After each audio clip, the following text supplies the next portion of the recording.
Graduation leads to unemployment. Chen Yuan, with empty hands, can only rely on part-time jobs to sustain his life. One day, while distributing flyers in the park, a graceful and alluring woman approached him. "Young man, I have a dear friend who hasn't tasted the sweetness of love in a long while. Could you lend her a hand?" Chapter 1. A Fortuitous Encounter. In the bustling metropolis of Jiangzhou, where neon lights beckon and extravagance reigns, a single brick could easily crush a multitude of affluent individuals. "When I grow up, I must venture to Jiangzhou and make a name for myself, becoming a wealthy person." Chen Yuan had harbored grand ambitions since childhood. Yet now, nearly half a year post-graduation from Jiangzhou University, he found himself not only devoid of grand achievements, but also struggling to secure a respectable job. Most of the resumes he had sent out vanished into oblivion, distancing him further from his aspirations of wealth. Though employment was scarce, life must go on. Chen Yuan took on various part-time jobs, one of which was distributing flyers.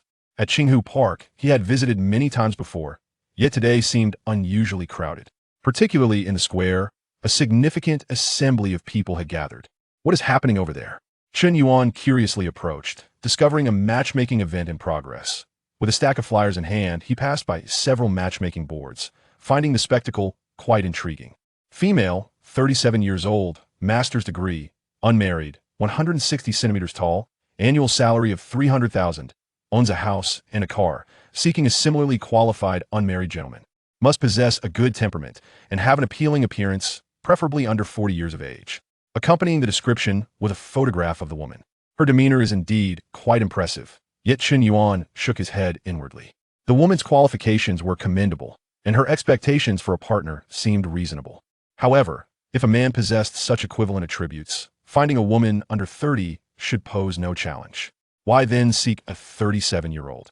Having never participated in matchmaking before, Chen Yuan found the displays amusing and continued to stroll forward, spotting another board.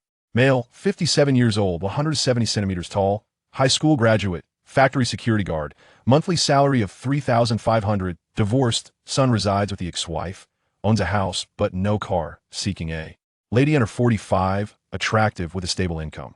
Must be open to divorce but cannot have children, and the ex-husband must not reside in this city. A photograph accompanied this description as well. The older gentleman, clad in a security uniform, stood upright, presenting a semblance of vigor. Nevertheless, Chen Yuan mused that unless this man possessed some extraordinary quality, he would likely face a lonely old age. After glancing at a few more boards, he resumed his task of distributing flyers. "Ma'am, would you like to learn about water purifiers? We have a promotion going on." In another corner of the square, a woman in high heels, adorned in thick black stockings, perused the various male matchmaking ads, shaking her head in disbelief. Goodness, what is this nonsense? An elite man of 28 seeks to marry into wealth, while the woman must be affluent and beautiful, standing no shorter than 170 centimeters and weighing no more than 110 pounds. Ideally, she should be under 32, gentle-tempered, and understanding. The in-laws must not cohabit, and a spacious villa of at least 500 square meters should serve as the marital home, complete with a maid who must be under 40 and after marriage. The wife should neither do housework nor work outside, and at least 2 vehicles worth over 500,000 should be provided for daily use. What are they, making wishes? The woman was speechless, wishing she could kick over the matchmaking boards. "Dear lady, these matchmaking ads are just for amusement. Please don't take them seriously." Chen Yuan had approached without her noticing. Upon hearing the word lady, she slightly furrowed her brow, but upon turning to look at him, her expression softened. Chen Yuan, standing just over 6 feet tall, with a sun-kissed complexion and handsome features, exuded an inherent charm in his smile that captivated women. Even if one were angry just moments before, that smile could effortlessly melt their irritation away. "Are you here for matchmaking as well, young man?" The woman instinctively bit her lip, her curiosity piqued. Chen Yuan shook his head. "No, I've just graduated from university and am not yet at the age for matchmaking. I'm simply distributing flyers." He handed her one. "Oh." The woman took it symbolically, her gaze lingering on this tall, handsome young man. Suddenly, she had a bright idea. "Young man, do you have a girlfriend?" Chen Yuan was taken aback, pondering whether this beautiful lady might have an interest in him. Although he would not mind a relationship with an older woman, the age difference seemed considerable. Seemingly reading his thoughts, the woman chuckled. "Young man, you don't think I'm interested in you, do you?" Chen Yuan felt a twinge of embarrassment. "Ma'am, that's not what I meant." "No matter," she interrupted with a smile, scrutinizing him once more. and eagerly inquired, "You must have just graduated and not yet found a job, or you wouldn't be here distributing flyers." "Hee hee, I have a great job opportunity for you, paying 3,000 a day, cash daily. Are you interested?" Chen Yuan furrowed his brow slightly. "Ma'am, you can't be joking, can you? 3,000 a day, cash daily? I can't believe in such a windfall, and I certainly won't engage in anything illegal." He began to turn away. The temptation of 3,000 was substantial, yet he sensed that this woman might not be trustworthy. She could very well be luring him into something unsavory. Seeing Chen Yuan about to leave, the woman grew anxious and grabbed his arm. "Please, young man, don't rush away. Hear me out." In the open public space, Chen Yuan felt his cheeks flush. "All right, you can speak." She exhaled in relief and began, "Hey, race the thing. I have a dear sister who's been single for many years, fully engrossed in her career. I've urged her to marry, but she refuses. The key is, she hasn't experienced the joys of love and cannot fathom the happiness of having a man in her life. Thus I thought, marriage can wait, but she must first taste the sweetness of love. If you're willing, the 3,000 a day is still valid, cash daily. Rest assured, it's purely for dating, no marriage involved, and you won't bear any psychological burdens. What do you say?" Her captivating gaze sparkled with anticipation as she looked at Chen Yuan, confident that such generous terms would entice him. After contemplating for a moment, Chen Yuan sensed that she wasn't jesting. Dating without the commitment of marriage seemed like a low-risk venture. "I can agree." He nodded, then added, "However, you must first tell me more about her, .um." While the woman hesitated, "Young man, the truth is, I just thought of this on a whim and haven't yet obtained her consent. I need to wait for her approval before I can divulge any details. Of course, I will do my best to convince her that I promise to give you an answer by tonight. Let's exchange contact information. Once she agrees, we'll share her details with you. If you find her suitable, we can proceed. If not, we'll let it go. However, I can share one detail up front. She has a gentle disposition, is more attractive than I am, and knows how to care for others." Chen Yuan regarded the woman before him. If he were to rate her beauty on a scale of 10, he would easily give her a 9. Her sister must surely be at least a 9.5, a true gem. What a fortuitous turn of events. Beauty and wealth combined. With this thought in mind, Chen Yuan felt a growing sense of anticipation. Chapter 2. The Enchanting Encounter with the Ant. All right. Chen Yuan nodded in agreement, complying with the ant's wishes. What a splendid opportunity it was to romance a woman scoring 95 points, along with a generous salary. The two exchanged contact information. "Auntie, my name is Chen Yuan. Please make a note of it." The woman nodded, noted. "By the way, I am Wang Shitong. You should note that as well." "Sure thing, Aunt Tong." Chen Yuan cheerfully responded. Wang Shitong smiled in satisfaction and tentatively inquired, "Little brother, you don't have any issues with your body, do you?" Chen Yuan patted his chest confidently. "Of course not. I'm as fit as a fiddle. I even have abs. Would you like to verify?" With that, he began to lift his shirt. Wang Shitong glanced at him, nearly salivating. Had it not been for a good friend, she would have kept him all to herself. "Well, little brother, I have some matters at the shop, so I must take my leave. You continue with your business, and I'll await good news." "Understood. Take care. Aunt Tong." Chen Yuan waved as he watched Wang Shitong walk away, then turned back to distribute the flyers in his hand. On the other side, Wang Shitong returned to her car, excitedly dialing a number. "Hello, Yin Ning. Are you awake yet?" "Oh, I'm practicing yoga. You must treat me to steak at noon. It must be homemade by you. I have monumental news to share with you. I can't reveal it over the phone. I'll tell you when we meet at noon. It's not my good fortune, but yours, and I orchestrated it. So you must thank me. I swear on our decade-long friendship that it's nothing but good news. Don't pry. That's all for now. Bye." Wang Shitong hung up the phone, letting out a long sigh. In the past, when introducing suitors to her friend, she would either dismiss them for being overly intelligent, having a pot belly, or for being rude. Now, introducing an athletic young man with an 8-pack abs, surely there could be no further refusals. Wang Shitong murmured with pride before starting her vehicle towards her shop. As noon approached, Chen Yuan finished distributing his flyers and received a call from his shop, informing him that 6 people had come in to purchase water purifiers using his flyers, earning him over 300 in commission for the day. "That's fantastic. Thank you, Sister Wang." Chen Yuan expressed his gratitude before hanging up, surveying the square with a sense of accomplishment. "I deserve a treat." He smacked his lips, rented a shared bicycle, and headed straight to the nearby market. Having learned to cook in middle school, he believed his culinary skills were satisfactory, regardless of others' opinions.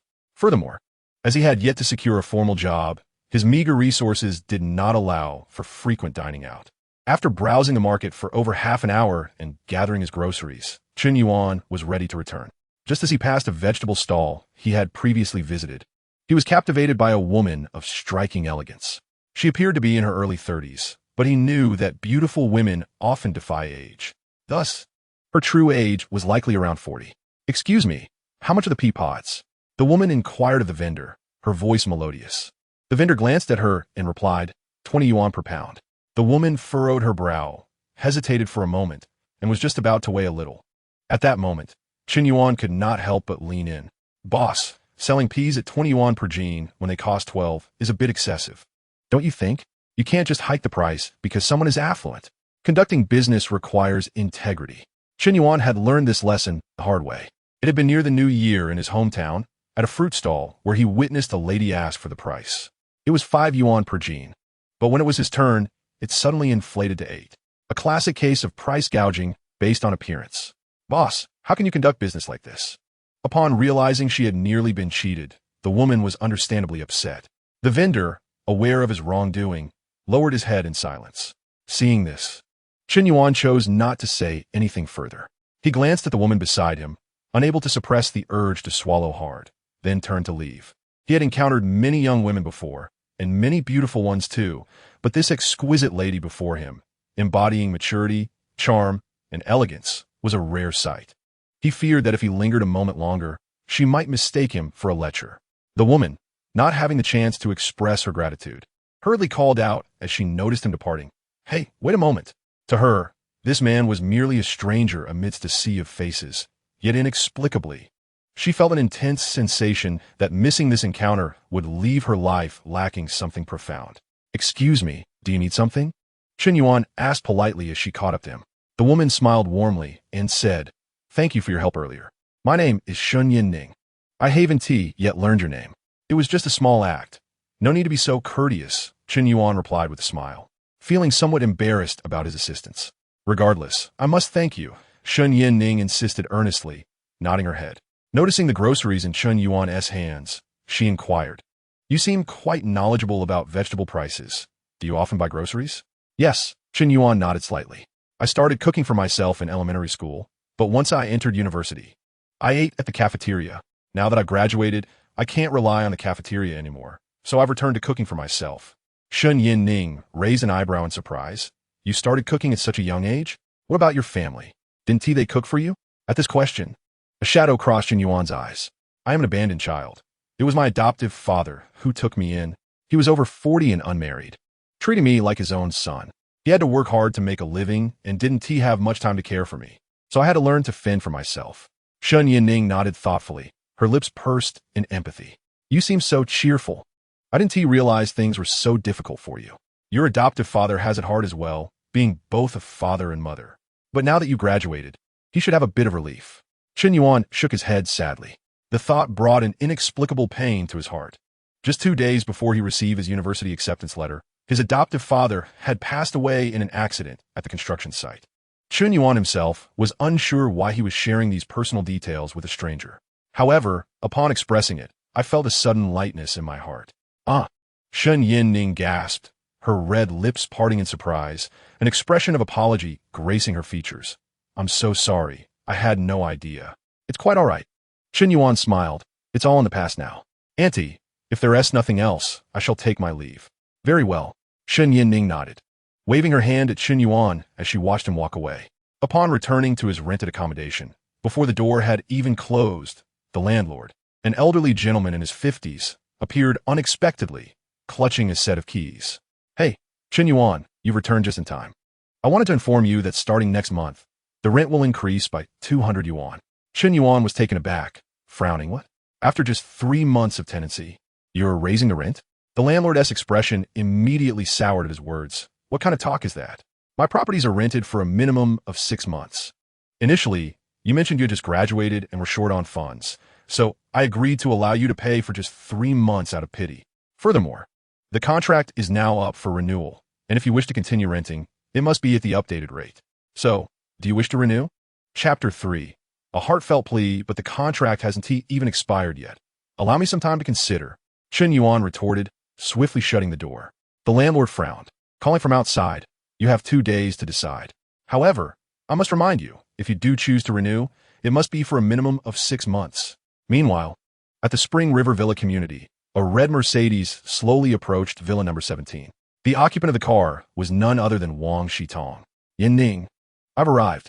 After stepping out, Wang Shitong retrieved 2 bottles of red wine from the trunk, made her way to the front door, changed in his slippers, and entered the house. In the kitchen, Shun Yin Ning was marinating a steak seasoned with spices, preparing to wash some peas.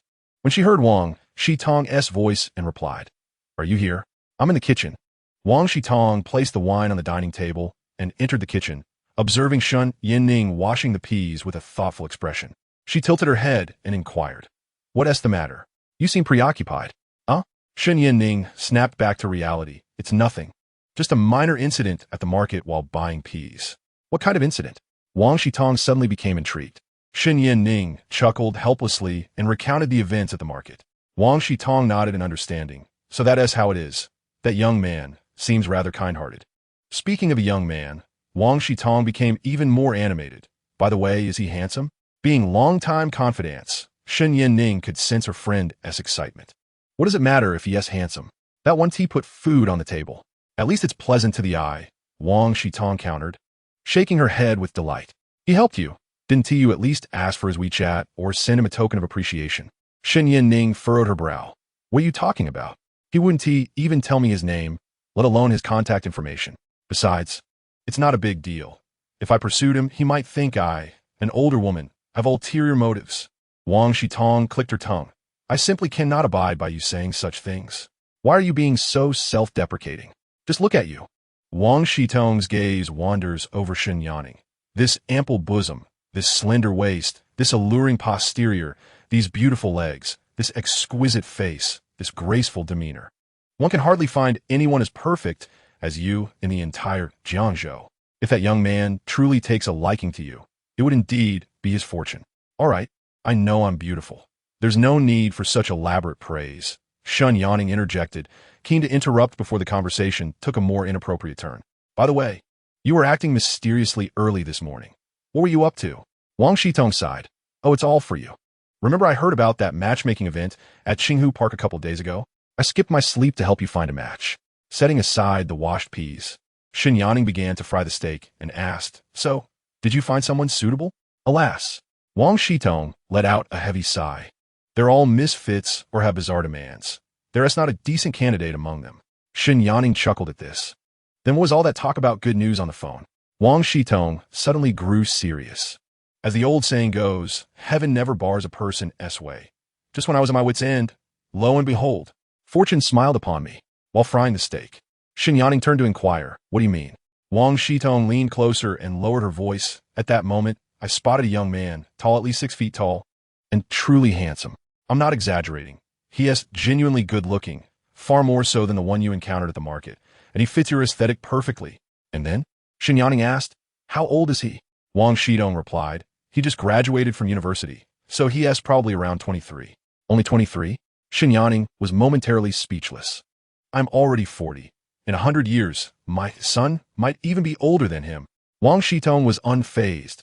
"Isn't that great? By day, he can be your son, and by night, your husband. You save on living expenses." Shin Yaning. Seizing the moment while Shin Yaning was bewildered, Wang Shitong pressed on. "In the face of true love, age is but a number." "Absolutely not. That is just absurd." Shin Yaning firmly rejected the notion. "Even if we were to force a relationship, what about 20 years down the line? He would be in his 40s, while I would be in my 60s. A mere matron. For him, at 41, it would be like facing an old woman every day, even if he could accept it. I certainly could not." Wang Shitong burst into laughter. "Yaning, what are you thinking? I haven't even said much, and you've already envisioned your lives 2 decades from now. If I were to say more, would you start planning where you'd be buried together?" Shin Yaning paused, flipping the steak in the pan, speechless. After a moment of jest, Wang Shitong said earnestly, "Yaning, introducing you to him is merely to let you savor the taste of love. I never intended for you to marry him. You have achieved great success in your career. It's time to consider your future. Are you truly planning to live out your days in solitude?" Shin Yanqing silently picked up a nearby plate and placed the perfectly cooked steak upon it. Sprinkling a few seasonings before lifting the boiled peas, draining the excess water and arranging them beside the steak, finally garnishing the dish with a sprig of rosemary.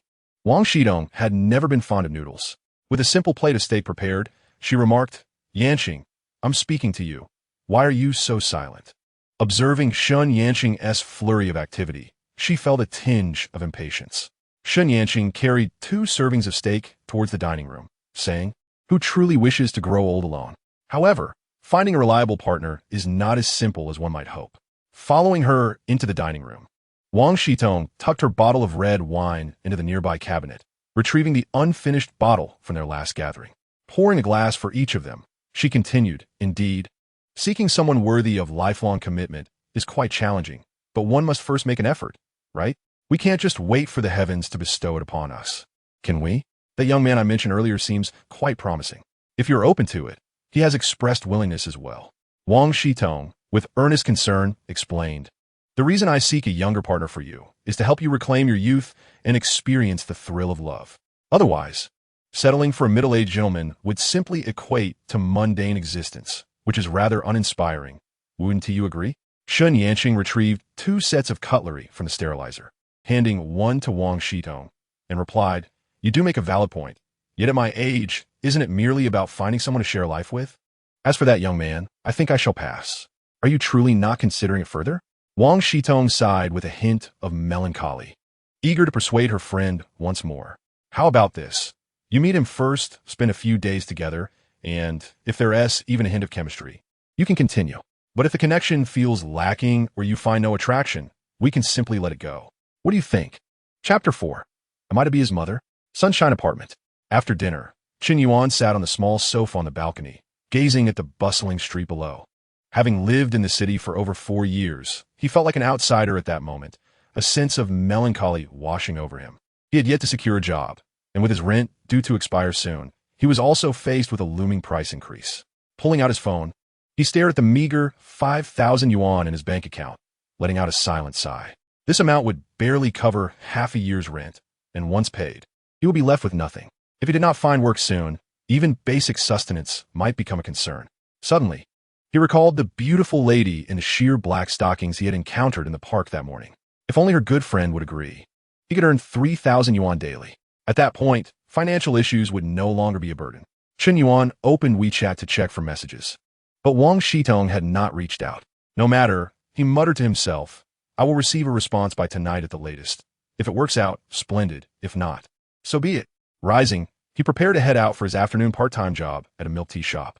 Meanwhile, on the other side, Wang Shitong had indulged in a satisfying meal at Chen Yanqing's villa and taken a nap. Upon waking, she noticed the sky had nearly darkened. "What?" she exclaimed in shock, glancing out the window before hastily getting out of bed. "Yanqing! Yanqing!" Wang Shitong called out a few times in the corridor and glanced downstairs, seemingly finding no one at home. Thus, she decided to call Chen Yanqing. "Hello, Yanqing, where have you been?" At that moment, Chen Yanqing was stepping out of a taxi in front of mall, responding, "I'm out handling some matters and was just about to head back. Have you woken up? Would you like some milk tea? I can bring you a cup." "Sure, see you soon." After hanging up, Chen Yanqing walked towards the milk tea shop beside the mall entrance. "Hello, I'd like 1 cup of taro pearl milk tea and 1 cup of red date ginger milk tea, please." As she spoke, Chen Yanqing suddenly felt that the masked employee before her looked somewhat familiar. "Hey, aren't you the young man from the market this morning?" Upon hearing this, Chen Yuan smiled with his eyes crinkling. "Aunt Shun, it's me." Chen Yanqing exclaimed with delight. "Oh, what a coincidence. We just met this morning, and here we are again in the afternoon. Have you been working here all along?" "I've been here a few times before and hadn't seen you." Chen Yuan explained. "While working, I've been doing this part-time job recently. I just graduated and haven't found a job yet." "Oh, I see." Chen Yanqing nodded. In no time, the 2 cups of milk tea were ready. Chen Yuan handed them over. After Chen Yanqing paid, she asked, "By the way, what is your name? You didn't tell me this morning. And you're not planning to tell me now either?" Chen Yuan chuckled awkwardly. "Aunt Shun, my surname is Chun. You could just call me Xiao Chun." "All right then." Chen Yanqing nodded and waved with a smile. "Looking forward to seeing you again." "Sure."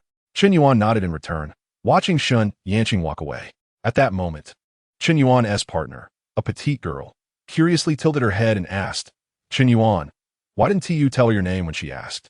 Chen Yuan replied, "We're not close. Why should I tell her?" The girl exclaimed in astonishment. "You don't know her?" Chen Yuan, puzzled by her surprise, thought, what is so special about her? The girl excitedly said, oh my gosh, she is a big deal. Okay? With that, she looked at Chen Yuan incredulously. Wait, have you not left campus in 4 years? You don't even know her? You've wasted your time in Jiangzhou. Chen Yuan, somewhat speechless, asked, so who exactly is she? The girl's expression turned animated. She is the owner of Xingchen Capital, one of the most renowned firms in Jiangzhou, with a personal fortune exceeding 100 billion. What? Chen Yuan was taken aback. That impressive? The girl shook her head in disbelief. Goodness, you really wasted your college years. Meanwhile, at the Chunjiang villa, Wang Shitong, having awakened, was tending to the flowers in the yard. Upon seeing Shun Yanqing return, she turned to greet her. Yanqing, you're finally back. Which one is mine? Wang Shitong glanced at the milk tea in Shun Yanqing's hands. Shun Yanqing handed over the taro pearl milk tea. This one is yours. No, I want the one you have. Wang Shitong shook her head and reached for the other cup. Shun Yanqing replied, that one is ginger-flavored. I'm on my period these days. Oh, then I'll stick with this cup, Wang Shitong said with a smile, obediently accepting the taro pearl milk tea. As the two sipped their milk tea, they entered the house. Once inside, Wang Shitong noticed Shun Yanqing occasionally suppressing a smirk, which aroused her suspicion of something amiss. She inquired, Yanqing, what were you up to this afternoon? Shun Yanqing, walking towards the sofa while enjoying her drink, replied, oh, nothing much, just met with a startup company. Wang Shitong pondered for a moment. Did you have a pleasant conversation? Shun Yanqing nodded. Yes, it was quite enjoyable. I plan to invest 2 million in them. And what else? Wang Shitong pressed. That's it. After our chat, I returned home. Wang Shitong gasped. You didn't take a stroll in the park together? Shun Yanqing frowned. Stroll? Are you out of your mind?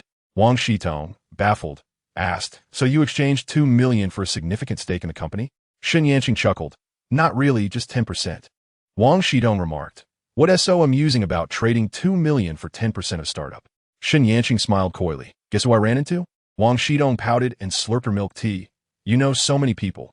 How would I know who you saw? Shun Yanqing's lips curled into a satisfied grin as she excitedly removed her shoes, sat cross-legged on the sofa, and hugged a cushion, saying, it's the young man I met at the market this morning. I saw him again while buying milk tea. He works there. Wait. Wang Shitong abruptly interrupted. What are you so excited about? Shun Yanqing replied, don't you think that's fate? Wang Shitong furrowed her brow. What fate? Don't tell me you're interested in that guy. What are you talking about? Shun Yanqing shook her head. I simply think it's a kind of fate. Wang Shitong muttered, shaking her head. I've known you for 10 years, and I've never seen you believe in fate. Why start now? As she spoke, Wang Shitong grew increasingly serious. Yanqing, I must remind you that you are a prominent figure in the Jiangzhou business community. Many know you. Don't fall for anyone's charms easily. Shun Yanqing paused. Charm? Surely not. Wang Shitong straightened her posture, her tone serious. Why not? Let me ask you, this morning at the market. We spoke up for you. Doesn't that count as I'm approaching you? Ever since you established Xingchen Capital, hasn't everyone who approached you schemed behind your back? Shun Yanqing considered it, but still felt it unlikely, saying, those who approach me are merely interested in securing my investment for their companies. But this fresh graduate, what could he possibly want from me? To have me as a mother? Chapter 5. The unexpected interview notification that's hard to say. Wang Shitong shook her head, her expression earnest. Nowadays, many university students are looking for shortcuts. Yanqing, you are a mature thinker. Don't let a naive young man lead you astray. All right, let's drop this topic, Shun Yanqing said, not wanting to continue. Are you staying over tonight? Wang Shitong glanced at the clock on the wall, noting it was quite late. It's dark now. I'll stay to keep you company. Good. Shun Yanqing nodded with a smile, rising to put on her slippers. I'll go make dinner. Wang Shitong playfully blew 2 kisses into the air and suddenly remembered something as she followed Shun Yanqing into the kitchen. Yanqing, have you truly given no thought to what I mentioned at noon? Shun Yanqing smiled gently and shook her head. Not at all. Oomph. Wang Shitong shot her a disgruntled glance, turning back with a hint of foreboding. You'll regret this. After saying that, she returned to the living room, switched on the television to let it play at random, and picked up her phone to find Chen Yuan's WeChat. Meanwhile, in the rented apartment at Sunshine Residence, Chen Yuan was eating in the kitchen when he heard a notification from his pocket. Upon checking, he discovered a message from Wang Shitong, which filled him with delight, momentarily believing there was potential for hope. However, upon opening it, he was taken aback. Dear Chen Yuan, I sincerely apologize. My best friend is more stubborn than a donkey in a production team, and refuses to agree to anything. I truly have no way to persuade her. My aunt sends you a token of compensation. Here is 1,000 yuan for your trouble. Below that was the transfer of 1,000 yuan from Wang Shidong. Sighing in disappointment, Chen Yuan lamented, as the old saying goes, one should not harbor excessive hopes. As he gazed at the transferred money, his instinct was to accept it. Yet, just as his finger was about to tap the button, he hesitated. Was it truly right to take someone else's money without merit? However, he was indeed in dire need of funds. After a moment of inner conflict, reality overcame his hesitation, and he promptly replied to Wang Shidong, Annie, it's all right. I didn't do anything, so I want to accept this money. The next moment, he decisively clicked to refuse the transfer. On the villa's sofa, Wang Shidong stared at the returned money in bewilderment. I was right about him. He is a good brother. It's a pity that some people fail to appreciate such qualities. In the kitchen, Chen Yuan heard the commotion from the living room and called out, Shidong, what are you up to? Feeling indignant, Wang Shidong marched into the kitchen, exclaiming, look, just look. She nearly thrust her phone screen into Chen Yuan's face. The romantic prospect I introduced you to didn't work out, and I offered him compensation, yet he immediately returned it. If it were anyone else, they would have snatched that money up without a second thought. But he didn't take it. Do you know what that signifies? Chen Yuan replied, what does it signify? Wang Shidong declared emphatically, that is called integrity. Does that little man you met at the market possess such character? Taken aback, Chen Yuan retorted, how can you say he doesn't? I wish to thank him, yet he has never revealed his name to me. Such selfless acts of kindness, doesn't that reflect integrity? Wang Shidong paused, conceding, all right, I cannot argue with you. But mark my words, you will eventually find yourself in a predicament. When that day comes, don't come running to me for comfort. She huffed and returned to the living room. Brother, since you refused Andy's money, you won't decline her invitation for a meal, will you? Wang Shidong held her phone, feeling that conversing with Chen Yuan was far more enjoyable than speaking with Chen Yuan. In the rented apartment, the scene unfolded. As Chen Yuan savored his noodles, he typed a response to Wang Shidong. Annie, I appreciate your kindness, but my work keeps me quite busy, and I regret that I cannot spare the time. Wang Shidong replied, have you found a job? Chen Yuan responded, not yet. The rent is due soon, and the landlord intends to raise it. I need to pay every 6 months, and my finances are tight. Starting tomorrow, I must seek an additional part-time job. Wang Shidong remarked, I'm at a loss for words. If you're short on funds, you should devote your time to job hunting rather than taking on more part-time work. She continued, what major did you study in university? I know quite a few people in Jiangzhou. I can help you find a good job. Chen Yuan replied, Auntie, no need, thank you. I can manage on my own. After sending the message, he took his bowl to the kitchen. At Chunjiang Villa, Chen Yuan brought the prepared meal to the dining room, inviting Wang Shidong to join her. What's wrong? Why the long face? Chen Yuan asked casually as she served her, noticing her dejection. Nothing. Wang Shidong shook her head, seemingly having made a decision deep within, and suddenly brightened up, exclaiming, let us eat. In the sunshine apartment, Chen Yuan was washing pots and pans in the kitchen, the words of Wang Shidong echoing in his mind. Taking on more part-time jobs was not the solution. Under the current circumstances, he should indeed prioritize finding employment. With a job, he would no longer drift aimlessly like a leaf on the water in this vast city. Once the kitchen was tidy, Chen Yuan returned to his bedroom, opened his computer, and prepared to submit his resume to a few more companies. Just then, his phone buzzed with a new message. Dear Chen Yuan, congratulations. You have been selected for an interview with our marketing department. Please arrive at our HR department tomorrow at 9 a.m. with the necessary documents. Jiangzhou Tianlanlan Hygiene Products Company. HR department. After reading the message, Chen Yuan blinked in bewilderment. Tianlanlan? He anticipated that the resume he had casually submitted 2 days prior would lead to an interview opportunity. He had observed on the recruitment platform that the base salary for marketing personnel at this company was 2,000 higher than others, and the commission rates were notably generous, leading him to believe the selection criteria would be stringent. Moreover, being a company that produced sanitary napkins, it was reasonable to assume they would prefer female candidates for marketing roles.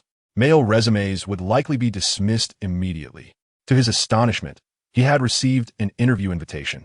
Utilizing a man to market products specifically for women, Chen Yuan frowned, sensing that the company's owner possessed a rather unconventional approach. Producing sanitary napkins was commendable, as they provided care for women in need. How noble! Chen Yuan endeavored to convince himself. That evening, he meticulously prepared his resume and other pertinent materials for the interview, then rummaged through his belongings to find a somewhat presentable yet inexpensive suit. The next day, at Chunjiang Villa, Chen Yuan pushed Wang Shidong's long white legs off her own, groaning as she got out of bed, her back and waist aching. Yanking, wachichimi zichi. Why are you up so early? Wang Shitong mumbled in a daze. As Chen Yuan dressed, she remarked, we need to head to the company for a morning meeting soon, and at 10 o'clock. I must visit Jingfeng Building. Wang Shitong smacked her lips, eyes closed in a sleepy haze, and asked, Jingfeng Building? What for? Once Chen Yuan had finished dressing, she sat at her vanity, grooming her hair, and replied, there's a company called Tianlanlan that produces sanitary napkins. Their product standards are quite stringent. Currently, the quality of sanitary napkins on the market varies greatly, and I sense they have significant potential for growth. They are planning to rapidly expand their market presence, which requires substantial investment, so I've arranged to meet with their general manager, Zhao, to discuss potential funding. Chapter 6. The Long-Legged Female CEO at 8:30 in the morning. Chen Yuan arrived punctually at Jingfeng Building. Following the security guard's directions, he took the elevator to the 26th floor, where he spotted the Tianlanlan company sign. Upon learning that Chen Yuan was there for an interview, the receptionist promptly escorted him to the conference room beside the Human Resources Department. The interview starts at 9. Please wait here for a moment, she said in a soft voice, reminiscent of cotton, yet clear and bright. Okay, thank you. Chen Yuan nodded, glancing around to see 7 or 8 others, presumably there for interviews as well. Among them, he was the only male, which made him feel a bit awkward. The group of women glanced at him with surprise, as if they could hardly believe their eyes. Young man, which position are you interviewing for? Asked a tall woman in her 30s, with straight hair and silver-rimmed glasses. Feeling the weight of several gazes upon him, Chen Yuan nervously smiled and replied, I'm interviewing for the marketing position. Upon hearing this, the other women were momentarily stunned. A man for a marketing role in sanitary napkins? The tall woman with glasses squinted, clearly incredulous. Do you even understand sanitary napkins? I don't, but I have helped female classmates purchase them during college. There are short ones for daily use and long ones for nighttime, since one tends to toss and turn while sleeping. The longer ones are necessary to avoid side leakage. The tall woman's cheeks flushed, while the others erupted into laughter. Chen Yuan felt his face grow warm. Did I say something wrong? One woman quickly interjected, No, that's right. At that moment, 2 men in suits, each holding a clipboard, strode over. General Manager Zhao. They called in unison upon seeing the tall woman. She nodded gently, glanced at her watch, and noted that it was exactly 9 o'clock. The interview time has arrived, she announced, surveying the group. Adjusting her glasses, she continued, Allow me to introduce myself. I am Zhao Mingwei, the founder of Tianlanlan. The 2 gentlemen beside me are Yang Li, the Director of Human Resources, and Chao Deng, the Director of Marketing. Upon hearing this, the women expressed their surprise and quickly nodded, greeting, Hello, General Manager Zhao. Hello, Director Yang. Hello, Director Chao. Yang Li nodded slightly and stated, The interview will commence shortly. When your name is called, please enter. Understood, the group replied in unison. Chen Yuan, in a daze, nodded slightly and glanced at Zhao Mingwei. He had often seen company owners mingling among interviewees in television dramas, believing it to be mere fiction. Yet, reality proved otherwise. He felt a wave of relief that he had refrained from speaking indiscreetly. Inside the conference room, Zhao Mingwei took her seat at the center of one side of the conference table, with Yang Li and Chao Deng flanking her. As soon as they settled, Zhao Mingwei could not suppress her curiosity and inquired, What is going on? Why did the interview notification for the marketing position go to a man? At her words, both men jolted, recalling that a man had indeed been standing by the door moments prior. The interview notification was submitted to the Human Resources Department by the Marketing Department, which was ultimately responsible for its dissemination. Although Chao Deng was the marketing director, the department encompassed several divisions, and the notification did not require his approval. However, the review prior to its issuance necessitated the oversight of Yang Li, the HR director. Zhao, I thought the marketing department was trying something unconventional, so I didn't have anyone confirm it. Should I go tell that individual we made a mistake and ask him to leave? Zhao Mingwei furrowed her brow in contemplation. It would be unkind to inform him now that there had been an error. It would be akin to toying with him. Let us keep him until the end, and we can handle it then, she decided. Understood, Yang Li nodded sheepishly. Soon, the interviews commenced in earnest. Outside, Chen Yuan watched as one candidate after another was summoned inside. Some emerged beaming, while others left with disheartened sighs. As the fifth candidate was called, he felt a twinge of anxiety as he realized his turn had not yet arrived. Then, with the absence of anyone ahead of him, he took a deep breath, slowly exhaling, and prepared to enter. "Chen Yuan," came a voice from within. "Here," he responded, knocking on the door as he entered. Following the conclusion of the previous interview, Zhao Mingwei had meticulously reviewed Chen Yuan's resume. By all accounts, his academic background was indeed aligned with the position, as he had studied advertising and marketing in university. Upon Chen Yuan's entrance, Chao Dang gestured for him to take a seat. Chen Yuan nodded in gratitude and settled across from them. Zhao Mingwei looked up at him, getting straight to the point. "Since this is an interview for a marketing position, could you explain what advertising marketing entails?" To a professional in the field, such a question was akin to asking a chef to distinguish between salt and sugar. Nevertheless, Zhao Mingwei was eager to hear what unique perspective this graduate of advertising and marketing could offer.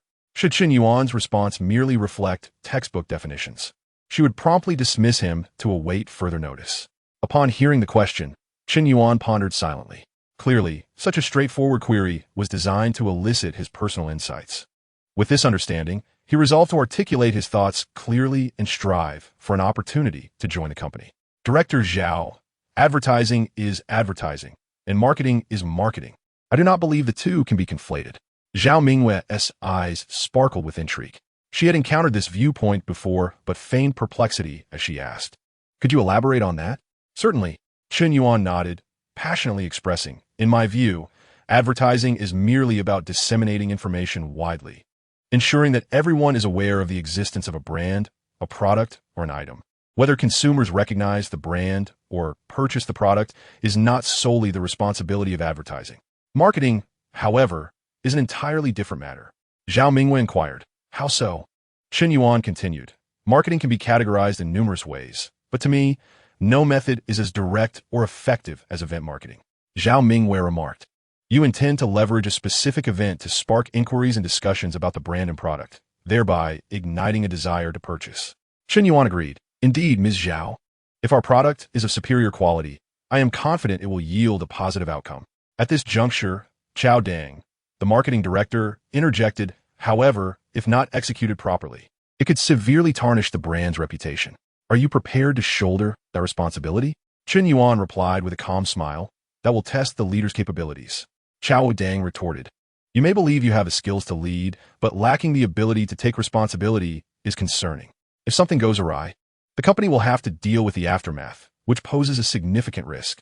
Chen Yuan, momentarily taken aback, impulsively countered, "If one fears risk, why start a company?" The moment the words escaped his lips, he regretted them. Although truthful, it was an interview. As anticipated, Chao Dang's expression darkened at this remark, and had the boss not been present, he would have expelled Chen Yuan immediately. At that moment, Zhao Mingwei and Yang Li also wore displeased expressions, particularly Zhao Mingwei, whom Chen Yuan noticed seemed to be gritting her teeth. Zhao Mingwei, glaring at Chen Yuan with anger in her eyes, asked Chen Yuan, "If tasked with planning an event marketing campaign, what proposal could you present?"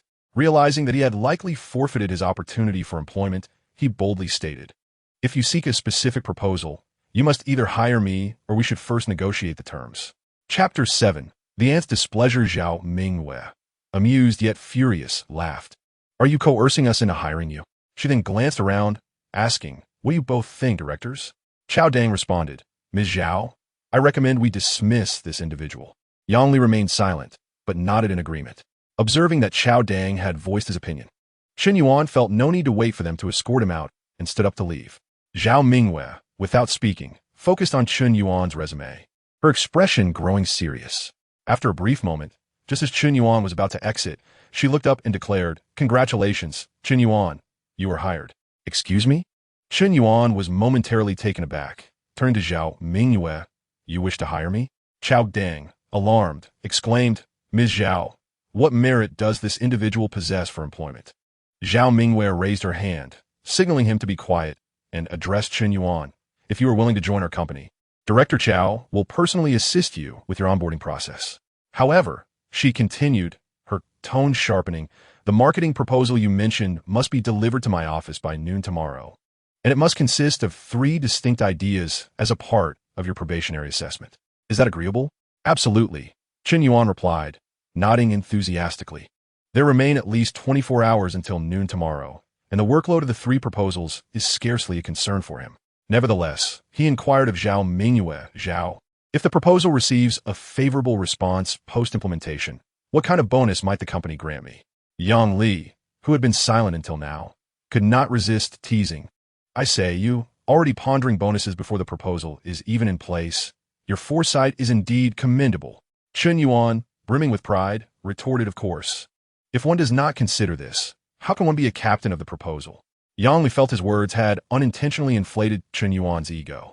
Zhao Mingyue cast a disapproving glance at Yang Li, signaling him to cease his chatter, lest this young man ascend to the heavens in his pride. Then turned to address Chen Yuan earnestly. Generally speaking, bonuses range from 10,000 to 30,000. If the response is exceptionally good, 50,000 is not out of the question. Upon hearing this, Chen Yuan felt a surge of optimism and promptly responded, "That's great. I can start immediately." "Excellent." Zhao Mingyue nodded lightly, glancing at the time. It was almost 10 o'clock. She said to Chao Dang, "I have a meeting with an investor shortly. This fellow, Chen Yuan, will be under your care." With that, Zhao Mingyue rose, cast a brief glance at Chen Yuan, and hurried out. Yang Li stood up, patted Chao Dang on the shoulder with an expression of take care, and followed suit. Chao Dang shot an annoyed look at Chen Yuan, gathered the documents on the table, and said, "Follow me." Chen Yuan secretly gnawed at his teeth, sensing he might have offended Chao Dang. As the director of the marketing department, he would surely face trials under Chao's supervision in the future. "Well, Director Chao, one must bow their head under the eaves." Chen Yuan hastily caught up to Chao Dang. "Director Chao, I sincerely apologize for any offense. It was unintentional." Chao Dang scoffed, "I've encountered many who have offended me. You're but one among many." Chen Yuan. The conference room was adjacent to the Human Resources Department, and with all his documents in order, Chen Yuan swiftly completed his onboarding procedures. Subsequently, Chao Dang led him to the marketing department. "Manager Hong," Chao Dang called out. A woman in her late 20s, clad in tight jeans and bearing slight dark circles under her eyes, approached. "Director Chao, what brings you here?" Chao Dang glanced at Chen Yuan and said, "This is your new colleague in the marketing department, Chen Yuan." "Huh?" Manager Hong was taken aback. "Director Chao, our marketing department is indeed in need of personnel. But you cannot assign us a man." "I do not want a man," Chao Dang replied. "What do you mean you don't want a man? Wasn't it you who sent the interview notice to the Human Resources Department for them to distribute?" "Huh?" Manager Hong exclaimed. "I requested a man?" Realizing the mix-up, Chao Dang understood that Manager Hong had made an error, yet it was too late to rectify it. It would be wise for her to pull fewer all-nighters in the future. At such a young age, her vision was already failing. The man had been hired by Zhao. Whether she wanted him or not, she had no choice. "Oh, by the way," he continued, "please arrange a workstation for him so he can familiarize himself with the environment. Do not assign him any tasks before noon tomorrow." Manager Hong was immediately displeased. "How can that be? There is so much work to be done right now." Chao Dang furrowed his brow and queried, "Will you heed my counsel or yours?" Supervisor Hong replied, "Naturally, I shall follow your guidance." With that, Chao Dang turned and departed. Once Chao Dang was out of sight, Supervisor Hong scrutinized Chen Yuan for a considerable time before inquiring, "Are you familiar with sanitary napkins?" Internally, Chen Yuan thought, "Is this ever going to end? Well, I suppose I can learn about it later." Supervisor Hong shook his head, evidently disappointed, and said, "Never mind. Take your time to learn. For now, follow me." As they approached an empty workstation, Supervisor Hong stated, "This will be your position moving forward. The company and product information are on the desk. Take some time to familiarize yourself." Chen Yuan nodded. "Thank you, Supervisor Hong." Meanwhile, in another part of the office, Zhao Mingyue and Shun Yanqing were engaging in lively conversation, sharing a sense of camaraderie as if they had just met. The recent success of securing 20 million in funding was nearly complete, only awaiting a date to sign the contract. "Supervisor Shun, it is rare for you to visit. Allow me to show you around the company, and this afternoon, I will take you to the factory." Shun Yanqing nodded in agreement. "Very well. I appreciate your hospitality, Zhao." Thus, the two extraordinarily beautiful women, each remarkable in her own right, began their tour of the company. After exploring several departments, they arrived at the marketing department. "Supervisor Shun, aside from the channel department, our marketing department is crucial. You know how it is these days. Fine wine fears the dark alley. The products must keep pace. Channels must be established, and marketing cannot be neglected. Chen Yuan observed the diligent employees before her and nodded. Zhao, your considerations are thorough. I believe Tianlanlan will undoubtedly secure a place in the market. Thank you for your kind words, Supervisor Shen. Zhao Mingwei replied with a smile as they walked. Just as they reached Supervisor Hong's side, noticing someone beside him, Supervisor Hong turned to find it was Zhao Mingwei, and he quickly rose. Supervisor Zhao, I was unaware of your arrival. No worries, Zhao Mingwei smiled. Supervisor Hong, allow me to introduce you to our investor from Xingchen Capital, Supervisor Shen. On lui promptly greeted. Hello, Supervisor Shen. Zhao Mingwei continued. Supervisor Shen, this is our marketing department head, Hong Lu. Chen Yuan appeared distracted, her attention drawn elsewhere as she walked towards a particular direction. Zhao Mingwei's expression shifted slightly, and she hurried after her. Supervisor Shen, is everything all right? Arriving at a workstation, Chen Yuan looked down at the person crouched on the floor, feeling a sudden pang of hurt. Zhao Mingwei, perplexed, asked, Chen Yuan, why are you crouched on the ground? Chen Yuan awkwardly stood up, grinning foolishly. Supervisor Zhao, I was picking up a pen. Chapter 8. Want to see a joke? Chen Yuan was unconvinced by this flimsy excuse. She was certain that Chen Yuan had just been trying to hide from her. Confused, she pondered what she could have possibly done to provoke such a reaction. Supervisor Zhao, is he also working part-time here? Chen Yuan asked, bewildered. Zhao Mingwei shook her head. No, he was just hired today. It's a long story. Supervisor Shen, do you know him? Chen Yuan remained silent.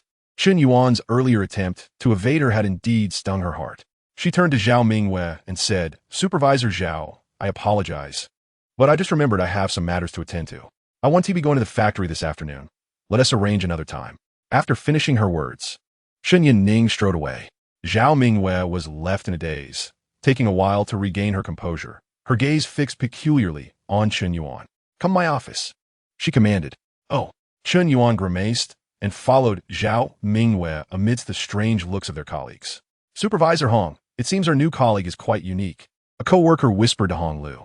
Hong Lu, intrigued yet focused on her work, quickly admonished everyone. Enough with the speculation. Let us all refine the proposal.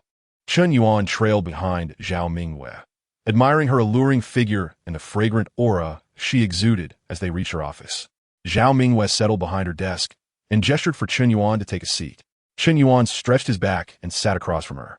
Do not tell me you are unfamiliar with President Shen. Zhao Mingwei cut straight to the chase, a hallmark of her demeanor.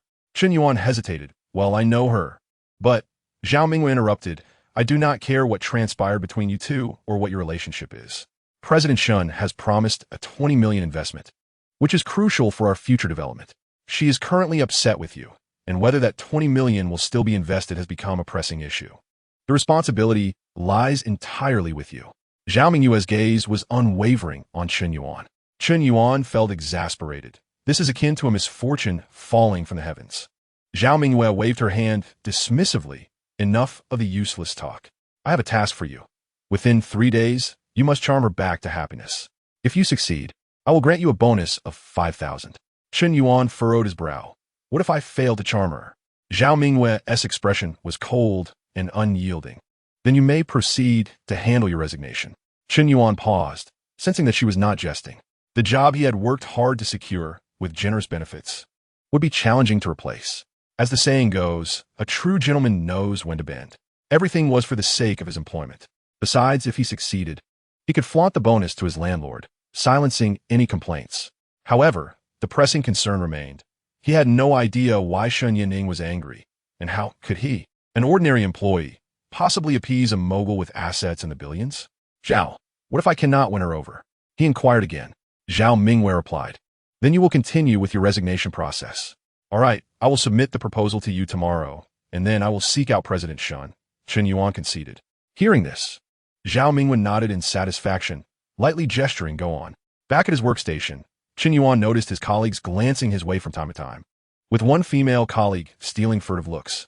Is there something on me? He asked her. She shook her head, but then leaned in closer, unable to resist Chen Yuan. What was that about earlier? Nothing much. President Zhao just advised me to maintain composure at work and not to tremble, he replied. All right then, she said, her interest visibly waning. Chen Yuan subsequently refocused, sifting through several documents on his computer to familiarize himself with the company and its products. Meanwhile, on the other side, Chen Yanning returned to the office and sat for half the day, unable to fathom why Chen Yuan was avoiding her. President Chen, are you feeling unwell? Would you like me to call a driver to take you home to rest? Secretary Huang Li offered her a cup of coffee and inquired softly. Chen Yanning shook her head, took a gentle sip of the coffee, then set the cup down and asked, Secretary Huang, may I pose a question? Huang Li was slightly taken aback. Of course, President Chen, please ask. Chen Yanning pondered for a moment before articulating, suppose, just suppose, you have recently met someone you find rather agreeable and wish to cultivate a friendship, yet he seems reluctant, even going so far as to deliberately avoid you upon sight. What might be the reason for this? Huang Li, taken by surprise at the suddenness of the inquiry, thought for a moment and replied, perhaps he simply does not wish to befriend me. If that is the case, there is no necessity for me to pursue such a friendship. Ah, I see. Chen Yanning nodded, acknowledging that this response, though not what she had hoped for, resonated with the reality of the situation. Thank you, Secretary Huang. Please return to your duties. Chen Yanning smiled faintly and began to peruse the documents at hand. Chen Yuan had been engrossed in paperwork all afternoon, and as the end of the workday approached, Chao Dang sauntered over, noticing Chen Yuan resting his chin in his hand, appearing troubled and secretly smirked. Chen Yuan, what troubles you? How many proposals have you drafted? Chen Yuan remained seated, responding lazily, I haven't even begun. Huh. Chao Dang's lips curled in smug satisfaction. You'd better hurry. Even if you forego sleep tonight, you only have a handful of hours left. If you can't present an impressive proposal, your position may soon be claimed by someone else. With that, he theatrically patted Chen Yuan on the shoulder. Chen Yuan recognized Chao Dang was waiting to witness his downfall and retorted with a chuckle. Director Chao, you needn't concern yourself with the proposals. Very well. Chao Dang replied nonchalantly, though inwardly he seethed, thinking, let us see how long you can maintain your arrogance. Upon returning to his rented apartment after work, Chen Yuan prepared himself a bowl of instant noodles, adding an egg and 2 sausages, temporarily setting aside his thoughts of appeasing Chen Yanning to focus on his proposals. After meticulously crafting 3 proposals, he realized it was already past 1 in the morning. Suddenly, he recalled Zhao Mingwe's instruction to submit the proposals to her office by noon the next day, without any further stipulations. Thus, he decided to cancel his alarm for 7 in the morning and slept soundly until 10. At Tion L Company, Chao Dang sat bored in the office, and as the clock approached 10:30, he suddenly felt the urge to witness Chen Yuan's misfortune. He made his way to the marketing department, only to find no sign of Chen Yuan. Manager Hong, where is Chen Yuan? Manager Hong, likely having pulled another all-nighter, with heavier bags under her eyes than the previous day, replied, I don't know. I haven't seen him since this morning. Gaozang Fawen Momentia. But a smile quickly returned to his lips, realizing that Chen Yuan had chosen to retreat, perhaps aware of his own inadequacies, opting instead to play the role of a timid turtle. Just then, a voice rang out, Director Chao, are you eager to witness a spectacle so soon? Isn't it a bit premature? Chapter 9. The imposing CEO is quite satisfied. Chao's expression darkened as he remarked, the company starts work at 8:30, yet you arrive at 10:30. Do you possess even the slightest sense of decorum?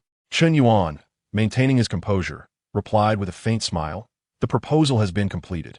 If President Zhao does not approve it, I shall resign. Thus, my punctuality becomes irrelevant. Conversely, should President Zhao accept it, my tardiness of 2 hours will be inconsequential. Chen Yuan, how do you address your superiors? On scolded, Huning.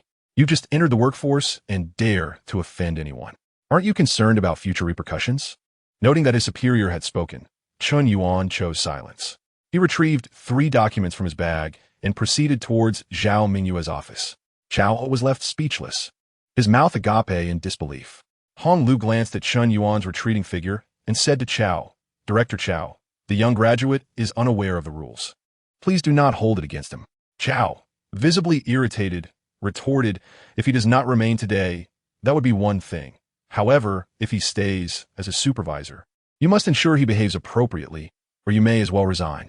Hong Lu understood this was aimed at her and nodded, understood, Director Chao. I will manage him well. With a huff, Chao ceased speaking. Meanwhile, Chen Yuan knocked and entered Zhao Mingyue's office. Zhao Mingyue, her lips adorned with a striking red, appeared exceptionally captivating. President Zhao, the proposal is ready for your review, Chen Yuan stated, placing the document beside her. Zhao Mingyue, lowering her gaze, signed the document after perusing it, then raised her eyes to Chen Yuan, gesturing for him to sit. I heard you had written nothing before leaving yesterday. Did you stay up late last night to finish it? Your insight is remarkable, President Zhao, Chen Yuan replied with a smile. I worked through the night, caught a brief sleep, and arrived 2 hours late. I hope you can forgive me. He wondered how Zhao Mingyue knew he had written nothing the previous day. Surely. Zhao had reported it. Zhao Mingyue nonchalantly remarked, as long as the proposal is well-crafted, your daily lateness is of little concern. Chen Yuan remarked, indeed, President Zhao. Unlike some directors who occupy high positions, yet focus solely on asserting their presence among subordinates rather than fostering the company's growth. Zhao Mingyue chuckled, shaking her head. All right, spare him your sarcasm. I admit, Zhao had come to me with complaints. As she began reviewing Chen Yuan's proposal, he remained silent, observing her intently. He pondered whether she was married. While gazing at Zhao Mingyue, Chen Yuan inwardly lamented his current status as someone who could barely afford rent. If only he had a modicum of wealth, he would certainly strive to win Zhao Mingyue's affection. Have you finished looking? Just as Chen Yuan was lost in his thoughts, Zhao Mingyue suddenly lifted her gaze. Alarmed, he stammered, President Zhao, perhaps I should wait outside. He began to rise to leave. There's no need. Zhao Mingyue closed the proposal in her hands and, with a hint of curiosity, inquired, Chen Yuan, I have reviewed your resume, and it appears quite pristine. It seems you haven't orchestrated any significant projects during your university years, have you? Yet, the 3 proposals you submitted are remarkably mature and highly feasible. Could you elucidate this a bit? Anticipating Zhao Mingyue's question upon completing the proposals, Chen Yuan chose not to withhold the truth. Indeed, my resume may seem unblemished, but the reality is quite different. During my university days, I spearheaded several successful marketing campaigns for various brands, which have since become quite well known. However, since my academic advisor served as a marketing consultant for those companies, my contributions were often attributed to him. Zhao Mingyue nodded silently. Your advisor must have recognized your efforts. Then, Chen Yuan chuckled. Indeed, he did not shortchange me. He praised my potential, saying I would surely have a bright future. Hearing this, Zhao Mingyue couldn't help but stifle a laugh. And you simply accepted that? With a resigned tone, Chen Yuan replied, what choice did I have? My diploma is in their hands. I had to concede. I understand, Zhao Mingyue acknowledged, returning to the matter at hand. All 3 of your proposals are commendable. I have decided to adopt them in their entirety. Really? Chen Yuan could not contain his joy. Thank you for your recognition, Zhao Zong. I shall work diligently for you. Zhao Mingyue smiled gently and picked up the desk phone to summon Hong Lu. Shortly after, Hong Lu knocked and entered. Zhao Zong, you called for me? She asked, her eyes bearing dark circles, showing her dedication. Zhao Mingyue nodded slightly. How are the proposals you've been working on? They are all prepared, Hong Lu replied. Zhao Mingyue handed her Chen Yuan's proposals, saying, take a look at these 3. Yes. Hong Lu accepted them and began to peruse, gradually becoming astonished. Once she appeared to have finished, Zhao Mingyue inquired, how do they compare to your own proposals? Feeling a pang of shame, Hong Lu lowered her gaze, realizing she had spent several sleepless nights in vain. Lift your head and speak. Zhao Mingyue frowned slightly. Swallowing hard, Hong Lu responded, Zhao Zong. These 3 proposals are vastly superior to the ones I have. Then, for the time being, set your proposals aside and focus on these 3. If there are uncertainties, consult with Chen Yuan, Zhao Mingyue instructed. Yes, Hong Lu replied, casting a sidelong glance at Chen Yuan in disbelief. To be valued by the boss so soon after joining the company. Couldn't he be destined for great heights? Supervisor Hong, you may return to your duties. Zhao Mingyue waved her hand dismissively. Yes, Hong Lu snapped back to reality and exited with the proposals, seeing that there seemed to be no further matters. Chen Yuan spoke up, Zhao Zong, I shall also take my leave. Indeed, Zhao Mingyue nodded, suddenly recalling something. Wait a moment. As Chen Yuan was nearly at the door, he turned back. Zhao Zong, is there anything else? Zhao Mingyue instinctively tightened her collar and said, with Supervisor Hong overseeing the execution of the proposals, there should be no issues. You may now approach General Manager Shun. Upon hearing this, Chen Yuan felt a bit apprehensive. What is the matter? Are you reluctant to go? Zhao Mingyue furrowed her brows and said, if you are unwilling to go, I shall offer you 20,000 yuan to buy out your 3 proposals. Now, proceed to the Human Resources Department and resign. No, no, please, CEO Zhao, I will go. Chen Yuan immediately capitulated. After submitting his resume for 6 months, he had finally secured a satisfying position, complete with a beautiful boss, and he was reluctant to relinquish it so easily. Zhao Mingyue's lips curled into a subtle smile as she triumphantly remarked, "Then why are you still here? Hurry along." Yes, I shall go at once." Once the office door closed, Zhao Mingyue chuckled softly, casting a glance at her chest, muttering a curse at the little lecher, and promptly fastened the top button of her shirt. In the next moment, she composed her expression and picked up the desk phone. Chapter 10. Heartfelt Confessions. Xiao Dang stood at the far end of the corridor, observing Chen Yuan emerge from Zhao Mingyue's office, looking dejected, not heading towards the marketing department, but instead seemingly exiting the company. A wave of delight washed over him. Ultimately, he has left. Did he truly believe that because CEO Zhao temporarily retained him, his position was secure? Xiao Dang shook his head with arrogance. "Director Qiao, your office phone is ringing." A colleague passing by reminded him.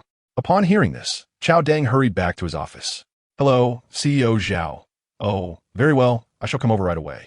After hanging up, Qiao Dang strode purposefully towards Zhao Mingyue's office. "CEO Zhao, that fellow Chen Yuan was so brazen yesterday, and you still insisted on giving him a chance. However, it's for the best that he has left." Zhao Mingyue frowned, replying, "Director Qiao, what are you saying? Chen Yuan's proposal was excellent. I have adopted it, and he is now officially a member of our company. Furthermore, I called you here to remind you not to speak ill of colleagues behind their backs, especially as a senior executive. Such words, if they get out, will reflect poorly on you." Qiao Dang received an admonishing glance from Zhao Mingyue and quickly shifted the topic. "By the way, have all the hosts for the e-commerce department been hired?" "Rest assured, CEO Zhao, we have secured 12 hosts across 6 platforms, with uninterrupted broadcasting for 12 hours. Zhao Mingyue nodded, uncertain of the impact Chen Yuan's proposal might yield, but decided to proceed with it for now. Meanwhile, Chen Yuan hailed a taxi and arrived at the entrance of Xingchen Building. He could not discern whether it was the sudden drop in temperature or if Shen Yanqing was still upset, but he felt an undeniable chill. Upon reaching the security booth, he stated his purpose and even showed his work ID. The security guard instructed him to wait while he made a call upstairs. On the top floor, despite having resolved to forget Chen Yuan, Shen Yanqing found her mind inexplicably drifting back to the memory of him standing up for justice of the market, like a beam of light that refused to fade. Just then, her secretary, Huang Li, entered, saying CEO Shen, the security downstairs, just called, mentioning that a Chen Yuan from Tianlanlan Company is here to see you. It must be regarding funding, but I have not heard of anyone named Chen Yuan from our company. Upon hearing his name, Shen Yanqing's heart skipped a beat. "I shall not see him," she decisively replied. At the entrance of the building, Chen Yuan waited anxiously for a while, and then the phone at the guard booth rang. The security guard answered, hum. "Okay, I understand." After hanging up, he turned to Chen Yuan and said, "Mr. Chen, I apologize, but Mr. Shen has stepped out." Chen Yuan couldn't help but smile wryly. Surely the security guard knew that Shen Yinning had not truly left. If she were genuinely absent, there would be no need for a phone inquiry. It seemed she was indeed upset. Chen Yuan murmured to himself, preparing to return to the company to contemplate his next course of action. Upon reaching the roadside, he hailed a taxi. Just as he was about to open the door, the security guard rushed over. "Mr. Chen, wait. Mr. Shen requests your presence upstairs." A wave of joy washed over Chen Yuan as he told the taxi driver, "I'm sorry, please hold on." Inside the building, he was guided by the front desk to the elevator, which took him straight to the top floor. "This way, please," the attendant said. Chen Yuan nodded and followed. Soon, they arrived at the entrance of a double-door office. Secretary Huang stood at the door. Upon seeing Chen Yuan, she inquired, "Are you from Tianlanlan Company?" "Yes. My name is Chen Yuan," he replied. "Please follow me," Secretary Huang said, pushing open the office door. Mr. Chen has arrived." Shen Yinning cast a frosty glance at Chen Yuan and instructed Secretary Huang to leave. "Aren't you the one who enjoys avoiding me? Why become seeking me now?" Chen Yuan sensed her lingering anger, a profound sorrow welling up within him. "Mr. Shen, I apologize. It was my fault." "Enough. Sit down. I don't wish to hear your excuses," Shen Yinning interjected, her tone softening as she asked, "Would you prefer tea or coffee?" Chen Yuan settled onto a nearby sofa, feeling as though he had fallen into a deep pit. "Coffee, please." Chen Yuan couldn't suppress a smile at his comical demeanor. As Chen Yuan surveyed the spacious office, he felt a prickling discomfort. Fortunately, after a short while, Chen Yuan returned with the coffee.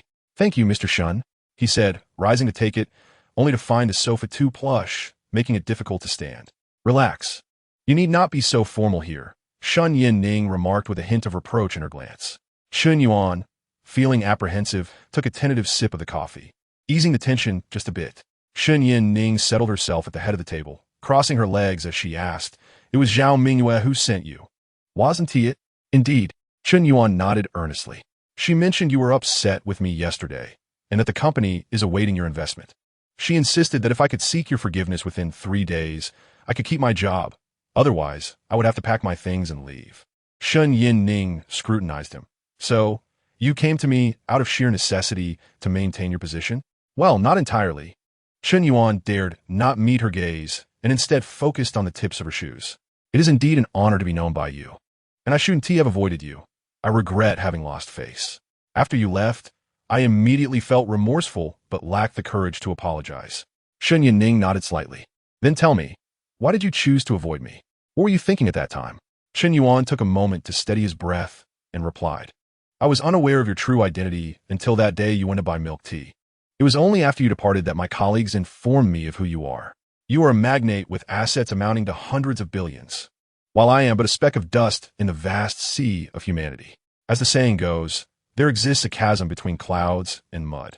I fear that frequent interactions with you may lead me to forget my own identity, which is why I endeavor to maintain a distance and remain grounded in my true self." Chen Yuan listened, astonished. "Is this your heartfelt truth?" Chen Yuan nodded affirmatively. "Indeed. It is my sincere sentiment." "Very well," Chen Yuan replied. "Since you have shared your genuine feelings, allow me to reciprocate. You may presume that I, being affluent and engaged in investments, am surrounded by numerous acquaintances and friends. However, the stark reality is quite the opposite. I possess merely a handful of confidants with whom I can share my true thoughts. Here we stand, just the two of us. I shall not conceal my feelings from you. That day at the market, your embodiment of righteousness captivated me. I felt the potential for a new friendship, yet you." Chen Yuan could not help but feel a twinge of disappointment. Chen Yuan, lowering his gaze in shame, responded, "I am sorry, Miss Shun, for disappointing you." Chen Yuan inquired, "Do you now wish to consider me, this elderly lady, as a friend?" Chen Yuan offered a faint smile, lifting his gaze to meet hers. "Miss Shun, your elegance is undeniable, as long as you do not mind that I am but a humble individual." A long-lost smile graced Chen Yuan's face. "Of course. Among those I know, there are few who surpass my wealth." Chen Yuan chuckled helplessly. "Miss Shun, are you no longer upset?" Chen Yuan uncrossed her legs, playfully chided. "After all this time, what reason would I have to remain angry? By the way, I have been asking you your name, yet you persist in withholding it. Allow me to inquire once more, what is your name?" "You already know I am called Chen Yuan," he replied, his cheeks flushed. Chen Yuan responded, "No, I wish to hear it from your own lips." Chen Yuan couldn't help but chuckle at her childlike stubbornness. "Very well, I am Chen Yuan." "Hello, Chen Yuan, I am Chen Yuan." Chen Yuan nodded. "Understood, Miss Shun. I shall remember. As for the investment you discussed with Mr. Zhao yesterday, you will still proceed with it, correct?" "Absolutely. One must keep matters distinct," Chen Yuan affirmed. Chen Yuan breathed a sigh of relief. "Then I can return with peace of mind." "Thank you, Miss Shun. I shall take my leave now." "Very well." Chen Yuan replied with a smile and a nod. At the curb outside the starry building, Chen Yuan hailed a taxi back to the company, his spirits lifted. No sooner had the taxi departed than a red Mercedes-Benz entered the premises of the starry building. Wang Shitong, clad in a cream-colored wool coat and carrying a stylish handbag, emerged from a vehicle, striding into the building with purposeful steps. Shortly thereafter, she arrived at the top floor, where she encountered Secretary Huang. "Secretary Huang, is Ms. Chen in her office?" Wang Shitong inquired. Being a familiar face at Starry Capital, she knew many of the employees well. "Yes, she just sent off a guest." Secretary Huang replied. "Understood," Wang Shitong said with a nod, then added, "By the way," as she pulled a new shade of lipstick from her handbag. "This was a gift from a customer at my store yesterday. The color is a bit too muted for me. I thought I would pass it along to you." Secretary Huang held the item in her hands, utterly astonished. "President Huang, this is the newly released limited edition from Dior, priced at over 3,000. It's nearly impossible to obtain, even with a queue. This is far too extravagant. Surprised and flustered, she hurriedly handed it to Wang Shitong. Wang Shitong grasped her hand and playfully pushed it back, saying, "Why are you being so polite? Just take it." Overwhelmed with joy, Secretary Huang exclaimed, "Thank you, President Wang." "Go on now." Wang Shitong waved her off and approached the door of Shen Yanqing's office, pushing it open as she entered. "Shitong, what brings you here?" Shen Yanqing blinked in surprise, not expecting Wang Shitong to visit at this moment. "Would it be appropriate for me not to come?" Wang Shitong settled into Shen Yanqing's office, as if returning home, taking a casual seat. Shen Yanqing, somewhat puzzled, poured another cup of coffee. "Having just brewed one for Chen Yuan. What's troubling you? Surely it's not related to me?" Wang Shitong took a sip, placing the cup on the coffee table. "Of course, it is related to you. Secretary Huang mentioned that you've been glum since returning from Jingfeng building yesterday, looking rather unwell. You wouldn't tell her what was wrong. Were you ill yesterday? Did you go to the hospital? If not, I can take you there right now." Shen Yanqing glanced towards the door, exasperated with Secretary Huang for divulging her concerns. "What do you mean by divulging? Is it that you, Shen Yanqing, have always regarded me as an outsider?" "Oh dear, that is not what I meant," Shen Yanqing clarified. "I'm perfectly fine, truly. Look at me, I'm quite cheerful." As she spoke, she lifted her skirt and twirled in front of Wang Shitong, her face glowing with an undeniable smile. Observing her demeanor, Wang Shitong conceded that she indeed appeared fine, yet she remained puzzled. "Then why were you so down yesterday? Did you have an unpleasant conversation with the founder of that company?" Shen Yanqing shook her head. "Not quite." "Then what was it?" Wang Shitong pressed. Shen Yanqing pondered happily for a moment, then moved closer to Wang Shitong, teasingly asking, "Do you really want to know?" Wang Shitong rolled her eyes in exasperation. "If you don't tell me, I might just leave." Wait. Now that you're here," Shen Yanqing insisted, pulling her back down. "I'll tell you. We're practically family, aren't we?" She wrapped her arms around Wang Shitong's. With a playful huff, Wang Shitong replied, "All right, go ahead." Shen Yanqing's eyes sparkled as she continued. "Do you remember that little brother I mentioned?" Wang Shitong grimaced slightly. "You mean that scrawny kid from the market? Could you be a bit more civil? Must you call him that?" Shen Yanqing retorted. Wang Shitong, undeterred, insisted, "I don't care. I'll call him whatever I want." Unable to argue further, Shen Yanqing relented. Fine. If you want to call him scrawny kid, then so be it." After a brief pause, she continued, "Yesterday, while I was at Jingfeng building, I ran into him again. He works at Tian Lan Company. Isn't it an extraordinary coincidence?" Wang Shitong replied, "Indeed. What a remarkable coincidence. It is certainly intentional. He seeks to ensnare women like you, wealthy, attractive, and emotionally yearning. Senyan ninglistenet unconvinced. But he is not a deity. How could he possibly know that I was going to Tian Lan yesterday? And what a coincidence that he was just hired by Tian Lan. Wang Shitong momentarily found herself at a loss for words and inquired. And then, Shen Yanning took a deep breath and continued, "Mr. Zhao from Tian Lan showed me around the company. As we reached the marketing department, I spotted him, and he saw me too. Yet his immediate reaction was to evade me." Wang Shitong nodded thoughtfully. "So this is what troubles you?" Shen Yanning replied earnestly, "Indeed, it is. Why should he avoid me? I'm not some ferocious beast." Wang Shitong shook her head slightly, lamenting, "Yanning, you have experienced much in life. It's surprising that such a trivial matter can affect your mood." Suddenly, Wang Shitong straightened up, staring intently at Shen Yanning. "Yanning, you don't harbor feelings for him, do you?" Shen Yanning instinctively blushed and said, "Do you remember how you advised me a couple of days ago? After some contemplation last night, I realized you were absolutely right. I cannot resign myself to a life of solitude, nor can I settle for just anyone. While I am still youthful, I must savor the sweetness of love. Otherwise, my life would be in vain." Wang Shitong chuckled, astonished that her own words had returned to her like a boomerang. "So, you intend to casually pursue this trivial matter?" Shen Yanning retorted, "What do you mean casually? I have met him several times. The person you introduced to me was truly casual." She continued, "Let me ask you, your little brother from a park. Was he not merely a hasty choice made out of desperation? Have you truly delved into who he is? How many times have you met in recent days? You know nothing of his character, yet you would dare introduce him to me? Are you not concerned about leading me astray?" Shen Yanning felt a surge of indignation. Wang Shitong was momentarily silenced, her mouth opening and closing, ultimately stating, Wang Shitong, would never misjudge a person, not even at first glance." Shen Yanning raised an eyebrow. "So, you doubt my judgment? Wang Shitong pouted. So, you genuinely intend to pursue this little matter? Chen Yuan ponderatebly, unconsciously lowering her gaze. I do intend to, but I have some concerns. Concerns? Wang Shitong asked, puzzled. What could possibly concern you? Shen Yin became serious. Consider my age compared to his. Would he truly wish to date an older woman like me? If I were to confess my feelings, would he not perceive me as a pervert?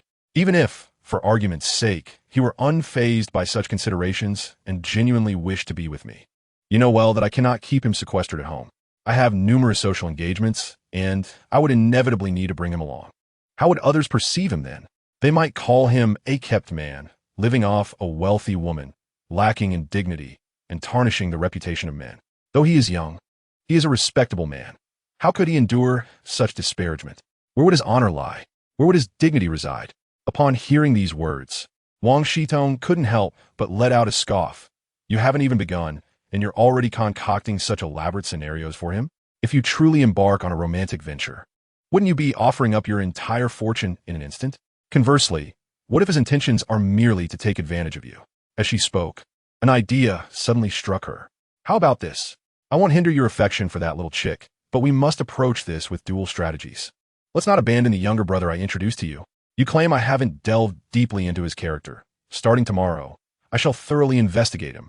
Then you can compare the two and choose the one who suits you best. What do you say? Wang Shitong's enthusiasm grew as she spoke, her eyes sparkling with anticipation as she looked at Chen Yuan. Chen Yuan furrowed her brow. Isn't this inappropriate? Wang Shitong dismissed her concern. What harm is there? Does anyone not have the right to make a choice? Come on, you mustn't hesitate. It's settled then. I'll inform my younger brother about your situation later and see what he thinks. Upon concluding her words, Wang Shitong hurriedly left, fearing that Chen Yuan might retract her agreement. Chen Yuan had yet to voice her objections, but with Wang Shitong's swift departure, she could only sigh and swallow her words. At Jingfeng Building, Chen Yuan returned to the company and promptly made his way to Zhao Mingyue's office. General Manager Zhao, I have completed the task you assigned. Zhao Mingyue, immersed in paperwork, glanced up at Chen Yuan in surprise. You managed to resolve it so quickly? Chen Yuan nodded. Indeed, General Manager Shun is a reasonable person. Once she apologized, the matter was settled. Moreover, she assured me that it would not affect her support for our company. Well done. Zhao Mingyue acknowledged with a nod of approval. From this moment onwards, you are officially a member of Tianlanlan. Congratulations. Thank you for your kindness, General Manager Zhao. Chen Yuan beamed with joy. If there are no further instructions, I shall return to my duties.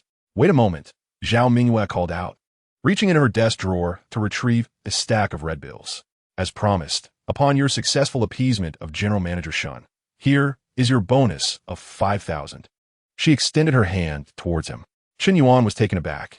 General Manager Zhao, you truly mean it? Zhao Mingyue replied earnestly.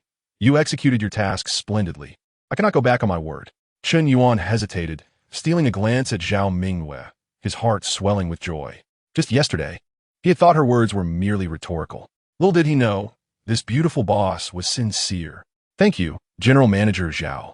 With your beauty and kindness under your leadership, our Tianlanlan brand shall undoubtedly gain global renown. All right, go back to work, Zhao Mingyue smiled, waving him off as she returned to her tasks. Understood. General Manager Zhao, I shall get back to it. Please don't hesitate to call on me should you need anything, Chen Yuan replied, nodding as he clutched the bills and exited the office. With his 5,000 in hand, he no longer had to endure the landlord's scowls. Safeguarding the money, Chen Yuan returned to the marketing department, only to discover that nearly half of his colleagues were absent. The colleague who had previously sat beside him was also nowhere to be found. It seems that he has gone to execute the plan. His absence indicated that it was of no concern to him, and he did not dwell on it. Opening his computer, he continued his in-depth study of sanitary pads. The proposal submitted to Zhao Mingyue in the morning was merely a gimmick, aimed at enhancing the brand awareness of Tianlanlan. However, the subsequent marketing efforts should indeed focus on product quality. He discovered that even well-known brands in the market occasionally revealed concerning quality issues, leaving consumers in a state of helplessness. Chen Yuan firmly believed that Zhao Mingyue must have recognized this market potential and found it ripe for opportunity. Or perhaps she herself had been a victim of inferior products, prompting her entrepreneurial endeavor in the sanitary pad industry. He also trusted that his proposal could, to some extent, help more consumers become aware of these issues. As he delved deeper into the company's products and conducted market research, Chen Yuan began to realize that women often face significant challenges. Frequently, when there are product issues, women mistakenly attribute them to their own health, leading to various complications. They should be consuming fine grains, yet they find themselves with only the coarsest of fare. As the sun began to set outside, Chen Yuan glanced at the time. It was nearly time to clock out. Just then, a WeChat notification pinged on his phone. To his surprise, it was a message from Wang Shidong. He momentarily hesitated, thinking that after the matter had fallen through, their interactions would cease. Could it be that there was a new development? Opening the message, he found that Wang Shitong was inviting him to dinner, stating that after 2 days of effort, her close friend had finally relented. They could discuss her friend's situation over dinner. Chen Yuan pondered for a moment. Since he wasn't working late that evening, it wouldn't hurt to learn more. He replied to Wang Shitong, "All right, Annie Tong, you choose the venue, and I'll come over after work." Shortly after, she sent him the location, a CAF named Mei Yun. Half an hour later, Chen Yuan packed up and left work. The CAF was somewhat distant, so he took a taxi, but encountered traffic along the way. Arriving in a hurried hour, as soon as he stepped out of the car, he saw Wang Shitong standing at the entrance. He approached her, apologizing, "Annie Tong, I'm sorry for the delay. There was traffic." Upon seeing Chen Yuan again, Wang Shitong felt a sense of nostalgia. "It's all right. I haven't finished work either." "Wait, you work here?" Chen Yuan was taken aback. Wang Shitong nodded with a smile. "Sort of, this place is mine."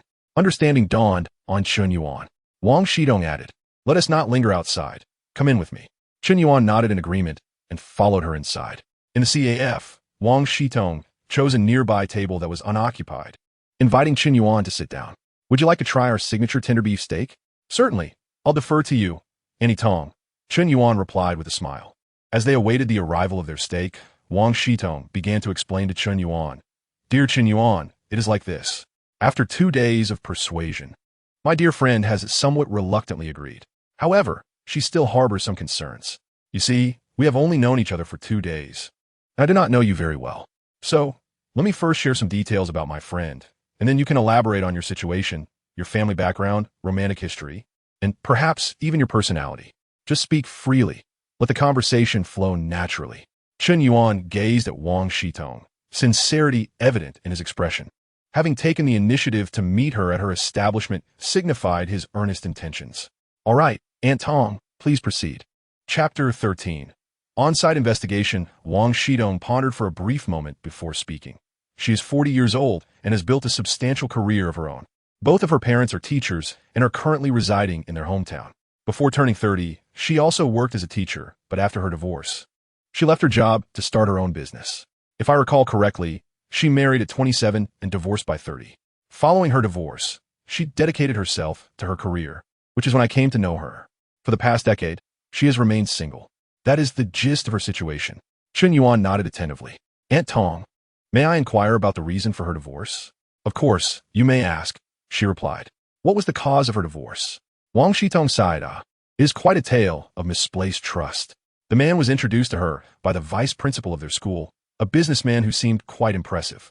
Feeling the pressure of age and familial expectations, they married shortly after meeting. However, after their marriage, they were unable to conceive, and soon the neighbors began to gossip. Her in-laws grew increasingly distant, and eventually, they even encouraged their son to divorce her. Chen Yuan questioned, "Did she not seek medical advice?"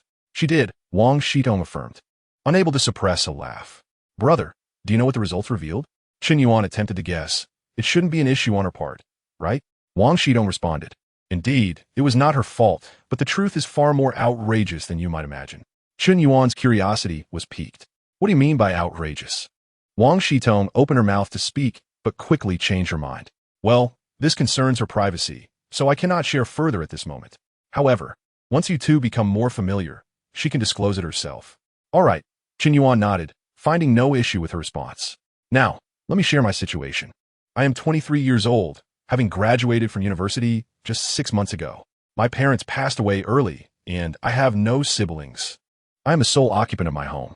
As for my romantic history," he blushed slightly, "I'm not sure if it counts. During my freshman year, a senior expressed her affection for me, and we dated for 2 months. We held hands, but then we parted ways." Wang Shitong inquired, "Did you not have feelings for her?" Not at all. Chen Yuan shook his head. In fact, I was quite fond of her. However, she later began a relationship with another sophomore. Why did that happen? Wang Shitong listened with great perplexity. It was she who had first professed her affection, and it was she who had initiated the breakup. Merely 2 months had passed. Could it be that he had not treated her well enough? Chen Yuan offered a wry smile. In one's first romance, who does not invest wholeheartedly? She was in her junior year, anxious that post-graduation opportunities for employment might elude her. It just so happened that the gentleman in question hailed from a family that owned a company and had been pursuing her covertly. I understand now, Wang Shitong realized. Sacrificing love for the sake of career. Alas, one must concede that everyone has their own choices. But did they remain together thereafter? Not at all. Chen Yuan shook his head. Their relationship lasted perhaps a mere 2 months, after which it was rumored that the gentleman's family business collapsed. His father tragically took his own life, and his mother descended into madness overnight. He withdrew from school shortly thereafter. So your ex-girlfriend's efforts were in vain? Wang Shidong could not help but chuckle. Speaking of which, given your handsome appearance, you must have had many admirers during your university days, right? Honestly, how many romantic entanglements have you had? None at all, Chen Yuan replied, shaking his head. Since then, I devoted myself entirely to my studies until graduation. Upon hearing this, Wang Shitong suddenly realized a more outrageous question. Fearing that the nearby guests in the lounge might overhear and embarrass Chen Yuan, she leaned closer and lowered her voice. If your only romantic experience was limited to holding hands, does that imply that you are still? Wang Shitong refrained from uttering the 2 words, but she was confident that Chen Yuan understood her implication. Chen Yuan felt a surge of warmth to his cheeks, relieved when the waiter arrived with their steak, which alleviated some of the awkwardness. Brother, there is no need to be so formal. Please eat, Wang Shitong encouraged. All right. Chen Yuan nodded and began to cut his steak. After a few bites, Wang Shitong inquired, how does it taste? Delicious, Chen Yuan exclaimed, his eyes wide with surprise. Aunt Tong, you may laugh at me, but this steak is far superior to any I've ever tasted before. It must be quite expensive, right? Wang Shitong chuckled. It's not overly expensive, just a little over 100 per serving. However, the method of preparation comes from my dear friend. It is thanks to this steak that my restaurant thrives. Chen Yuan marveled. Your friend is truly impressive. Wang Shitong smiled. I have a good understanding of her background now. I will share this with her. After finishing the steak, Chen Yuan glanced at the sky, noting the late hour and preparing to depart. Aunt, where do you live? I'll give you a ride. Chen Yuan politely declined. No need, Aunt Tong. I could take a cab. Wang Shitong insisted. It's no trouble. I'll drive you. Unable to resist her, Chen Yuan acquiesced and climbed into Wang Shitong's Mercedes. 40 minutes later, they arrived at the entrance of the apartment. Aunt Tong, thank you for bringing me back. Please be careful on your way home. Wang Shitong smirked. What is this? After going to such lengths to return you, you don't intend to invite me up for a glass of water? Chen Yuan frowned inwardly, realizing that Aunt Tong was likely conducting a field investigation for a friend. Very well, Aunt Tong, then follow me, he said with a generous spirit, convinced he could withstand scrutiny. Wang Shitong smiled as she exited the vehicle. Just then, the landlord emerged from the apartment, spotting Chen Yuan at once. Chen Yuan, you've returned at just the right time. I was looking for you, Chen Yuan inquired. What's the matter? The landlord, an elderly man, displayed evident impatience. What else could it be? Have you forgotten what I told you a few days ago? Have you given any thought to the matter of renewing the lease? If you decide not to rent, please vacate the premises promptly. Chen Yuan hastily replied. Of course I will rent. The semi-annual rent is 7,200. I have 5,000 in cash, and I will transfer the remaining 2,200 to you via WeChat. As he spoke, Chen Yuan produced the bonus Zhao Mingwei had given him. The landlord was taken aback. But you haven't even started working yet. Where did you acquire such a sum? At that moment, the landlord noticed a woman standing beside Chen Yuan, who unmistakably appeared affluent. The landlord scrutinized Chen Yuan once more and immediately deduced something. In the next instant, he pulled Chen Yuan aside. Chen Yuan, how could you do this? Not finding work is merely a temporary setback. You cannot resort to being a kept man because of it. Once you embark on that path, you will find it impossible to return to a stable job. It will ruin you. Alas, perhaps I have pressured you too much.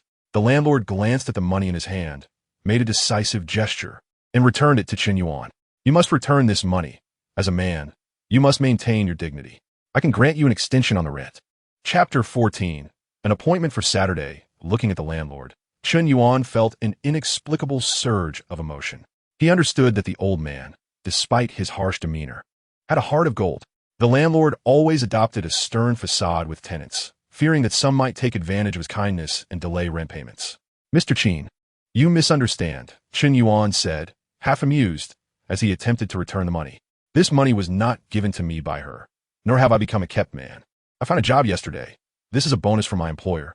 Your boss gave you a bonus on your second day of work? On what grounds? Is your boss a woman? The landlord, Mr. Chen, looked skeptical, casting a sidelong glance at Wang Shitong. And who is she? That wool coat she wears, my youngest daughter has one just like it, purchased for over 20,000 just half a month ago. She certainly appears to be a high-spending individual. How is it that a poor lad like you has come into contact with her? Chen Yuan felt overwhelmed. Mr. Chen, I appreciate your concern, but this is a long story. Please, just count the money and head home. Mr. Chen's lips moved, yet he swallowed his words. Very well. I shall take my leave. With that, he turned to depart, casting a wary glance at Wang Shitong as he exited.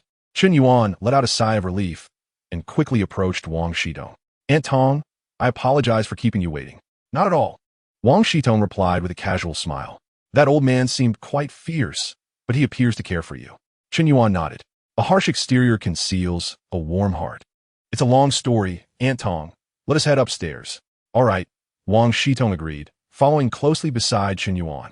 Before long, the two arrived at the 8th floor via the elevator. This is where I reside, Chen Yuan said as he rummaged for his keys, gesturing ahead. Wang Shitong surveyed her surroundings.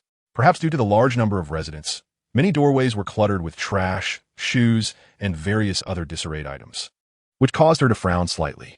Brother, is this where you live? Chen Yuan smiled awkwardly. It is a bit messy, but it's close to work. Wang Shitong pursed her lips, choosing to remain silent. Chen Yuan opened the door and said, Aunt Tong, please come in. Wang Shitong glanced around the entrance before stepping inside. The room was remarkably clean, devoid of the clutter that characterized the hallway, which immediately improved her impression of Chen Yuan. Additionally, she noticed another commendable aspect. His room had no unpleasant odor. Chen Yuan, I didn't expect your room to be so tidy. Wang Shitong could not help but compliment him. Chen Yuan smiled. Having grown up without a mother, I've mostly cleaned up after myself at home, so I've gotten used to it. The room isn't large. Feel free to look around while I get you a glass of water. Thank you. Wang Shitong nodded, moving to the balcony to admire the view. As she turned around, Chen Yuan handed her the water and went to the kitchen. Spotting oil, salt, soy sauce, and vinegar on the countertop, she asked, Do you cook for yourself? Chen Yuan replied, Yes, a home for two is still a home for one. Cooking for myself saves money and allows me to cater to my own tastes. Wang Shitong nodded in satisfaction. Indeed, you are someone who knows how to live.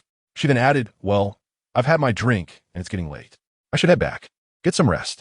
With that, Wang Shitong turned to leave. Chen Yuan accompanied her to the elevator, watching it descend before returning to his apartment. The crisp autumn night air greeted Wang Shitong as she stepped out of the building, tightening her coat as she dialed Shen Yanqing's number. Yanqing, I have delved deeper. Delved deeper? Into what? Shen Yanqing, sitting on the sofa with strawberries while watching a movie, was perplexed. Noticing Shen Yanqing's distracted demeanor, Wang Shitong felt a hint of exasperation. Of course, I mean my little park brother. The matter we discussed earlier today. Did you not take it to heart? Oh, now I remember, Shen Yanqing exclaimed, turning down the volume of the television. So how far have you delved? At that moment, Wang Shitong had returned to her car and replied, Tonight, I invited him to dinner at my shop. We talked about his family background and romantic history, and I also visited the place he rents. Wang Shitong recounted the details to Shen Yanqing. Sensing her seriousness, Shen Yanqing began to feel troubled. What's wrong? Is there an issue? Wang Shitong inquired. No, I just think this situation isn't ideal, Shen Yanqing admitted. Oh, I know you're concerned about that little chick, but you two aren't even together yet. How about this? This Saturday, I'll invite my little part brother, and the three of us can have dinner together. If you think it won't work, we can forget it. But if it seems promising, we can explore it further. Rest assured, I won't let you down. Though Shen Yanqing internally resisted, she felt unable to voice her objections to Wang Shitong's persistence. It was merely a meal, a chance to meet and subsequently apologize. That would suffice. Upon contemplating this, Shen Yanning felt a wave of relief wash over her. Very well, let us schedule for Saturday noon at your establishment. Wang Shitong replied affirmatively, and after ending the call, she let out a long sigh, pondering the purpose of her daily endeavors. The following day, around 5 in the morning, the sky remained shrouded in darkness. As anticipated, rain had commenced. Chen Yuan stood on the balcony, exhaling deeply. He then checked the weather forecast for the next few days. It was Wednesday, and the rain was predicted to intermittently persist until Friday, aligning perfectly with his expectations. With a hint of excitement, he noted the early hour and returned to bed for a bit more rest. Awakening once more before 7, he realized it was nearly time to rise for work and decided against sleeping further. After freshening up and purchasing 2 steam buns on his way, he arrived at the office a half-hour early. To his surprise, a significant portion of the department was already present. Seriously, Supervisor Hong, must you all be this competitive? Chen Yuan approached cautiously, voicing his mild complaint. Being competitive can indeed benefit our bonuses at the end of the month, Hong Lu stated earnestly. Our marketing department also receives performance-based commissions, essentially making us half-sales personnel. Chen Yuan smirked slightly. He believed that high bonuses could still be attained without such extreme competitiveness. Hong Lu waved her hand dismissively, shifting the conversation. Let's not dwell on that for now. I have some questions regarding the proposal and was just about to consult you. Although Chen Yuan was relatively new as an experienced marketing professional, Hong Lu recognized the brilliance of his plans and held him in high regard. They discussed the proposal in detail, with Chen Yuan emphasizing a few crucial steps, while Hong Lu listened intently, nodding in agreement. 2 days later, on Friday morning, a video of a girl using sanitary pads to prevent water dripping from the ceiling went viral across short video platforms. Within a mere hour, the video garnered over 70,000 likes, skyrocketing from just over 2,000, and the comments reached an astonishing 90,000. Chapter 15. It went viral. The backstory unfolded as follows. A girl had rented an apartment near her office, situated in an old community on the top floor. The rooftop, perpetually accumulating dust and overgrown with weeds, caused drainage issues that led to water seeping through the ceiling during rainfall, resulting in disruptive drips onto the floor. This girl, suffering from neurosis, could not tolerate any noise while sleeping, particularly the incessant dripping. It was sheer torment for her. Previously, she would use a basin or bucket to catch the leaks, covering it with a towel to muffle the sound. However, once the towel absorbed enough water, it would fall into the basin, causing more noise as the water dripped into the bucket. On this occasion, coinciding with her menstrual cycle, she noticed a pack of sanitary pads on her bedside table and had an epiphany to stick them to the ceiling. To her astonishment, the results were remarkably effective, allowing her to sleep soundly until dawn. Feeling as though the sanitary pad had become her savior, she excitedly shared the video online. All of this, mind you, was the result of Chen Yuan's marketing strategy. Beyond the video itself, the delightful comments in the discussion section are an integral part of the proposal. The two elements complement each other perfectly. It's gone viral. Chen Yuan, look, it's a hit, Hong Lu exclaimed, her excitement palpable as she rushed over to Chen Yuan's workstation, nearly pressing the screen against his face. Manager Hong, no need to get so close. I've already seen it, Chen Yuan replied, leaning back slightly. Hong Lu, still brimming with enthusiasm, called out to their colleagues, look at Chen Yuan, a newcomer who hasn't even fully grasped our company's products yet, and he is already presenting such an impressive proposal. She quickly corrected herself. A proposal so remarkable. And then look at you all. What have you submitted each time? Upon hearing this, a chorus of colleagues protested. Manager Hong, you can't criticize us. Aren't you the same? Another chimed in, people are incomparable. Chen Yuan was personally recruited by CEO Zhao. If he didn't have the skills, wouldn't that be a blow to Zhao's credibility? Exactly. Chen Yuan is a marketing genius. How can we possibly compare? Indeed. Who would have thought to use sanitary napkins to stop leaks? Such unconventional thinking could only spring from a mind like Chen Yuan's. Hong Lu appeared somewhat embarrassed, momentarily at a loss for words. At that moment, Chen Yuan stood up and said, everyone, there's no need to shower me with praise. You all are doing splendidly, working steadily and effectively.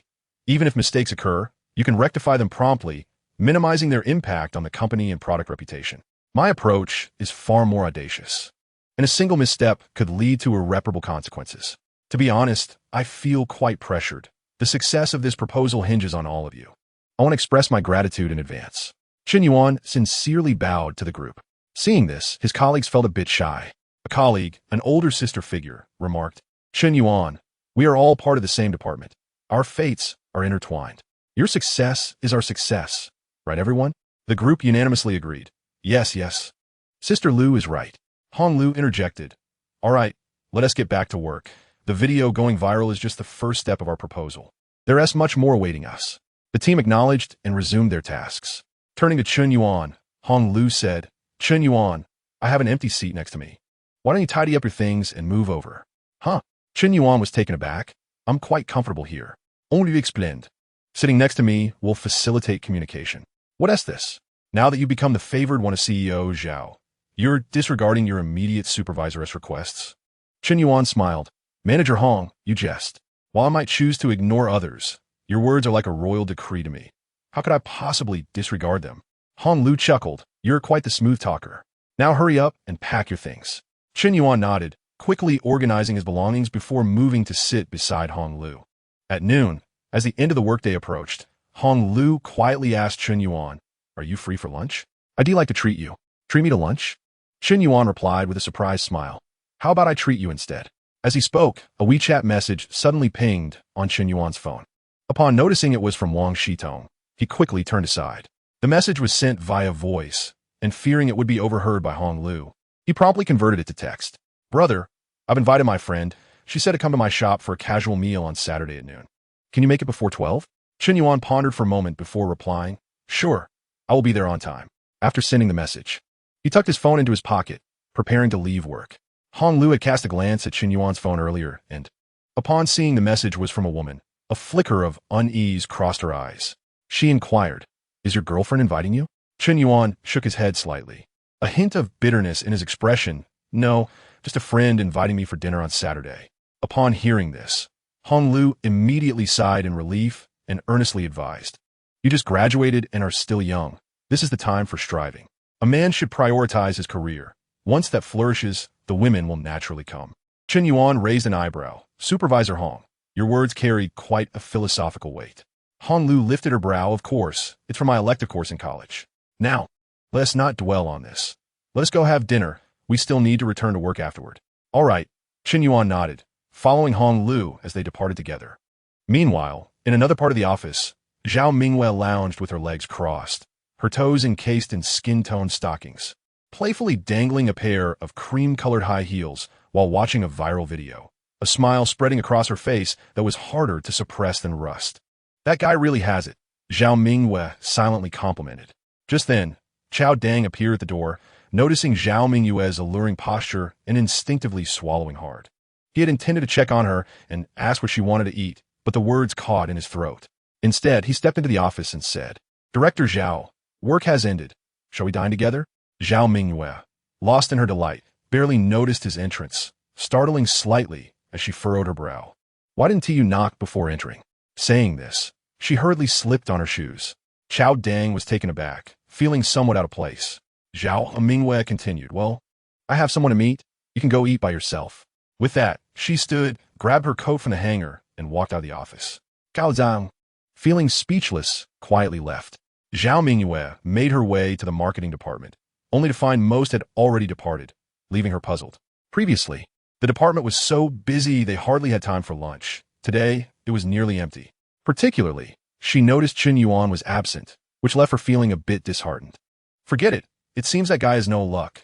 I might as well eat alone, she mumbled to herself before turning to leave. Chapter 16. Do you also like Chen Yuan? At a restaurant near Jingfeng Building, Chen Yuan halted at the entrance, assessing the situation. Supervisor Hong, this place looks rather pricey. I feel I need not spend so extravagantly. He estimated that their lunch would cost at least 200 yuan. While he had no doubt Hong Lu could afford it, he thought it was merely a casual meal after work. However, Hong Lu insisted, It's my first time treating you. I can't possibly take you to a place serving meals for just 10 yuan. Moreover, I shall rely on you in the future. So let us not stand on ceremony. Come along. With that, Hong Lu pulled Chen Yuan inside. The two soon found a table in the restaurant and sat down. Hong Lu ordered 3 dishes, and before long, they began to eat. As they sat opposite each other, they gradually became more familiar. While munching, Chen Yuan inquired, Supervisor Hong, how long have you been working at the company? Hong Lu pondered for a moment and replied, nearly 4 years. Back then, the company had just been established for less than 6 months. Why do you ask? Chen Yuan chuckled and shook his head. Oh, nothing significant, just a casual question. As the two engaged in their conversation, a striking figure appeared at the entrance of the restaurant. Ms. Zhao dining alone? The staff recognized Zhao Mingwei, a regular patron of the establishment. Zhao Mingwei nodded and scanned the dining area for a quieter spot, suddenly spotting Hong Lu. She noticed a man seated across from Hong Lu, both appearing to share a jovial exchange. I'll just join that table over there, she remarked, pointing before striding over. Ha ha ha. Hong Lu was amused by Chen Yuan's antics, but upon catching sight of Zhao Mingwei, she quickly rose to her feet. Ms. Zhao, what a pleasant surprise. Have you come to dine as well? Chen Yuan, equally startled, quickly stood up. Ms. Zhao, are you here for a meal too? Zhao Mingwei, her expression impassive, surveyed the pair and asked, I hope you don't mind if I join you? Chen Yuan and Hong Lu exchanged a silent, somewhat awkward glance before nodding. Of course. We wouldn't mind at all, Ms. Zhao. Please take a seat. With that, Chen Yuan graciously offered a spot. Zhao Mingwei glanced sideways and said, I think I will sit with Supervisor Hong. Having frequented this restaurant often enough to nearly have her own menu, the staff promptly brought her dishes without needing to ask. Enjoy your meal, Ms. Zhao, the waiter said before departing. Noticing that the two were momentarily idle with their chopsticks, Zhao Mingwei queried, Why have you stopped eating? Just a moment ago, you seemed quite engaged in conversation. What was so amusing?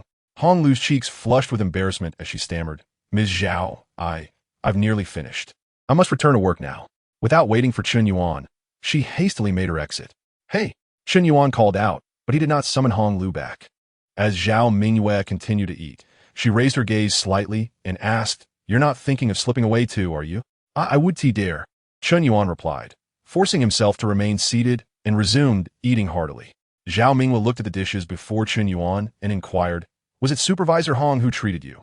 Or did you invite her? Chen Yuan responded, It was Supervisor Hong who treated me. I see. Zhao Mingwei nodded thoughtfully.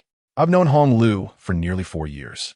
And I've never seen her invite a male colleague to dinner, especially someone she has only recently met.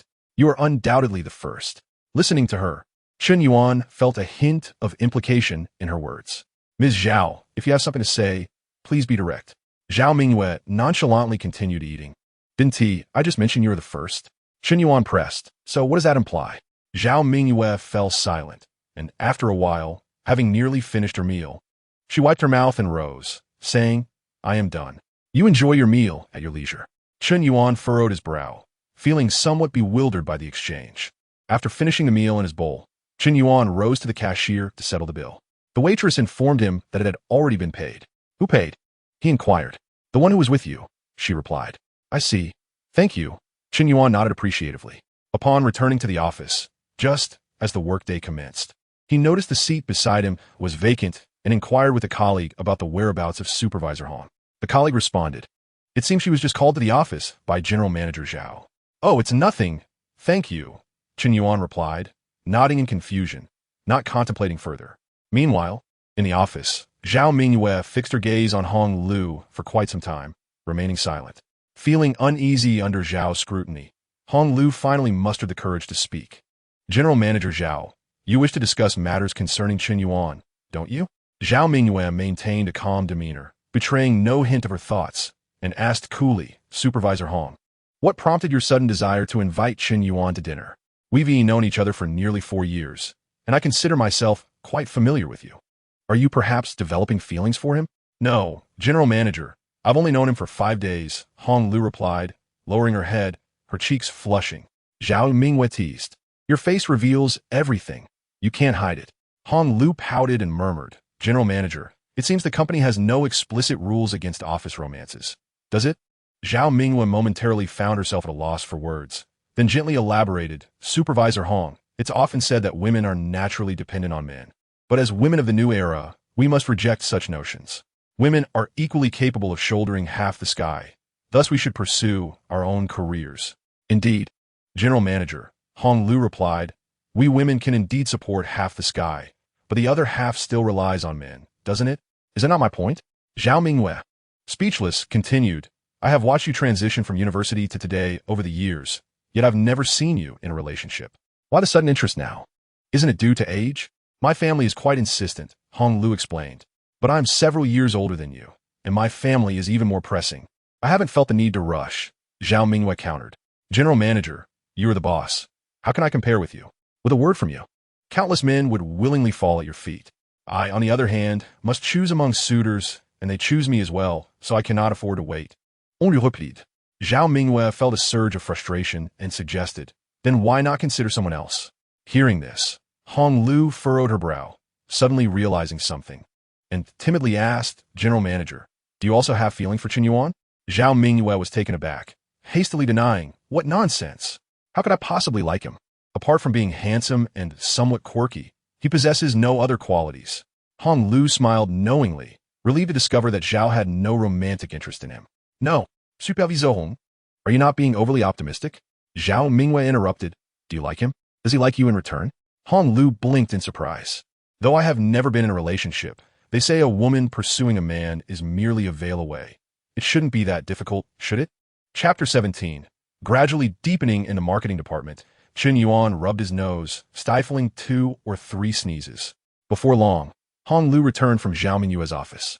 Chen Yuan, filled with curiosity, whispered, Director Hong, did President Zhao say anything to you for not staying to have dinner with her? No, she merely discussed some work-related matters with me. Hong Lu shook her head in denial. Oh, I see. Chen Yuan nodded, choosing not to pursue the topic further. At that moment, Hong Lu suddenly inquired, Chen Yuan, have you ever been in a relationship? Could you possibly share some insights with me? Hearing this, Chen Yuan was taken aback. Director Hong, you have never been in a relationship? Hong Lu's cheeks flushed. If I had, would I be asking you? Chen Yuan scratched his head. I don't have much experience either. It's mostly about shopping, dining, and watching movies. As he spoke, a realization dawned upon him. Director Hong, are you about to embark on a romantic journey? But isn't it typically the man's responsibility to plan the dates? Why are you concerned? Hong Lu's face grew warm, stammering, I. Chen Yuan furrowed his brow in suspicion. Wait, Director Hong, you aren't pursuing someone, are you? Goodness, who is so exceptional? Hong Lu's face turned crimson, fearing that further conversation would reveal the truth. Oh, just forget it. Let's focus on work. All right, Chen Yuan nodded in agreement. As evening approached and the workday drew to a close, Hong Lu stole a glance at Chen Yuan, contemplating inviting him to dinner. However, she quickly reconsidered, questioning whether her intentions might be too obvious. If Zhao's words got around, any future interactions with Chen Yuan, even as mere colleagues, could become awkward. The thought prompted her to abandon the idea. Yet, she couldn't help but ask, Chen Yuan, will you head straight home after work? Or do you have other plans? Chen Yuan shook his head. No plans. I'll just get a haircut, then return home to binge-watch shows and read novels before sleeping. Why do you ask? Hong Lu smiled slightly, seemingly relieved. Oh, it's nothing, just a casual inquiry. Chen Yuan sensed that Hong Lu had been acting strangely throughout the afternoon. But as the end of the workday arrived, he decided to dismiss it. On his way home, Chen Yuan found a barbershop and got a modest trim. Gazing into the mirror, he mused, I hope that beautiful lady I have yet to meet will have a favorable impression of me. With that thought, a sense of anticipation washed over him. Upon returning home, Chen Yuan prepared a meal, later took a shower, and selected his outfit for the following day. He then settled into bed, first checking the reviews on the company's video. Noting the overwhelming discussion surrounding the Tianlon brand, he felt a sense of reassurance. Setting aside any further thoughts, he indulged in his personal enjoyment of watching shows and reading novels. He lost track of time and eventually fell asleep without realizing it. When he awoke, it was already 9 in the morning. Oh no, Chen Yuan exclaimed, leaping out of bed. After a hurried cleanup and another shower, he arrived at Mayan CAF by 11:30. Aunt Tong, I'm not late, am I? As soon as he entered, he spotted Wang Shitong. Of course, you're not late. Cool me. I'll take you to the private room upstairs, Wang Shitong said with a cheerful smile. Chen Yuan nodded and followed her upstairs. On the way, Chen Yuan asked with a hint of anxiety, Aunt Tong, has she arrived? Wang Shitong smiled gently. Yes, she has been in the private room since 10 o'clock. But fret not. She merely came early to keep me company. Chen Yuan sighed in relief. Soon, Wang Shitong led him to the door of a private room. Yan Ning. The person is here. With that, she pushed the door open. Upon hearing the name Yan Ning, Chen Yuan felt a sudden jolt in his mind. The name was not one to be found easily. It was unlikely that another could be found throughout Jiangzhou. Inside the room, Shen Yan Ning was engrossed in her phone. Hearing the arrival of guests, she quickly stood up, just as Wang Shitong was about to make introductions. She turned around and noticed that Chen Yuan was still standing dazed at the door. Chen Yuan, why are you in a daze? Coming quickly. Within the room, Chen Yinning's mind echoed with the name. Chen Yuan? She murmured, stepping a few paces toward the entrance. At that moment, Chen Yuan also walked in from outside. Their eyes met, and they stared at each other, momentarily unable to distinguish whether this was a dream or reality. Wang Shidong looked between them, and before she could finish speaking, Chen Yinning was the first to react. Shidong, is this the little brother you mentioned from the park? Yes. Wang Shidong nodded. What's the matter? Is there an issue? As she spoke, she deliberately turned to appraise Chen Yuan from head to toe. A handsome young man, quite impressive. At this moment, Chen Yuan regained his composure. Miss Shun, how could it be you? Wang Shitong was slightly taken aback and frowned. What? Do you know each other? Shen Yinning found the situation somewhat amusing and glanced at Chen Yuan before addressing Wang Shitong. Do you know who he is? He is the little chick feather you mentioned. What? Wang Shitong's eyes widened in disbelief, one hand covering her lips while the other pulled Chen Yuan closer. You mean he's that little chick feather? Chen Yuan looked utterly perplexed. Little chick feather? Well, little chick feather. Seeing his bewildered expression, Shen Yinning and Wang Shitong exchanged glances and couldn't help but laugh. After a moment, Wang Shitong sighed deeply, feeling somewhat weary. Had I known you two were acquainted, I wouldn't have had to go through all this trouble. Chen Yuan could hardly believe that the gentle, stunning friend of Wang Shitong, who had been single for a decade, was indeed Shen Yinning. Yet, amidst his astonishment, he was even more curious about how he had come to be labeled as a little chick feather. Aunt Tong, Miss Shun, what exactly is this little chick feather about? You'll find out in due time. Shen Yinning deftly sidestepped the question, fearful of revealing her unspoken affection for Chen Yuan and even more so of him discovering her dual affections. Wang Shitong, perceiving her thoughts, quickly shifted the topic back to the purpose of their meeting, saying, well, since you two are acquainted, I want to elaborate further. I have no doubt about your characters, and I trust you both feel the same. So, let us keep it simple today. Take a moment to assess each other's impressions. Are you satisfied with each other's appearances? If satisfied, let us establish a romantic relationship starting today. From now on, you shall endeavor to connect and gradually deepen your understanding of one another, generously offering your affection. Of course, should either party find discontent, we shall part ways after this meal. Chen Yuan, you may speak first. Yinning, are you content with him? Chapter 18. The Ani takes the initiative. Wang Shitong turned her gaze towards Chen Yuan, aware that Shen Yinning was undoubtedly pleased with him, as he represented a new spring in her life. If Shen Yinning were to speak first and Chen Yuan expressed reluctance, it would be utterly embarrassing for her. Conversely, if Chen Yuan voiced his unwillingness first, Shen Yinning could follow suit without losing face. Chen Yuan, think carefully, it's 3,000 a day. Wang Shitong, fearing that the opportunity would slip away from Shen Yinning, hastily added a remark. Chen Yuan looked Shen Yinning up and down, finally noticing her attire today, a fitted turtleneck, adorned with a delicate silver necklace, paired with thick black leggings and a sleek black leather skirt, complemented by glossy black high heels. Her lustrous hair framed an exquisite face and a flawless figure. The blend of maturity, charm, and an alluring fragrance was intoxicating. Then, with a serious demeanor, Chen Yuan proclaimed, how could I possibly refuse when President Shen deigns to date me? Hearing this, Wang Shitong secretly sighed in relief. Good, his agreement sufficed. She then turned to Shen Yinning. Yinning, it's your turn to express your stance.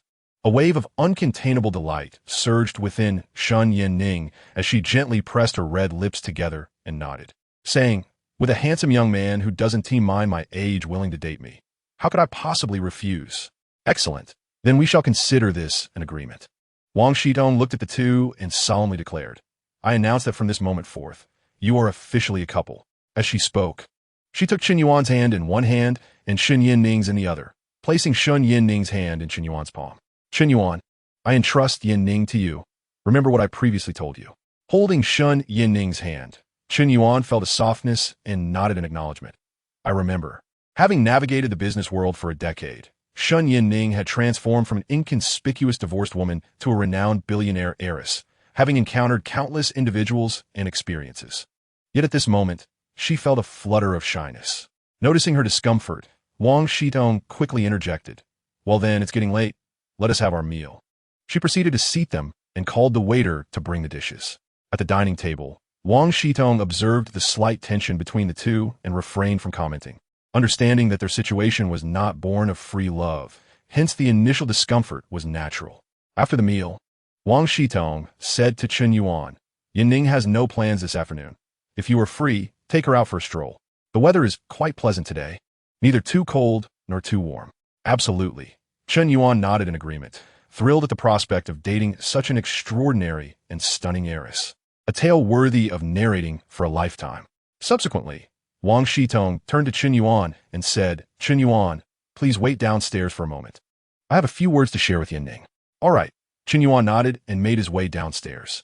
Once Chen Yuan had departed, Shen Yanning triumphantly remarked, Did you not claim that my little chick might be someone trying to deceive for money and affection? What do you have to say now? How was I to know that my little brother and your little chick were the same person? Wang Shitong chuckled awkwardly, gesturing dismissively. Let us get down to business. Chen Yuan, as I mentioned, doesn't he have much of a romantic history? When the time comes, you must take the initiative. Understood. Chen Yuan nodded, picking up a black cashmere coat from the nearby rack and draping it over her arm. If there is nothing else, I shall take my leave. Wang Shitong smiled gently. Go ahead. On the sidewalk at the entrance, Chen Yuan, feeling somewhat bored, glanced at the shop signs around him when a fragrant breeze wafted by. Turning his head, he saw Shen Yanning approaching him. President Shen, are you done so soon?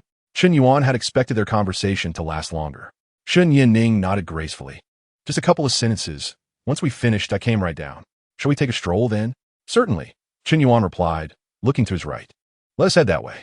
All right, Chen Yanning affirmed. The two then walked side by side, with Shen Yanning remaining silent, awaiting Chen Yuan to speak, while he too anticipated her words. However, neither of them uttered a sound, leading to an awkward silence as they walked further away, both eventually casting their eyes downward. Chen Yuan thought to himself that the silence was becoming unbearable, and as he lifted his gaze, he noticed a cinema ahead. At that moment, Shen Yanning also spotted the cinema. In the next instant, they both spoke simultaneously. Shall we go watch a movie? The moment the words left their mouths, they shared an unspoken laughter. Before long, they arrived at the cinema. A film was set to start in 5 minutes, and ticketing was already underway. Chen Yuan hurriedly purchased 2 tickets, intending to buy some cola and popcorn, as it is an essential pairing for couples at the movies. However, Shen Yanning stated that she had just eaten and didn't wish for anything else. Thus, Chen Yuan settled for 2 cups of cola. President Shen, let us go. All right, Shen Yanning nodded, following closely beside Chen Yuan. Upon entering the screening room and finding their seats, the movie began to play. Shen Yanning held her cola. Sitting upright, her gaze fixated on the screen with utmost seriousness. Yet merely 10 minutes into the film, she slipped off her shoes, crossed her legs atop the chair, and leaned slightly against Chen Yuan. After a while, perhaps due to the monotony of the plot or the exhaustion from her daily work, she closed her eyes and, resting against the back of the chair, her head gradually fell onto Chen Yuan's shoulder. He was taken aback by her carefree nature, as she had drifted off so quickly. The cinema was dimly lit, with only the flickering light from the screen illuminating their faces. Even in such a setting, Chen Yuan found Shen Yanning to be extraordinarily beautiful. To allow her to rest more comfortably, he gently raised the armrest between them. In but a fleeting moment, Shen Yanning's form slipped directly onto his lap. Chen Yuan was taken aback, fearing she might tumble to the ground, and instinctively supported her head with one hand while steadying her shoulder with the other. However, he soon began to suspect that Shen Yanning was merely feigning sleep. While it is conceivable for an individual to inadvertently doze off on someone's shoulder, it is entirely implausible for one to collapse onto another's lap and even nestle comfortably without awakening. Chen Yuan suddenly realized that the lady was taking the initiative. Ms. Shen, he called softly, yet Shen Yanning remained unresponsive. As he leaned down to call her again, he discovered that she seemed to have genuinely succumbed to slumber. Observing her cashmere coat draped beside her, he gently placed it over her shoulders. It was not until the film concluded and the audience began to rise that Shen Yanning appeared to be jolted awake. Ah, did I fall asleep? She exclaimed, sitting upright in a sudden start, her gaze sweeping the surroundings. Chen Yuan, did I sleep on your lap the whole time? Yes, Chen Yuan nodded. As the lights in the screening room flickered on, he noticed her embarrassment as she observed him rubbing his thigh, and she shyly remarked, Did I make your leg numb? I'm sorry, I was pretending at first, but I didn't expect to actually fall asleep. Right? Chen Yuan offered a wry smile, using the chair for support as he unsteadily rose to his feet. Chen Yuan, feeling guilty, instinctively retracted her neck and hurried to assist him, timidly inquiring, "You're not upset with me, are you?" Chen Yuan looked down and smiled. Not at all. He understood that Chen Yuning's peaceful slumber on his lap signified her complete lack of guard around him. Yunning. He called her name gently. Chen Yuning shivered slightly. It appeared to be the first time Chen Yuan had addressed her so. "What is it?" she asked, slightly startled. "Nothing, let us head out," he replied, suddenly taking her hand. Just as they were about to exit the theater, Chen Yuning abruptly halted. "What's wrong?" Chen Yuan turned to inquire.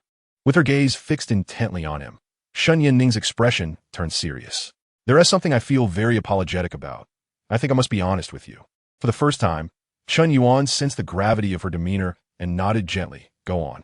Feeling the noise of the cinema overwhelming, Chen Yuning suggested, "Let us find a quieter place. How about Qinghu Park?" "All right," Chen Yuan agreed with a nod. They soon hailed a taxi to Qinghu Park, where Chen Yuning led him to the lakeside. The park was aptly named for its serene waters, which sparkled brilliantly under the sun. Chen Yuning pointed towards the shimmering blue surface and spoke. Chen Yuan remained silent, simply acknowledging her with a nod. Continuing, she shared, "After my divorce, I felt despondent and would often come here to simply stare into space. Occasionally, I still do, not out of nostalgia, but because it helps to calm my spirit. There's a large rock over there. Let us go there." Chen Yuning gestured ahead, turning to walk towards it, while Chen Yuan hurried to catch up. Chen Yuan approached the stone, bending down to blow away the dust that had settled upon it. "Please take a seat." After Chen Yuan settled down, she beckoned Chen Yuan over. Chen Yuan nodded and sat beside her, awaiting Chen Yuan's words in silence. It appeared that she was no longer in a hurry.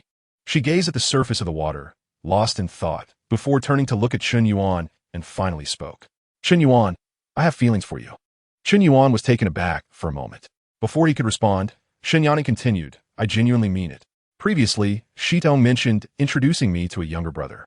I hesitated to agree, as I had encountered you at the market that day. Initially, I merely perceived your character to be commendable, without any ulterior motives. However, when we unexpectedly crossed paths again at the milk tea shop that afternoon, I felt an inexplicable destiny bestowing upon us a connection. I promised myself that if we were to meet again amidst the sea of people, I would seize the opportunity to hold onto you tightly." She paused. Recalling their next meeting, to my surprise, we encountered each other once more the following day in the clear blue sky. Yet, you were avoiding me. At this point, a glimmer of tears appeared in Chen Yuan's eyes. "I apologize, Chen Yuan. I too feel a tinge of regret." Chen Yuan smiled through her tears and shook her head gently. "It's all right. Your avoidance made me sad, but it was precisely this that solidified my feelings for you." She continued, "Subsequently, when you came to my workplace, treating me as a friend, you instilled in me a sense of hope. Though I may be a bit older, I still have life ahead of me." I confided my feelings to Shitong, who was unaware that the person I had met at the market was you, leading her to harbor an unfavorable impression of you, even referring to you as Little Chick Feather. Chen Yuan couldn't help but chuckle, realizing the origin of the nickname. Chen Yuan nodded and pressed on. She disapproved of my affection for you, insisting that you must have ulterior motives for approaching me, continuously urging me to meet that younger brother she spoke of, who, unbeknownst to me, was indeed you. She relentlessly encouraged me, and ultimately, I found it impossible to refuse. Later, she suggested we gather today for an initial meeting. But Chen Yuan, I assure you, I never intended to lead a double life. Chen Yuan, fearing that Chen Yuan might misunderstand, even raised her hand in a gesture of oath. The reason I agreed to meet was to clarify my feelings and to dissuade Shidong's notions. To my utter astonishment, the younger brother she fervently recommended was you. Do you know how elated I felt upon seeing you? As Chen Yuan listened, he nodded slightly, noticing that Shan Yaning seemed to have finished her confessional. With a smile playing on his lips, he said, "Yaning, with all you've shared, would I be correct in assuming this is your declaration of love?" Shin Yaning glanced around, confirming that no one was watching them intently, and nodded gently. Then, with sincerity and a hint of nervousness, she gazed at Chen Yuan and asked, "Would you be willing to accept my declaration?" Chen Yuan did not rush to answer her question. Instead, he gently took her hand, contemplating for a moment before sincerely responding. "I have never considered age to be an obstacle to love, but," upon hearing the word "but," Shen Yaning's heart leaped to her throat, foreboding a potential rejection. Without allowing Chen Yuan to continue speaking, Chen Yuan raised her hand once more to swear, I truly adore you, and I am willing to make any changes for you. As she spoke, she even humbly pleaded, if you do not wish to be with me genuinely, can we continue as contract lovers? Chen Yuan suddenly smiled. Observing her anxiety, I never said I was unwilling. Chen Yuning's eyes gradually widened. You agreed? Chen Yuan nodded with a smile. Yes, I agree. Wonderful.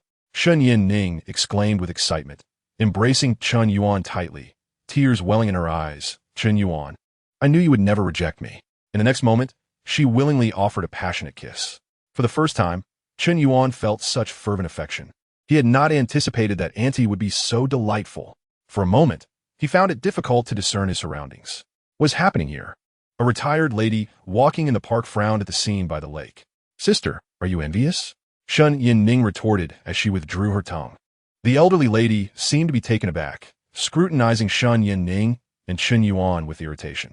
While Chen Yuning possessed elegance and appeared youthful, the age difference was still evident when she was with Chen Yuan. The elderly lady quickly picked up on this and did not hold back, saying, You seem quite wealthy and not very young. Surely this is your kept boy? Chen Yuning, unfazed, laughed instead. Sister, are you perhaps feeling jealous?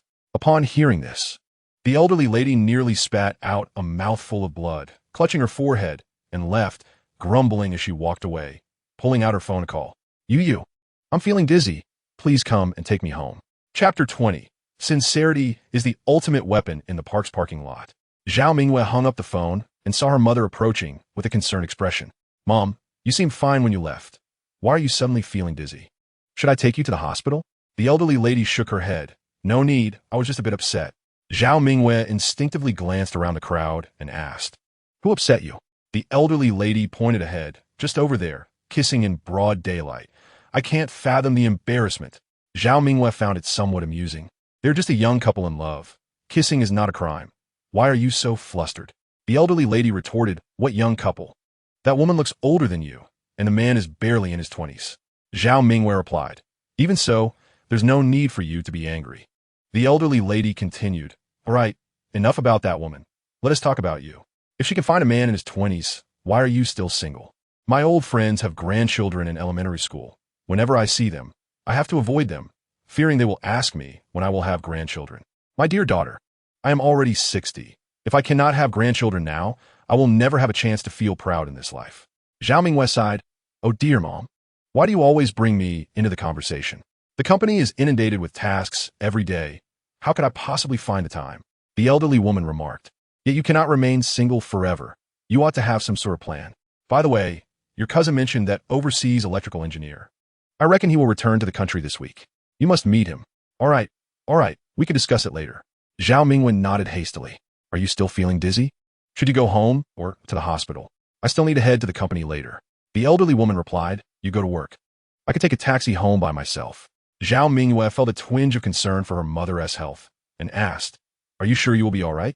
The elderly woman reassured her, My blood pressure spiked earlier, but it has stabilized now. You should hurry to the company. Fine, I shall take my leave. With that, Zhao Mingyue got into her car and departed. Barely had she left when Chen Yuan and Chen Yuan strolled over, hand in hand. The elderly woman observed Chen Yuan from a distance. He was young, tall, and handsome. If her daughter could find someone like him, wouldn't they produce twins every year? The thought brought a smile to her face as she approached them. My dear girl, I apologize for my earlier rudeness, she said. Chen Yuan was taken aback, wondering what had prompted this woman's sudden change. The elderly woman took another look at Chen Yuan, growing increasingly fond of him, and then grasped Chen Yuan's arm, saying, My dear, may I have a word with you privately? Rest assured, I mean no harm. Though Chen Yuan found the woman's actions somewhat peculiar, she did not sense any ill intent. Moreover, the parking lot was equipped with cameras, and with Chen Yuan by her side, she felt at ease. Thus, she followed the elderly woman to a quieter spot. Chen Yuan directly inquired, What is it you wish to discuss? The elderly woman nodded and said, I would like to seek your advice on how to find someone akin to your young gentleman. Chen Yuan, taken aback, replied, Ma'am, you must be nearly 60. The elderly woman was momentarily stunned, realizing Chen Yuan had misunderstood her, and quickly clarified, It is not for myself. At my age, passion has long since faded. I wish to assist my daughter, who is in her 30s and, I regret to say, lacks even a decent male friend. I am quite anxious. Upon hearing this, Chen Yuan sighed in relief, having initially thought the elderly woman sought a young companion for herself. Dear girl, please share your wisdom with me, so I may convey it to my daughter, the elderly woman implored eagerly. Chen Yuan glanced at Chen Yuan, her heart warmed by the thought of him. Seeing the sincerity on the elderly woman's face, she pondered for a moment before responding. Ultimately, there are no great secrets. It comes down to honesty. It is essential for the other person to know that you genuinely care for them. The elderly woman nodded vigorously. Indeed, I understand that. Setting that aside, how might one find a boyfriend of similar appearance and age? My daughter likely prefers younger men. Chen Yuan chuckled softly and replied, in the end, it is simply about being sincere and allowing the other person to feel your genuine affection. As the old saying goes, a woman pursuing a man is merely a veil apart, as long as your daughter is not unattractive and possesses a decent character. I believe few men would turn her away. The elderly lady nodded confidently, declaring, my daughter is indeed beautiful and has a pleasant disposition. If it is as simple as you say, then we should encounter no significant obstacles. With that, she hastily pulled out her phone, saying, Dear, let us add each other on WeChat. If I have any uncertainties later, I would like to consult you. That may not be necessary, Chen Yuan politely declined, aware that her own work kept her quite occupied. This elderly sister, clearly retired, seemed to have an abundance of time and might bombard her with countless inquiries daily. If they added each other on WeChat, she would likely become her dedicated customer service representative. Sister, I have matters to attend to, so I shall take my leave. Chen Yuan, anxious to avoid further entanglement, hurriedly excused herself. However, as she departed, she did not forget to impart, Sister, sincerity is the ultimate weapon. Remember that. With that, she swiftly approached Chen Yuan, linking her arm with his, and they departed. The elderly lady, disappointed at not securing the WeChat connection, found solace in a small victory. After all, sincerity is indeed the ultimate weapon. She murmured to herself, suddenly recalling a crucial question. Where could she encounter young men? Surely, she could not simply ask everyone on the street, could she? Hey, young lady. The elderly lady called out desperately in the direction Chen Yuan had vanished. But by then, her figure had already melted into the crowd. Meanwhile, Chen Yuan noticed the sun gradually descending, while Chen Yuan appeared indifferent to parting, leaving her uncertain about his thoughts. Chen Yuan, where shall we go now? She inquired. Chen Yuan, feeling somewhat conflicted, pondered what couples in love typically do together each day. At that moment, a WeChat notification chimed on his phone. Upon checking, he discovered a message from his work group. Yin, I may need to visit the company. Chen Yuan said apologetically, secretly relieved. Then let me accompany you to the company, Chen Yuan replied, just as a taxi pulled up nearby, which she promptly hailed. Without waiting for Chen Yuan to respond, she climbed into the car and instructed driver to Jingfeng building, please. Chen Yuan, with no other option, followed suit. Once inside the vehicle, noticing Chen Yuan's silence and apparent hesitation, Chen Yuan softly asked, are you concerned about others knowing about our relationship? Yuan, please do not overthink it. That is not my intention, Chen Yuan replied, his expression serious. It's just that there are certain matters I have yet to clarify. Chen Yuan remained oblivious to his thoughts, suspecting he harbored concerns about being with her. Since Chen Yuan had not yet reached a conclusion, she felt it pointless to linger in the car. Driver, could you please pull over? Of course, the driver acknowledged, glancing at the two through the rearview mirror before quietly bringing the vehicle to a stop. Chen Yuan opened his mouth, but as he saw Chen Yuan preparing to exit, he chose to remain silent. After a brief journey, Chen Yuan arrived at Jingfeng building. Ascending to the office, he found several colleagues from the e-commerce and sales departments in a frenzy, leaving him puzzled about the unfolding situation. At that moment, Han Lu spotted him and cheerfully exclaimed, Chen Yuan, we made it.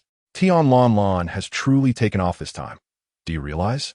Today alone, we've sold a staggering 100,000 orders. 100,000 orders. It was something we never dared to dream of before. Upon hearing this, Chen Yuan understood why the colleagues from the e-commerce and sales departments had been so anxious earlier. It was splendid news. Chen Yuan nodded.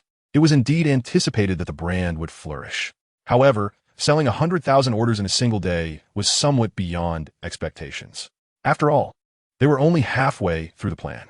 Did you call me to the company because there are issues with the execution of the plan? Chen Yuan inquired. Only nodded. Yes, I'm a bit uncertain and wanted to ask if our plan is still on track or if we should make some adjustments. This isn't just my opinion. It's Mr. Zhao's directive. Just then, a tall female collie clad in gray-white, over-the-knee, thick stockings approached. Supervisor Hong, is this Chen Yuan? Yes. Hong Lu affirmed. Chen Yuan. Let me introduce you. This is Secretary Yang Zhen from Mr. Zhao's office. She hasn't been at work for a few days due to personal matters. Chen Yuan responded, Hello, Secretary Yang. Yang Zhen nodded and said, Mr. Zhao would like you to visit her office. Understood, Chen Yuan replied, turning to Hong Lu, Supervisor Hong. I'll head over now. Go ahead. Hong Lu smiled gently, watching as Chen Yuan disappeared from sight. Supervisor Hong, why are you staring at him? Yang Zhen asked, Bouzlet. Oh, did I? Hong Lu exclaimed, quickly shifting the topic. By the way, Secretary Yang, are you heading to the e-commerce department? Is there anything I can assist you with? Yang Zhen replied, now that you mention it, there is. Our original plan for the live stream was 12 hours, but Mr. Zhao has now requested a 24-hour stream. However, we simply don't have enough hosts. So, Supervisor Hong, could you possibly fill in for a few hours? Me? I can't do that. I want to go. Hong Lu exclaimed, shaking her head vigorously. Yang Zhen had anticipated this reluctance and casually handed Hong Lu a folder, saying, Then could you run an errand for me and deliver this production schedule to Factory Director Lu? Running errands is fine, but I really can't do the live stream. Hong Lu replied with a smile, taking the folder. I'll head over now. Yang Zhen nodded and swiftly made her way to the e-commerce department. Meanwhile, Chen Yuan arrived at Zhao Mingyue's office. Mr. Zhao, you called for me? Yes, you arrived just in time. Zhao Mingyue gestured for him to sit down opposite her and got straight to the point. You're aware of the current situation, aren't you? Chen Yuan nodded. Supervisor Hong just informed me that we VE sold 100,000 orders today. Zhao Mingyue continued. That's not even the most significant part.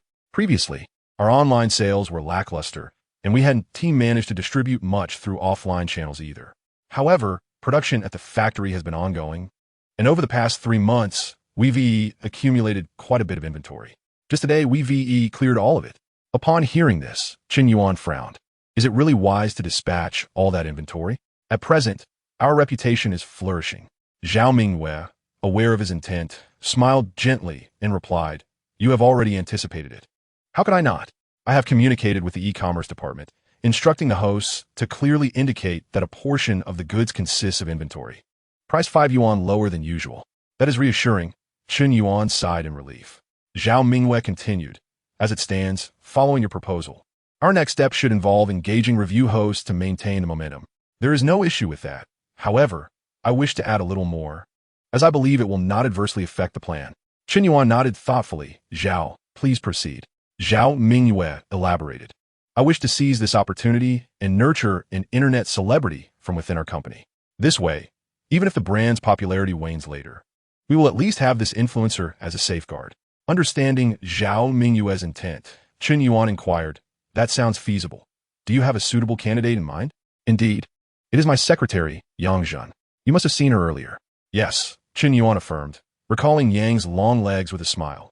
Realizing Zhao Mingyue certainly had an eye for talent. What do you think of Secretary Yang's demeanor?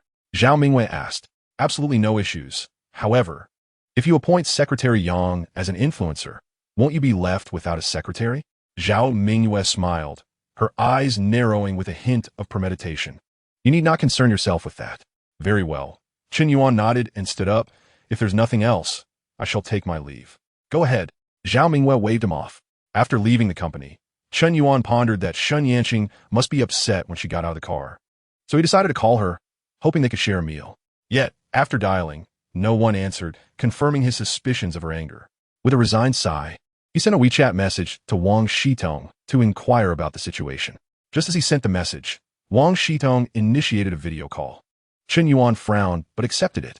Aunt Tong, he greeted. Chen Yuan, what have you done? What has happened to Yanqing? Wang Shitong's familiarity with Shen Yanqing led her to conclude that only Chen Yuan could have caused her cry. Taken aback, Chen Yuan felt a sense of trouble looming. Aunt Tong, do you know where she is now? Wang Shitong responded with exasperation. Indeed, it is you. She has been crying in my shop for half an hour, and despite my efforts to console her, she refuses to divulge anything. Were you not at the company?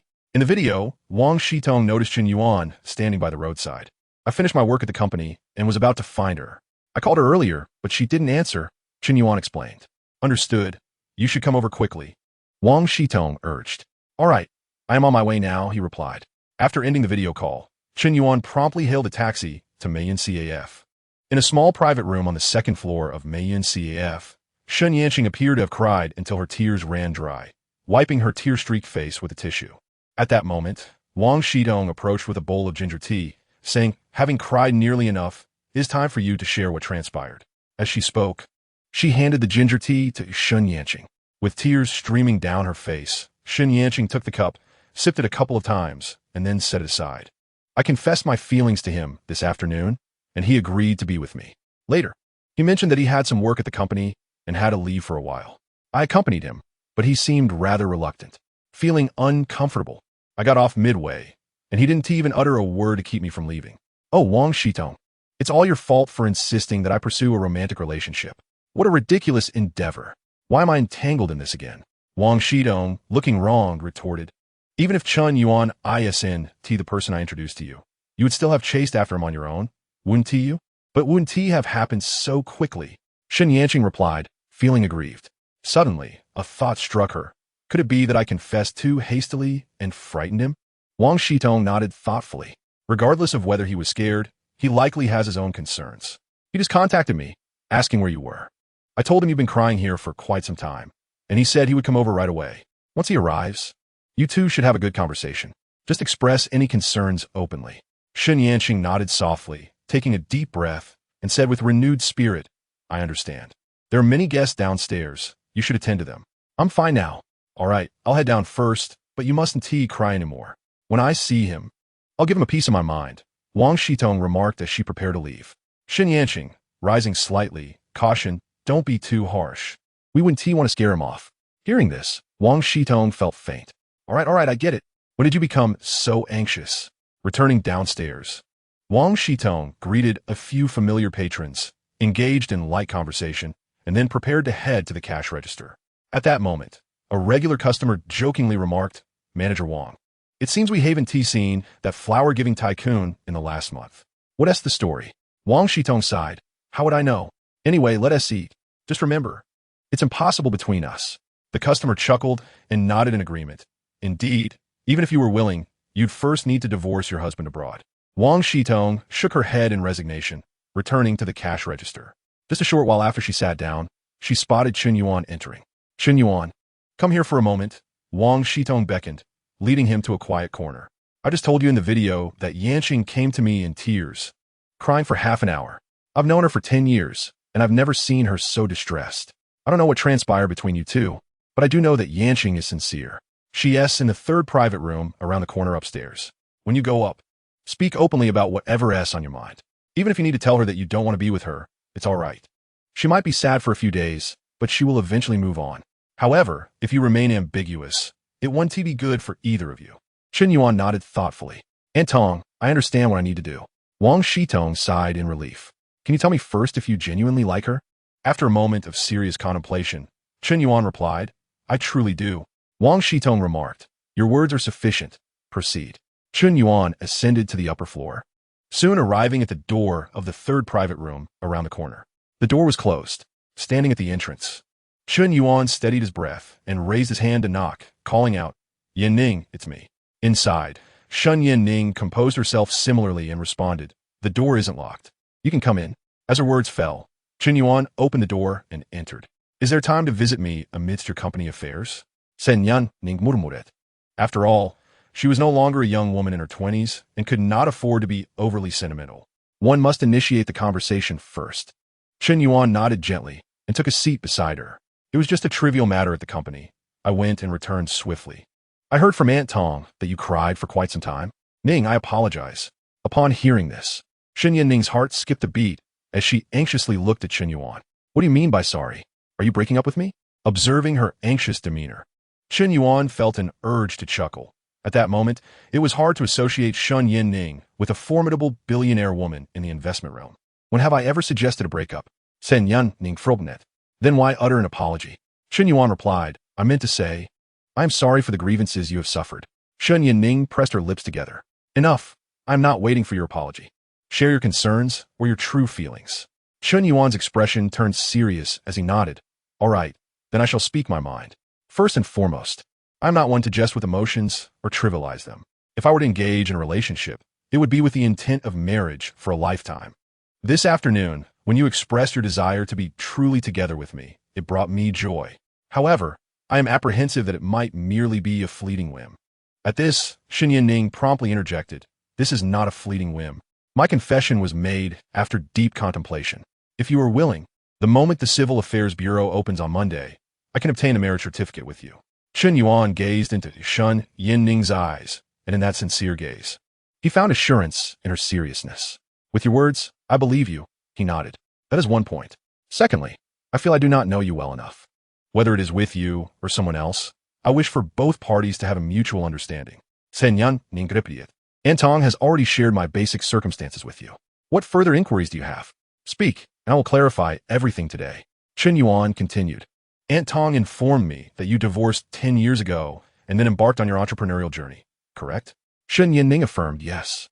Chen Yuan proceeded, "Moreover, she mentioned that both your parents were teachers, and prior to your divorce, you were also a teacher. Am I right?" Chen Yuan nodded. "Indeed. My father is a high school teacher, my mother teaches middle school, and I am an elementary school teacher."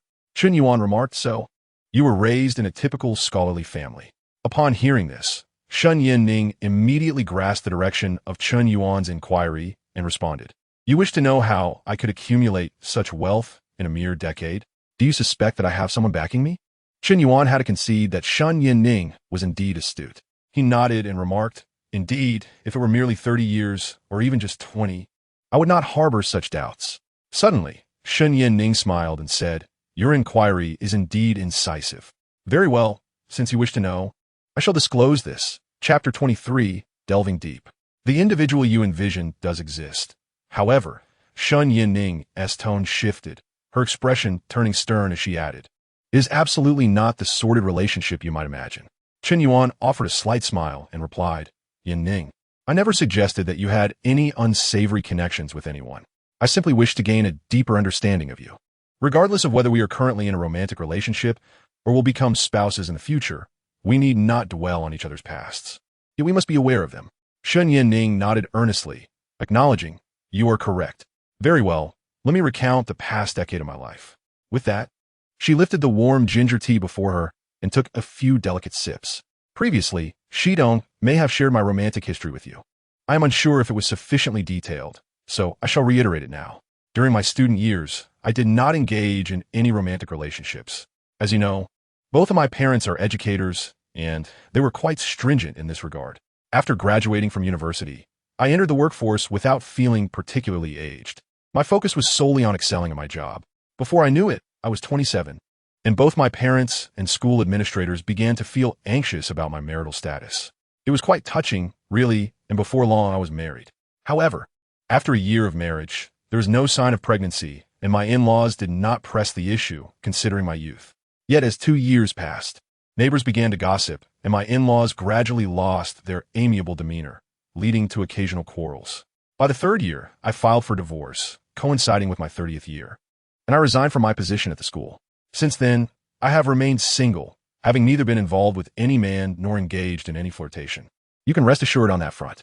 Chen Yuan nodded, encouraging Chen Yuan to continue. She took a brief moment to regulate her breathing, sipped her ginger tea again, and then proceeded, "Having touched upon my romantic life, let me now share about my professional journey. After resigning, I was uncertain of my next steps, merely seeking to distance myself from turmoil. I would occasionally visit Qinghu Park, the very place we sat this afternoon, to ponder. It was there that I met Shidong, but we shall not delve into that today. About 2 months later, on a pleasant day, albeit with a brisk wind, I found myself underdressed and contemplating returning home. It was then that I encountered him. He was strolling in the park, and his assistant handed him a document. The strong wind caused a few pages to flutter away, and instinctively, I rushed to help retrieve them. He must have sensed my interest, as he struck up a conversation with me. He then showed me the document in his hand, which was a research report for a startup company, and inquired whether I thought it was a worthy investment. As a teacher, I had little knowledge of investment matters, yet I examined it earnestly. "And then what happened?" Chen Yuan asked with keen interest. "Senyan Ningremarket." I said it was a worthy investment, and at that moment, he merely smiled and replied, "Do you know? Everyone in the team opposed this project. Upon hearing this, I hastily apologized, claiming I'd spoken without thought. Yet he chuckled and expressed his belief that it was indeed worth investing in. Chen Yuan, puzzled, inquired, "What project are you referring to?" Shen Yinning replied, "A logistics venture."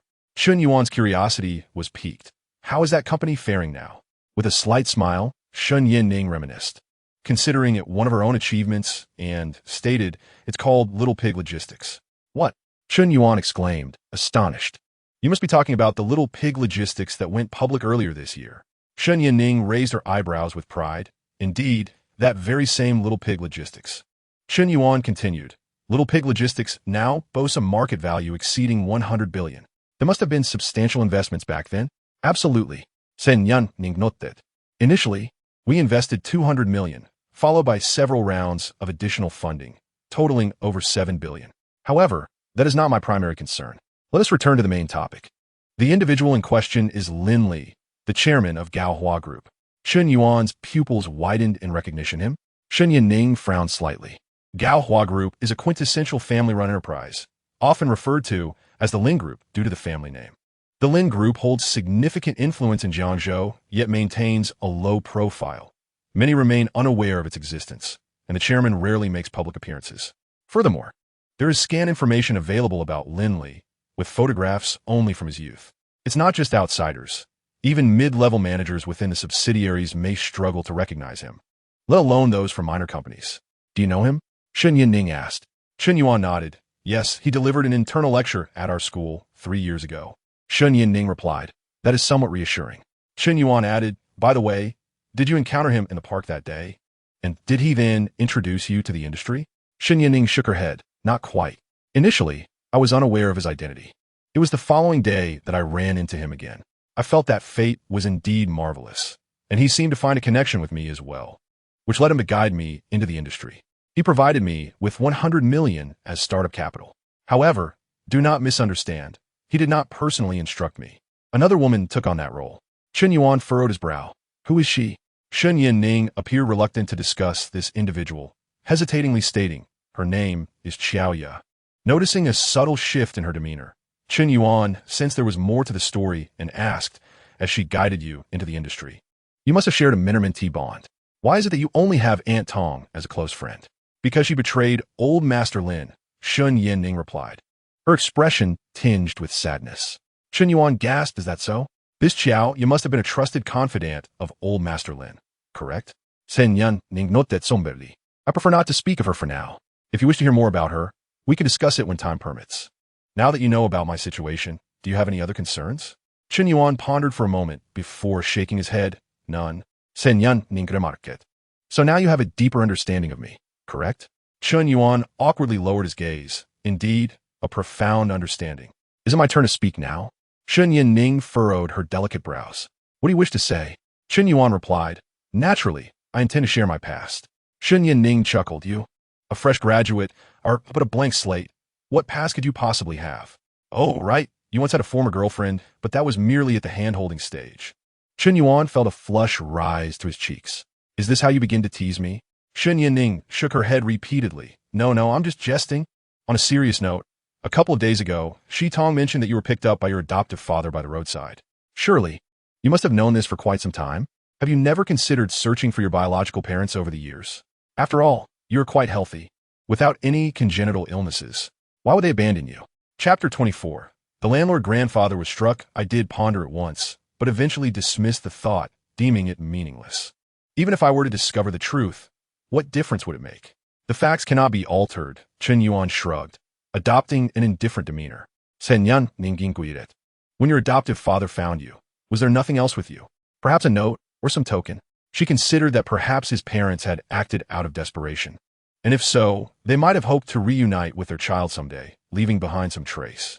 However, Chen Yuan shook his head. "I have asked. There was nothing at all." Shen Yinning murmured. "It seems they were truly resolute in their decision to abandon you."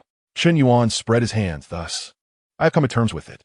If they relinquished me due to unavoidable circumstances, perhaps I could have traced them with some clue. But alas, there is none." Shen Yinning nodded in agreement. Such callous parents are best left unpursued. One must look forward in life. Let's not dwell on the unhappy past. With that, Chen Yanning stood up and opened her arms. Chen Yuan smiled softly and embraced her. Chen Yanning whispered, "Can you feel my sincerity?" Chen Yuan nodded gently, affirming her sentiment. Chen Yanning continued, "You must promise me 2 things. Chen Yuan replied, "Very well, speak." Chen Yanning said, "First, you must never develop feelings for another. If any girl expresses interest in you, you must promptly inform them that you have a girlfriend." Chen Yuan declared, "Having you in my life is sufficient for eternity." Chen Yanning added, "And if we were to argue one day, you must not resort to insults about my age, calling me an old hag, or anything hurtful." Chen Yuan professed passionately, "In the future, as husband and wife, you are me, and I am you. To insult you would be to insult myself. I may be youthful, but I am not foolish." Hearing these words, Chen Yanning couldn't help but smile, lifting her chin from Chen Yuan's shoulder to gaze at him with tender eyes, her lips instinctively parting slightly. Chen Yuan, too, was captivated, his gaze drawn to Chen Yanning's rosy lips. In the next moment, Chen Yanning rose onto her toes, offering a fervent kiss. Just as they began to lose themselves in the moment, Wang Shitong unexpectedly entered the room. Both startled, they quickly released one another. Chen Yuan felt somewhat embarrassed, as she was a close friend of Chen Yanning. She turned her head aside, covering her mouth with her fist to mask her awkwardness. Chen Yanning's face flushed crimson as she glanced at Wang Shitong, feeling quite vexed. "Why did you choose this moment to come?" Wang Shitong, equally embarrassed, explained, "I was merely concerned that you two might be having an unpleasant conversation, and I never anticipated that this was what you were engaged in. I'm so sorry. Please continue." With a bow, she gestured for them to proceed and retreated with an apologetic expression. Once Wang Shitong closed the door, Chen Yanning and Chen Yuan exchanged a silent glance, each breaking into a smile. Chen Yanning then lightly bit her red lip and whispered, "Shall we continue?" Chen Yuan, still longing, licked his lips and wrapped his arm around Chen Yanning's slender waist. Thus, they resumed their unabashed rendezvous. After spending 2 days together over the weekend, the bond between Chen Yuan and Chen Yanning deepened rapidly. On Monday morning, as Chen Yuan prepared to head to work, he encountered their landlord, Mr. Chen, looking disheveled and downtrodden, a stark contrast to his usual vibrant demeanor. "Mr. Chen, are you all right?" Chen Yuan asked, approaching him. "Mr." Chen shook his head, letting out a dejected sigh. "I'm fine, just go to work." "Are you truly all right?" Chen Yuan expressed concern as Mr. Chen's state appeared quite dire. "I'm fine." Mr. Chen waved his hand dismissively and sat down on a nearby flower bed. It was early autumn, and the dew still clung to the flowers. Chen Yuan found it hard to believe that Mr. Chen was truly well. Just then, Mr. Chen leaned to one side and seemed about to collapse. "Mr. Chen Yuan reacted swiftly, catching him just in time. "Mr. Chen Yuan called again, but when he received no response, a sense of dread washed over him. He hurriedly pulled out his phone to dial for an ambulance. Lacking Mr. Chen's family contact information, Chen Yuan felt anxious as he still needed to get to work. After calling for emergency assistance, he dialed Manager Hong's number. "Manager Hong, may I take a half day off? My landlord has suddenly collapsed, and I suspect he may have had a stroke. I don't have his family's contact details, so I have to take him to the hospital." On the other end, Manager Hong nodded repeatedly. "That is perfectly fine. You have my permission." Chen Yuan was left puzzled by her last remark, but a few minutes later, the ambulance arrived. He accompanied Mr. Chen to the hospital. After a series of emergency treatments, Mr. Chen regained consciousness. The doctor assured Chen Yuan that there was nothing serious, and after some rest, Mr. Chen could return home. Confused, Chen Yuan asked the doctor, "So it's not stroke?" Before the doctor could respond, Mr. Chen, looking somewhat disgruntled, remarked, "You little rascal, do you think if I had a stroke, no one would be hounding you for rent anymore?" Chen Yuan chuckled wryly. "Mr. Chen, that is not what I meant. I was just worried." Mr. Chen nodded, a serious expression on his face. "All right, I know you mean well. You've essentially saved my life. I, Chen Dashin, am not one to be ungrateful. Having paid the rent for the past 6 months, I shall not refund you, but I will waive the rent for the next 6 months." Upon hearing this, Chen Yuan felt a sense of disbelief and asked with suspicion, "Master Chen, you cannot be saying this in a moment of impulsiveness, can you?" Master Chen frowned, a hint of irritation in his voice as he replied, "What? Do you require me to sign a contract? That would be unnecessary." Chen Yuan chuckled, waving his hand dismissively, then shifted the subject with curiosity. "Master Chen, you seem in good health usually. What brings about this sudden change?" Master Chen sighed, unable to contain himself, This is not the place for such discussions. Have you had breakfast yet? Shall we find a place to sit? Certainly, Chen Yuan readily agreed, having taken half a day off. They then proceeded to a breakfast shop near the hospital. Master Chen ordered some food and contemplated having a drink, but Chen Yuan quickly intervened. Drinking right after leaving the hospital is hardly appropriate.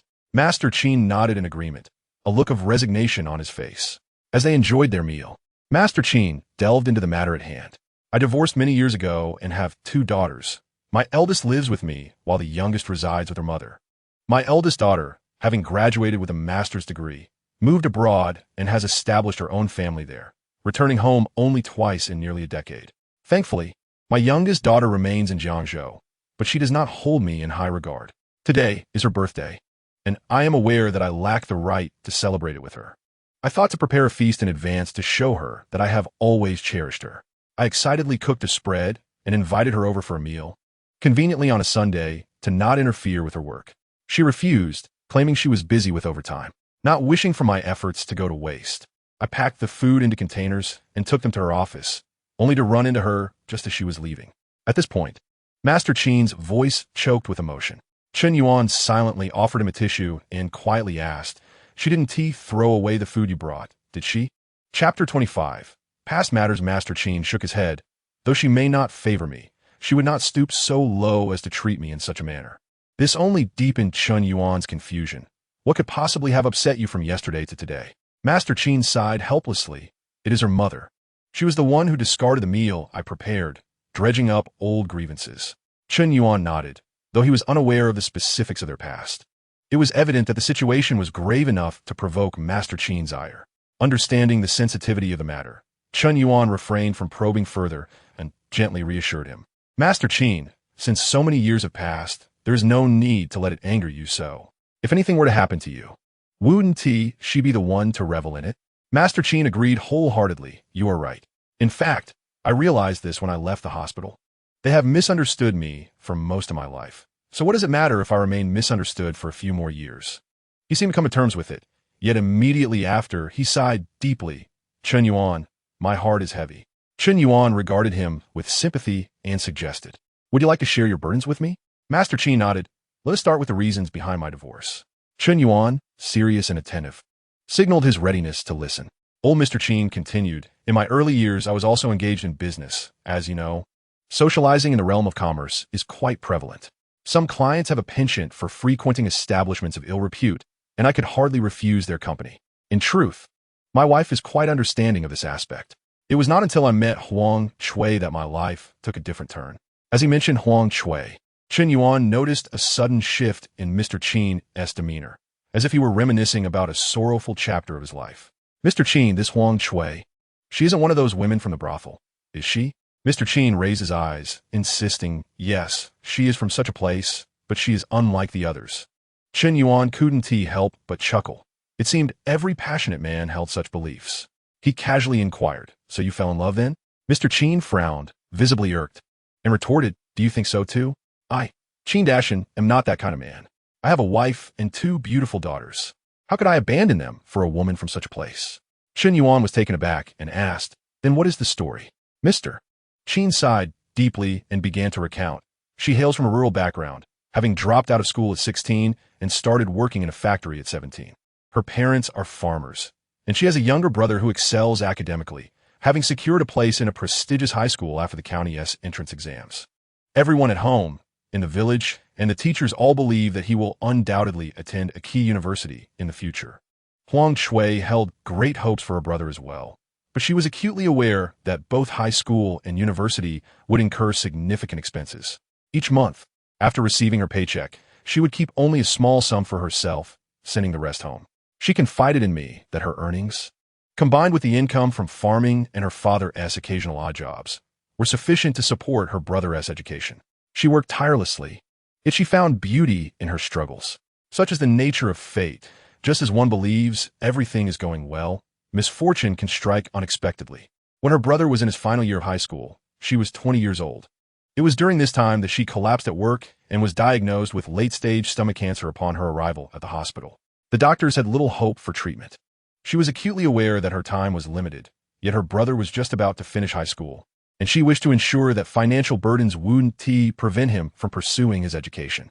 She learned that the income from nightclubs was substantial and decided to earn as much as possible in her remaining months to secure her brother's tuition. Hearing this, Chen Yuan couldn't help but express his skepticism. "Mr. Chen, let me clarify that I harbor no disdain for her profession. I merely wish to know if all that she said is true. Could it be a ploy to evoke your sympathy?" Mr. Chen furrowed his brow. "Do not interrupt. Let me finish my account." Chen Yuan nodded. "Go on, please." A shadow of melancholy crossed Mr. Chen's eyes as he continued. "Initially, I was unaware of her circumstances until that day when she felt unwell and was harassed by a client. I intervened, and in gratitude, she invited me to dinner, where I learned her story. I am no stranger to the nightlife, and I am aware that many women fabricate tales to garner sympathy and increase their earnings. Yet I sense that she was genuine. Her state of being did not seem performative, though one cannot dismiss the possibility that she is simply an exceptional actress. If it were true, I would certainly assist her. I distinctly remember the following morning, I inquired with an acquaintance and confirmed the truth of the matter. At that moment, I was overwhelmed with emotion, grappling with an indescribable sensation within. Unable to bear the thought, that very afternoon, I visited the nightclub to find her. I implored her to cease her work, offering to cover her brother's tuition. Whether it be 30,000, 50,000, or even 100,000, I would provide the funds, prioritizing her health. However, she refused vehemently, adamant about not accepting my money without reciprocation. Frustration surged within me. I proposed an arrangement. She could be my mistress for a monthly sum of 20,000. She was taken aback, realizing my intentions to help her, yet hesitated to agree. I urged her, stating that her health was deteriorating daily, and questioned whether she could truly earn enough for her brother's university expenses before her demise. After my persuasion, she relented, but with the stipulation that I must not disclose her illness or her employment at the nightclub to her family. Upon her death, they should simply be notified to collect her remains. I acquiesced. Thus, I rented an apartment for her, as her health was fragile, and I was not at ease with her living alone. After work or during my free time, I would visit her, bringing groceries, daily necessities, and accompanying her to the hospital for medication, among other things. Alone, I felt stretched thin, balancing my presence in Huang Chui's life while my own family situation remained tumultuous. As you might suspect, Chen Yuan nodded in understanding. Old man Chen remarked that his wife had sensed something amiss and, one day, followed him, discovering his affair. He attempted to explain, even showing her Huang Chui's medical records, but she remained unconvinced, asserting it was all part of his elaborate scheme to deceive her. Finding her reasoning unyielding, he chose to disengage. Thus, after 2 months of turmoil, their marriage dissolved, with the eldest daughter residing with him and the youngest with her, leaving them estranged from that moment onward. Chen Yuan inquired about Huang Chui's fate. Old man Chen sighed, stating that roughly a month and a half after his divorce, Huang Chui passed away. Upon hearing this, Chen Yuan also sighed, expressing pity before questioning whether, after Huang Chui's demise, his wife would come to believe that he was merely aiding her and not as she had presumed. In truth, they could have reconciled.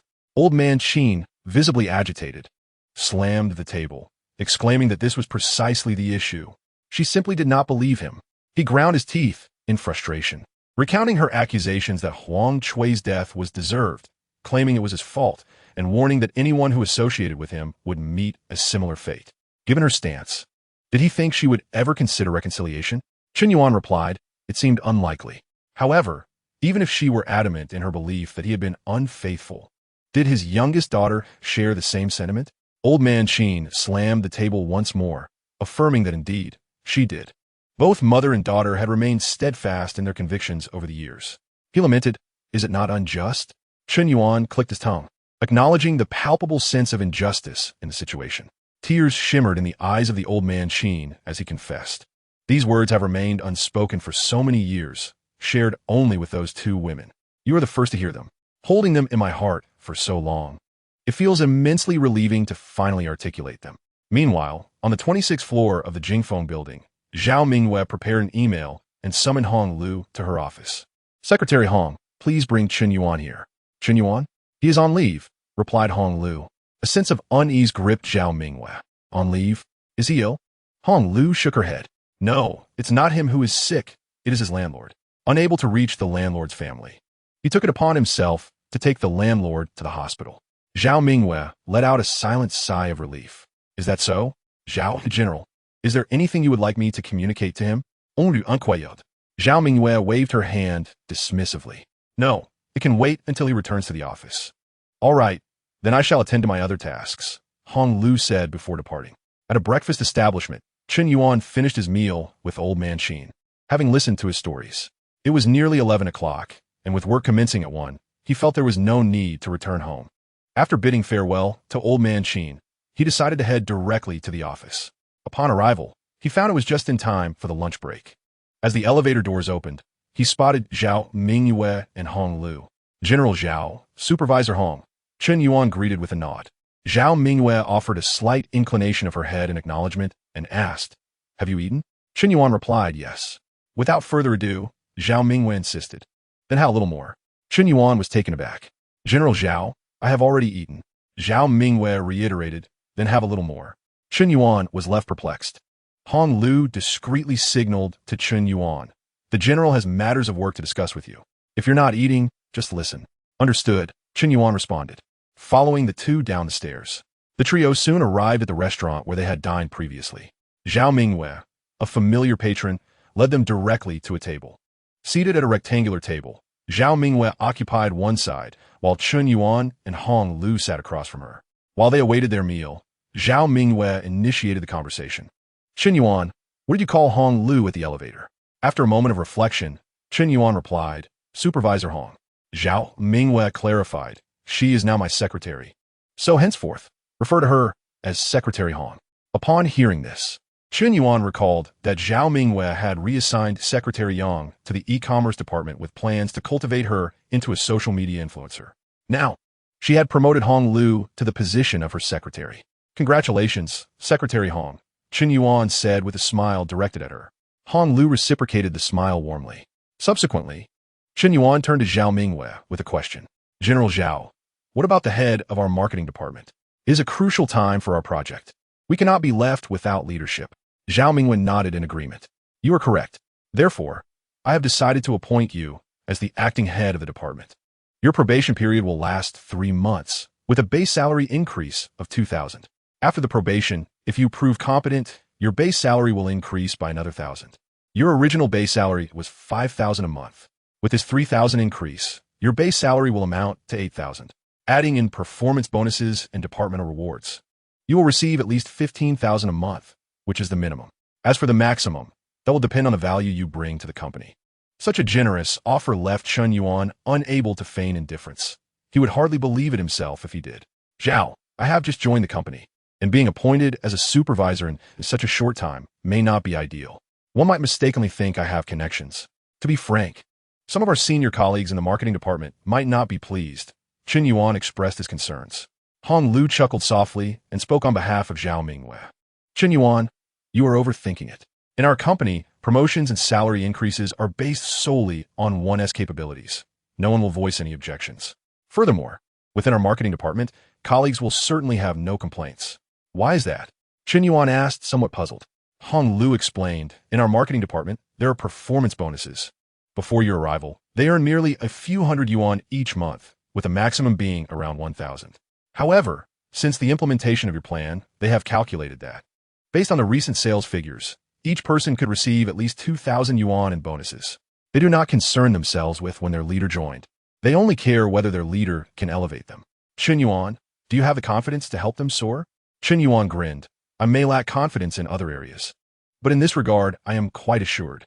Hong Lu replied, "Then that is settled." Chen Yuan nodded.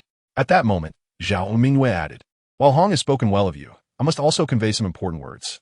The marketing department is a crucial part of our company. Any actions taken could affect our products and even the company's fate. I hope you will not take this lightly and will not disappoint me or the company's expectations." Chen Yuan took a deep breath and nodded solemnly. "Rest assured, Zhao, I will not let you or the company down." "Good. Your appointment email will be sent out by the HR department at noon, and everyone in the company will receive it," Zhao Mingyue stated, just as the waiter arrived with their meal. "Let's eat first." Meanwhile, in the company's marketing department, in the director's office, Chow was enjoying takeout when suddenly an internal email popped up in the bottom right corner of his computer screen. Notice of appointment and dismissal of marketing department supervisor. Chow paused, quickly set down his chopsticks, and opened the email. The content was as follows. Former member of the marketing department, Chen Yuan, is hereby appointed as the supervisor of the marketing department. Hong Lu is relieved of her duties as supervisor and will now serve as the office secretary. Chow was not surprised by Hong Lu's appointment as Zhao Mingyue's secretary, as she had been mentioned to him after Yang Zhen was transferred to the e-commerce department, indicating that Zhao was seeking someone from him. However, Zhao Mingyue had not mentioned Chen Yuan as promotion at all. On what basis? Why him? He's only been here a few days. The staff don't even know him yet. And he has already a supervisor? Chow questioned the email furiously. He lost his appetite and tossed his food into the nearby trash can, picking up his phone to call the HR director, Yang Li. Hello, Lao Yang. It's me. By the way, do you know about Chen Yuan being appointed as the supervisor of the marketing department? Chow's tone carried a hint of accusation. On the other end, Yang Li replied, Yes, I am aware. I reviewed that email beforehand. Chow, feeling quite vexed, clenched his teeth and exclaimed, Why didn't you tell me? Are we no longer brothers? Yang, with a face full of grievance, responded, You don't understand, do you? This decision was made personally by General Zhao. Chow was momentarily rendered speechless. Suddenly, Yang seemed to realize something, his brow furrowing as he cautioned, Old Chow, the marketing department falls under the market division. Zhao directly bypassed you. You need to be cautious. I've heard that you and Chen Yuan have had some disagreements. Chen Yuan is currently in Zhao's good graces. Brother, we are in the workplace. A true man knows when to yield and should sometimes bow his head. Bow my head? Chow snorted coldly. Why should I? Even if he was a mere newcomer before, now that he is a supervisor, I'm still his superior. If he disregards me, why should I lower myself to him? Do I lack dignity? Yang replied, but he is, after all, a favorite of Zhao. Chow retorted defiantly, What of Zhao? Does he have the right to play favorites? Yang pressed on, What do you intend to do? Are you really going to go against Zhao? Chow fell silent once more. Noticing his prolonged silence, Yang offered reassurance. Come on, old Chow, it's not a big deal. Just let it go. I haven't finished my meal yet. I must go. Chow, glancing at the disconnected call, tossed his phone aside in frustration. Damn it, he muttered, moving to the window for a breath of fresh air. His gaze instinctively drifted downwards, where he spotted Zhao Mingyue, Hong Lu, and Chen Yuan returning. Chen Yuan animatedly gestured with his hands, seemingly engrossed in conversation, while Zhao Mingyue and Hong Lu appeared to be enjoying themselves. Chow gritted his teeth until the trio entered the building. Meanwhile, as Chen Yuan and Zhao Mingyue prepared to ascend the elevator, his phone rang. Seeing it was Chen Yuan, he quickly said, Zhao, you all go ahead. I need to take this call. Zhao Mingyue nodded without a word and proceeded upstairs. Chen Yuan moved to a corner of the lobby to answer the call. Yanqing, it's me. Why did it take you so long to pick up? On the other end, Shen Yanqing seemed to harbor some irritation. Chen Yuan explained, I was just reporting to the boss. Do you need something? Shen Yanqing teased, What? Can't you call your boyfriend if there's nothing urgent? Or have you forgotten me with all those beautiful women around you at work? Chen Yuan chuckled softly. How could I forget? It seems like I have no plans after work. How about we have dinner together? Sounds good. Should I come pick you up tonight? Shen Yanqing replied. Sure. Chen Yuan agreed. I'll get back to work now. All right. Have a good day. Shen Yanqing said cheerfully. After hanging up, her secretary, Huang Li, remarked, Manager Shun, weren't you supposed to meet with Qi Yun Company tonight? Shen Yanqing waved her hand dismissively. Cancel it. Huang Li looked troubled, but Manager Shun, Qi Yun is difficult to schedule with. You've tried several times before they agreed. If you suddenly cancel now, it will be hard to arrange another meeting in the future. Shen Yanqing, fully aware of this, contemplated before saying, Just tell him this.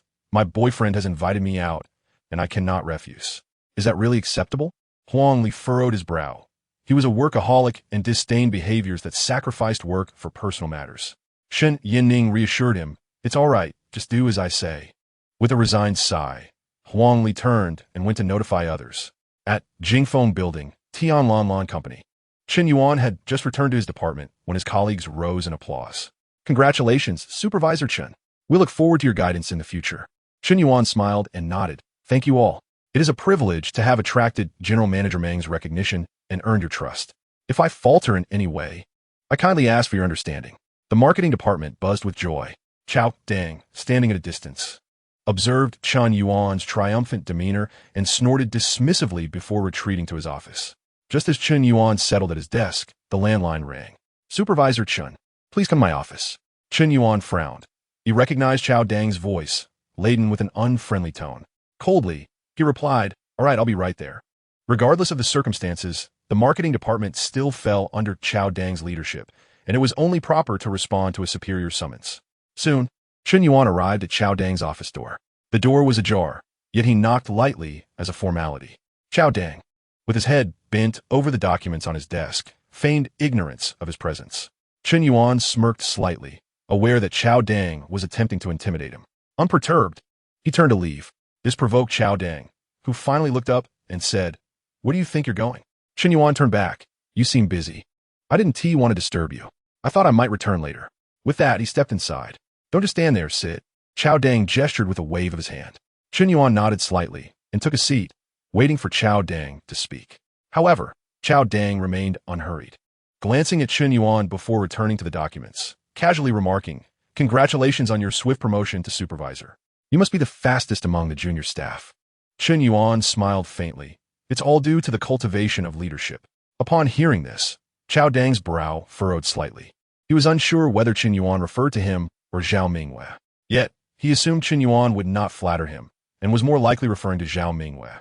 The deliberate mention of leadership rather than directly naming General Manager Zhao suggested a desire for tact. Chao Dang scrutinized Chen Yuan, surprised that this recent graduate possessed such shrewdness. Unable to find any fault in Chen Yuan, he decided to get straight to the point. "Supervisor Chen, the marketing department still falls under my purview as the director of the marketing division, correct?" Chen Yuan nodded, "Of course. The marketing department has always been part of the marketing division since its inception." Chao Dang continued, "That's good to know. Given the current pivotal moment in the company's development, the reputation of our products and the company itself rests heavily on your marketing department's shoulders. All departments are working overtime for the company's growth, and your marketing department should take the lead. Herein, I shall establish a temporary regulation, commencing tomorrow. The work hours will be advanced by half an hour, and the closing time will be postponed by half an hour.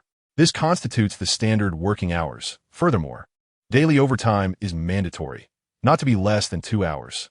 You are to communicate this immediately." Once Director Chao concluded, he waved his hand dismissively. Chapter 28.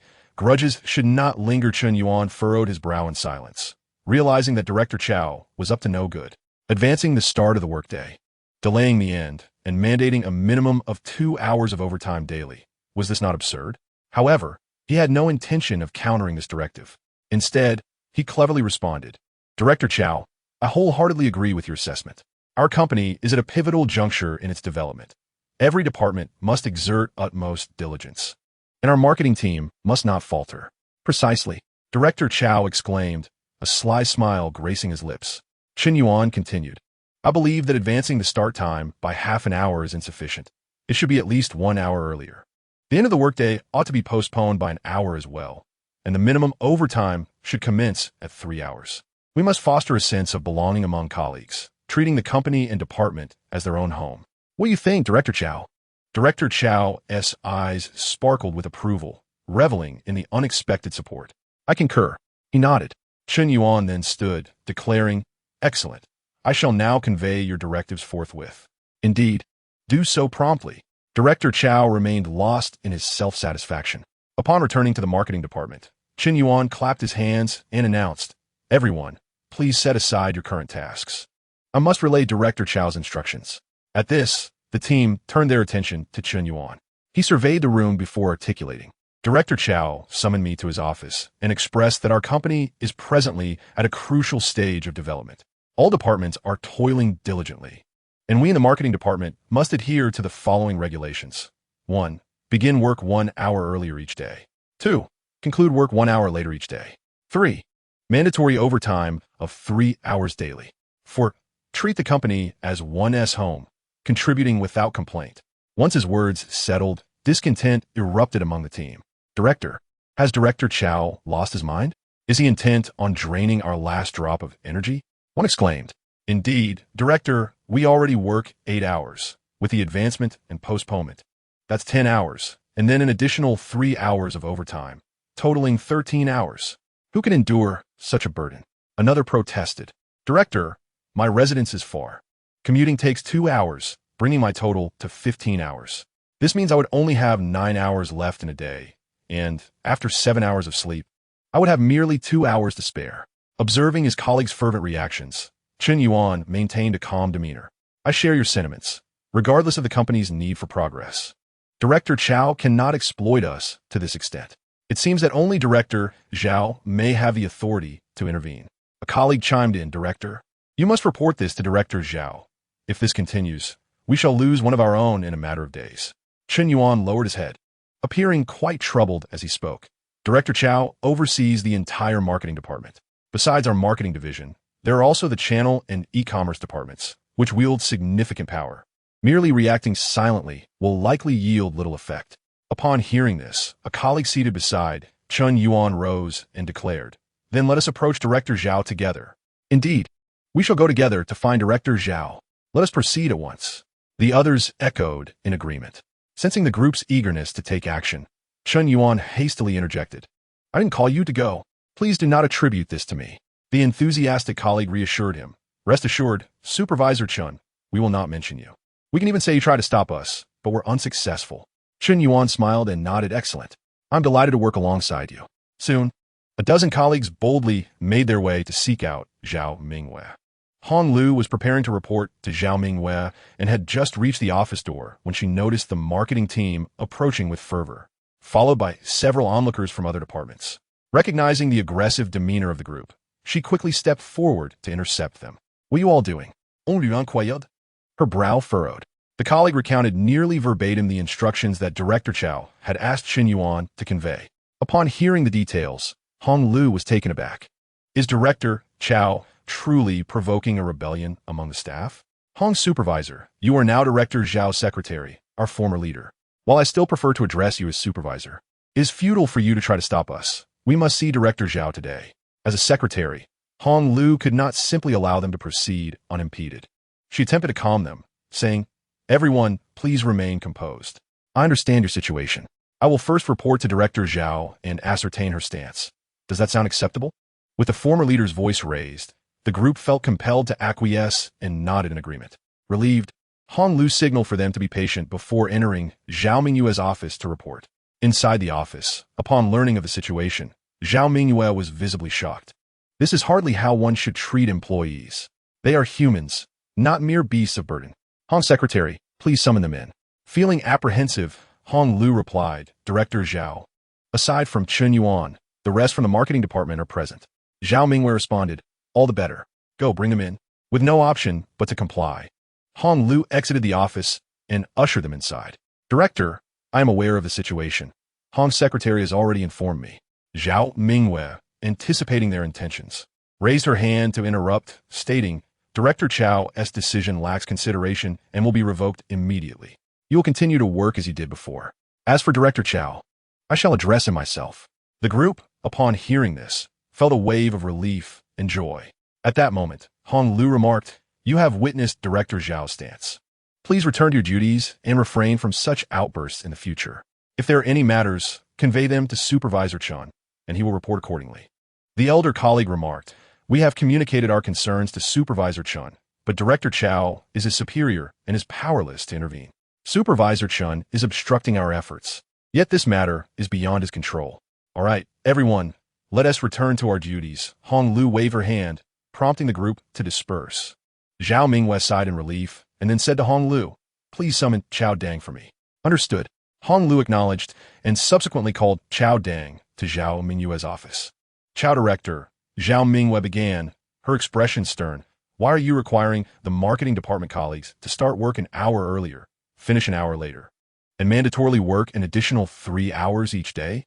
Just now, a dozen colleagues from the marketing department came to me in an uproar. An hour earlier, an hour later, 3 hours of overtime. Chao Dang was taken aback and quickly clarified. Zhao Zong, this is unjust. I never said that. I only proposed starting half an hour earlier and finishing half an hour later, with 2 hours of overtime daily. Chen Yuan insisted that half an hour was insufficient and wanted to extend it to 1 hour. Zhao Mingyue furrowed her brow. Is that so? Chao Dang raised his hand. If you summon him, I will confront him face to face. Upon hearing this, Zhao Mingyue pondered for a moment and exchanged a knowing glance with Hong Lu. Chapter 29. Everything is under control. Before Chen Yuan arrived, Zhao Mingyue addressed Chao Dang. Even if he exaggerated, the notion of starting earlier, finishing later, and mandatory overtime originated from you, did it not? What is your intention in creating this situation? Zhao Mingwe's tone sharpened. Chao Dang, feeling guilty, stammered in defense. Zhao Zong, I only meant to. Enough. Zhao Mingwe interrupted. I am aware that you have been deliberately causing trouble for Chen Yuan. From the moment he joined, you have been discontented with him. You may have previously claimed he lacked ability, but the recent circumstances have proven otherwise. You must concede that Chen Yuan possesses considerable talent. As a prominent director, why do you harbor envy towards your subordinate? Are you fearful that he may one day usurp your position? If that day were to come, it would be because he has proven himself worthy of the role. He ascended from a mere employee to a supervisor and then to a director. Have you merely been coasting through your days? Why can't you strive to improve and perhaps aspire to become a vice president in the future? Zhao Mingyue implored earnestly, her slender, fair fingers tapping rhythmically on the table. As a director, you must cultivate a broader vision and an expansive mindset. Chao Dang lowered his head, remaining silent. Just then, Hong Lu entered with Chen Yuan. Director Zhao, you summoned me? Chen Yuan inquired as he approached. Zhao Mingwen nodded. I am aware of the uproar from your marketing colleagues. However, Director Chao has stated that he initially suggested starting half an hour earlier, finishing half an hour later, and working 2 hours of overtime, and that you were the one who added an additional half hour to each of those, correct? Chen Yuan turned to Chao Dang, shaking his head in confusion. No, that's not true. As soon as he finished speaking, Chao Dang, filled with rage, stood up and pointed a finger at Chen Yuan. Chen Yuan, repeat that. Do you dare to claim it wasn't to you? Chen Yuan stared blankly at Chao Dang, his expression increasingly perplexed. Director Chao, if you intend to shift the blame onto me, you should have given me a heads up. I often struggle with social cues and find it hard to grasp your intentions all at once. Chao Dang, his eyes darkened with fury, clenched his teeth. Observing Chen Yuan's demeanor, it was evident he would never admit his faults. He turned to Zhao Mingwe and said, Director Zhao, ever since the company's inception, I have stood by your side. Surely, you understand the kind of person I am. Zhao Mingwe glanced at Chen Yuan before responding to Chao Dang. Director Chao, please return to your duties. Chao Dang, feeling disgruntled, protested. Director Zhao. Zhao Mingwe's expression turned stern. Enough. Return to your work and remember what I just said. Gritting his teeth, Chao Dang shot a furious glare at Chen Yuan before storming out. After his departure, Zhao Mingwe motioned for Hong Lu to close the door. She then turned to Chen Yuan and inquired. Chao Dang must not have been lying, correct? Chen Yuan, aware that Zhao Mingwe was no fool, nodded in understanding. To be candid, Director Zhao, he indeed spoke the truth. I merely added an extra half hour to what he had originally planned, but it was with his consent. If he wants me to struggle in the marketing department, I shall turn the tables and escalate the situation. Zhao Mingwe asked, what advantages would that bring? Chen Yuan replied calmly, when the issue is minor, he calls the shots. When it escalates, his authority diminishes. If I blindly follow his directives, even if I explain to my colleagues that it was Chao Dang's decision, they would still harbor resentment. Leading a discontented department would only burden me further, wouldn't it? Now that the matter has grown, his words hold no weight, and my colleagues are pleased and free of grievances, making my leadership considerably easier. Zhao Mingwe regarded Chen Yuan with suspicion. In his eyes, she detected a glimmer of sharpness that sent a chill down her spine. Nevertheless, she had to concede that Chen Yuan spoke the truth. That said, she cautioned him, such cunning tactics should be employed sparingly. We cannot have the company in chaos daily. Chen Yuan replied candidly, I do not wish for that either. First and foremost, you must ensure that Chao Dang doesn't incessantly plot against me. I, Chen Yuan, fear no one, nor do I concern myself with offending anyone. Zhao Mingwen nodded. I have already addressed him. At least for now, he won't trouble you. Chen Yuan smiled. With your assurance, I feel at ease, Director Zhao. If there is nothing further, I shall return to my duties. Zhao Mingwen nodded with a smile, but suddenly called out. Wait, you just said you fear no one. Not even me? Chen Yuan chuckled awkwardly. Director Zhao, you are the exception. If I were Sun Wukong, you would be the Buddha. I could offend anyone, but I dare not cross you. Otherwise, would your mantra not crush me utterly? A satisfied smile crept onto Zhao Mingwe's lips as she asked, what do you mean by that? Chen Yuan, with a mischievous grin, replied, if I offend others, the worst that could happen is being dismissed, and with you around, I know you would protect me. However, if you were to fire me, I would find myself on the street handing out flyers. Zhao Mingwe chuckled. You certainly know how to charm. By the way, do you have time this evening? Let's have a meal together. I wish to hear your thoughts on the upcoming work arrangements. Tonight? Chen Yuan immediately shook his head. Tonight is not feasible. I have prior commitments. I will plan once I return home, and I shall report to you tomorrow morning. Is that agreeable? Zhao Mingyue felt a twinge of disappointment, but kept her composure, graciously responding. Since you have matters to attend to, I shall not delay you. Tomorrow morning or the day after, whenever you wish to report, just come directly to my office. Chen Yuan bowed slightly. Very well. I shall return to my work now. With that, he turned to leave. Wait, Zhao Zong, is there anything else you require? Zhao Mingyue pressed her lips together and furrowed her brow slightly. When you speak to me, could you refrain from addressing me so formally? It makes me feel rather aged.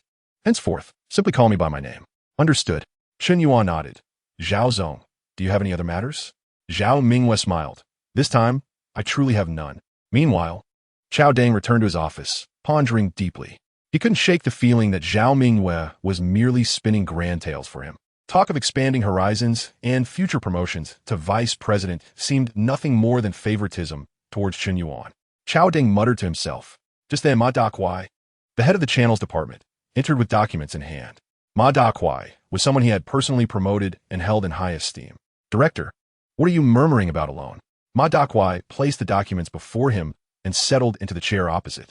Chao Deng, eager for an analysis, remarked, Ma Supervisor, you're just in time. You know about Chen Yuan from the marketing department, correct? Ma Dakwai nodded. Yes, he was just hired a few days ago. And before he could even settle in, he was promoted to supervisor. Remarkably, he is one of the fastest promoted individuals in our company. Chao Deng pondered aloud. Have you noticed how particularly favored Zhao Zong seems to be towards him? Ma Dakwai chuckled. That is quite obvious. It's as if the support has reached celestial heights. Director, what exactly is going on? Chapter 30. Why are you leaving so early? Before Ma Dakwai, Chao Deng did not hold back, speaking candidly. In the past few days while you were on a business trip, there are certain developments you are unaware of. That Chen Yuan has been at odds with me since the day of his interview, believing that his direct recruitment by Zhao Zong places him above me, the director. Just earlier, he even played a trick on me. Zhao Zong summoned me for a discussion. While she said little, her words were laden with implications. Ma Dakwai listened attentively, nodding. On my way back, I overheard some colleagues mention that you instructed the marketing department staff to start work an hour earlier and in an hour later, with an additional 3 hours of overtime each day. Chao Deng raised his hand. I only suggested they start half an hour earlier and finish half an hour later, with an additional 2 hours of overtime. My intention was merely to stir some discontent towards Chen Yuan, yet he voluntarily requested an extra half hour. Consequently, the marketing department staff vented their frustration directly at me, escalating matters to Zhao Zong. I tried to explain to her and confronted Chen Yuan, but he adamantly denied everything, while Zhao Zong played the peacemaker. It is infuriating. Ma Dakwai grasped the situation and exclaimed with indignation. Zhao Zong's actions are truly disheartening. As the director of the marketing department, you wield considerable authority within the company, second only to her. Surely, she should take your dignity into account? Chao Deng scoffed, yet she remained indifferent. Ma Dakwai furrowed his brow, deep in thought. We have been under General Zhao's leadership for several years. It is unlikely that she is lacking in wisdom. What could possibly have clouded her judgment? As the words left his lips, both men seemed to arrive at a shared realization. Could it be that General Zhao has taken a fancy to that young man? They spoke in unison. The moment the words were uttered, both fell silent in shock. Chao Deng's brow knitted tightly. If that were the case, Chen Yuan would inevitably rise above me someday. No, I cannot remain passive. Supervisor Ma, you are the clever one. What do you think I should do? Ma Dakwai, holding his forehead, wore a troubled expression. If General Zhao truly harbors feelings for that young man, this situation becomes quite difficult to navigate. Chao Deng forcefully struck the table. Difficult or not, it must be addressed. As the esteemed director of the marketing department, I cannot allow a mere subordinate to have the upper hand over me. What face will I have left in the company? Ma Dakwai nodded in agreement. You are right, director, but if we aim to deal with Chen Yuan directly, it may prove challenging. What do you mean? Chao Deng detected the insinuation in his words. Ma Dakwai glanced towards the door before lowering his voice. Unless the company encounters some hardship, one that ultimately falls within your purview to resolve, the so-called merit can intimidate the master, even if you take direct action against Chen Yuan. General Zhao would be left powerless to intervene. She is a wise individual. In the grand scheme, she will discern the significance of a mere pretty boy versus the company. Chao Dang pondered and nodded. That is logical. However, the company is currently thriving. What difficulties could arise? At this juncture, Ma Dakwai again lowered his voice, even covering his mouth with his hand. Director, do not forget that the company is in the midst of financing. Star Capital has agreed to invest. But the deal has yet to be finalized, has it not? Suddenly, Chao Dang's eyes lit up. Ah, yes. If Star Capital were to withdraw their investment at this moment, General Zhao would struggle to find alternative investors in a timely manner, causing her considerable distress. At that point, I could step in to persuade Star Capital.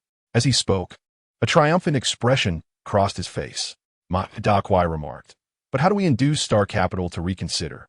That presents a significant challenge. Chao Dang appeared to have a sudden inspiration, smiling confidently.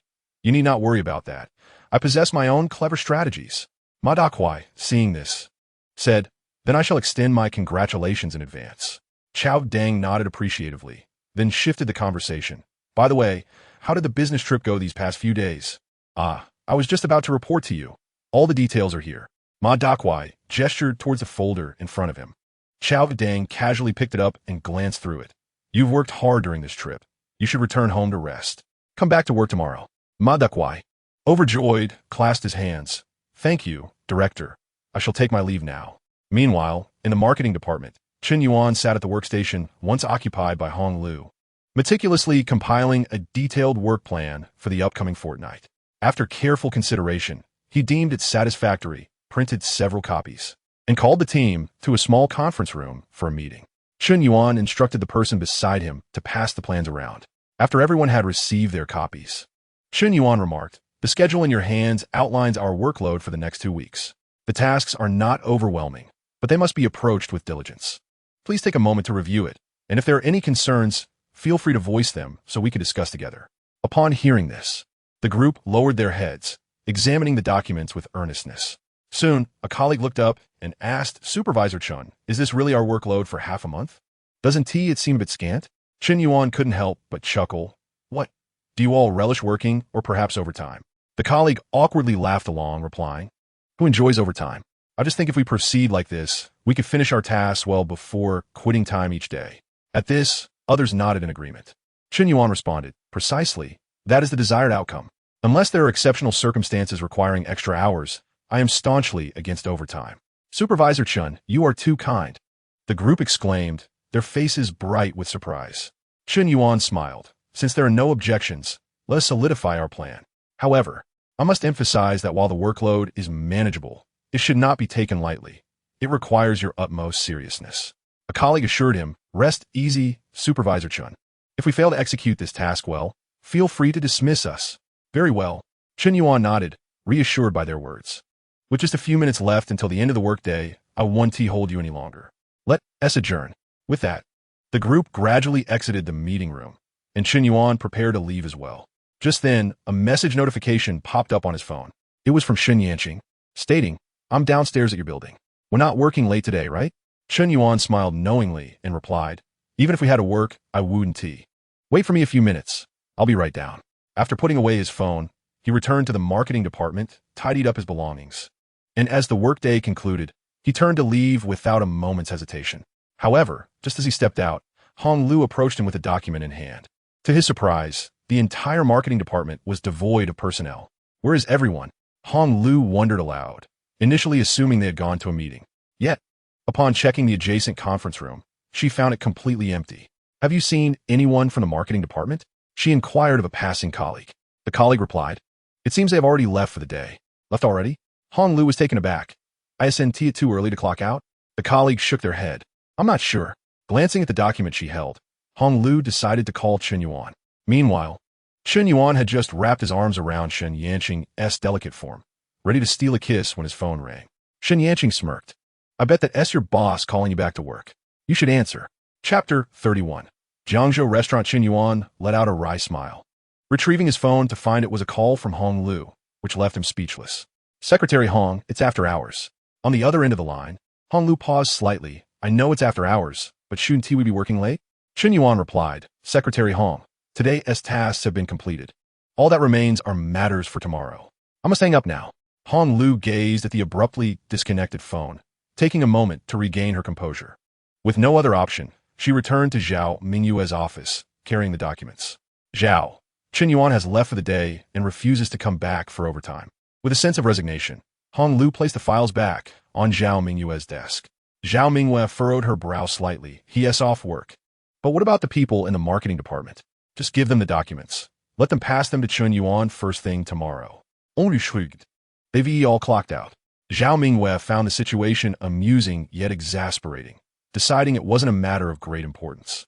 If they choose not to work overtime, then neither shall we, she concluded, rising to gather her belongings in preparation to leave. Han Lu, taken aback, queried, Zhao, are we leaving already? Zhao Mingyue pouted. If you enjoy working late, feel free to do so on your own. Han Lu blinked in surprise. If you're leaving, what reason do I have to stay? She then followed Zhao Mingyue out the door. Meanwhile, at the base of Jingfeng Building, Xin Yanning remarked on Chen Yuan's earlier tone. Is that truly how you converse with your boss's secretary? Aren't you worried about facing repercussions later? Chen Yuan appeared unfazed. If punctuality leads to retaliation, then I see no reason to remain in this company. Shen Yanning stifled a laugh, nodding, no wonder I chose you, my dear Chen Yuan. I like your spirit. Now let us grab a bite. She turned and opened the car door, inviting Chen Yuan to enter. Without hesitation, Chen Yuan stepped into the luxurious Porsche, which was valued at over 2 million. A complex mix of emotions stirred within him. Had Shen Yanning not been his girlfriend, or had she been an ordinary person, he doubted he would ever have the chance to ride in such an extravagant vehicle. As Shen Yanning circled around to the driver's seat, she noticed Chen Yuan lost in thought. Buckling her seatbelt, she asked, "What is you daydreaming?"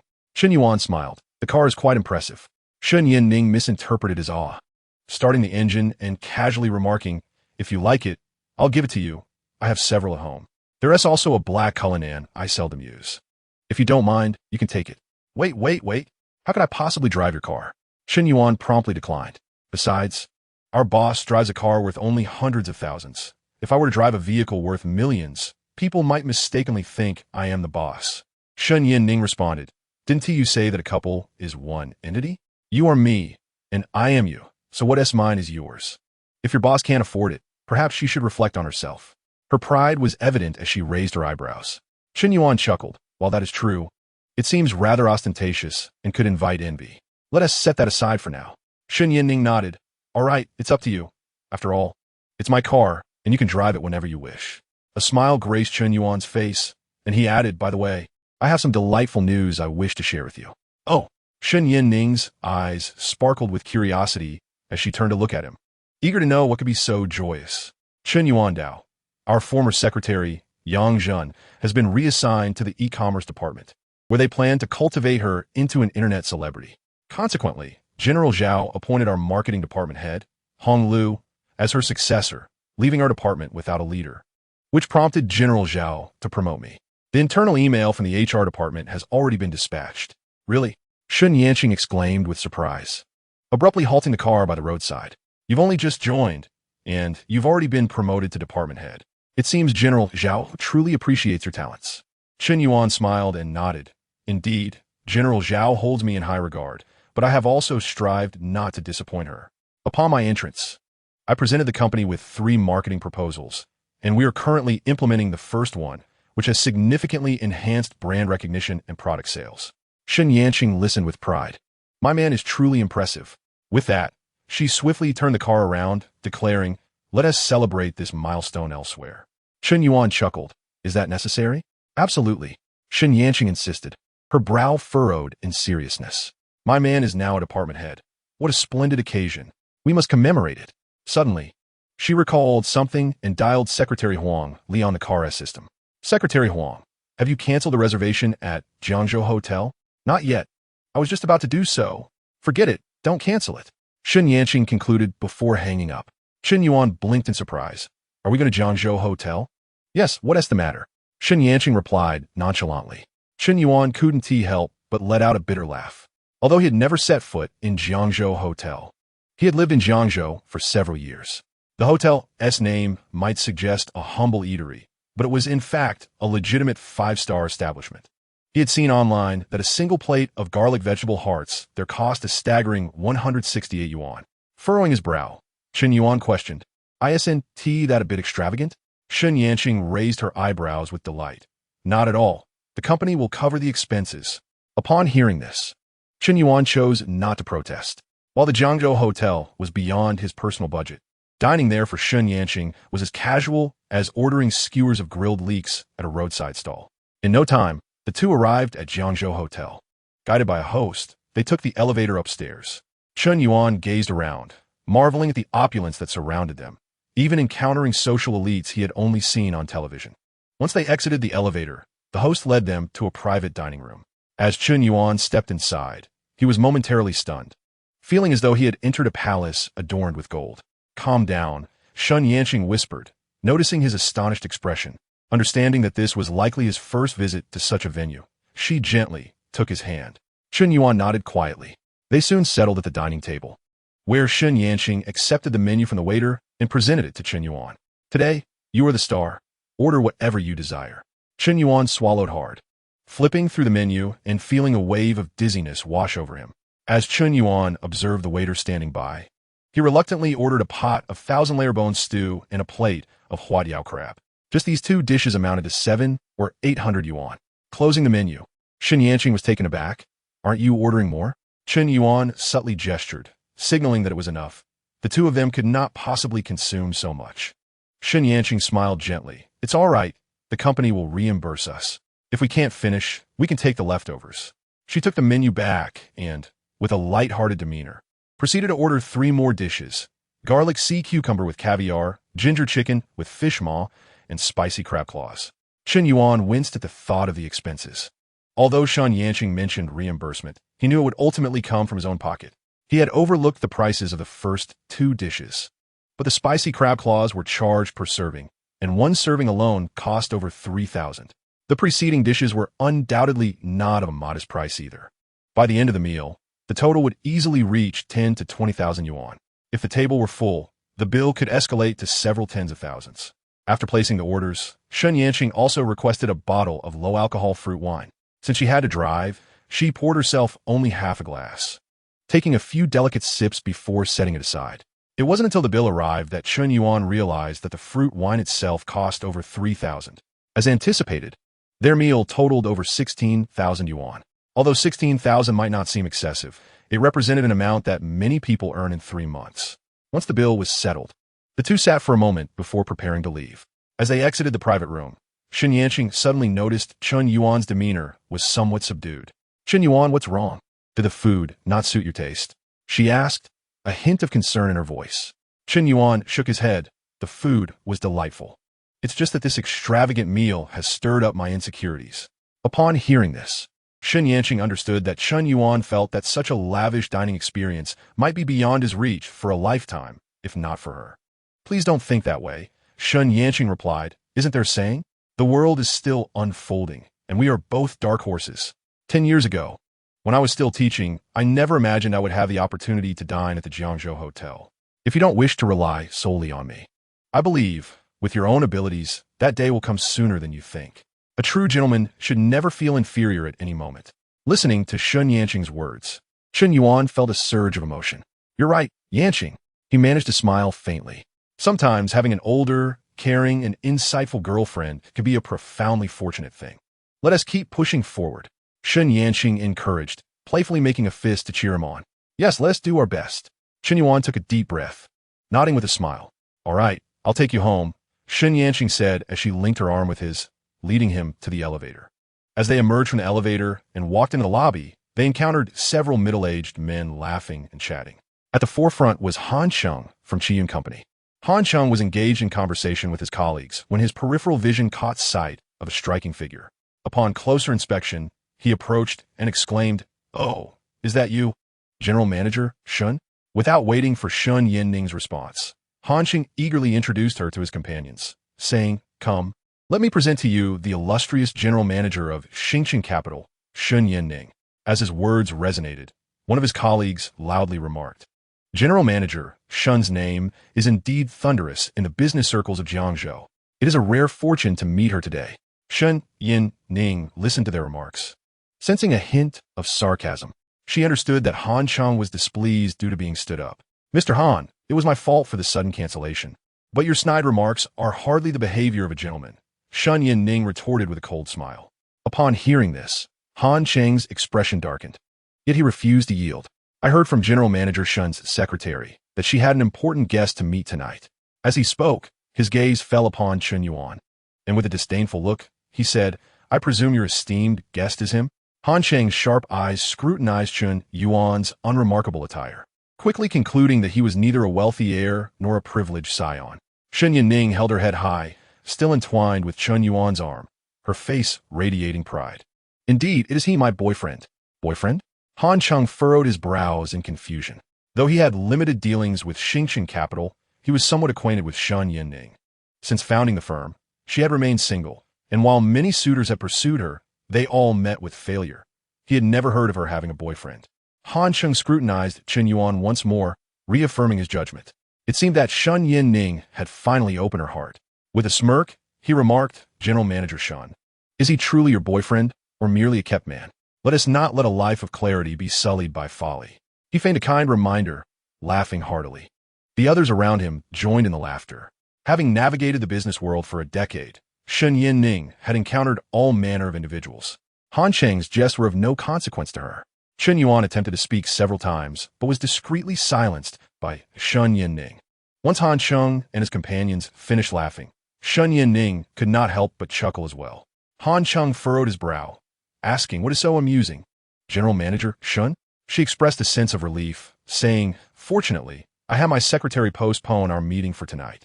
I initially thought your company held great promise and intended to invest $500 million. Now, it seems even $5 would be excessive. Mr. Han, tread carefully. With that, Chen Yuan linked arms with Chen Yuan and departed. Han Cheng, incensed, turned to shout after her, Chen Yuan, do not get too full of yourself. Once my company goes public, it will be your turn to weep. Without looking back, Chen Yuan retorted loudly, the end of the month is fast approaching. Let's see if your company can survive until then. Han Cheng's expression darkened further. One of his colleagues, puzzled, inquired, Mr. Han, what did she mean by that? Han Cheng let out a cold snort, disdainfully addressing the entrance. Just a woman who relies on others, thinking too highly of herself. Meanwhile, Chen Yuan and Chen Yuan emerged from the Jiangzhou restaurant. Upon returning to the car, Chen Yuan prepared to drive Chen Yuan home. You had some drinks. Are you all right? Chen Yuan inquired. Chen Yuan smiled gently. I only had a couple of sips. The alcohol has long since metabolized. Rest assured, I would never put my boyfriend at risk. Chen Yuan nodded, opting for silence. On their way back to the apartment, Chen Yuan asked, why wouldn't he let me speak back at the restaurant? Who was that person? Chen Yuan replied with a hint of pride. He is from Qiyun Company, named Han Cheng, involved in pharmaceuticals. Their company isn't very large, but they possess core technology. With some marketing, they could be on the market in a couple of years. However, dealing with him is a task I can handle alone. He is not worthy of my boyfriend involvement. Chen Yuan couldn't help but smile wryly. You flatter me too much. By the way, are you just going to let him get away with provoking you? Chen Yuan raised an eyebrow, speaking with conviction. I am not one to seek revenge for every slight. He may have insulted me, but if he dares to insult you, even passing dogs would receive a slap from me, let alone Han Cheng. Chen Yuan felt warmth in his heart, so what are you planning to do about him? Chen Yuan, looking carefree, replied, didn't I just mention? Their company won't survive this month. Chen Yuan, intrigued, asked, can you share more about it? Chen Yuan turned to glance at Chen Yuan, shaking her head with a smile. Just wait for the news. Chapter 33. Old Man Sheen misunderstands again. As they spoke, Chen Yuan arrived at the entrance of Sunshine Apartment. Chen Yuan said, let us stop here. Chen Yuan pressed her lips together, leaning towards the passenger seat, her eyes sparkling as she coyly suggested, kiss me first. Chen Yuan never refused reasonable requests from his girlfriend. He reached to hold Chen Yuan's delicate neck, gazing at her exquisite face, a gentle smile gracing his lips. In the next moment, their lips met in a kiss. Old Man Sheen stepped out of the apartment building, exhaling deeply. He had thought that becoming a landlord would simply entail sitting back and collecting rent, but he never anticipated the exhaustion that accompanied the role. With over 100 tenants, he was constantly either reminding one to pay rent or addressing another's urgent requests. Landlord, please come quickly. The water pipe is broken. Or, landlord, Could you please check why your air conditioner suddenly stopped heating? Just moments ago, a female tenant on the 5th floor reported that her washing machine was malfunctioning. Old man Chen realized he needed to act quickly. Upon inspection, he discovered that the issue was merely a loose plug behind the washing machine. Thankfully, the appliance was not broken. Otherwise, he would have had to call for repairs. Just as he was about to drive his old Toyota back, he turned and noticed a Porsche parked nearby, with a man and a woman inside, engrossed in a kiss. Old man Chen shook his head in disbelief. The youth today are truly bold. As he prepared to enter his vehicle, he suddenly recognized the man's profile. It was none other than Chen Yuan. Old Mr. Chen widened his eyes, his hands protectively shielding his head, as if something were about to burst forth from above. In addition to recognizing Chen Yuan, he discerned that the woman in the car was not the same one he had seen previously. In that fleeting moment, Mr. Chen solidified his suspicions regarding Chen Yuan's so-called employment. Opposite him, Chen Yuan was bidding a tender farewell to Shen Yin when he was abruptly yanked aside. Ouch! Chen Yuan nearly stumbled, turning to see Mr. Chen, exasperated. What on earth are you doing? Mr. Chen glanced at the car and retorted. What are you up to? You mentioned finding a job recently, and this is the kind of work you're referring to? Without allowing Chen Yuan to respond, Mr. Chen continued. Last time you told me that woman wasn't what she seemed. Well, what do you have to say this time? I saw you two kissing in the car. Chen Yuan couldn't help but chuckle, nodding in acknowledgement. Mr. Chen, you've misunderstood again. Misunderstood? Mr. Chen furrowed his brow. Why do I keep misunderstanding you? Fine. You better explain yourself, as I'm curious about the extent of this misunderstanding. All right, let me clarify to prevent you from incessantly labeling me a gigolo. Chen Yuan inhaled deeply, glancing at the car before continuing. The woman inside is my girlfriend. The one you saw last time is her best friend. Her friend was concerned about her encountering any unscrupulous men, so she came to check on me. Do you understand now? Oh, Mr. Chen's expression transformed to one of realization. So that is how it is. Shen Yin, seated in the car, observed as an elderly man pulled Chen Yuan aside, uncertain of his identity, and continued to watch intently. From a distance, through the car window, she could not hear their conversation, but their body language suggested they were discussing personal matters. Thus, Shen Yin decided to exit the vehicle. Just as Chen Yuan intended to formally introduce his girlfriend to Mr. Chen, he noticed Shen Yin approaching and waved. The moment Shen Yin stepped out of the car, Mr. Chen couldn't help but furrow his brow. Mr. Chen, this is my girlfriend, Shen Yin. Yan. This is my landlord, Mr. Chen. Chen Yuan introduced them on both sides. Shen Yin smiled politely, nodding at Mr. Chen. Hello, Mr. Chen. Mr. Chen snapped out of his reverie, instinctively nodding in response, then added, well, Miss Shen, I need to speak with Chen Yuan privately for a moment. Shen Yin smiled helplessly, gesturing for Mr. Chen to proceed. Subsequently, Mr. Chen pulled Chen Yuan aside a little further. Mr. Chen, what can't be said in front of my girlfriend? Chen Yuan felt uneasy about Mr. Chen's clandestine behavior. Surely, there is nothing that can't be spoken of openly? Mr. Chen disregarded Chen Yuan's complaints and directly inquired, how old is your girlfriend? Is she a serious girlfriend? Chen Yuan seemed to anticipate the question, responding helplessly, Mr. Chen, she is indeed a serious relationship, and besides, the law doesn't stipulate a maximum age difference between lovers. Does it? Grandfather Chen found himself momentarily at a loss for words. He expressed, I understand your sentiments, but dear Chen, I am aware of your kind heart. However, my love for Yin Ning is genuine. She is immensely wealthy, as you must have noticed from her extravagant car. For someone like me, who struggles to pay rent, to have captured her interest is already a stroke of divine favor. Grandfather Chen paused in silence before continuing, truth be told, I am not one to lack understanding. If two individuals truly love each other, age should pose no obstacle. The concern lies, as you mentioned, in the vast disparity of wealth between you. I fear she may merely be toying with you. While your feelings are sincere, there may come a time when she tires of you, discarding you like a used tissue. Stay right here. I shall have a word with her. Grandfather Chen firmly held Chen Yuan back and strode towards Shen Yin. Upon reaching her, he scrutinized her once more and addressed her, Miss Shen.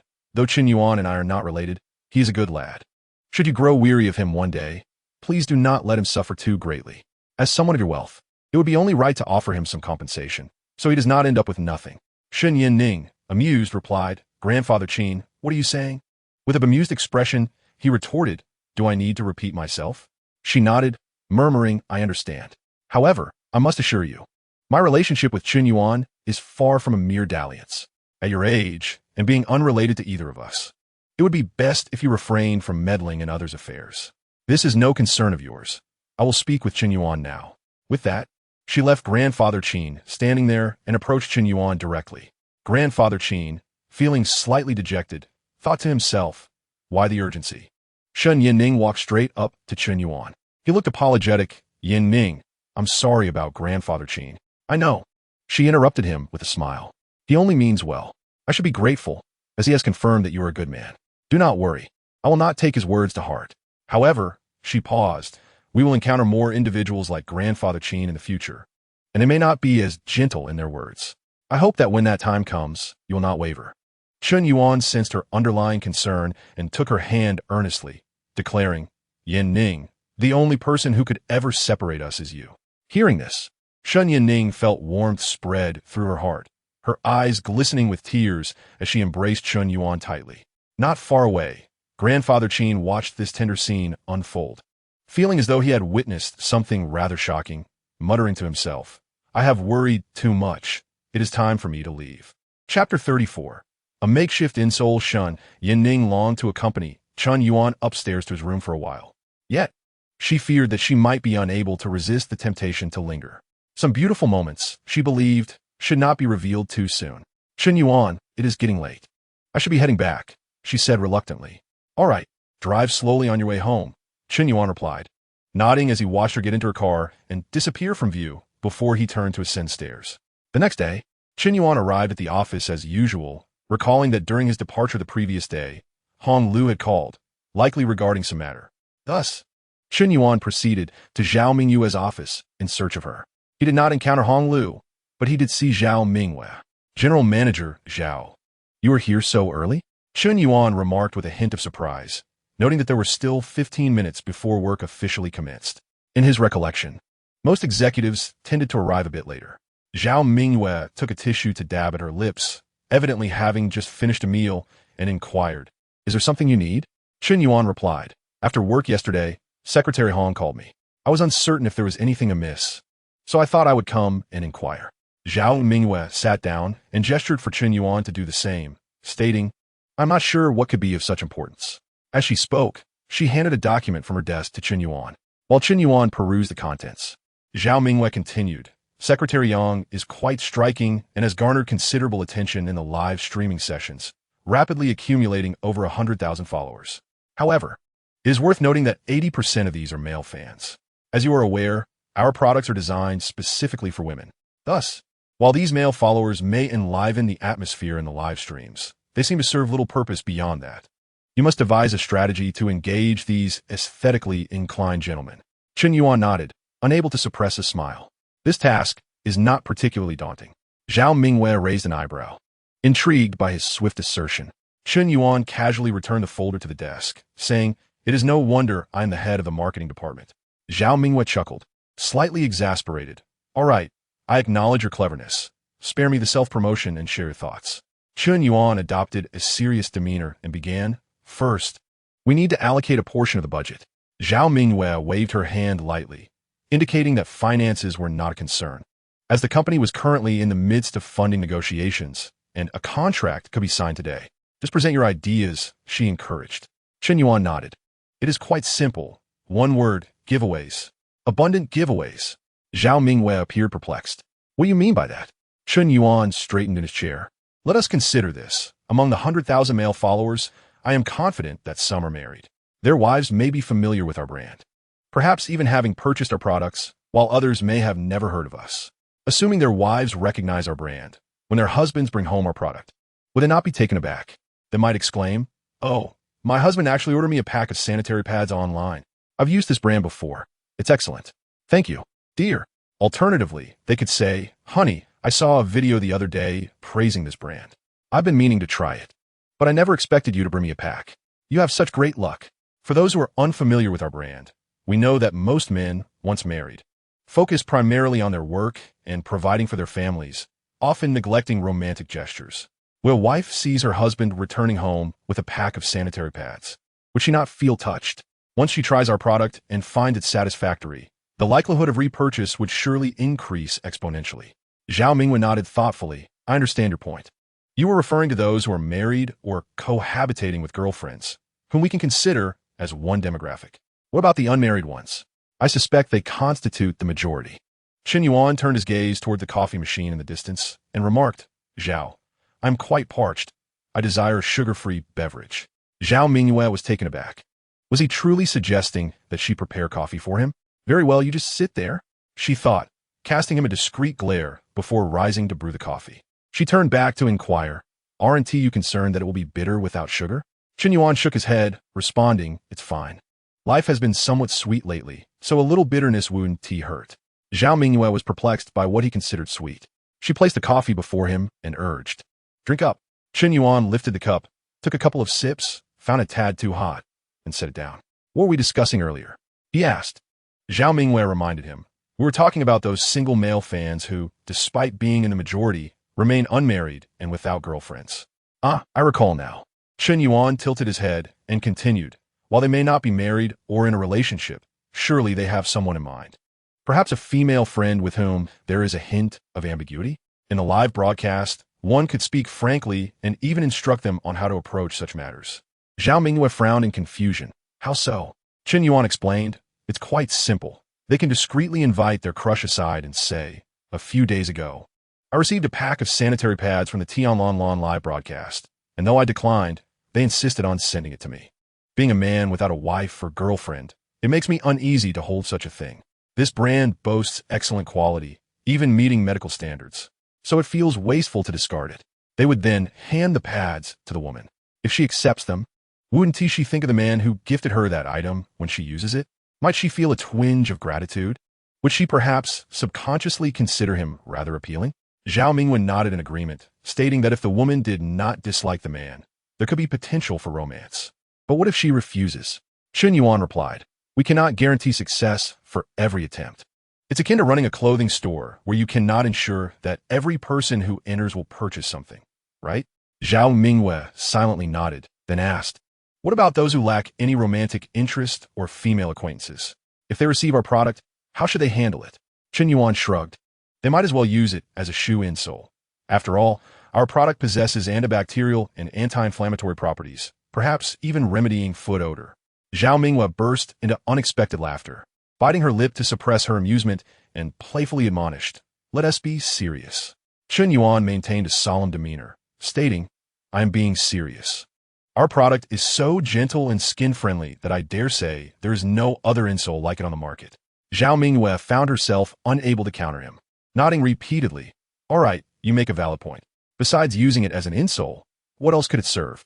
Chen Yuan responded, well, there are always mothers, sisters, or younger siblings at home, right? They could use it, thereby enhancing our brand's visibility. If they find it effective, they will naturally recommend it to their friends. Indeed, Zhao Mingyue nodded incessantly, then inquired, what if there are no sisters at home, or even a mother, or if the mother is quite elderly? Chen Yuan lifted his coffee cup, the temperature just right, and took a generous sip, remarking, then they can only use it as insoles. Just as he spoke, Hong Lu knocked and entered, inquiring upon seeing Chen Yuan, what insoles? Without waiting for a response, she turned to Zhao Mingyue, saying, Zhao, I just received a call from Secretary Huang of Xingchen Capital, stating that we need not go there. Their general manager Shun is bringing the team here personally. Chapter 35, A few words in private in the Xingchen building. Secretary Huang Li knocked and entered Shen Yanqing's office. Manager Shun, it was originally supposed to be Tian Lanlin's team coming here. Why should we go there? Secretary Huang expressed her confusion. Shen Yanqing smiled slightly. Contracts can be negotiated anywhere. But my boyfriend works at their company, so I thought I might take the opportunity to visit. Huh? Secretary Huang was taken aback. Having served as Shen Yanqing's secretary for 5 years, she was accustomed to her disinterest in men, so the sudden revelation of a boyfriend surprised her. Manager Shun, when did this happen? How come I've never heard you mention it? Secretary Huang asked, astonished. Shen Yanqing raised her eyes and smiled. You've actually met him. I have. Secretary Huang murmured, trying to recall. The people from Tian Lanlin's company. Suddenly, a realization dawned on her. Manager Shun, you mean that Chen Yuan who came to the company looking for you last time? With a playful smile, Shen Yanqing replied, well, how about that? He is not bad looking. Is he? Secretary Huang felt a rush of shyness. Not just not bad. He's incredibly handsome. Manager Shun, you truly have an eye for talent. Shen Yanqing's eyes sparkled with pride as she glanced at her watch and asked with a serious demeanor, "How is Director whose preparation coming along?" Seeing Shen Yanqing shift to business, Secretary Huang became earnest. "I was just about to inform you. Director who is ready and just waiting for you to depart." Shen Yanqing nodded slightly, understood. "Please have them wait for me downstairs. I will join them shortly." "Yes, I'll notify them right away." Secretary Huang replied and turned to leave. After finishing the document she had not yet completed, Shen Yanqing set it aside, grabbed her coat from behind, and prepared to leave. Just then, an email notification popped up in the bottom right corner of her computer screen. Glancing at it casually, she decided to open the email to see what it was about. The subject line read the private affairs between Zhao Mingyue and her male subordinate. Just reading the title caused Shen Yanqing to furrow her brow. Was this the rumor gossip about the beautiful boss? However, the content of the email shocked her even more. When she spotted the name of the male subordinate mentioned, her expression darkened significantly. The male subordinate in question was none other than her boyfriend, Chen Yuan. She could hardly believe that Chen Yuan and Zhao Mingyue could have any relationship beyond that of employer and employee. Yet the email suggested that Zhao Mingyue harbored feelings for Chen Yuan. This notion unsettled Shen Yanqing. After all, Chen Yuan was indeed exceptional. Having already been bested by him herself, it was plausible that Zhao Mingyue was not immune to his charm. Before the situation was clarified, Shen Yanning chose not to dwell on it further. She shut her email and took her coat before heading downstairs. In the building's parking lot, Hu Haigua, the director of Investment Group 2, was already waiting by the vehicle with a team of 7 or 8 subordinates. Upon seeing Shen Yanning emerge from the building, Hu Haigua stepped forward and greeted her with a respectful Director Shun. She nodded in acknowledgement and commanded, "Let us depart." "Understood," Hu Haigua replied, slightly bowing as he directed part of the team to board another business vehicle. He, along with 2 remaining subordinates and Shen Yanning, entered a different car. Subsequently, the 2 vehicles set off in tandem towards Jingfeng Building. Inside the car, Hu Haigua reported the details of the contract to Shen Yanning. After a while, he noticed that she appeared to be lost in thought and gently inquired, "Director Shun, is there an issue with the contract content?" Realizing she had momentarily drifted away, Shen Yanning quickly refocused and replied, "As long as you find no issues, that suffices." Before long, the 2 business vehicles arrived at Jingfeng Building, where Zhao Mingyue, accompanied by several relevant directors, awaited their arrival downstairs, including the directors of the administration, finance, and marketing departments. Upon seeing the vehicles, they hurried forward to greet them. "Hello, Director Shun. I apologize for the trouble of having you come in person," Zhao Mingyue said, extending her hand for a handshake. After some polite exchanges, Zhao Mingyue led Shen Yanning and her team upstairs. Upon reaching the company, Zhao Mingyue initially intended to escort Shen Yanning and her team to the lounge for a brief respite, but Shen Yanning declined, stating they could commence immediately. Although slightly embarrassed, Zhao Mingyue felt pleased, as she preferred to get straight to the point. In the conference room, both parties took their respective seats, with Zhao Mingyue and Shen Yanning positioned in the center of their sides. Once the meeting formally began, Hu Haigua requested his colleagues to verify some fundamental information about Tianlanlan with Zhao Mingyue and her team, including financial status, company structure, and certain market research results. After attentively listening, Zhao Mingyue expressed no objections. They then proceeded to discuss the details of the contract. After over an hour of deliberation, it became clear that there were not many contentious points regarding the contract, aside from minor adjustments in certain details. Throughout the discussion, Chao Deng occasionally observed Shen Yanning's changing expressions, feeling perplexed. The email had undoubtedly been sent. Had Shen Yanning not seen it, or had she simply dismissed it? Investors not only consider a company's prospects, but also the character of its leadership. A good company cannot thrive without a commendable leader. Could it be that Shen Yanning was overlooking this aspect? Chao Deng pondered extensively, regretting that he might have underestimated the situation. After concluding the contract discussions, both parties took a brief respite. Zhao Mingyue instructed Hong Lu to invite Shen Yanning and her team to the lounge. However, Shen Yanning waved her hand, indicating that only Hu Haigua and the others should go first. Noticing that the personnel from Tianlanlan still remained in the conference room, she spoke up. "You all may take a moment to rest as well. I have a few words I wish to discuss privately with Director Zhao." Zhao Mingyue signaled to the directors beside her to exit the room. Chao Deng followed suit, noticing that Shen Yanqing's expression had suddenly darkened. which secretly pleased him. Thus, he cheerfully departed with the other directors, being the last to leave and even thoughtfully closing the conference room door behind him. Zhao, is she over 30 this year? Chen Yuan inquired, her tone neutral. Zhao Mingyue was taken aback by the unexpected question and replied, she is 32. Chen Yuan continued, that's not young anymore. Is she married? Zhao Mingyue shook her head, not yet. Chen Yuan pressed further, does she have a boyfriend? Zhao Mingyue again shook her head, no. Is there someone she admires? Chen Yuan asked. Zhao Mingyue hesitated. Why do you ask these, General Manager Chen? Chen Yuan explained, in investment, we typically consider two aspects, the company's prospects and the owner themselves. Undoubtedly, your company's potential is certain, or we wouldn't invest. However, I am concerned that if Zhao were to find a partner or marry, she might shift her focus to family, neglecting the business. Hearing this, Zhao Mingyue smiled and reassured. General Manager Chen, rest assured, Tianlanlan was founded by me. I have poured all my passion into it, and at no time will I overlook the company's management. Chen Yuan nodded with a knowing smile and curiously asked, I've heard that you seem to have a fondness for your marketing department's new supervisor. Is that true? Absolutely not. Zhao Mingyue firmly denied. Where did you hear such gossip, General Manager Chen? Internally, Zhao Mingyue acknowledged a slight affection for Chen Yuan, though she was unclear if it was romantic. Particularly, she was aware of Chen Yuan's acquaintance with Chen Yuan, yet the nature of their relationship eluded her understanding. Regardless of what it was, she would never confess her feelings for Chen Yuan in front of Chen Yuan. Zhao Mingyue's swift denial surpassed Chen Yuan's expectations. Despite Zhao Mingyue's adamant denial, Chen Yuan, being a woman herself, keenly detected a flicker of unease in Zhao Mingyue's eyes. Chen Yuan was well aware that the email she received before her departure undoubtedly originated from within Tianlanlan. She refrained from mentioning this, as she had already gleaned the information she sought. After a brief intermission of several minutes, the participants reconvened in the conference room.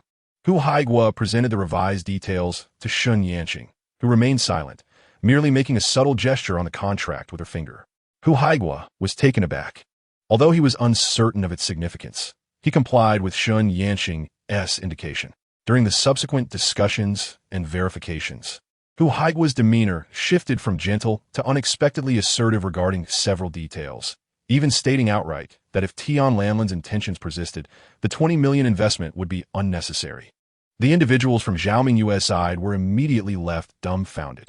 The director of finance, Song Changping, was still fervently articulating his points, yet at that moment, Zhao Mingyue noticed Chen Yuan's indifferent expression and immediately understood the gravity of the situation.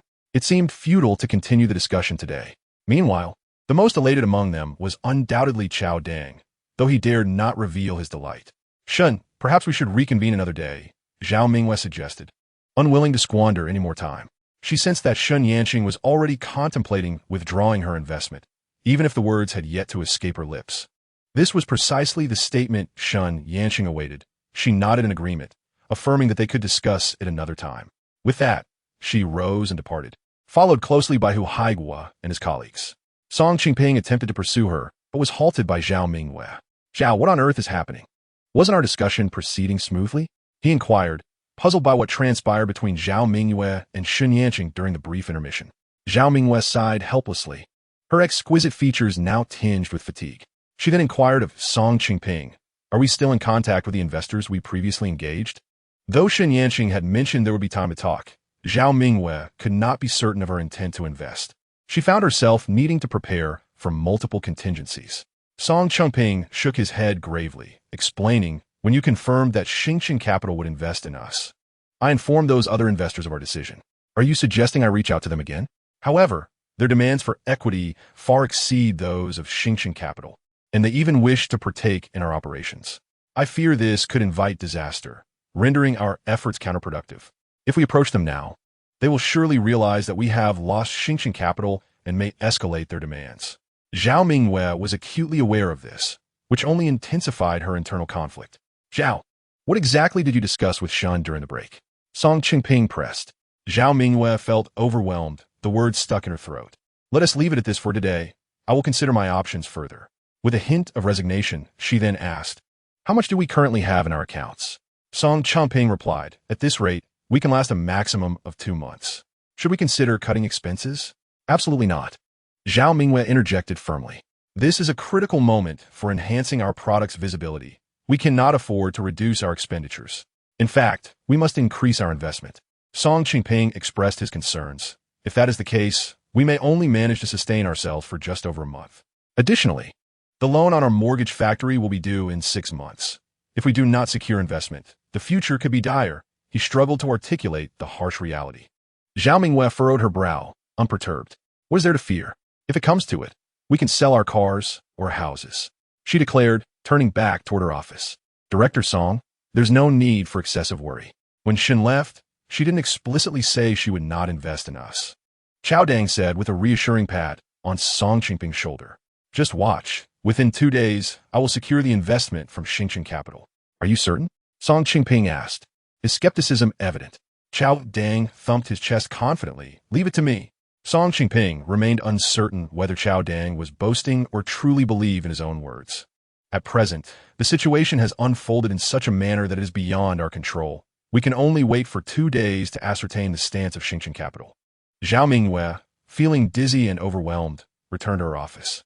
Observing her distress, Hong Lu thoughtfully prepared a fresh cup of coffee for her. General Zhao, I understand your anxiety, but please try not to fret. I believe there is room for resolution in this matter. If it comes to a stalemate, we may need to yield. Zhao Mingyue, one hand pressed against her forehead, gently waved the other. You do not understand. Their earlier assertiveness was not merely about trivial matters. Hong Lu, somewhat perplexed, inquired. Then what was it about? Never mind. I shall devise a solution myself. At that moment, Zhao Mingyue yearned for solitude. Sensing this, Hong Lu was about to leave when Zhao Mingyue suddenly recalled something. Hong Lu, please wait a moment. General Zhao, what is it? Zhao Mingyue, with a serious expression, stated, do not get too close to Chen Yuan in the future. Most importantly, do not develop feelings for him. Why not? Hong Lu asked, bewildered.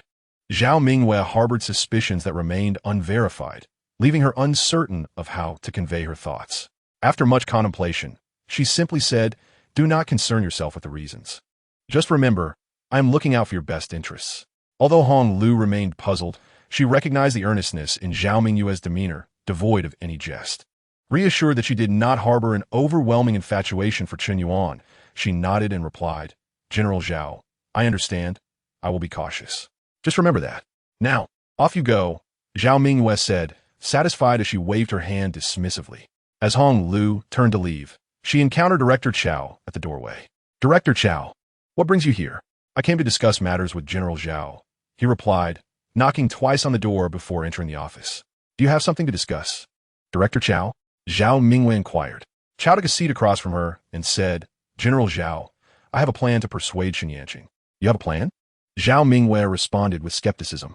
Initially, she had contemplated sending Chen Yuan to handle the situation, considering that it was Chen Yuan who had assuaged Chen Yanqing's anger last time. Chao assured her, General Zhao, trust me, by tomorrow noon at the latest, Chen Yanqing will surely reconsider. Although Zhao Mingyue felt uncertain, she knew Chao well enough to trust his judgment. He would not propose a course of action without assurance. Moreover, sending Chen Yuan again might inflate the young man's ego excessively. After thoughtful consideration, Zhao Mingyue consented. Very well, I await your good news. If this succeeds, I shall award you an additional 50,000 yuan as a year-end bonus. Chapter 37. She is my girlfriend stepping out of the office. Chao felt as though that 50,000 yuan was a windfall. The company cannot possibly thrive without me. He mused with a sense of pride as he returned to his own office. Meanwhile, Chen Yanqing and her entourage were still on their way back. Hu Haiguo was puzzled by Chen Yanqing's unusual behavior earlier in the meeting. The outcome of the contract negotiations had appeared satisfactory. Thus, her abrupt withdrawal must have stemmed from a significant reason. General Shen, what transpired just now? Did we make an error? Hu Haiguo could no longer restrain his curiosity and finally posed the question. Shen Yining leaned back in her seat, closing her eyes to rest. Upon hearing Hu Haiguo's words, she casually replied, It is of no concern to you. Your efforts have been commendable. The reasons are purely personal, so please do not worry. By tomorrow at the latest, someone will come to the company to see me. Upon hearing this, Hu Haiguo chose not to inquire further. A few minutes later, the car returned to the Xingchen building. Shen Yining alighted and, turning to Hu Haiguo, said, My colleagues have worked hard these past few days. Let's take them out for dinner tonight, and the company will cover the expenses. This elicited a wave of joy from the two cars. Thank you, General Manager Shun. Chen Ning smiled, noticing that it was already noon, and was about to find a place to dine. Just then, Chen Yuan's call came through. Chen Ning felt a surge of happiness and quickly answered, "Yes, it's me. What prompted you to call?" On the other end, Chen Yuan inquired, "I was busy when you visited our company. I just heard from a colleague that your departure was not particularly pleasant. Did you not reach an agreement regarding the investment?" Chen Ning I thought you were calling to invite me to dinner. It seems you become a supervisor and are now concerned about the company. Chen Yuan chuckled. Compared to the company, you are of far greater importance. If my girlfriend is unhappy, I must ask about it. Chen Ning's eyes sparkled with delight. That's more like it. By the way, are you free for lunch? Shall we dine together? Chen Yuan replied readily. Sure, where are you? I'll come find you. Chen Ning responded, I'm already at the company. Chen Yuan instructed, then please choose a place and order the dishes. I will arrive shortly. Chen Ning agreed. All right, as you wish. Just come directly to the Jinshan Grand Hotel and mention my name. Okay, Chen Yuan affirmed before hanging up. He hailed a taxi at the roadside and headed straight to the Jinshan Grand Hotel. Half an hour later, Chen Yuan arrived. Upon entering, he mentioned Chen Ning's name, and it proved effective. He was promptly escorted to a private room on the 3rd floor. Upon seeing Chen Ning called for the waiter to serve the dishes and rushed to him. I missed you. Zhao Ming, you was supposed to bring people to our company today, but I changed it so I could come see you. I didn't expect it would end up being so unpleasant.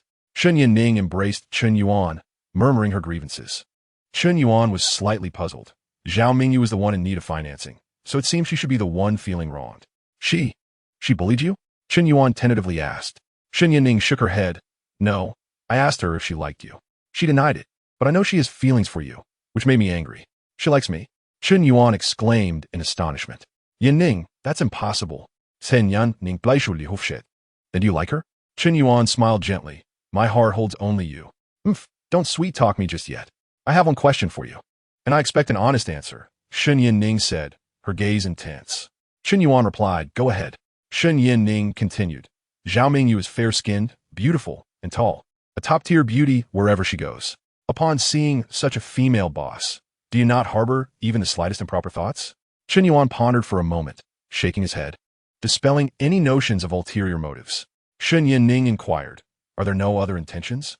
Chen Yuan replied, after all, she is a beautiful woman. Sometimes, it's merely a matter of appreciating the view. Chen Ning smiled and nodded in agreement. That is acceptable to me. Just then, the waiter entered, bringing the dishes. Let us dine, Chen Ning suggested. Chen Yuan nodded in affirmation. After the meal, Chen Ning prepared to drive Chen Yuan to the company. But he mentioned that following a disagreement with Zhao Mingyue, it would be inappropriate for him to appear at Jingfeng Building at this time. Chen Ning considered this and conceded that he was indeed correct. Consequently, Chen Yuan hailed a cab to return to the company. At Jingfeng Building, Zhao Mingyue hastily consumed a takeout meal while contemplating financing matters. If Chao could not persuade Chen Ning, she would have no choice but to enlist Chen Yuan's assistance. Just as she was lost in thought, Hong Lu entered the room. Zhao Zong, have you not taken a break? She asked upon seeing Zhao Mingyue sitting motionless. Zhao Mingyue came back to reality, glanced at the time, and asked, where's Chen Yuan? Please summon him. Understood, Hong Lu nodded. Upon arriving at the marketing department, Hong Lu noticed that everyone else had returned from lunch except for Chen Yuan. Where is Supervisor Chen? Has he not come to work yet? She inquired. A colleague responded. I didn't notice. Hong Lu felt exasperated and turned to relay the information back to Zhao Mingyue. Just as she left, Chen Yuan arrived. Supervisor Chen, Secretary Hong was looking for you. She just left, a colleague remarked upon seeing him. Got it, Chen Yuan replied, striding purposefully to catch up with Hong Lu. Hong's secretary, he called out, spotting her silhouette. Hong Lu turned. Ah, you returned just in time. Zhao Zong is looking for you. Looking for me? Chen Yuan furrowed his brow, forming an inkling of what it might entail. Coincidentally, he had some inquiries of his own. He followed Hong Lu to Zhao Mingyue's office. Upon entering, Zhao Mingyue instructed Hong Lu, Secretary Hong, please step outside and close the door. Yes. Hong Lu complied, retreating promptly. Zhao Mingyue, disinterested in any preamble, gestured for Chen Yuan to sit and directly asked, what is your relationship with General Manager Shun of Xingchen Capital? With a subtle smile, Chen Yuan candidly replied, you mean Chen Ning? She's my girlfriend. Zhao Mingyue was momentarily taken aback, waving her hand dismissively. Enough of this daydreaming in broad daylight. Return to your marketing department. Had Chen Yuan been evasive, she might have believed him. However, his current demeanor seemed entirely implausible.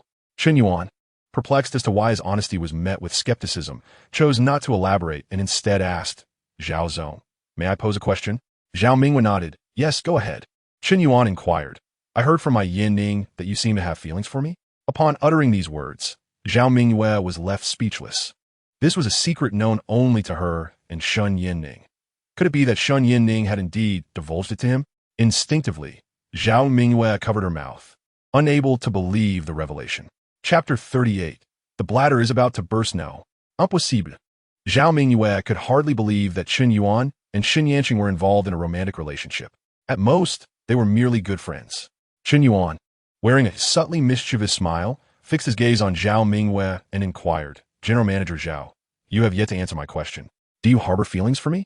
Zhao Mingyue's cheeks flushed slightly, but her expression soon darkened as she retorted, Director Chen, you must understand whom you are addressing.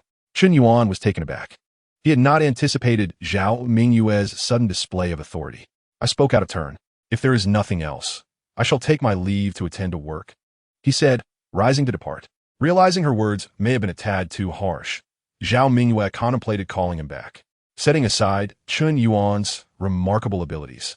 The company's brand expansion relied heavily on him, and his close ties with Shun Yanqing were not to be trifled with. Yet, as gentle words hovered on the tip of her tongue, they eluded her grasp. Oh, how vexing! Zhao Mingyue vented her frustration, feeling as though she might be driven to madness by her own emotions. The following day, at the Xingchen building, a light rain had fallen overnight, leaving the morning noticeably cooler than in recent days. Nevertheless, Shun Yanqing felt no chill. Upon arriving at the office, she promptly removed her coat, revealing a form-fitting, soft cream-colored cashmere turtleneck sweater. She then retrieved a blazer from the nearby wardrobe and donned it. Just as she settled into her seat, there was a knock at the door. Ms. Shun, the marketing department manager, Chao Dang, wishes to see you. He is currently in the lobby, her secretary, Huang Li, announced. That was rather swift, Shun Yanqing chuckled. Please escort him to the small conference room on the 12th floor in half an hour. Just as she finished speaking, a thought struck her, prompting her to whisper a few instructions to Huang Li. Huh? Huang Li replied, momentarily taken aback. Understood, Ms. Shun. I know what to do. Off you go, Shun Yanqing said with a cheerful wave. Huang Li exited to make a call to the front desk. In the first floor lobby, Chao Dang, upon seeing the front desk attendant hang up the phone, anxiously inquired, how is it? Does Ms. Shun have time? The attendant responded, Ms. Shun is currently in a meeting. It may take a while. No worries, I can wait. Chao Dang exclaimed with relief, returning to the sofa. The attendant poured him a cup of hot water. It's chilly. Drink up, and I'll refill it once you're done. Thank you, thank you. Chao Dang gratefully accepted the cup. As time slowly ticked by, he had consumed 3 cups of water, and anxiety began to gnaw at him. Was Shun Yanqing truly in a meeting, or had she no intention of seeing him? He had assured his superiors of the meeting, and failing to meet her would complicate his report. Just as he pondered this, the front desk phone rang unexpectedly.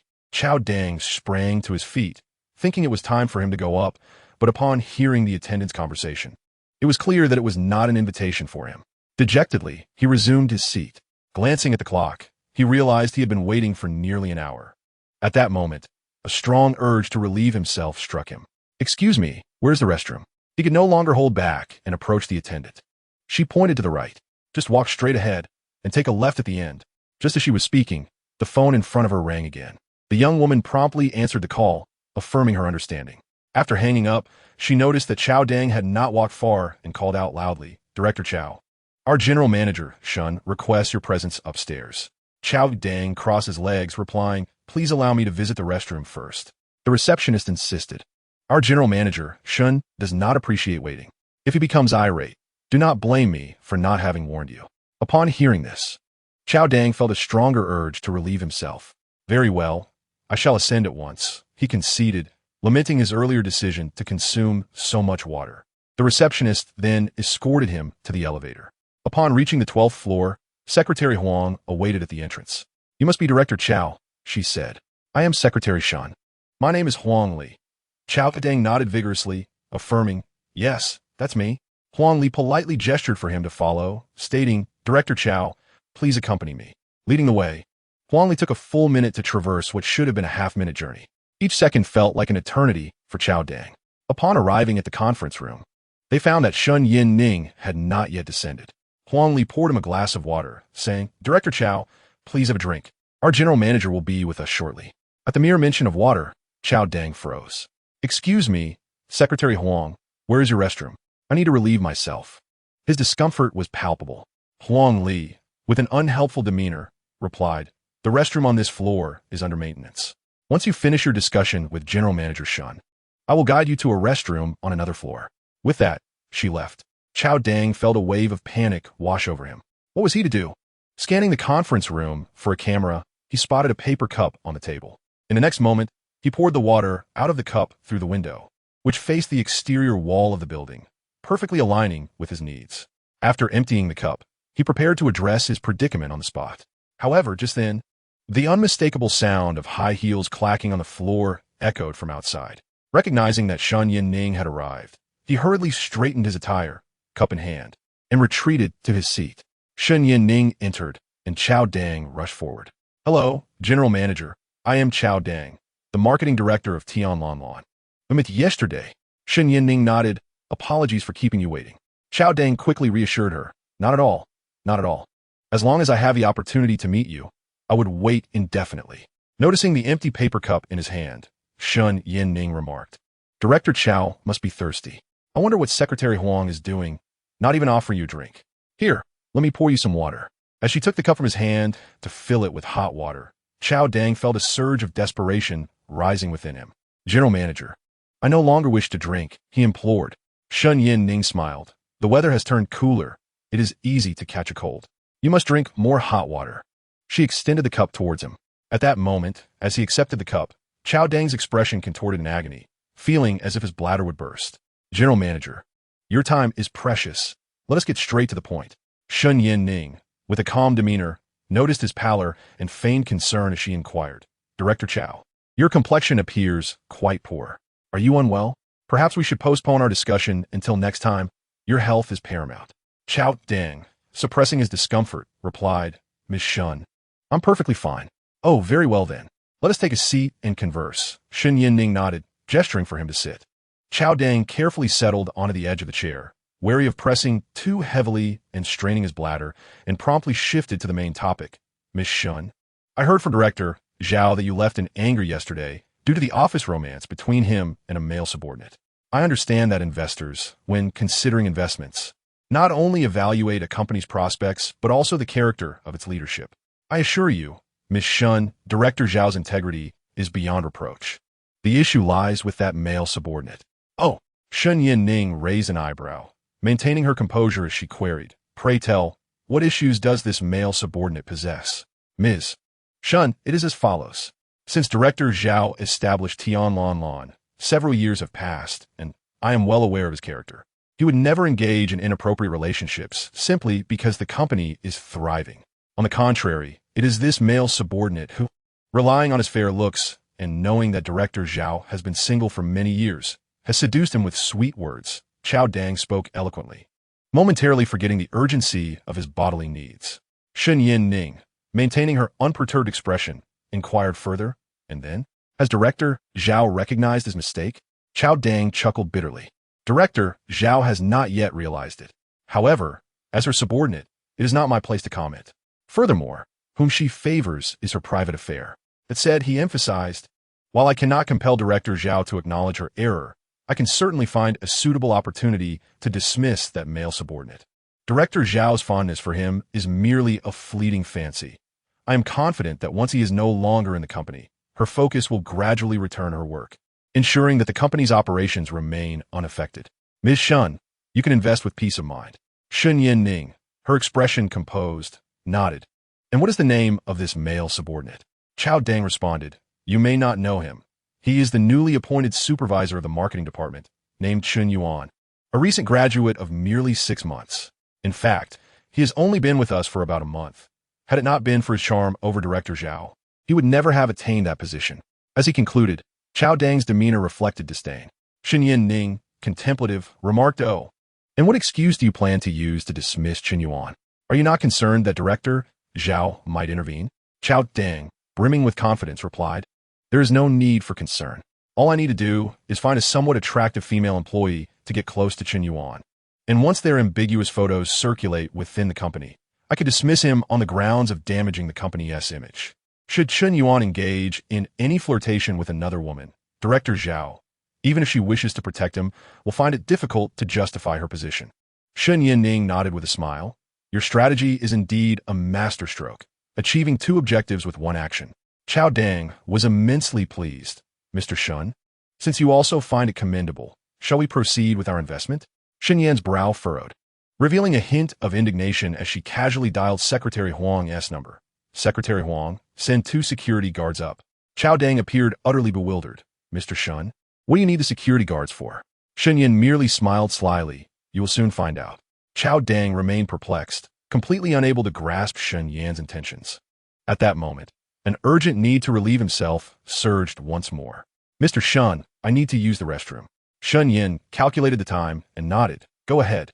"Thank you, Mr. Shun." Chao Deng bowed slightly and hurried to exit. Just as he opened the door, Secretary Huang appeared with 2 security guards. At that moment, Shen Yan instructed, "Take him away. From now on, he is forbidden from setting foot in the Starry Building." A look of terror washed over Chao Deng's face. "Mr. Shun, what is the meaning of this?" Shen Yan had grown weary of conversing with him. The 2 security guards shoved Chao Deng. "What are you questioning? Did you not understand Mr. Shun's words? You are no longer permitted to enter the Starry Building. Stop your rambling and leave at once." In a moment of confusion, Chao Deng stumbled, unable to hold it any longer, and lost control. "What is that smell?" The security guard frowned. "Did you just urinate?" In the conference room, Shen Yan sat with a dark expression. She had initially expected Zhao Mingyue to send Chen Yuan as before. Not only had Chen Yuan not been sent, but they had instead dispatched someone so inept. "Mr. Shun, I cannot comprehend Zhao Mingyue's reasoning. She is quite intelligent, yet she engages in such foolishness." Secretary Huang remarked as she opened a video surveillance clip on her phone and presented it to Shen Yan. Chao Deng had assumed there were no cameras in the conference room, yet Secretary Huang had discreetly concealed a camera within the vase across the room. The camera captured every moment from Chao Deng's entry to his departure. Shen Yan glanced down at the footage, then rose to leave, saying, "Send it to my phone." Meanwhile, Chao Deng was expelled from the Starry Building, his trousers dampened. A gust of wind swept by, chilling him to the bone. He had yet to realize that his unfortunate predicament had been meticulously orchestrated by Shen Yan. Unable to return to the office in his urine-soaked trousers, Chao Deng stood by the roadside, frustrated and looking around, eventually spotting a clothing store ahead. Without a second thought, he rushed in to purchase a new pair of trousers. "How much?" After donning the fresh trousers, he felt significantly better. The clerk replied nonchalantly, 580. "What? 580? Chao Deng was taken aback, his eyes widening in disbelief as he brandished the price tag in his hand, nearly shoving it into the clerk's face. "The tag price is only 237. How can you charge me 580? The clerk seemed to realize the confusion, turning to retrieve a new label from the counter and affixing it, stating, "Is now 580. Chao Deng was nearly driven to madness. "Are you playing with me? I refuse to buy it." The clerk calmly responded, "You removed the tag. You must purchase it." As Chao Deng stared at the tag he had torn off, a wave of fury engulfed him, rendering his vision a void of darkness. "So, this is how you conduct business? Mark my words, your enterprise is destined for ruin." The clerk remained unfazed, responding calmly, "It matters not. Even if you fail, I can always find employment elsewhere without any impact." Chao Deng felt a surge of blood rising in his throat, fearing that if he continued, he would be consumed by his own anger. "Fine, 580 it is. How infuriating. Falling prey to the unscrupulous in my moment of vulnerability.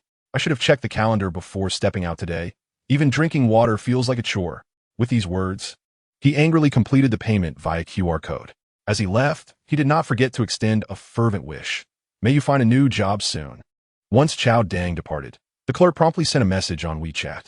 "Secretary Huang, you guessed correctly. He truly visited our store, and I followed your instructions."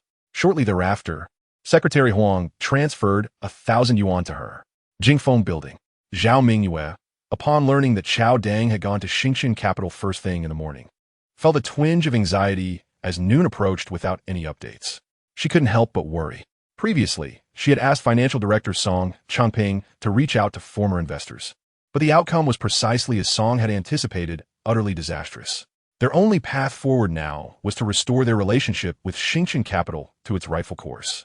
Just as her worries intensified, her phone suddenly rang. Initially believing it to be news from Chao Dang, she felt a flicker of joy. However, upon glancing at the screen, she realized it was Chen Yuan calling. It seemed Chao Dang had successfully persuaded Chen Yuan, lifting her spirits considerably. She promptly answered, "Hello, President Shen. This is Zhao Mingwei." Chapter 40. A scathing rebuke of Chao Dang. Zhao Mingwei answered the call with enthusiasm. Yet on the other end, Chen Yuan remained silent. The atmosphere grew heavy with tension. Zhao Mingwei's mind raced, sensing something amiss. "President Shen, have you decided against investing in us?" The moment she uttered this, an unsettling unease washed over her. "If you have any requests, feel free to voice them. We could even consider relinquishing a bit more equity." Zhao Mingwei was determined not to sell her house. For even if sold, the funds would amount to little more than a drop in the bucket for the company. Although she had other options, she was loath to plead with that individual. Finally, Chen Yuan spoke. "They say that President Zhao is forthright. I've just sent a video to your email. Please take a look." Upon hearing this, a notification appeared in the lower right corner of her computer screen, indicating the arrival of an email. "I see it. I will watch it now," Zhao Mingwei replied. She clicked on the video, revealing footage of Chao Dang and Chen Yuan in a conference room. As she listened to Chao Dang's words, a wave of frustration surged within her. Was he a fool? After his fervent assurances yesterday, this was the course of action he chose. In that moment, she wished to dismantle Chao Dang piece by piece. On the other end of the call, Chen Yuan timed the video, knowing when Zhao Mingwei had finished watching. "President Zhao, do you have anything you wish to discuss with me?" Zhao Mingwei, momentarily setting aside her anger towards Chao Dang, repeatedly expressed her apologies. "Mr. Shen, I am truly sorry. Chao Dang had no knowledge of your relationship with Chen Yuan. I was completely unaware of his remarks. Had I known, I would never have allowed him to speak in such a manner." Chen Yuan replied, "I understand. You are not so foolish. Beyond your apologies, do you have anything further to convey?" Zhao Mingwei was slightly taken aback, realizing that Chen Yuan was awaiting her decision regarding Chao Dang. Logically, she ought to dismiss him immediately. However, the company was currently in need of personnel, and removing Chao Dang would undoubtedly throw the vast marketing department into disarray. "Mr. Shen, it is not that I wish to protect Chao Dang, but at this moment, he cannot be dismissed. However, I assure you that within 6 months, I will find an opportunity to terminate his employment." Chen Yuan responded, "No, I'm not asking you to dismiss him." Zhao Mingwei, puzzled, inquired, "Then what do you mean?" Chen Yuan stated, "He must publicly apologize to Chen Yuan and seek his forgiveness." "All right, no problem." Zhao Mingwei readily agreed, but hesitated to ask, "Mr. Shen, what is your relationship with Chen Yuan?" "Of course, if you prefer not to disclose, please disregard my question." Chen Yuan queried, "What relationship do you think I have with Chen Yuan?" "Did not ask him?" Zhao Mingwei smiled wryly. "I did inquire, but he spoke nonsensically, claiming you were his girlfriend." Upon hearing this, Chen Yuan could not help but chuckle on the phone. He did not speak nonsensically. "I am indeed his girlfriend." Zhao Mingwei had considered this possibility, but was reluctant to believe it. However, hearing it confirmed by Chen Yuan was still hard to fathom. "Mr. Shen, you truly are his girlfriend?" "Absolutely." "Very well, I understand. As soon as Chao Dang returns to the office, I will ensure he apologizes to Chen Yuan." After Zhao Mingwei finished speaking, her cheeks flushed, and she timidly asked, "Mr. Shen, regarding our investment." Chen Yuan interjected, "Once Chao Dang has apologized, have Chen Yuan come to see me." With that, Chen Yuan ended the call. Zhao Mingwei let out a sigh of relief. Chao Dang's incompetence had nearly led to disaster. Fortunately, she had the foresight to employ Chen Yuan. Without him, the company would likely face closure by year's end. "Secretary Hong." Zhao Mingwei pressed the intercom button to summon her. Moments later, Hong Lu arrived. "Zhao, you called for me? Has Chao Dang returned?" "Not yet. When he does, he will surely come find you. Call him and instruct him to return immediately to see me." Zhao Mingwei suspected that Chao Dang knew he had botched the task and was hesitant to return. As she had anticipated 10 minutes earlier, Chao Dang had indeed returned but was lingering downstairs, contemplating how to report to Zhao Mingwei. He had chain-smoked 3 cigarettes, yet still found himself at a loss. Just as he was about to light a fourth, his phone rang. Glancing at the caller ID, he saw it was Hong Lu. Realizing he could not evade the situation, he answered, "Director Chao, you have not yet returned to Xingchen Building?" Zhao is waiting for you at the office. Upon hearing Hong Lu's words, Chao Dang replied, I just arrived at the company's entrance and am preparing to go up. Good, then hurry. After finishing her phone call, Hong Lu returned to Zhao Mingyue's office. Zhao, Director, Chao has arrived downstairs. Understood, Zhao Mingyue nodded, glancing at the time. There was still half an hour until the afternoon work hours began. She instructed Hong Lu, when the time comes, please summon Chen Yuan. Got it, Hong Lu replied. Just then, a figure appeared at the office door. Chao Dang entered, his face downcast, and avoiding Zhao Mingyue's gaze. Without uttering a word, Zhao Mingyue turned her computer screen towards him, displaying the video from the meeting at Xingchen Capital. With fury, Zhao Mingyue demanded, Chao Dang, is this what you said at Xingchen Capital? Is this how you assured me? Completely unaware of the relationship between Chen Yuan and Chen Yanqing, Chao Dang attempted to defend himself, saying, Zhao, I did nothing wrong. It's just Chen Yuan. I refuse to believe the company cannot operate without him. Besides, sacrificing one Chen Yuan for investment, what is the harm in that?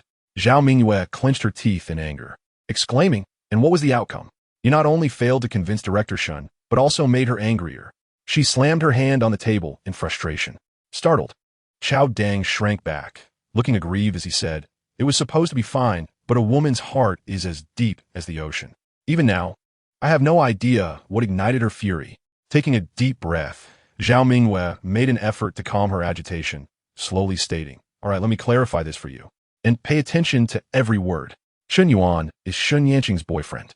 I have confirmed this from Chen Yanqing herself. Upon hearing this, Chao Dang was left utterly speechless. Hong Lu, too, was taken aback, realizing why Chen Yanqing advised her to keep her distance from Chen Yuan. Reflecting on it now filled her with dread. Had she expressed her feelings for Chen Yuan, once Chen Yanqing found out, there would be no place for her in Jiangzhou, let alone Tianlanlan. A wave of fear washed over Hong Lu.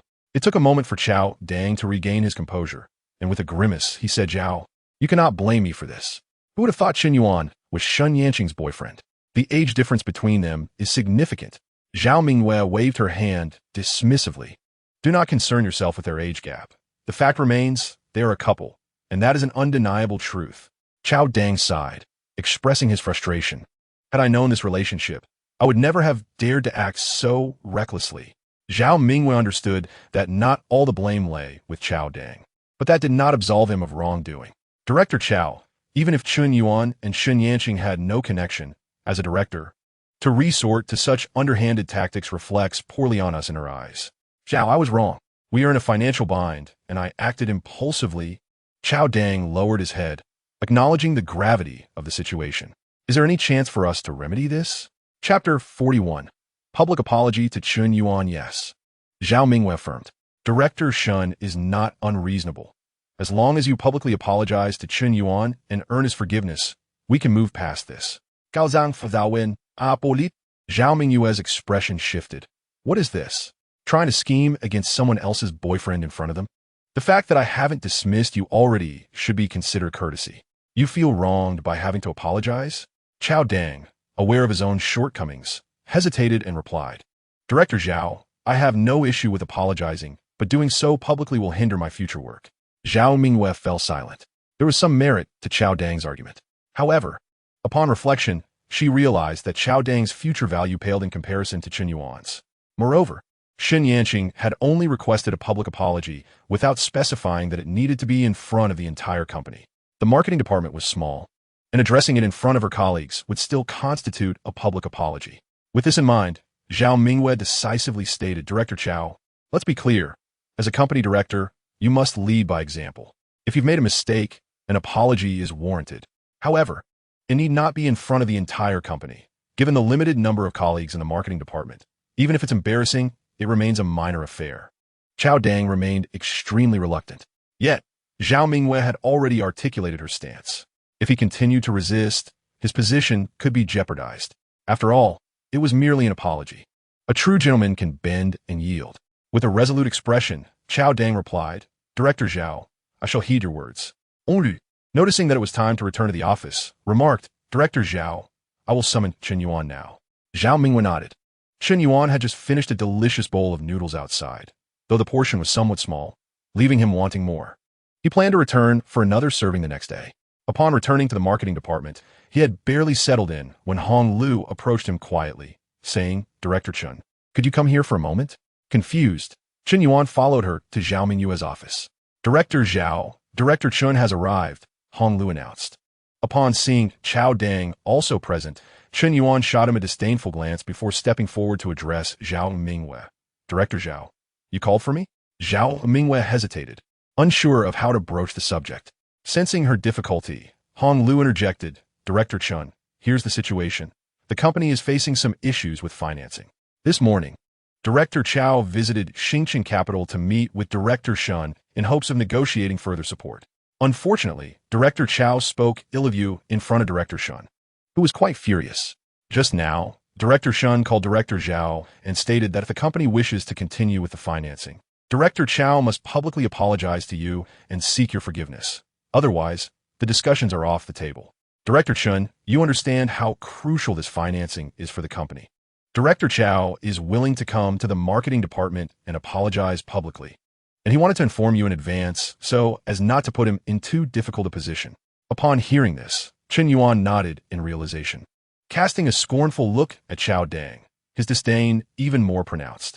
He then addressed Hong Lu. "So, Secretary Hong's suggestion is for me to consider the bigger picture and bear a temporary injustice?" Hong Lu sheepishly acknowledged this. Chen Yuan then turned to Zhao Mingyue. "Director Zhao, this is also your intention, is it not?" Zhao Mingyue, aware of the rationale behind it, lowered her gaze and nodded in agreement. Chen Yuan let out a cold laugh. "As for the broader perspective, I possess it, but first I must ascertain what Director Chao has been saying about me behind my back." Chao Dang, with a grim expression, replied, "Brother, it's really nothing. It's just that, well, it's all my fault. I apologize to you." After speaking, Chao Dang attempted to pat Chen Yuan's arm, but Chen Yuan raised his hand and coldly stated, "Director Chao, we are in the company. It is inappropriate to act so familiar." Chen Yuan then pondered seriously. If he remained excessively rigid, it would appear petty, yet to simply let Chao Dang off the hook was not in his nature. "Director Zhao, I am willing to forgive Director Chao, but I have a condition," Chen Yuan declared. Zhao Mingyue, feeling a surge of relief, eagerly responded, "Of course, just state your demands." Chen Yuan continued, "Cancel Director Chao's quarterly bonus for the fourth quarter, which is this quarter, revoke this year's year-end bonus, and separate the marketing department from the sales department. From now on, I will report solely to you regarding the marketing department's work." "Agreed, I accept all of that," Zhao Mingyue responded without a moment's hesitation. Canceling Chao Dang's bonuses not only saved the company money, but also served as a stern lesson for him. It was simply splendid. As for the marketing department's separation from the sales department, that was even more advantageous, preventing Chao Dang from wielding excessive power. The previous consolidation of several departments into the sales department was due to their smaller sizes, which did not warrant numerous directors. Now that each department was gradually growing, it was time for them to stand on their own. Zhao Mingyue felt immense joy within. However, Chao Dang found himself in a dire predicament. Earlier in the year, he had been planning to use his year-end bonus to purchase a new car worth 300,000. Now, with no bonuses in sight, his plans for a new vehicle had evaporated in an instant, leaving him deeply troubled. "Director Chao, do you have any objections?" Zhao Mingyue asked, noticing Chao Dang's clenched jaw and serious demeanor. Chao Dang quickly shook his head. No objections. It's all for the company." "In that case, this matter is settled," Zhao Mingyue said, feeling a wave of relief as she stood up. "It is now working hours and the marketing department has gathered. Director Chao, please accompany Supervisor Chen." "Yes." Secretary Hong replied promptly. Soon, the three arrived at the marketing department.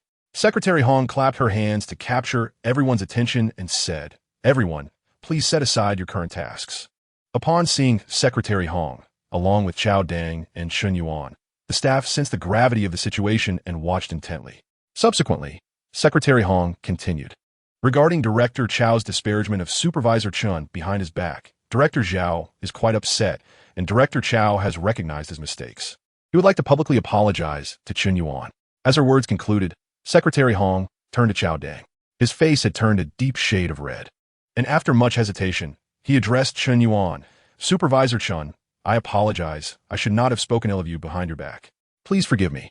Chen Yuan remained unresponsive, while the colleagues below were left in stunned silence, each pondering what exactly Chao Dang had done. Can one compel an apology from Chen Yuan in front of the public? Although the onlookers were oblivious to the intricacies of the situation, they felt an undeniable sense of satisfaction. Qiao Dang had finally met his match. With Xiao Mingyuan mediating and acquiescing to Chen Yuan's demands, the latter no longer pressed him, yet still issued a chilling warning. Since Director Qiao acknowledges his mistake and displays such sincerity, let this matter rest here. I hope Director Qiao will take heed, otherwise, next time, it won't be as simple as apologizing in front of our marketing department colleagues. Qiao Dang's face flushed crimson as he ground his teeth in silence. Director Qiao, it's all right now. You may return to your office, Hong Lu gently suggested. Upon hearing this, Qiao Dang clenched his jaw and turned to leave. Subsequently, Hong Lu announced to the assembly, after careful consideration by General Zhao, it has been decided that the marketing department will be independent from the market department effective immediately. From now on, Supervisor Chen will report solely to General Zhao. The crowd erupted in cheers. Splendid. At last, we are free from the market department's oversight. Secretary Hong, does this mean Supervisor Chen will become the director of the marketing department? Chapter 42. Chen Yuan, I implore you. Hong Lu pondered for a moment. General Zhao has yet to clarify this. We shall await the official company email. Turning to Chen Yuan, she said, Supervisor Chen, you may carry on. Thank you, Secretary Hong. Chen Yuan nodded in acknowledgement. Meanwhile, Qiao Dang returned to his office, his fury still simmering. Though he had only apologized to Chen Yuan in front of the marketing department staff, he was acutely aware that the news would soon spread throughout the entire company. While people would refrain from gossiping openly, he could easily imagine the whispers behind his back. How infuriating, riding the coattails of Chen Yuan's influence. He paraded about with unwarranted bravado. In essence, he was merely a pretty face. I refuse to believe you can maintain that arrogance forever. Qiao Dang slammed his fist against the desk in frustration. Just then, Ma Dakue, the head of the channel department, knocked and entered. Gao Zhang, still sitting, Frau Wen. What do you want? Ma Dakue cautiously closed the door behind him and inquired, Director, I just heard that you publicly apologized to Chen Yuan in front of all the marketing department staff. What is the situation? It can't be true, can it? Qiao Dang had anticipated that this matter would spread quickly, yet he was taken aback by how swiftly it had circulated. It is true, but this is far from over. Fury ignited in Qiao Dang's eyes. Ma Dakue pressed, Director, could you enlighten me on what transpired? At that moment, Qiao Dang needed a confidant to strategize with. And Ma Dakue was a trusted ally, so he recounted the entire sequence of events.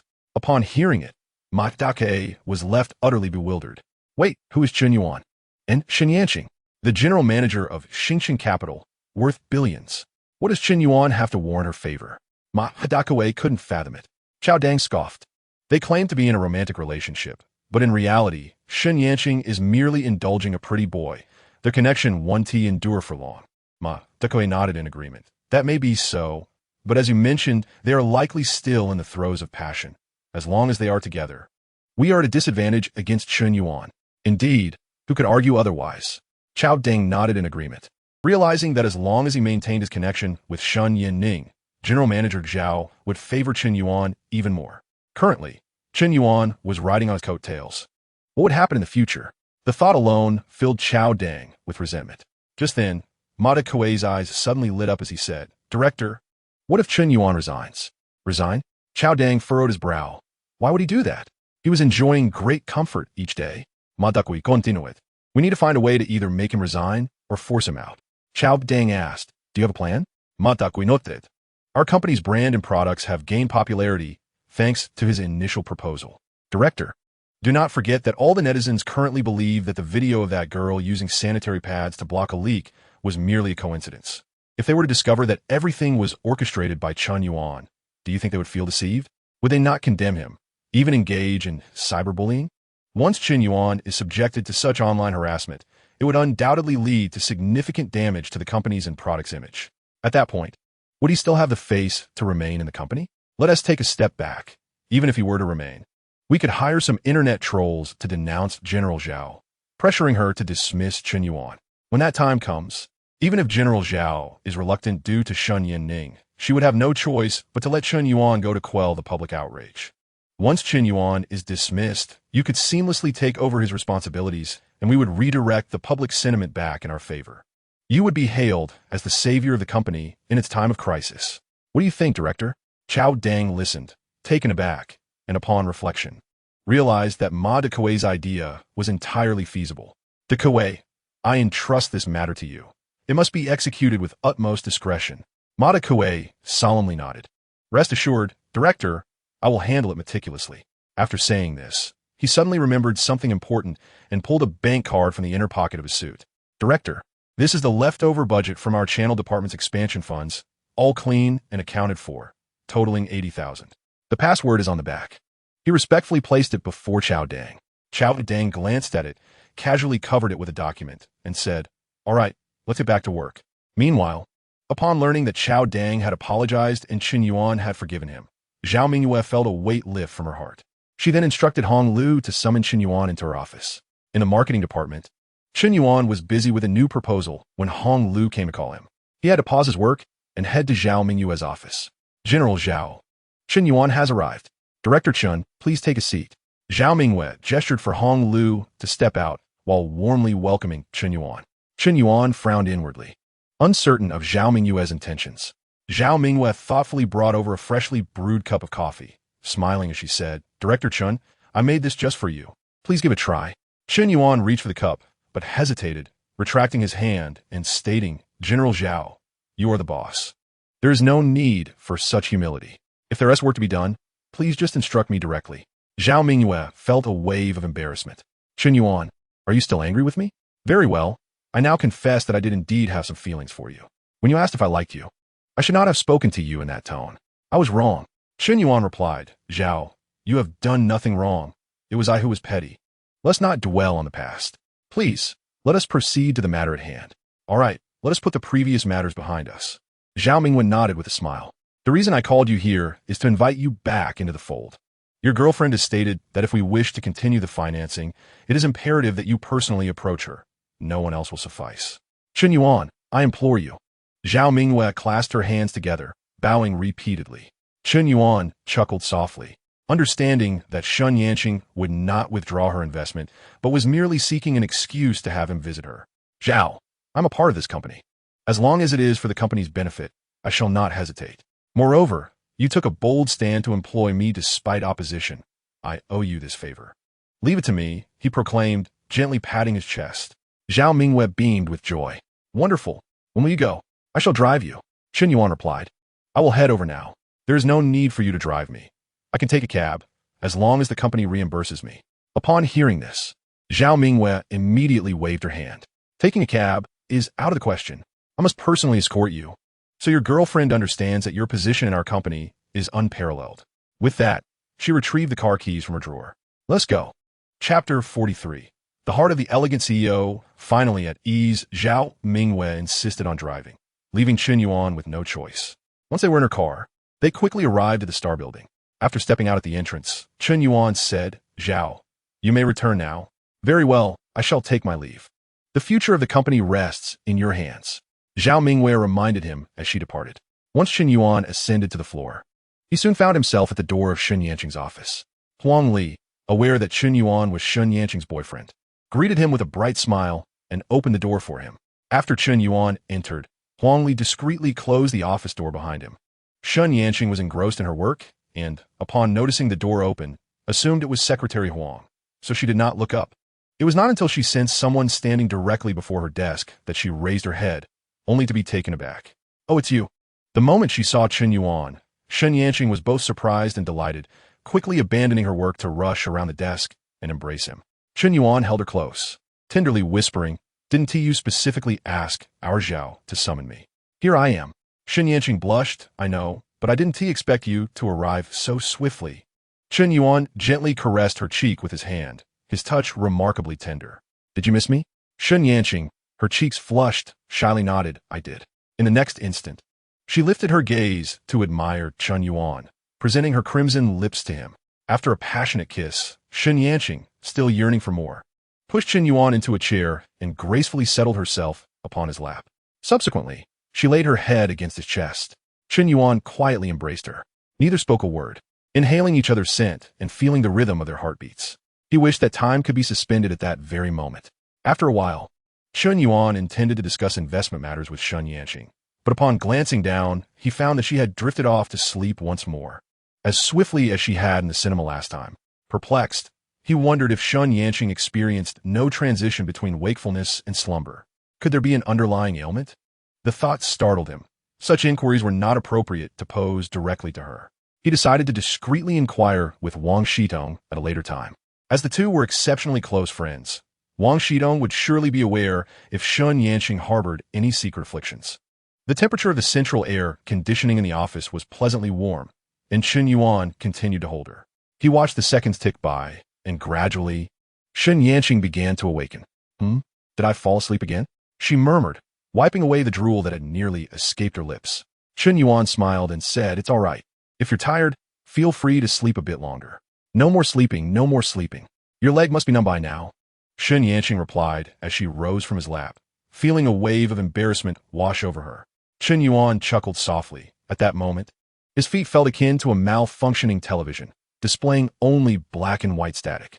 While his legs had indeed gone numb, the sensation of holding Chen Yuan was undeniably delightful. She felt as soft and comforting as freshly spun cotton. The feeling was ineffably exquisite. Chen Yuan poured him a cup of hot water and returned to her desk. Shifting to more serious matters. "Are you heading back to the company later?" Chen Yuan nodded while sipping the water. "Yes, I need to report to President Zhao." Upon hearing this, Chen Yuan glanced at the time and said, "It's getting late. You should head back first. Tell her that I will come by to sign the contract tomorrow at 10 in the morning." "All right," Chen Yuan replied with a smile. "I'll take my leave now." At Jingfeng Building, Zhao Mingyue awaited news from Chen Yuan after his return to the company. As the end of the workday approached, her anxiety grew with his absence. Just as she began to feel restless, Chen Yuan knocked and entered. Zhao Mingyue sprang to her feet, anxiously inquiring, "What happened? Did President Chen agree?" Chen Yuan smiled. "President Zhao, what exactly are you worried about?" Taken aback, Zhao Mingyue chuckled. "Indeed, what was I worried about? You took charge. So what do I have to be concerned about? Did she mention when we can sign the contract?" Calmly, Chen Yuan replied. "She asked me to inform you that she will come here to sign the contract tomorrow at 10 in the morning." "Wonderful." Zhao Mingyue's anxious heart finally found peace. "Chen Yuan, this will surely be noted in the company's records of significant events." "Thank you. Is this a convenient time? I would like to treat you to a meal. But please do not misunderstand. It is merely a gesture from a boss to reward her employee, nothing more." As she spoke, she even raised her hand in a vow. Chen Yuan readily accepted. "Sounds good." Zhao Mingyue replied, "Then I will make a reservation. After work, let us leave together in my car." "All right." Chen Yuan nodded. Upon returning to the marketing department, with merely a few minutes remaining before the end of the workday, Chen Yuan hastened to finalize the preliminary design of an incomplete proposal and uploaded it to the cloud storage. After work, Chen Yuan and Zhao Mingyue went out for a meal together. As they dined in a restaurant, Zhao Mingyue suddenly posed a thought-provoking question. "Chen Yuan, hypothetically speaking, if one day the company were to face closure unbeknownst to the employees, and I were to announce its abrupt dissolution one day, withholding any due wages, what should we do?" Chen Yuan chuckled lightly and replied earnestly, "Such a day will never come." Zhao Mingyue, with a serious demeanor, insisted, "I am merely positing a hypothetical scenario." After a moment of contemplation, Chen Yuan responded, "If such a day were to arrive, the first step would be to disseminate videos of employees protesting for their rights far and wide. The larger the spectacle, the better. Ideally, it would become a sensation across the internet, followed by live broadcasts from the employees, potentially allowing them to reclaim their wages or even earn more. Under favorable circumstances, the company might even experience a revival. At the very least, should the company's reputation soar, there may be individuals willing to step in to provide support." Upon hearing this, Zhao Mingyue felt an epiphany wash over her, her mouth agape in astonishment. "Zhao, your food is getting cold," Chen Yuan remarked, unable to suppress a smile at her naive expression. Zhao Mingyue furrowed her brows and asked, "What do you mean by the company possibly being revived? If it is on the brink of closure, how could it come back to life?" Chen Yuan sighed and clarified, "What I mean is that even if the company is in good standing, it can still orchestrate its own narrative to elevate its visibility." Zhao Mingyue's eyes widened once more in disbelief. "Is that truly possible?" With a calm demeanor, Chen Yuan replied, "Do not forget, this is my area of expertise." Zhao Mingyue, placing her chopsticks down, expressed her admiration with a fist salute. "I am truly impressed." Chen Yuan smiled modestly. "You flatter me." After their meal, Chen Yuan prepared to hail a taxi home, yet Zhao Mingwei insisted on driving him. Reluctantly, he accepted her offer and got in her car. Where do you reside? Zhao Mingwei inquired as she activated the navigation system. Sunshine Apartment, Chen Yuan responded. At this, Zhao Mingwei's finger trembled slightly. What? Chen Yuan asked, puzzled. Oh, it's nothing. Sunshine Apartment it is, she replied, selecting the route while silently hoping they would not encounter someone along the way. On their journey back, Chen Yuan noticed that Zhao Mingwei remained in a state of tension, nearly colliding with the vehicle ahead on 2 occasions. Zhao, are you all right? If you're feeling unwell, you could drop me off at the side of the road. It's not far. I can walk back by myself, he gently suggested. Zhao Mingwei, momentarily lost in thought, snapped back to reality and responded, I am fine. A good deed deserves to be followed through. After all, who knows when I'll have the chance to drive you back again? Upon hearing this, Chen Yuan chose not to press further. Yet he was certain that something was amiss with Zhao Mingwei. Shortly thereafter, she parked the car in front of the apartment, continuously surveying her surroundings. After Chen Yuan exited the vehicle, she drove off without uttering a single word.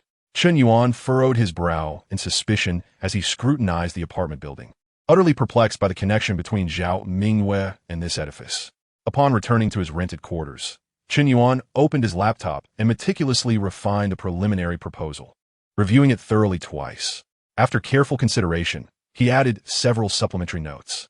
Once he completed his work, he rose to indulge in a soothing hot shower.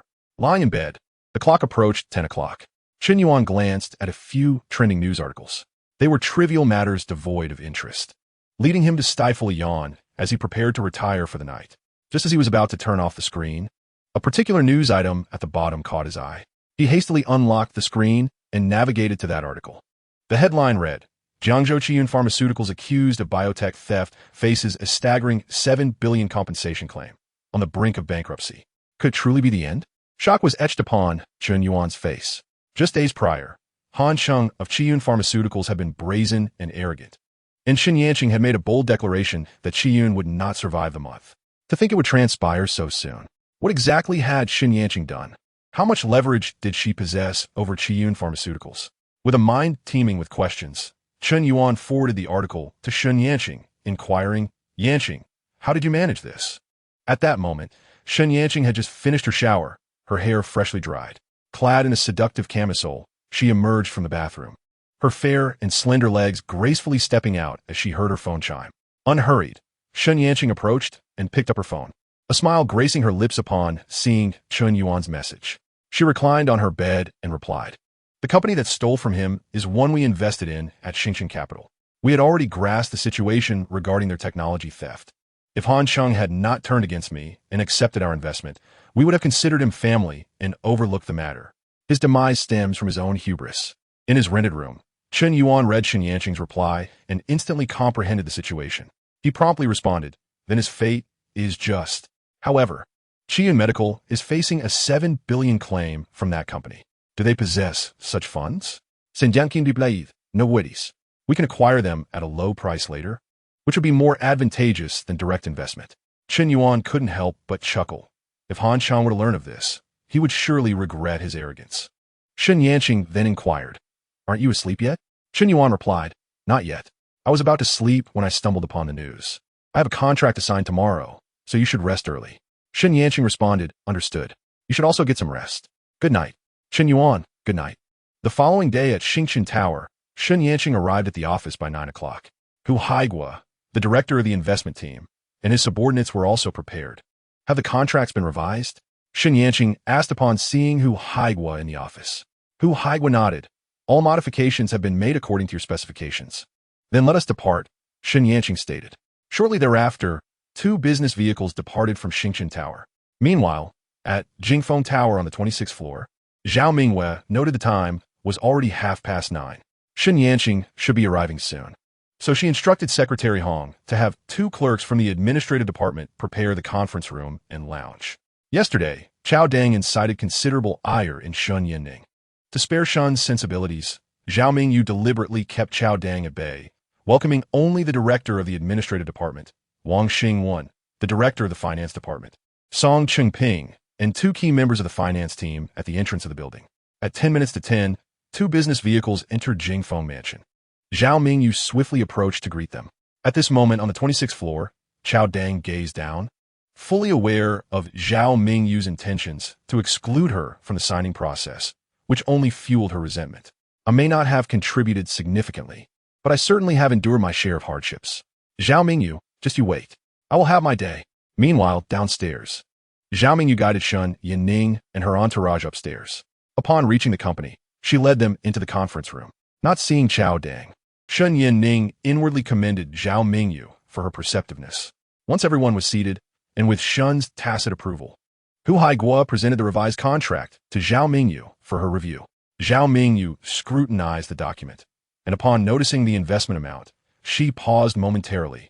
Glancing around, Song Chengping and Wang Xingwen had evidently noticed as well, prompting them to inquire, Manager Shen, wasn't he at 20 million? How has it escalated to 50 million? The contract's most critical aspect was not merely the additional 30 million, but the fact that after this increase, the equity stake held by Xingchen Capital remained unchanged. In truth, Xingchen Capital had suffered a significant loss. Senyan Ningsmilet ISNT Zhao manager in need of funds? This is fortuitous. ISNT it? Zhao Mingyu felt a mixture of joy and trepidation. Manager Shen, while I'm thrilled that you can invest an additional 30 million, the equity stake you desire has not increased.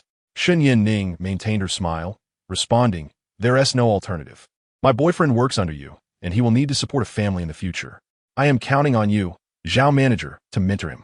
Upon hearing this, Zhao Mingyu couldn't help but emit a bitter laugh. Who exactly was Shen Yanning? A figure worth billions. Even if Chen Yuan squandered his wealth blindly for a lifetime, he likely wouldn't exhaust Shen Yanning's resources. Manager Shen, please, do not jest with me. Zhao Mingyu felt a wave of embarrassment. Shen Yanning, however, appeared earnest as she continued. I'm not jesting, Zhao manager. I speak from the heart. While my financial means may exceed those of the average person, Chen Yuan is not the type to live off someone else's success. He harbors his own aspirations, desires to cultivate his own career, and takes great joy in his work. Although I may not be the quintessential supportive partner, I shall wholeheartedly back him in whatever he wishes to pursue. Zhao Mingyu inhaled sharply. Shen Yanning was investing an additional 30 million, yet demanded no extra equity. All for Chen Yuan's sake. What profound affection she must hold for him. Unable to restrain her curiosity, Zhao Mingyu asked, Manager Shen, since there are no outsiders present, may I pose a personal question? Shen Yanning nodded. Please, ask away. With a furrowed brow, Zhao Mingyu inquired, do you truly intend to marry Chen Yuan? Shen Yanning responded with utmost seriousness, absolutely. The moment Chen Yuan agrees, I will go and obtain the marriage certificate. Chapter 45. Eyes moist with emotion, Zhao Mingyu could discern that Shen Yanning's affection for Chen Yuan was genuine and profound. Let us not dwell on such matters. Shen Yanqing stated, Mr. Zhao, please take another look at the contract. If there are no issues, we shall proceed with the signatures. The funds will be transferred to your company's account within 3 working days. Zhao Mingwen nodded, thoroughly reviewing the contract from beginning to end. After confirming with Song Chengping and Wang Xingwen that there were no discrepancies, he proceeded to sign. Once the signing ceremony concluded, Zhao Mingwe prepared to escort Shen Yanqing and her companions to a restaurant. Shen Yanqing turned to Wang Haiguo and said, You may accompany Mr. Zhao. I have something to attend to. Understood. Wang Haiguo replied with a knowing smile, recognizing Shen Yanqing's intention to meet Chen Yuan. Shen Yanqing then addressed Zhao Mingwe, Mr. Zhao. I shall not accompany you after all. Zhao Mingwe chuckled, Shen, why not invite Supervisor Chen to join us? No need. He prefers solitude. Shen Yanqing politely declined with a smile. Zhao Mingwe nodded in understanding. Very well. Subsequently, Zhao Mingwe and his group, along with Wang Haiguo and several colleagues, set off for the restaurant. Shen Yanqing had previously visited the marketing department, so she navigated it with ease this time. Chen Yuan had just concluded a brief meeting with his colleagues and had not yet returned to his seat when he noticed Shen Yanqing approaching with a radiant smile. Setting his belongings aside, Chen Yuan strode toward her. What brings you here? Shen Yanqing glanced at the marketing team and cheerfully greeted them before playfully admonishing Chen Yuan. Now that the contract is signed, how could I possibly not come? Of course, Chen Yuan replied with a doting nod. I haven't finished my work yet. Would you like to sit for a moment? Sure, Shen Yanqing agreed eagerly, having heard much about Chen Yuan's impressive work capabilities, and she was keen to observe him in action. Chen Yuan fetched a chair for her, while a perceptive colleague poured her a cup of hot water. Chen Yuan cradled the cup in her hands, sipping it leisurely as she gazed intently at Chen Yuan, her heart brimming with affection. Chen Yuan was engrossed in his tasks, momentarily oblivious to everything else until a colleague announced, "Supervisor Chen, it's time to leave." At that moment, Chen Yuan noticed the time on his computer and realized the workday had indeed ended. Chen Yuan felt a pang of sympathy for Chen Yuan, who had been so absorbed in his work. As colleagues began to rise, preparing to head out for dinner, Chen Yuan suddenly stood up and declared, "There is no need for anyone to go out. I will order takeout for everyone. It should arrive shortly." As she spoke, 2 delivery personnel arrived with several bags of food. "Is this the marketing department?" one inquired. Chen Yuan waved her hand, indicating, "Yes, that's us." She moved to assist the delivery workers in placing the meals on the table. "I wasn't sure what everyone liked, so I ordered a couple of dishes at random, 2 dishes and a box of rice for each person." While distributing the takeout, Chen Yuan remarked, "Braised sea cucumber? Pancita salmon." One colleague, upon receiving their meal, was left in disbelief after checking the order. "Is this something we can afford?" "Ms. Chen, you are far too generous." The colleague expressed gratefully.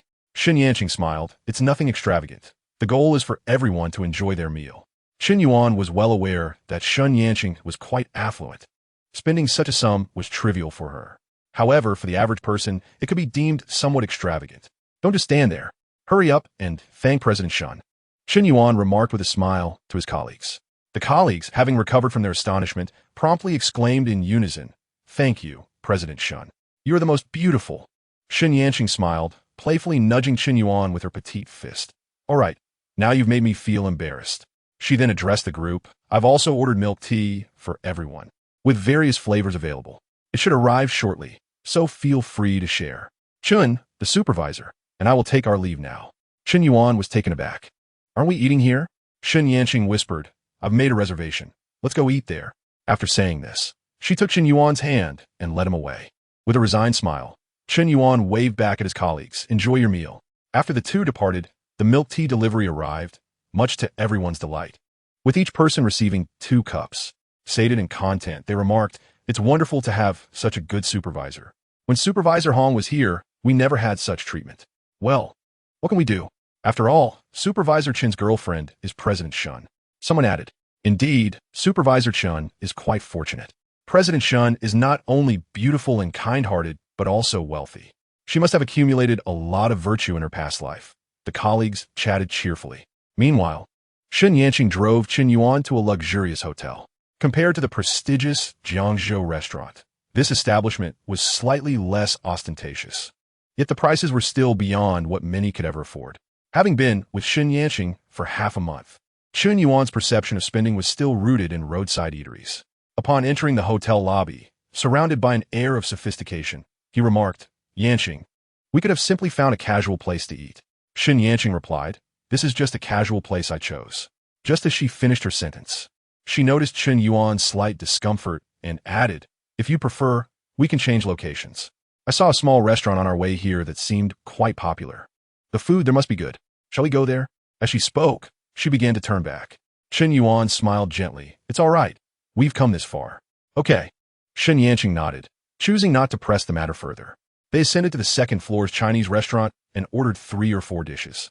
During the meal, Chen Yuan sensed that Chen Yuan had something on her mind. He looked up and asked, "If you want to say something, just go ahead. There's no need to feel shy with me." Realizing her thoughts had been laid bare, Chen Yuan stopped pretending and pulled out a bank card from her purse, placing it directly in front of Chen Yuan. "What is this for?" he inquired. Chen Yuan bit her lip and replied softly, "There are 200,000 here. Consider your pocket money or whatever else. Just feel free to use it." Upon hearing this, Chen Yuan immediately pushed the card back toward Chen Yuan, saying, "I don't want it." "Why not?" Chen Yuan asked, somewhat perplexed. Chen Yuan stated plainly, "I have a job and can support myself. I don't need you to provide me with extra money." Listened, a hint of anger evident in her tone. "Previously, you told me that we are one.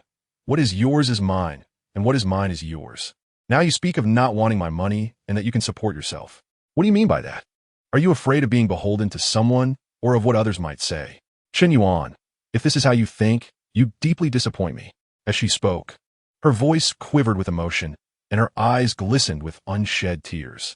Chapter 46. spring blossoms and marriage, seeing that was on the verge of tears. Chen Yuan's heart ached. He quickly moved to sit beside her, gently wrapping his arms around her, and said, Yin Ning, that is not my intention. With a hint of grievance, murmured, So you do think it is too little? Chen Yuan furrowed his brow at her words. What are you saying, Yin Ning? Do you think I am with you for your money? Was well aware that Chen Yuan was not motivated by financial gain, yet the atmosphere had escalated to this point, prompting her to press. Then what do you seek? Chen Yuan pondered for a moment before cradling her face in his hands and replied, I seek to grow old together with you. You don't even touch my money, yet you speak of growing old together. How can that be sincere? Retorted, her pride surfacing. There was something Chen Yuan had been holding back, and seeing his response, he decided to express it. I am willing to use your money, but not at this moment. When will that be? Inquired. At the very least, we must wait until we are married and officially recognized as husband and wife. Only then will I feel justified in spending your money. Upon hearing this, felt a surge of emotion and blushed as she asked, So when shall we marry? Chen Yuan contemplated, Perhaps we should wait a bit longer. I must first meet your future in-laws. After all, they need to believe that I am worthy of your lifelong trust. You should also come to my hometown to meet my relatives. A smile crept onto his face as she realized that Chen Yuan had considered such distant matters, indicating his genuine desire to marry her. With a cheerful demeanor, she said, I can arrange everything on my end. What about you? Can we marry by the end of the year? By the end of the year? Chen Yuan exclaimed. Isn't that a bit too hasty? We ought to choose a day in spring when flowers bloom. That is acceptable, agreed enthusiastically, reaching for the bank card on the table. Since you have intentions of marrying me, you may choose not to spend this 200,000, but you must take it. If you refuse, it means you do not love me. Fine, I will take it. Chen Yuan conceded, unable to resist her insistence. Suddenly, filled with excitement, leaned in and kissed him, disregarding the curious glances of those around them. My husband is truly wonderful. Chen Yuan felt his cheeks flush and then said, All right, it is getting late. I must go to work. Drive slowly on your way back. Understood, replied, her heart brimming with joy as she nodded. After Chen Yuan departed, rose to settle the bill. Once back in her car, she eagerly dialed Wang Shidong's number. Hello, where are you? Of course, I'm still at the store. Where else would I be? Hearing Wang Shidong's weary voice on the line, asked Shidong what is wrong. You sound quite exhausted. On the other end of the line, Wang Shidong took a deep breath, exhausted as she sank into the sofa, and remarked, Isn't it tiring? Chen Yanqing paused for a moment, surprised. What? Has your shop's business become so bustling that even the owner feels fatigued? Why not hire a couple more people? Wang Shidong sighed. What are you talking about? It has nothing to do with my shop's business. Chen Yanqing was puzzled. Then what is making you weary?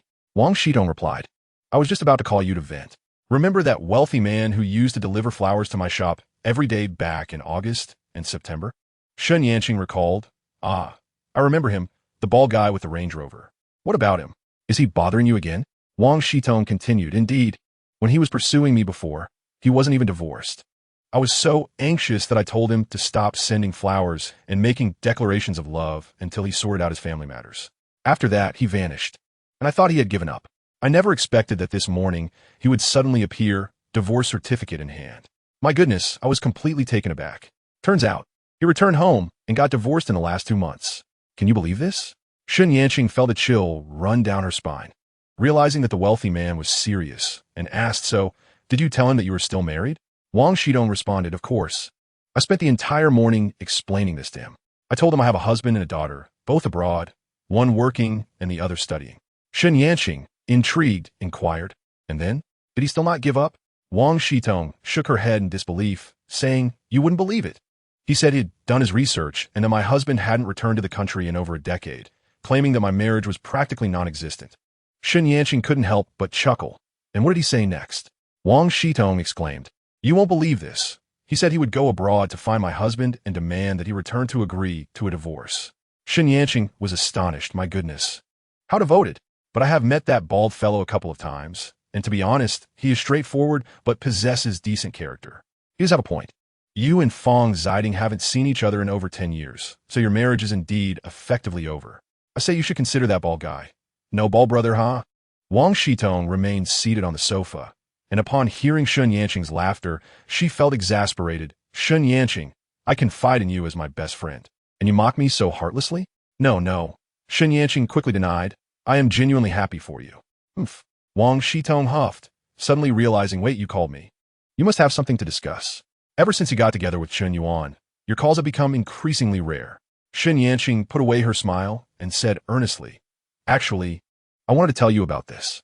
I just had dinner with Chen Yuan, and he clearly expressed his intentions to marry me. Shidong, my dear friend, my future is secure. Wang Shidong couldn't help but scoff. TSK, you must be so pleased with yourself.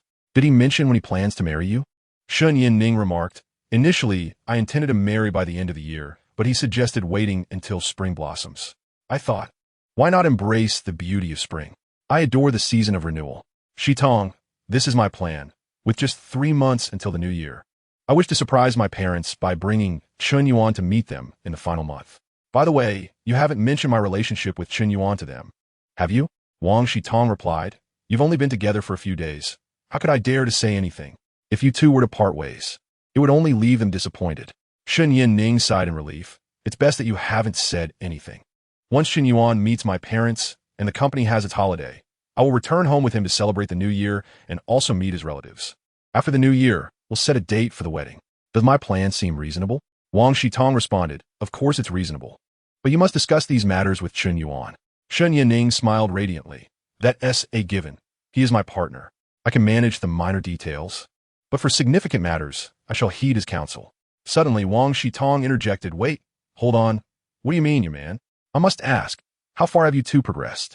You Haven T. Crossed any lines, have you?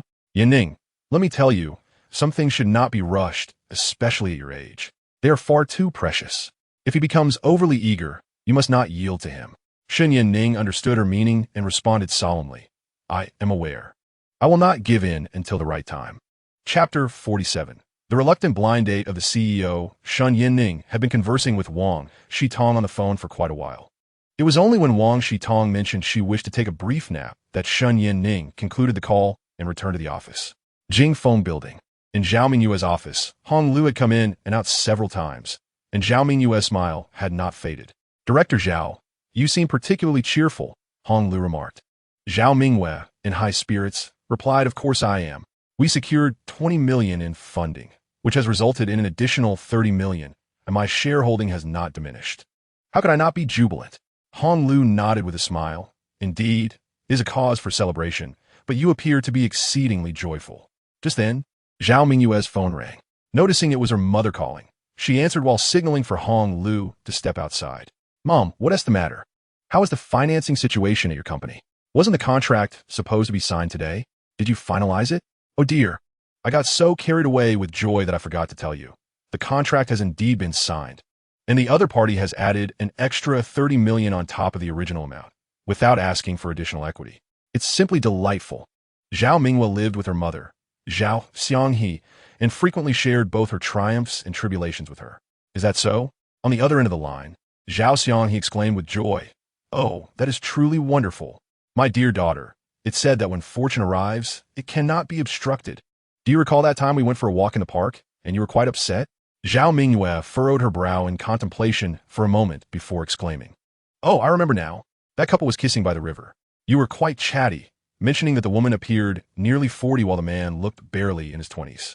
Was that the case? Yes. Zhao Xianghe nodded repeatedly. You had to leave early that day due to an urgent matter at work. But later I spotted those two again. It struck me that having a younger boyfriend could be quite advantageous. At the very least, if I'm older. He hasn't yet encountered any ailments. If I were to find someone older than myself, not only would I have to deal with my own health, but I would also need to care for him, which seems rather unwise. Thus, I believe you should find someone younger as well. Immediately, she sought advice from that woman, who claimed that sincerity was the ultimate weapon. Zhao Xianghe felt the woman had divulged too much, so she continued her discourse. Before her mother could finish, Zhao Mingyue abruptly interjected, Mom, wait. No wonder you've been acting so strangely these past few days. Were you concealing from me? Zhao Xianghe replied, What could your mother possibly be up to? My sole ambition now is to resolve your matrimonial matters. Please don't interrupt. I have more to say. Ever since that day, I've been pondering the fact that the woman appeared a few years older than you, yet she managed to find someone in his 20s. You are younger than her, and certainly no less attractive. Securing a university student is not unreasonable. Hence, I've been stationed near Jiangzhou University these past few days. You won't believe it, but I indeed found someone. A senior, standing at 1.75 meters, Not short by any means, fair-skinned and exceptionally refined, handsome beyond measure. I treated him to 2 meals to learn about him and his family. His parents run a restaurant in their hometown and are quite young, under 50, and he is their only child, coming from a comfortable background. I shared your circumstances with him and even showed your photograph. To my delight, he was immediately taken with you, stating that the age difference was negligible and that older women tend to be more understanding. Just listen to how considerate he is. Moreover, he assured me that his parents are very open-minded and would not object. I arranged for the 2 of you to meet this Saturday over a meal. Upon hearing her mother's words, Zhao Mingyue felt overwhelmed. Searching for a son-in-law at school? In Jiangzhou, that must be unprecedented. Mom, can I opt out? The company has just secured funding, and there are so many matters to attend to. Zhao Mingyue sought to decline politely. Suddenly, Zhao Xianghe choked up. Back in the day, your father was unfaithful and neglected you. After the divorce, I rented a place and single-handedly supported your education, enduring countless hardships. All I seek in this life is... Zhao Mingyue felt her head might burst. Oh dear, Mom, not this again. Enough with the guilt trip. It's just a meal. Fine, I'll go eat, all right? This seemed to appease Zhao Xianghe, who smiled contentedly. I've shared this with you. You will accompany me this Saturday at noon. Okay, I understand. Zhao Mingyue reluctantly acquiesced. After hanging up, she wore a look of frustration. Who on earth has the audacity to kiss in broad daylight at the park? With so many people around, don't they feel embarrassed? Zhao Mingyue attributed everything to the couple engaged in a passionate kiss. Nevertheless, despite her grievances, the dinner on Saturday was inescapable. Fortunately, this was not her first encounter with an arranged blind date. She had long since devised strategies to cope with such situations. Outside the office, Chen Yuan approached Zhao Mingyue with a proposal, only to be halted by Hong Lu, who informed him that she was on a call and requested he wait. After a brief interlude, noticing the absence of conversation within, Chen Yuan gestured for Hong Lu to knock on the door. She nodded and gently tapped twice, opening a crack to confirm that Zhao Mingyue had indeed finished her call before fully opening the door. Director Zhao, Supervisor Chen is here to see you, she announced. Upon hearing Chen Yuan's arrival, Zhao Mingyue promptly stood, saying, in the future, there is no need to announce Supervisor Chen's presence. He may enter directly. Chen Yuan smiled at the door and stepped inside. Director Zhao, regarding the proposal we discussed last time, I have compiled a detailed plan for your review, he stated. Please, do not stand, have a seat. Zhao Mingyue replied courteously, adding, didn't I mention before that you need not be so formal? Why revert to such a dress now? Yes. Chen Yuan nodded, gesturing for her to examine the proposal. Zhao Mingyue opened the document and began to read attentively. In the proposal, Chen Yuan had anticipated potential unforeseen circumstances, providing contingency plans and even scripting what the host should say during the live broadcast. It was evident that he had invested immense effort into this work. The proposal is satisfactory. We shall proceed as outlined, Zhao Mingyue concluded, closing the document. Chen Yuan nodded. Director Zhao, there is one more matter. The e-commerce department falls under the market department's jurisdiction, and as for Director Chao, he trailed off, confident that Zhao Mingyue was aware of the implications. Indeed, Zhao Mingyue was well informed about the public apology Chao had extended to Chen Yuan, which, despite occurring within the marketing department, had already circulated throughout the company. Having lost face, Chao would harbor no goodwill toward Chen Yuan and might even undermine his work behind the scenes. Supervisor Chen, this proposal need not pass through Chao. You may liaise directly with the e-commerce department. I will convene a directors meeting shortly to separate the e-commerce department from the market department. You will receive an official email from the administration before the end of the day. Relieved by her words, Chen Yuan rose, saying, then I shall take my leave. Zhao Mingyue nodded and instructed Hong Lu to notify the department heads to gather in the conference room. Chapter 48. Entrusted with responsibility in the company's main conference room. Zhao Mingyue arrived before Hong Lu had finished notifying the department heads. After a few minutes, the directors began to assemble. Traditionally, gatherings of this nature would be scheduled a day or two in advance, or at the very least, half a day prior. Such abrupt summonses were a rarity in recent years, reminiscent of the company's early days. Director Zhao, what is the urgency? Inquired Wang Xingwen, the head of the administration department, his expression grave as he took his seat. His words prompted a palpable tension among the other directors. Zhao Mingyue cast a glance at the assembly, reassuring them, there is no need for alarm. It's merely a matter I wish to address before the end of the day. and I would appreciate your insights. The crowd, uncertain of what Zhao intended to announce, eagerly opened their notebooks, prepared to take notes. Observing this, Zhao added, "There's no need to jot anything down. Simply listen." At her words, the attendees promptly closed their notebooks. Zhao continued, "After several years of development, the company has now largely found its footing. However, this is also a critical time for expansion, especially after our recent funding of 50 million. The company's growth was evident, with increasing personnel across various departments. Some divisions, previously composed of several smaller units, were now in need of independence due to their burgeoning staff. I hereby declare that the marketing department and the e-commerce department will now operate independently from the marketing division. The positions of the directors for both departments are temporarily vacant, and their daily operations will be overseen by their respective supervisors. Director Chao, as the head of the marketing department, what are your thoughts?" The separation of the marketing department was one thing, but now even the e-commerce department was being taken away. This was a slow march towards rendering him a mere figurehead. "Whatever Director Zhao says goes. I have no opinions," he responded with a tone of resignation. Zhao Mingwei discerned his discontent, but recognized that, regardless of Chen Yuan's involvement, the independence of these two departments was inevitable. "Is there anything further anyone wishes to express?" Zhao inquired, scanning the room. The others, meeting her gaze, shook their heads in unison. The divisions were not their own, and thus they felt no compulsion to speak up. The marketing department was currently embroiled in numerous challenges, particularly for Chao Dang himself. No one would dare to provoke trouble at this juncture. "Since there are no further comments, we shall conclude this meeting," Zhao announced, turning her attention to Wang Xingwen, the Director of Administration. "Director Wang, please compile the details we discussed into an email and distribute it company-wide before the end of the day." "Understood," Wang nodded in acknowledgement. As Zhao Mingwei prepared to depart, her phone suddenly chimed with a new email notification. It was a message forwarded by Shen Yanqing. Upon seeing the subject line, Zhao paused, returning to her seat. The others, assuming she had more to say, followed suit, resuming their places. The few who had begun to rise sat back down, waiting quietly for Zhao's next directive. After reviewing the email, Zhao's expression darkened considerably. She finally understood why Shen Yanqing had abruptly confronted her regarding the contract 2 days prior. It appeared there was a traitor within the company. But who could be seeking to sabotage the funding efforts? Zhao was perplexed. With lingering questions, she surveyed her fellow directors once more. They all seemed untroubled, though her gaze hesitated momentarily on Chao Dang. Lacking concrete evidence, she could not unjustly accuse anyone. After putting her phone away, Zhao noticed that everyone was awaiting her next words. She quickly stated, "It's nothing. Please return to your duties." The group, sensing something amiss, departed one by one, filled with curiosity. In the meeting room, silence reigned. Zhao Mingwei sat alone for quite some time until Hong Lu walked in. "General Zhao, why aren't you back in the office?"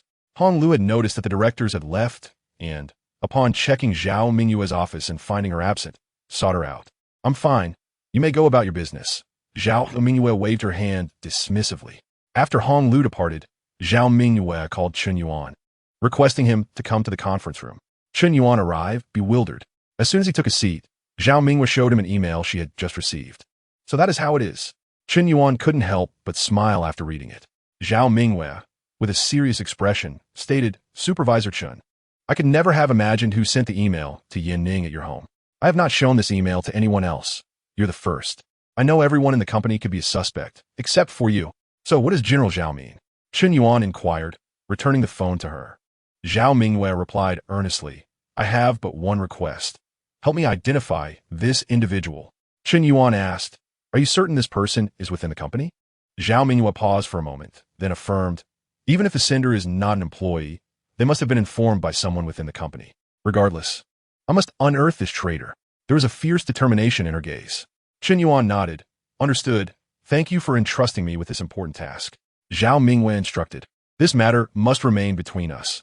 Do not let a third party in the company know." "Understood." Chen Yuan nodded. "Is there anything else you wish to convey? If not, I shall take my leave." Zhao Mingwei was momentarily taken aback, then smiled wryly. "You truly do not wish to work a single extra minute."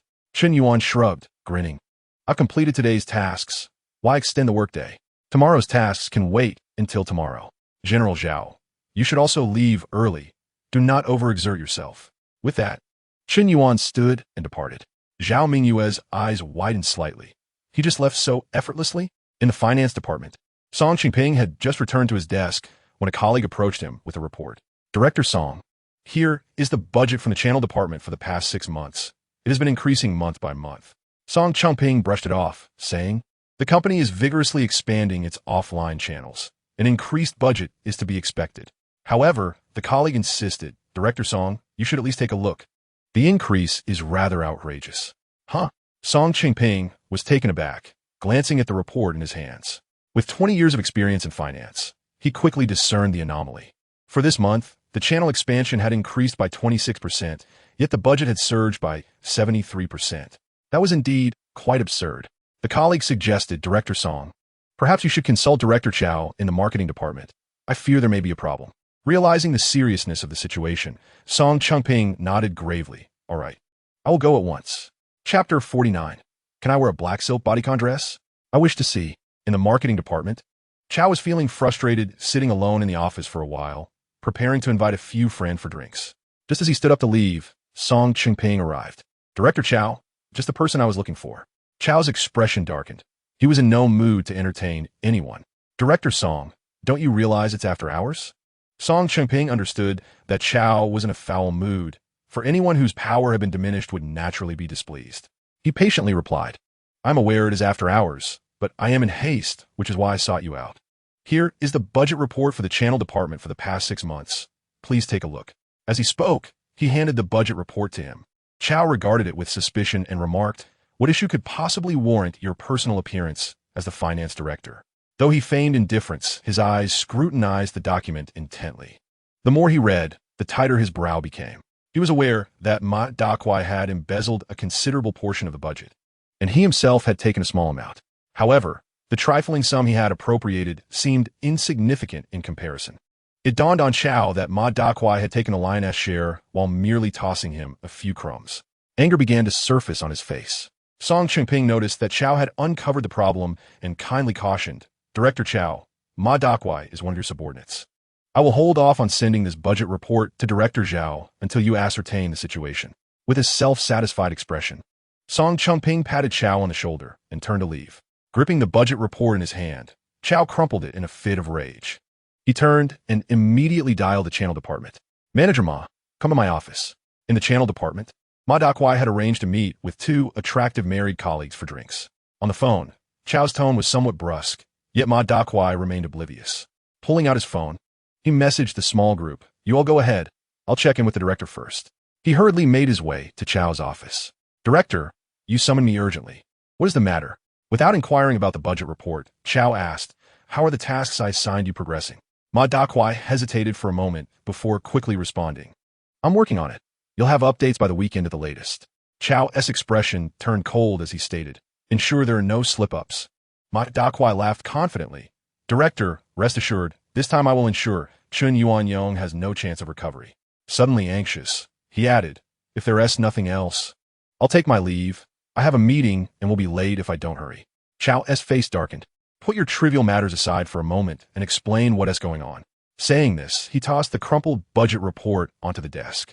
Ma Dakwai caught it with both hands, puzzled as he opened it to glance, smiling as he said, isn't this our channel department's budget report?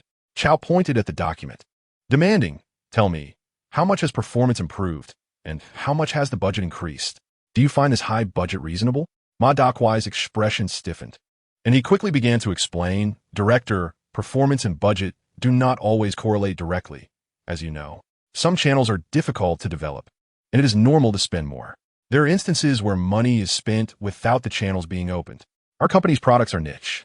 Customers take risks when they stock our goods, so we must provide them with some return. Chow nodded slightly and said, all right, since there are no outsiders here, speak plainly. How much of the funds has found its way into your pocket? Ma Dakwai furrowed his brow and responded, Director, what do you mean by that? I was promoted by you personally, and my loyalty to you surpasses even that towards General Zhao. Are you now questioning my integrity over a mere budget issue? Or do you believe I have been insufficiently generous with you? Chow raised a hand and interjected, that is not my intention. I called you here merely to remind you that the finance department has begun to harbor suspicions. Regardless of your actions, I urge you to exercise caution. Should this continue, Song Qingping will undoubtedly report these matters to General Zhao. Once Zhao begins to scrutinize the situation, it will not only jeopardize your position, but mine as well. Ma Dakuai felt a chill run down his spine and quickly replied, "Understood. I will be careful." "You may go," Chao said, waving his hand in annoyance. The following day at work, Song Qingping approached Chao regarding the previous day's events. Chao recounted the information he had gathered from Ma Dakuai in detail. After a moment's contemplation, Song Qingping found it indeed plausible. Moreover, Zhao Mingwei had previously mentioned the necessity of vigorously expanding offline channels to ensure that consumers could easily find Tian Lanlan products in any supermarket they entered. Convinced of the situation's legitimacy, Song Qingping proceeded to deliver the financial statements from various departments to Zhao Mingwei's office. As an experienced accountant, he was meticulous and responsible, and Zhao Mingwei, having recruited him at a high salary from another company, held deep trust in him. After Song Qingping submitted the financial reports, Zhao Mingwei did not attend to them immediately, instead placing them directly into her drawer. Meanwhile, in the marketing department, Chen Yuan sat at his workstation, observing the company's official live stream. He watched Yang Zhen fervently present the company's product information, and, as he noted the rapidly scrolling comments below, he began to appreciate Zhao Mingwei's decision. He had seen other hosts during live streams at the same hour, yet the ambience in those sessions paled in comparison to the current energy exuded by Yang Zhen. It was not that the other hosts lacked talent, but rather, their appearance and charisma fell slightly short of Yang Zhen's. The comments further reflected this sentiment, with far more viewers expressing interest in Yang Zhen than in the products themselves. Additionally, the live stream data from his computer indicated that during Yang Zhen's segment, the growth rate of followers outpaced that of other female hosts. With one hand resting on his chin, Chen Yuan contemplated Yang Zhen's burgeoning success, recognizing that while she had made significant strides, there remained ample room for further growth. In the live stream, Yang Zhen sported a high bun, paired with a fitted turtleneck that subtly accentuated her figure, and her snug cropped jeans revealed her ankles clad in nude stockings. Her sweet smile radiated a youthful vibrance. As he continued watching, the comments ranged from inquiries about Yang Zhen's age and relationship status to requests for her to abandon product promotion in favor of casual conversation. Yet, Chen Yuan sensed that the atmosphere still lacked something vital. After some thought, he decided to comment, "When will you next go live, dear host? Could you wear a black bodycon skirt? I'm eager to see that." In the live broadcast, Yang Zhen was completely unaware that this was Chen Yuan's account. She craned her neck, squinting her eyes as she read the comments aloud. "Host, would you consider wearing black stockings? I would love to see." The next moment, she playfully retorted, "Of course I want to see everything. I am a serious female host. Who do you think you are? Get out." Chapter 50. Successful training. Upon hearing Yang Zhen's words, Chen Yuan was indeed ejected from the live broadcast room. He blinked in disbelief, struggling to accept the reality of being removed. No, he had to get back in. However, there was a 5-minute time limit. After what felt like an eternity, Chen Yuan re-entered the live broadcast room. This time, he said nothing and directly sent a carnival gift. In the broadcast, Yang Zhen's eyes widened. "Was that carnival gift just now? Thank you, big brother. Please buy some sanitary napkins for your sister-in-law. She will love you for it." After that, Yang Zhen began searching for the generous viewer who had sent the carnival gift. "Oh, it's you. Weren't you just kicked out of the live room? How did you get back in so quickly?" A staff member reminded her, explaining, "We set a 5-minute limit. As long as you haven't been blocked, you can re-enter after 5 minutes." Yang Zhen understood and then addressed the camera. "To the brother who loves big buns, I truly apologize for earlier. However, even if you send me a carnival gift, I cannot simply obey your wishes." Upon hearing her words, the viewers erupted in discontent. "Host, what do you mean by that? Just now, our brother came in asking you to change into black stockings, and you refused, ejecting him instead. Now that he has returned with a carnival gift, do you intend to kick him out again?" Yang Zhen stared at the flurry of comments, momentarily at a loss for words. At that moment, Chen Yuan also chimed in the comments. "Just tell me how many carnival gifts it takes for you to wear black stockings. I wish to bring some benefits to the brothers in the broadcast." As soon as this was said, the viewers were immediately stirred. "Big Bun Brother is generous. Thank you for bringing us benefits. May you hold big buns every day. My brother has spoken. Will you answer or not? Host, are you shy? If you keep this up, I will be even more excited." "Host, remember that no penny of our brother's money is earned without effort. In the presence of our brother, you ought to comply. This is a stroke of fortune, You must seize this wave of attention. The comments flew in from all directions. Young Zenestex flushed Dreamson. Everything was going smoothly just moments ago. How did the atmosphere suddenly shift so dramatically? As she gazed at the rapidly scrolling comments, she felt dizzy, unable to focus on any particular one. Just then, Zhou Jiqin, the head of the e-commerce department, received a WeChat message from Chen Yuan. She paused momentarily before striding towards Yang Zhen's live room. Chen Yuan noticed Zhou Jiqin entering the room. She leaned down to speak a few words to Yang Zhen before turning to leave. Yang Zhen was left dumbfounded. At that moment, Chen Yuan sent another carnival gift. Big brother, please stop sending gifts. I am frightened. Buy your sister-in-law a few packs of sanitary napkins, and I will wear black stockings tomorrow. Yang Zhen's expression was one of bitter resignation.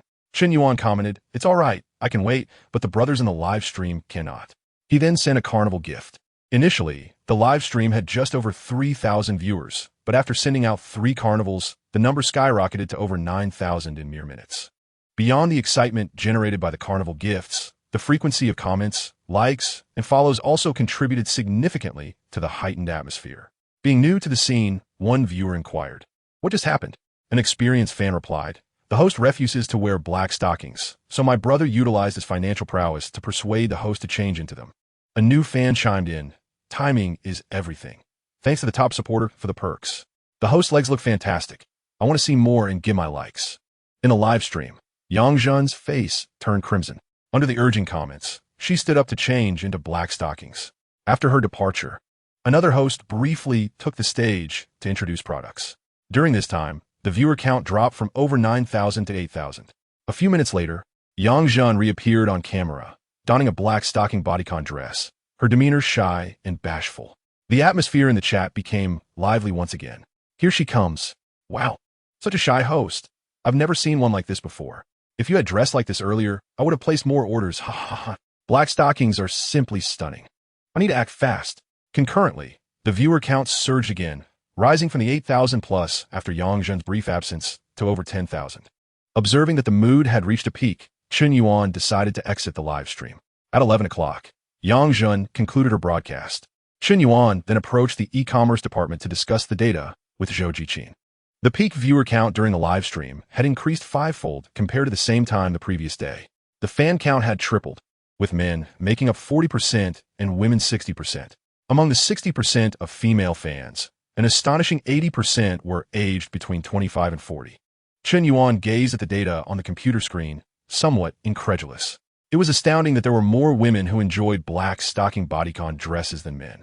This is simply outrageous. Chen Yuan frowned and asked, "Supervisor Zhou, this data can't be incorrect, can it?" Zhou Jiqin smiled subtly and shook her head. "It should be accurate." Chen Yuan couldn't help but exclaim, "This truly is a silver lining after a dark cloud." Zhou Jiqin nodded in agreement. "Indeed. I was quite surprised watching the data changes in real time." Chen Yuan then examined the product sales, which had increased by 70% compared to the previous day. While this figure was not as impressive as the earlier statistics, it represented tangible sales. Other metrics were mere illusions. Only actual product sales were substantial. Additionally, the fans in the live stream had made significant monetary contributions. Chen Yuan had only sent 3 carnival gifts, yet he had notably influenced Yang Zhen. This pioneering action inspired other fans in the live stream to follow suit. Although they may not possess Chen Yuan's extravagant means to send carnival gifts directly, a variety of smaller gifts continued to pour in.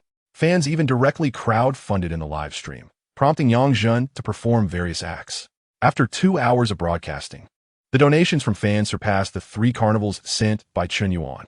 Once the live stream concluded, Yang Zhen changed back into her regular attire and headed to Zhou Jiqin's place, eager to review the data from her earlier performance before seeking out Chen Yuan. To her surprise, Chen Yuan was already there. "Director Chen, I must say, your approach is quite remarkable. A little prior notice would have sufficed." Yang Zhen expressed with a hint of reproach. Chen Yuan chuckled. "If I had notified you in advance, it might have revealed the ruse. This way, it appears more authentic." Zhou Jiqin couldn't help but laugh along. Zhen, Director Chen is merely trying to enhance your profile. Do you still harbor grievances? Gulme, let us take a look at the data from earlier. As she spoke, Zhou Jiqin ushered Yang Zhen to the computer. "Look at this. The metrics are soaring. Such bountiful results. Ordinarily, It would take you several days of streaming to achieve this effect. It's all thanks to Director Chen's guidance. Shouldn't you express your gratitude? Chapter 51. Shan Yinning's fury gazing at the impressive data. Yang Zhen felt her lips curl into a smile, and blushing, she turned to Chen Yuan. Thank you for your guidance, Director Chen. Chen Yuan, maintaining his composure, replied, It's almost time for dinner. Are you not going to treat me? Absolutely no problem. Yang Zhen answered eagerly. What would you like to eat? Just then, Chen Yuan's phone rang, and upon seeing it was Shan Yinning calling, he stepped aside. Yunning. It's me, he said. On the other end, Shan Yinning spoke urgently. Han Cheng came to the office looking for me earlier. He likely wishes to plead for leniency. I did not meet with him. Secretary Huang mentioned that he left harboring considerable resentment. His personality tends to be extreme, and when pushed, he could resort to anything. I am worried he might seek you out, so please be vigilant in the coming days when you are at the office. I apologize for the trouble this has caused you. There was a hint of remorse in her voice. She continued, however, do not be overly concerned. He may not find you so quickly. Within 2 days, I will ensure he is deprived of his freedom. Hearing this, Chen Yuan felt a wave of worry wash over him. Not for himself, but for Shan Yinning. Whether he could find her was uncertain, but he was more concerned about her safety. In that case, I will take half a day off this afternoon to accompany you. Chen Yinning took it softly. Do you think the security at Xingshan Tower are mere cardboard figures? You need not take leave. If you wish to keep me company, come after work. I will be waiting for you at the office. Chen Yuan remained slightly uneasy. Are you truly sure you don't want me to come now? Really? There is no need. I'm not a child, so there is no cause for concern. I have other matters to attend to, so I must end our conversation here. With that, Shen Yinning hung up.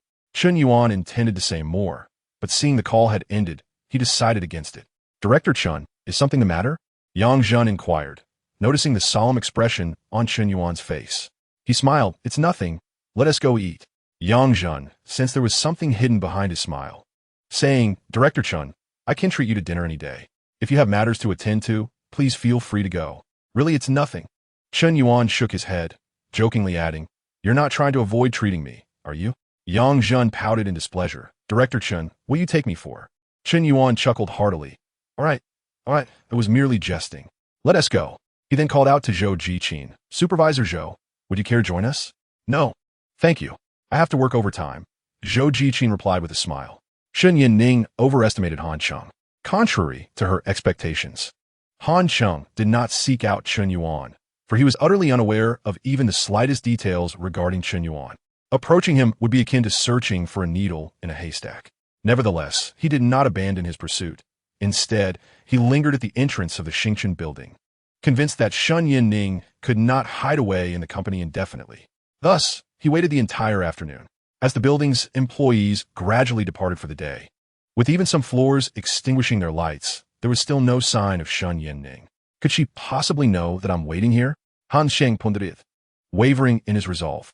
Just as he was about to lose patience, a taxi came to a halt before him. A figure emerged from the vehicle. It was him. Han Sheng instantly recognized the man. He was the same dandy whom Shen Yinning had been seen with in the lobby of the Jiangzhou restaurant a few days prior. Brother, good brother, it's truly wonderful to see you. Han Sheng's demeanor shifted entirely, adopting a sycophantic smile as he approached.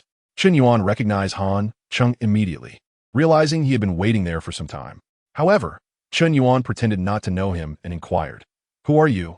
You must have mistaken me for someone else. Brother, you truly have a forgetful nature, Han Cheng replied with a grin. We met in the lobby of the Jiangzhou restaurant a few days ago. That day, I was in the wrong and said some harsh words. I sincerely apologize.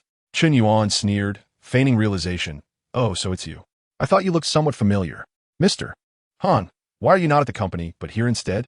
Brother, I wish I could be there, but with President Shen's hand pressing down on me, I have no way out, Han Cheng lamented, his face a mask of despair. Brother, I truly regret my actions. I'm aware of my mistakes. I implore you to do me a favor and allow me to meet with President Shen for just 5 minutes. Chen Yuan calmly shook his head. I'm merely a pretty face. Her matters, especially those concerning work, are beyond my purview. Kindly let me be. With that, he turned to leave. Hey, brother. Let us discuss this. Han Cheng urgently grabbed Chen Yuan's arm. That day, I failed to recognize your stature. I beg of you to show mercy. I have 100,000 yuan here, as a token of my sincerity. As he spoke, he retrieved a bank card from his pocket. Chen Yuan scoffed. Don't mention 100,000. Even 1,000,000 would not help your cause. And stop calling me brother. Who am I to you? That day, you were so arrogant. And you had a few companions with you. They are your true brothers. Go and seek their assistance. At the top of the building, Shen Yinning sat in her office, calculating the time. Even if Chen Yuan encountered traffic, he should have arrived by now. With a hint of concern, she immediately dialed Chen Yuan's number. Meanwhile, Han Cheng, undeterred by Chen Yuan's harsh rebuke, persisted in his pursuit. As Chen Yuan's phone rang, he paid no heed to Han Cheng, answering as he walked. It's me. I have arrived. Han Cheng continued to prattle on behind him. In the office, Shen Yinning seemed to have heard Han Cheng's voice and hurriedly inquired, Chen Yuan, is Han Cheng bothering you at the door?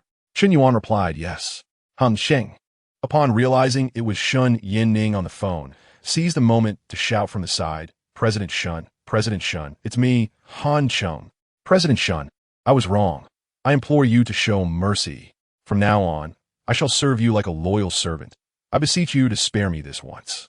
Chen Yuan hung up the phone and cast a disdainful glance at Han Cheng, stating, President Han, is it truly worth your humility to grovel before a company that thrives on the theft of others' technology? If I were in your position, I would rather face imprisonment than live in disgrace. Han Cheng was taken aback, responding, you speak so lightly of it. Let us not even discuss compensation. If I truly ended up in prison, it would be at least 15 years. Chen Yuan chuckled. One must bear the consequences of their actions. When you chose to pilfer the technology of another company, you should have foreseen this day. Han Cheng found himself at a loss for words. Indeed, I did steal their technology, but I recently discovered that the investor behind that company is none other than President Shen. As long as she does not pursue the matter, I need not face imprisonment. Chen Yuan laughed. Do you truly believe that? To be frank, let me enlighten you. The other company has always been aware of your theft, and Xingqing Capital's intention to invest in your company was to facilitate a mutual sharing of technology for a win-win outcome. Yet, what did you do? You flaunted the stolen technology before President Shen. Who deserves to face the consequences if not you? Han Cheng was left dumbfounded. The true fool had been himself all along. Bro, I deserve this. Please help me. Implore President Shen to grant me another chance. Han Cheng clutched Chen Yuan's arm tightly. Meanwhile, Shen Yinning, having learned that Han Cheng was downstairs pestering Chen Yuan, promptly notified the head of security to remove Han Cheng from the premises. At the same time, she hurriedly took the elevator down. Upon exiting the building, the head of security and his men arrived. Shen Yinning, witnessing Han Cheng's relentless entanglement with Chen Yuan, erupted in fury. Han Cheng, what are you doing? Try moving again. Chapter 52. Armored Vehicles. Seeing Shen Yinning, Han Cheng was elated and quickly began to explain. President Shen, you have finally agreed to see me. President Shen, you have misunderstood. I did not harm him. I was pleading with him. As she approached him, Shen Yinning, clearly enraged, stood before him and said, This is how you plead? Is this your version of asking for help? With that, she pulled Chen Yuan closer to her side. Nearby, the head of security and 4 guards stood watchfully, their eyes fixed on Han Cheng. President Shen, that day I was momentarily bewitched and said many unkind things. I hereby offer my sincere apologies. Han Cheng lowered his head, speaking earnestly. Shen Yinning, her expression indifferent, replied, President Han, at this juncture, there is no room for reconciliation. She understood, well, that even if she were to show leniency, Han Cheng would merely regard it as a humiliation rather than a lesson learned. Han Cheng gritted his teeth in silence, raising his gaze to Shen Yinning. President Shen, must I truly kneel before you to gain your mercy? With a cold laugh, Shen Yanqing declared, Mr. Han, I have made myself unequivocally clear. There is no room for negotiation in this matter. She called out to Captain Li, signaling him to remove the intruder, while she turned to take Chen Yuan by the hand, leading him toward a nearby Bentley. Let us depart. Captain Li positioned himself in front of Han Cheng, disdainfully gesturing for him to leave. From a distance, Han Cheng glared at Shen Yanqing, his face contorted with resentment, and shouted, Shen Yanqing, do not push me to my limits. Ignoring his outburst, Shen Yanqing approached the car, gesturing for Chen Yuan to enter before she herself got in. At the entrance, Captain Li barked, What are you shouting about?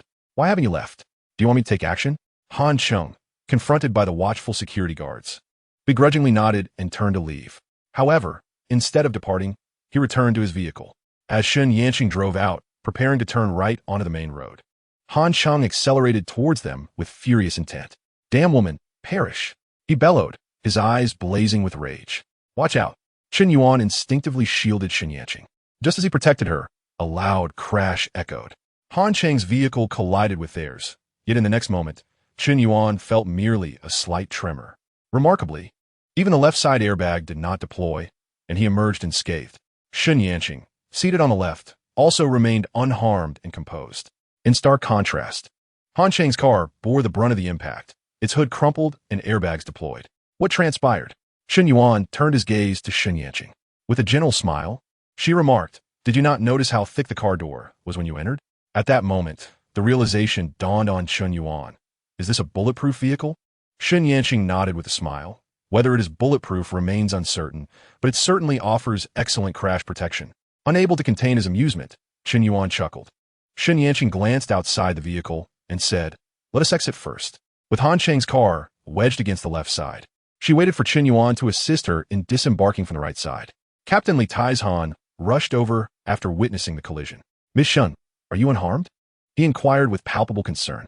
Should anything happen to her at the entrance of the building, he knew he would bear the consequences in Jiangzhou. "I am fine. Please check on him," Chen Yanqing replied, gently shaking her head while gesturing towards Han Chang's vehicle. Inside, Han Chang was dazed from the airbag deployment, yet appeared to be relatively unscathed. Upon reaching Han Chang, Li Taizhan yanked him from the car, angrily rebuking, "Have you lost your mind? Are you so desperate that you resort to reckless driving? This is assault." He then shouted to his subordinates, "What are you waiting for? Call the police immediately." As Han Chang was restrained, he glanced at the wreckage of his car and then at Chen Yanqing's vehicle, a bitter understanding washing over his face. Approximately 7 or 8 minutes later, 2 police cars arrived on the scene. After a brief understanding of the situation, the police took Han Chang away.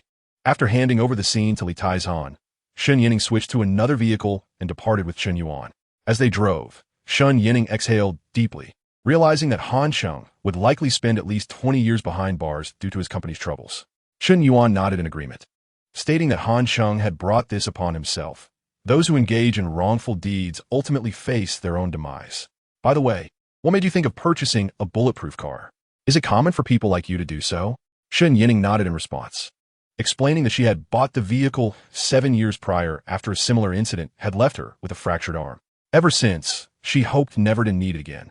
Yet here she was, using it once more. Chen Yanqing offered a bittersweet smile. Chen Yuan couldn't help but reflect on the inherent dangers of their profession. Chen Yanqing replied earnestly, affirming that the saying "the business world is like a battlefield" holds true, especially for those of them in investments, where the connections involved are numerous and complex. Some individuals, like Han Chang, appear to have the upper hand at first glance, but in reality, they are nothing.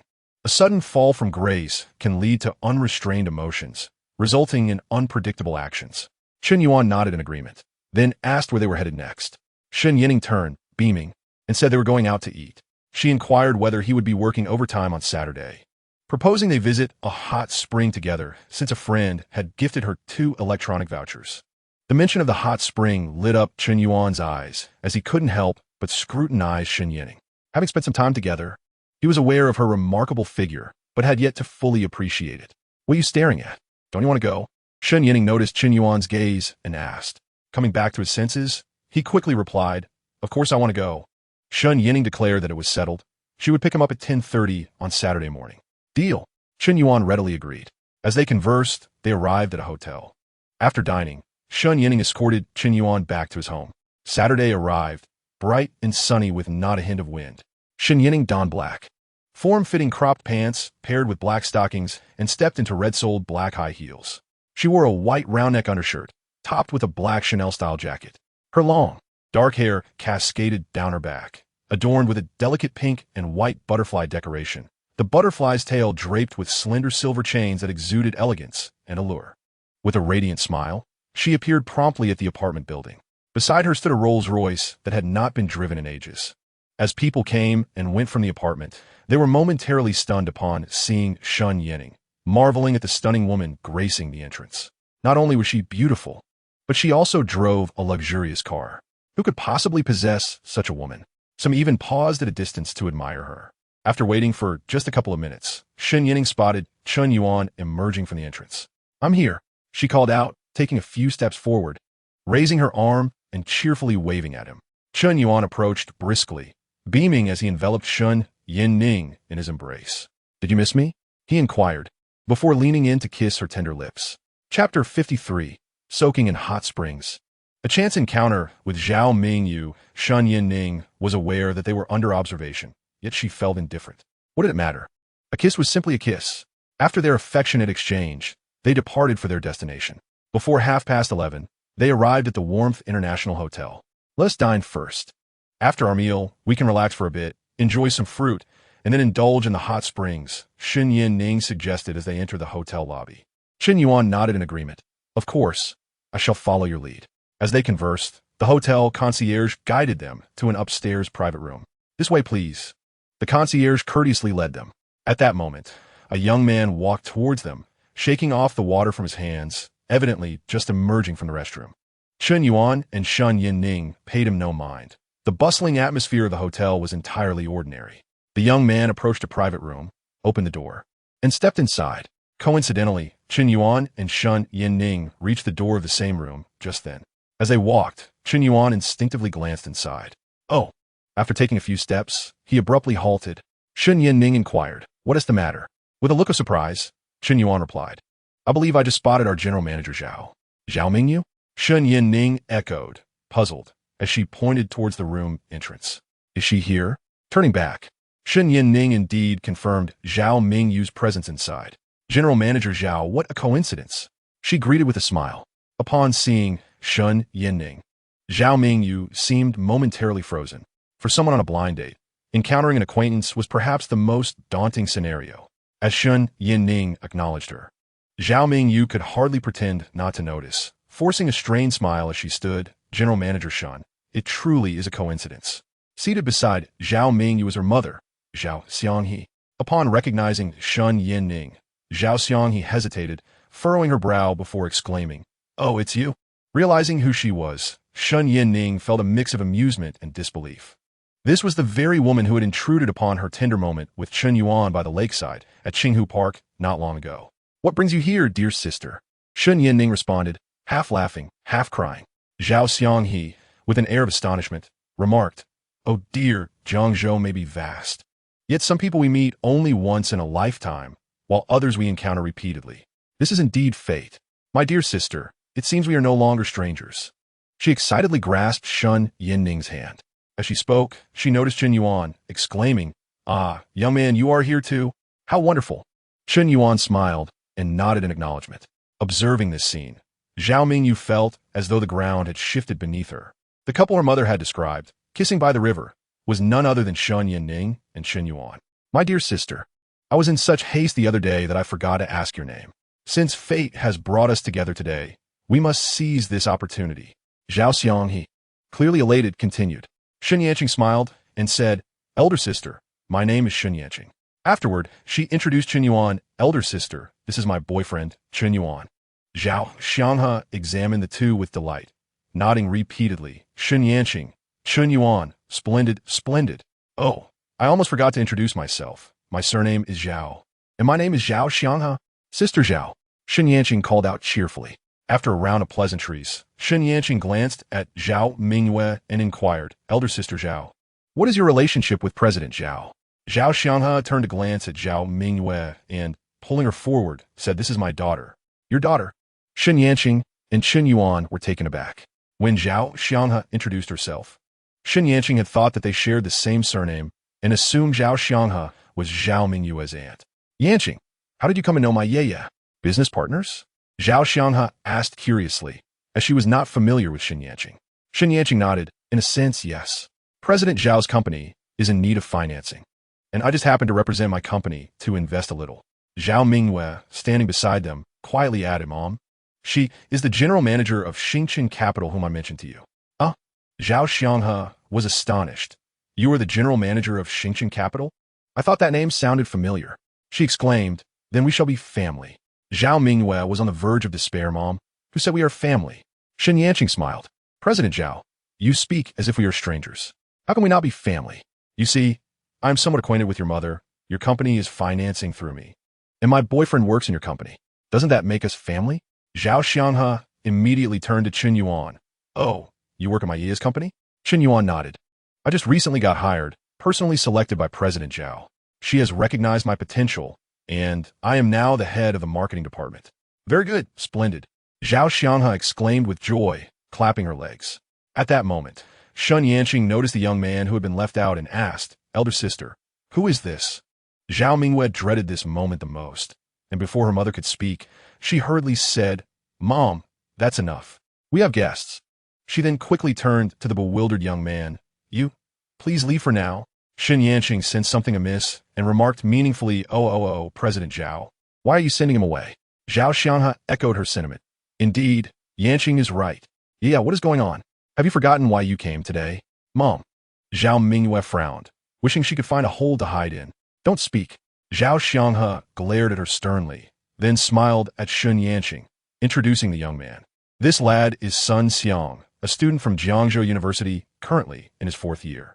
He is the future boyfriend I have meticulously chosen for my Yaya. Mom, what are you talking about? Zhao Mingwei replied, utterly speechless. Zhao Xianghe retorted, What am I saying that is wrong? I said future boyfriend, not current boyfriend. Why are you in such a hurry? Shen Yanning cast a subtle glance at Sun Xiang, who was significantly shorter than Chen Yuan, donned spectacles, and appeared quite refined. Yet, she couldn't shake the feeling that there was a lack of sincerity in his gaze. Quite good. Shen Yanning nodded with a smile. Zhao Xianghe, beaming with delight, chimed in indeed. It took several days of deliberation. After a moment of reflection, she continued, although my Yu is a tad older. As long as the two of them find happiness together, it truly matters not. Sun Xiang, wouldn't you agree? Sun Xiang nodded with a smile, affirming, Andy is right. In fact, I prefer to seek out slightly older women. They possess maturity and steadiness. Unlike some younger girls who seem preoccupied with mere indulgence and have little understanding of family. Zhao Xianghe expressed her satisfaction. Yu, did you hear that? Where else can you find such a wonderful boyfriend? Observing the matchmaking scene, Chen Yuan refrained from interrupting and remarked, Well then, Zhao Dejie, you two carry on. Shen Yanning and I will take our leave for now. Zhao Xianghe nodded with a smile.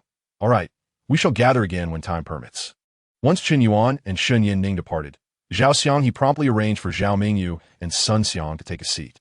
Mingyu, she began, you are already aware of Sun Xiang's background, and he is also well informed about yours. He holds you in the highest regard. It is now your turn to express your stance. Concerned about prolonged delays, Zhao Xianghe, who was immensely pleased with Sun Xiang, understood that ultimately, it was Zhao Mingyu's approval that mattered. Thus, her efforts were focused on facilitating their union. Chapter 54. A bet. Losing means foot soaking in another private room. Shen Yanning inquired about Chen Yuan's culinary preferences, ordering 4 dishes. After the waiter exited, she asked Chen Yuan, that Sun Xiang seemed to be your schoolmate. Do you think he is a suitable match for Zhao Mingyu?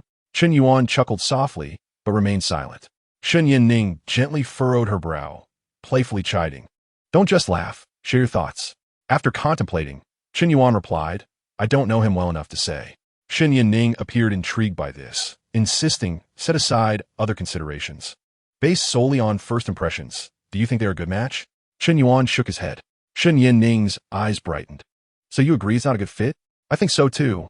I pride myself on my judgment. Though Sun Xiang appears polished, I sense he harbors ulterior motives. However, with Zhao Dejie being so pleased, I cannot voice my concerns openly. What troubles me is the possibility of Zhao Mingyu feeling pressured by her mother to acquiesce, which could lead to her disadvantage. Raising an eyebrow, Chen Yuan countered, surely she won't be at a disadvantage? Zhao Mingyu is not an innocent girl unversed in the ways of the world.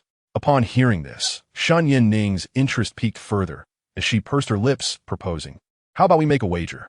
Intrigued by the prospect of a bet, Chen Yuan asked, What shall we wager? Shen Yanning confidently declared, I bet that if Zhao Mingyu truly agrees to date Sun Xiang, she will inevitably face hardship. Chen Yuan furrowed his brow. Are you that confident? Shen Yanning raised an eyebrow. I must be confident. So, what will it be? Do we have a wager or not? Chen Yuan, skeptical yet intrigued, accepted the challenge, stating, All right, let's wager. What shall we bet on? Shen Yanqing gently tapped her fingers on the table, contemplating before speaking. If by some stroke of luck I win, I shall purchase a foot bath bucket for the office. You will come to my office every day after work and wash my feet. Nothing excessive, just for 5 days. Deal. Chen Yuan readily agreed. And what if I win? With a hint of annoyance, Shen Yanqing replied, if you win, I will bring the foot bath bucket to your company every day and wash your feet for 10 days. Chen Yuan chuckled. Really? That's quite a commitment. Aren't you worried about losing face? With pride, Shen Yanqing retorted, I have no intention of losing.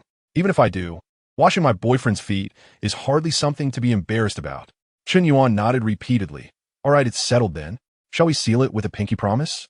Shen Yanqing, fearing he might back out, quickly assumed the gesture. Although Chen Yuan found the pinky promise a tad childish, he enthusiastically complied. After their meal, the pair nestled on a nearby sofa and ordered some fruit from the waiter. Once they felt refreshed, they rose to enjoy the hot springs. Shen Yanqing had visited several times with Wang Shidong, so she was quite familiar with the place and led Chen Yuan there. As they walked, they suddenly spotted Zhao Xianghe and others still at the hotel. It appeared that Sun Xiang had not left yet, suggesting that the blind date had not yet faltered. Shen Yanqing nudged Chen Yuan, indicating he should glance towards Zhao Mingwei, and said, you might be losing this bet. Chen Yuan, brimming with confidence, replied, isn't it a bit premature to say that? While they conversed, Zhao Xianghe noticed Shen Yanqing. Yanqing, she called, approaching them. Zhao Daji, what are you all doing over there? Shen Yanqing casually inquired. Zhao Xianghe explained, this hotel is quite large, and I wanted to see what other activities might suit the two of them. Upon hearing this, Shen Yanqing quietly asked, did your yaya agree? Zhao Xianghe laughed. She had no choice but to agree. We must first try to understand each other a bit more. Are you two leaving? Shen Yanqing shook her head. Not yet. We're about to go soak in the hot springs. Hot springs? Zhao Xianghe's eyes brightened. That sounds delightful. She then waved to Zhao Mingwei and Sun Xiang. Come over. Don't just stand there. Zhao Mingwei approached with a sullen expression, listlessly asking, Mom, what do you want now? Zhao Xianghe replied, Yanqing and Chen Yuan are going to the hot springs. You should join them. As she pulled Zhao Mingwei aside, she whispered, I told you to spend time alone with Sun Xiang. You said that was awkward. Now that Shen Yanqing and Chen Yuan are here, they're all acquaintances. Surely it won't be awkward. Mom, that's inappropriate. Zhao Mingwei frowned. I just met him. And you want me to dress so lightly in front of him? People would think you're his mother. What does that matter? Zhao Xianghe dismissed her concerns. When you went to the beach, there were plenty of people staring at you, and you weren't shy then. Why be bashful about soaking in a hot spring? Mom, can we not go? If it absolutely must happen, I could just go to the movies with him instead, Zhao Mingwei pleaded. Zhao Xianghe wrinkled her nose in disdain. What's so great about a silly movie? Your current task is to expedite the bonding of your relationship. As for marriage, let us not rush. First, we must solidify the connection between you as partners. Understood? Fine, fine. It's merely a visit to the hot springs. I shall indulge. Zhao Mingwei, unable to resist her mother's wishes, reluctantly acquiesced, yet she added, Mother, I will go to soak, but please refrain from accompanying us. It is rather inappropriate. Zhao Xianghe contemplated this and agreed, recognizing that the presence of a mother figure could indeed be stifling for young lovers. Very well, I shall not accompany you.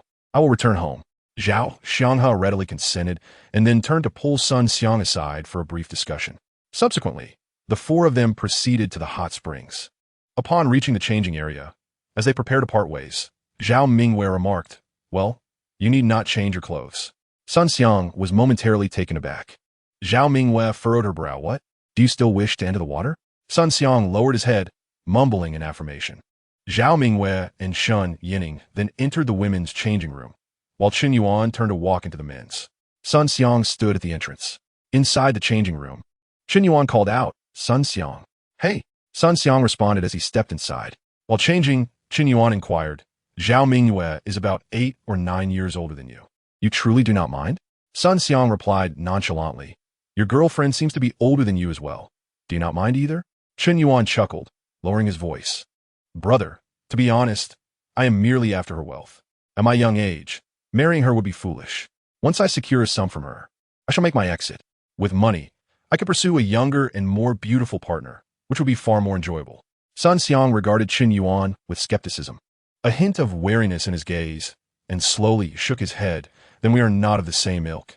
Chen Yuan glanced around, moved closer, and placed a hand on his shoulder, whispering, Brother, there is no one else involved. I know you seek both wealth and companionship, without any intention of marriage. And so do I. They are good friends, and we are good brothers. As brothers, we should stand together. Supporting one another and playing our roles is far superior to fighting alone. Sun Xiang pondered this, his expression troubled, but Zhao Mingyue currently holds no interest in me. That poses quite the challenge. Chapter 55. The Lotus Blossoms in the Hot Spring Ha. I knew it. We are indeed kindred spirits. Rest assured, I will take care of this matter. Chen Yuan grinned broadly. Sun Xiang felt a surge of happiness, his demeanor becoming more amiable. Brother, what should I do now? Let me think, Chen Yuan mused for a moment before continuing. Zhao Mingyue is a career-oriented woman, somewhat assertive. As for you being destitute, it is best not to feign dominance. Whatever she says goes, simply cling to her. Sun Xiang queried, so you want me to be a shadow? Chen Yuan nodded vigorously. Yes, that is essentially the idea. Sun Xiang, enlightened, exclaimed, oh, now I understand. I shall proceed accordingly, and if I encounter any uncertainties, I will seek your guidance. Brother, may I add you on WeChat? Sure, Chen Yuan readily agreed. Meanwhile, Shen Yining and Zhao Mingyue had donned their swimsuits and, wrapped in thick bathrobes, approached the poolside. General Zhao, Chen Yuan has yet to arrive, so let us linger for a while. Shen Yining glanced at the path behind her, not spotting Chen Yuan, and thus surrendered to the moment. Zhao Mingyue nodded in agreement, her spirit lightened. The hotel's hot spring pools are outdoors, featuring several options divided into public and private areas. In the public zone, everyone can soak together, and the space is ample enough for swimming. Conversely, the private sections are more intimate, accommodating only 5 or 6 individuals. Shen Yining preferred solitude over mingling with strangers, so she opted for a private pool, which suited them perfectly as there were few patrons on their side. The two women shed their bathrobes and entered the warm waters, which enveloped them in comfort. General Shan, do you have something you wish to discuss with me? Zhao Mingyue inquired, feeling a sense of unspoken tension since their journey from the changing room. Shen Yining smiled gently. That Sun Xiang seemed quite decent. What is it? Do you not fancy him? Zhao Mingyue replied with a hint of bitterness. With a multitude of matters at the company, I hardly have time for romance. Shen Yining casually remarked, yet, one must experience love, mustn't one? You could take the opportunity to get to know him better. Zhao Mingyue shook her head. I have no desire to understand him. He is not my type. Shen Yining raised an eyebrow. Curiosity piqued. Then what is your type? You're not still harboring feelings for my Chen Yuan, are you? Zhao Mingyue's cheeks flushed suddenly. General Shen, please do not jest. I have no such intentions towards Chen Yuan. Shen Yining frowned slightly. As women, I can see through your thoughts. Since you've been found out, there is no need for pretense.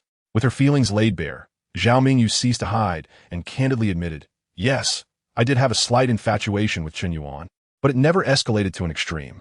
Initially, I was unaware of your relationship with him, but now that I am, I've let it go. Shen Yining sighed in relief, recognizing Zhao Mingyue's genuine resignation. Contemplating this realization, Shen Yining decided to voice a sentiment she had nearly withheld. General Zhao, there is something I believe should be expressed. Zhao Mingyue straightened. Please, go ahead. Shen Yining glanced toward the changing room, puzzled as to why Chen Yuan had not yet arrived. Perhaps it was fortuitous. Sun Xiang was also absent. That Sun Xiang appears refined. Yet I sense something amiss about him. I know you are obliged to engage with him for your mother's sake, but do remain vigilant. Zhao Mingyue seemed taken aback, simply nodding in acknowledgement without further comment. While they conversed, Chen Yuan approached from a distance. Yining, General Zhao, there you are. I've been searching high and low for you both. Shen Yining suddenly remembered it was Chen Yuan's first visit, and he would be unfamiliar with the layout. My apologies, I should have come to fetch you. With an expression of regret, she urged, do not stand there. Come join us. Chen Yuan hesitated momentarily, realizing that not only Shen Yining awaited him, but Zhao Mingyue was also enjoying the bath. The pool is modest in size, perhaps only 5 or 6 square meters. At this moment, Zhao Mingyue's cheeks are flushed. While couples indulge in the hot springs, what is she doing here? The crux of the matter is that Chen Yuan is her subordinate. The notion of a female superior and a male subordinate sharing a hot spring could easily become sensational gossip. Shen Yanqing, disregarding the implications, noticed Chen Yuan's daze and playfully pulled him, exclaiming, what are you waiting for? Isn't it chilly up there? Hurry and come in. With that, Chen Yuan was dragged into the water. The warmth of the hot spring surged through him, invigorating his spirit. Zhao Mingyue, feeling quite bashful, suddenly noticed Sun Xiang standing above them. She instinctively wrapped her arms around herself and exclaimed, What are you looking at? Move further away. Sun Xiang, feeling awkward, lowered his eyes and, as he left, shot Chen Yuan a glance that seemed to say, I'm counting on you. Chen Yuan subtly acknowledged him with a glance in return. Further away, even farther, Zhao Mingyue saw Sun Xiang had only moved a few meters and scolded him again. Go to that corner. Sun Xiang glanced back. That corner was at least 20 meters away. Gritting his teeth, he complied with Zhao Mingyue's command and settled on a chair in the corner, watching Zhao Mingyue, whose head was the only part visible above the water. Just an older woman. What is there to be proud of? It's not like she possesses remarkable beauty or wealth. Why should I tolerate this? Sun Xiang muttered disdainfully. In the hot spring, it was Chen Yuan's first time witnessing Shen Yanqing in a swimsuit. He could not help but marvel.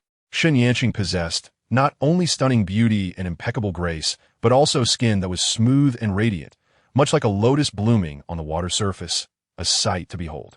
In contrast, Zhao Mingyue, when placed alongside Shen Yanqing, was equally captivating.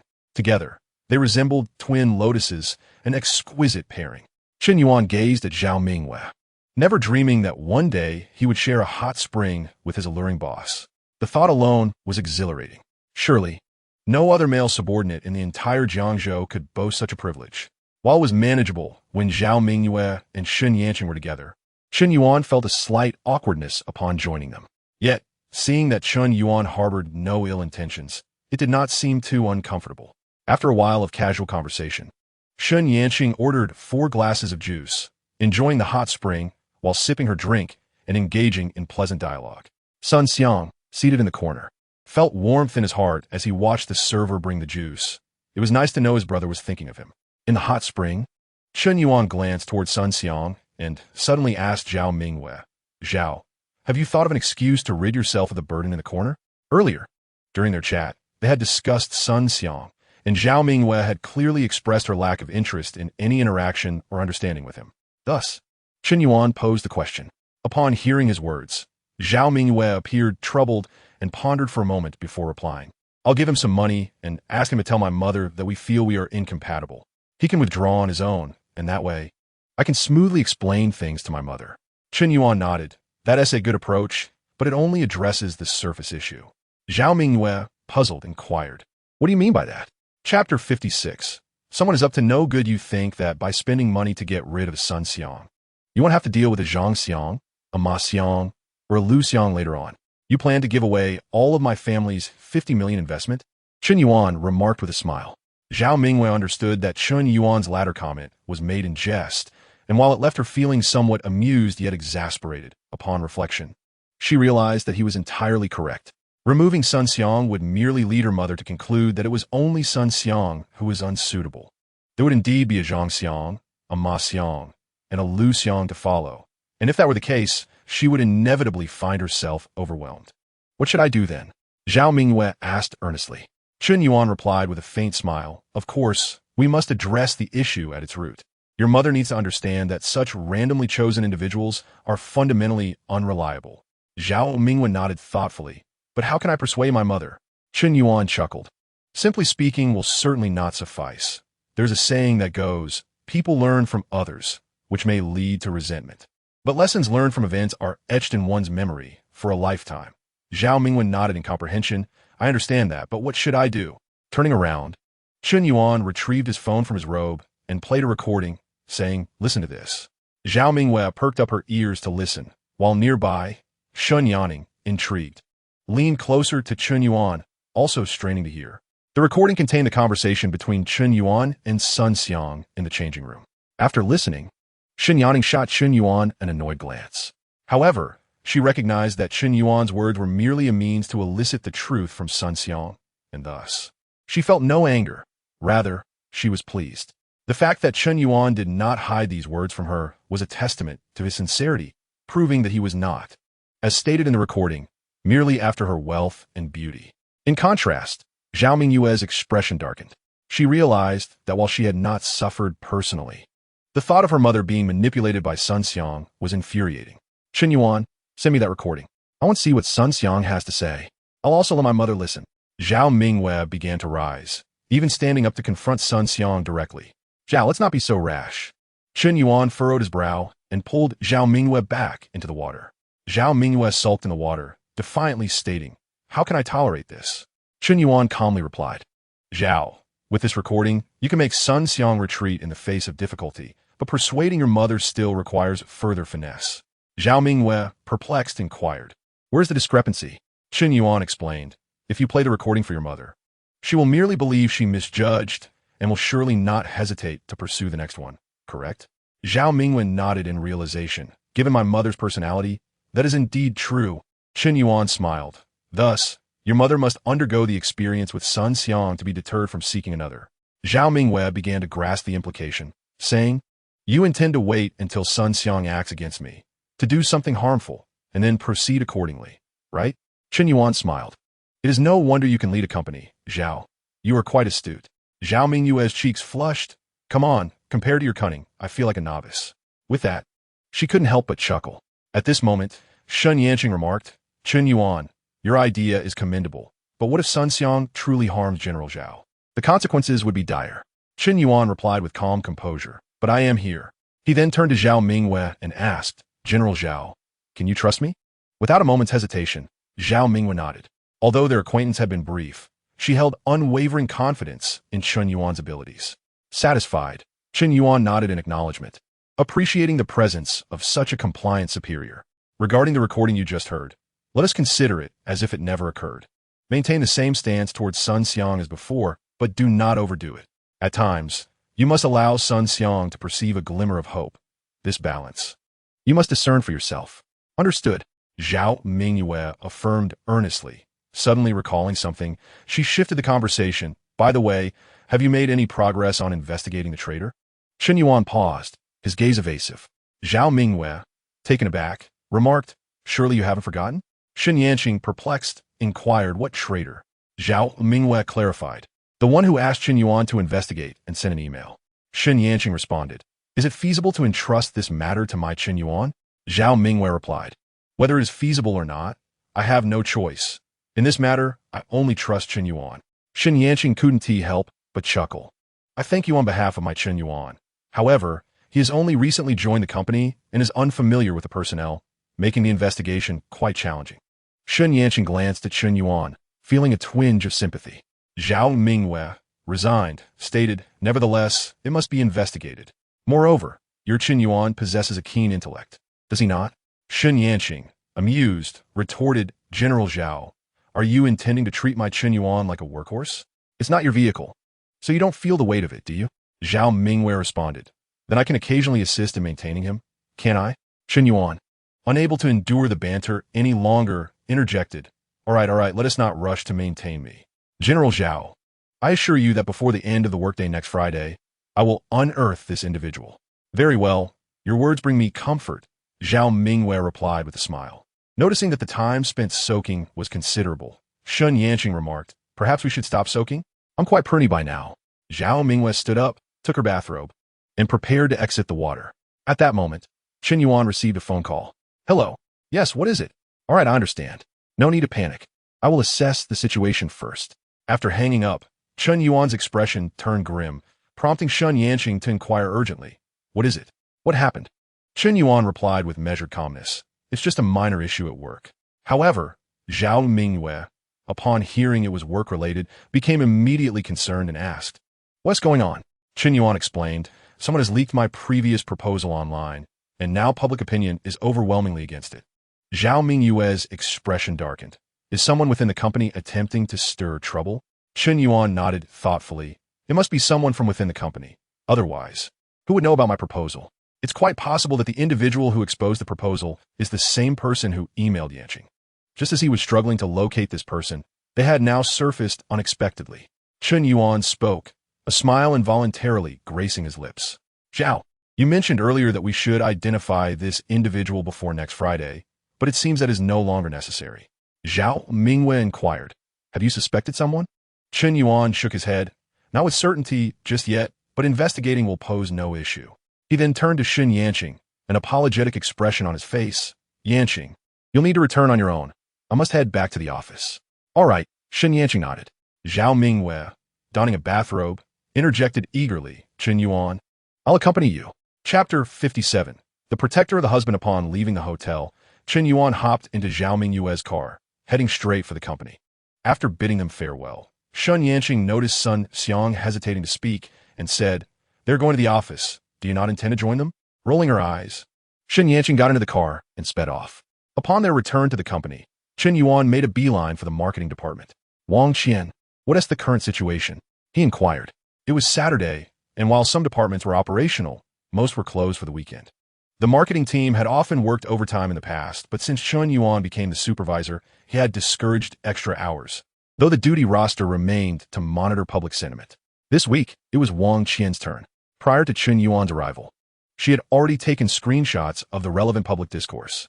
She opened a folder containing hundreds of images, all filled with derogatory comments about Tianlong Company deceiving internet users' emotions. Chen Yuan skimmed through some of them before turning to Zhao Mingyue. "Do you believe this is directed at me, or is it aimed at the company?" Zhao Mingyue examined several comments, pointing to one particular screenshot. "Look here, it's evidently targeting you, with a clear intent." Chen Yuan chuckled. "Zhao, that's their slip-up. I haven't been with the company long. Who would specifically target me? Chao Dang?" Zhao Mingyue instinctively thought of him, but quickly added, "That seems too obvious. Doesn't it? Could someone be manipulating the situation by exploiting the discord between you and Chao Dang, deliberately inciting conflict between you two? The tide has turned. It seems either you'll be forced to leave the company, or Chao Dang will." Chen Yuan nodded. "You are correct. We cannot dismiss this possibility." Zhao Mingyue continued, "Our primary task now is to redirect this public sentiment to significantly mitigate the damage." That's straightforward. Chen Yuan dismissed the concern, as he had already prepared contingency plans while drafting proposals. Even without this incident, there was always the potential for competitors to harbor jealousy and interfere.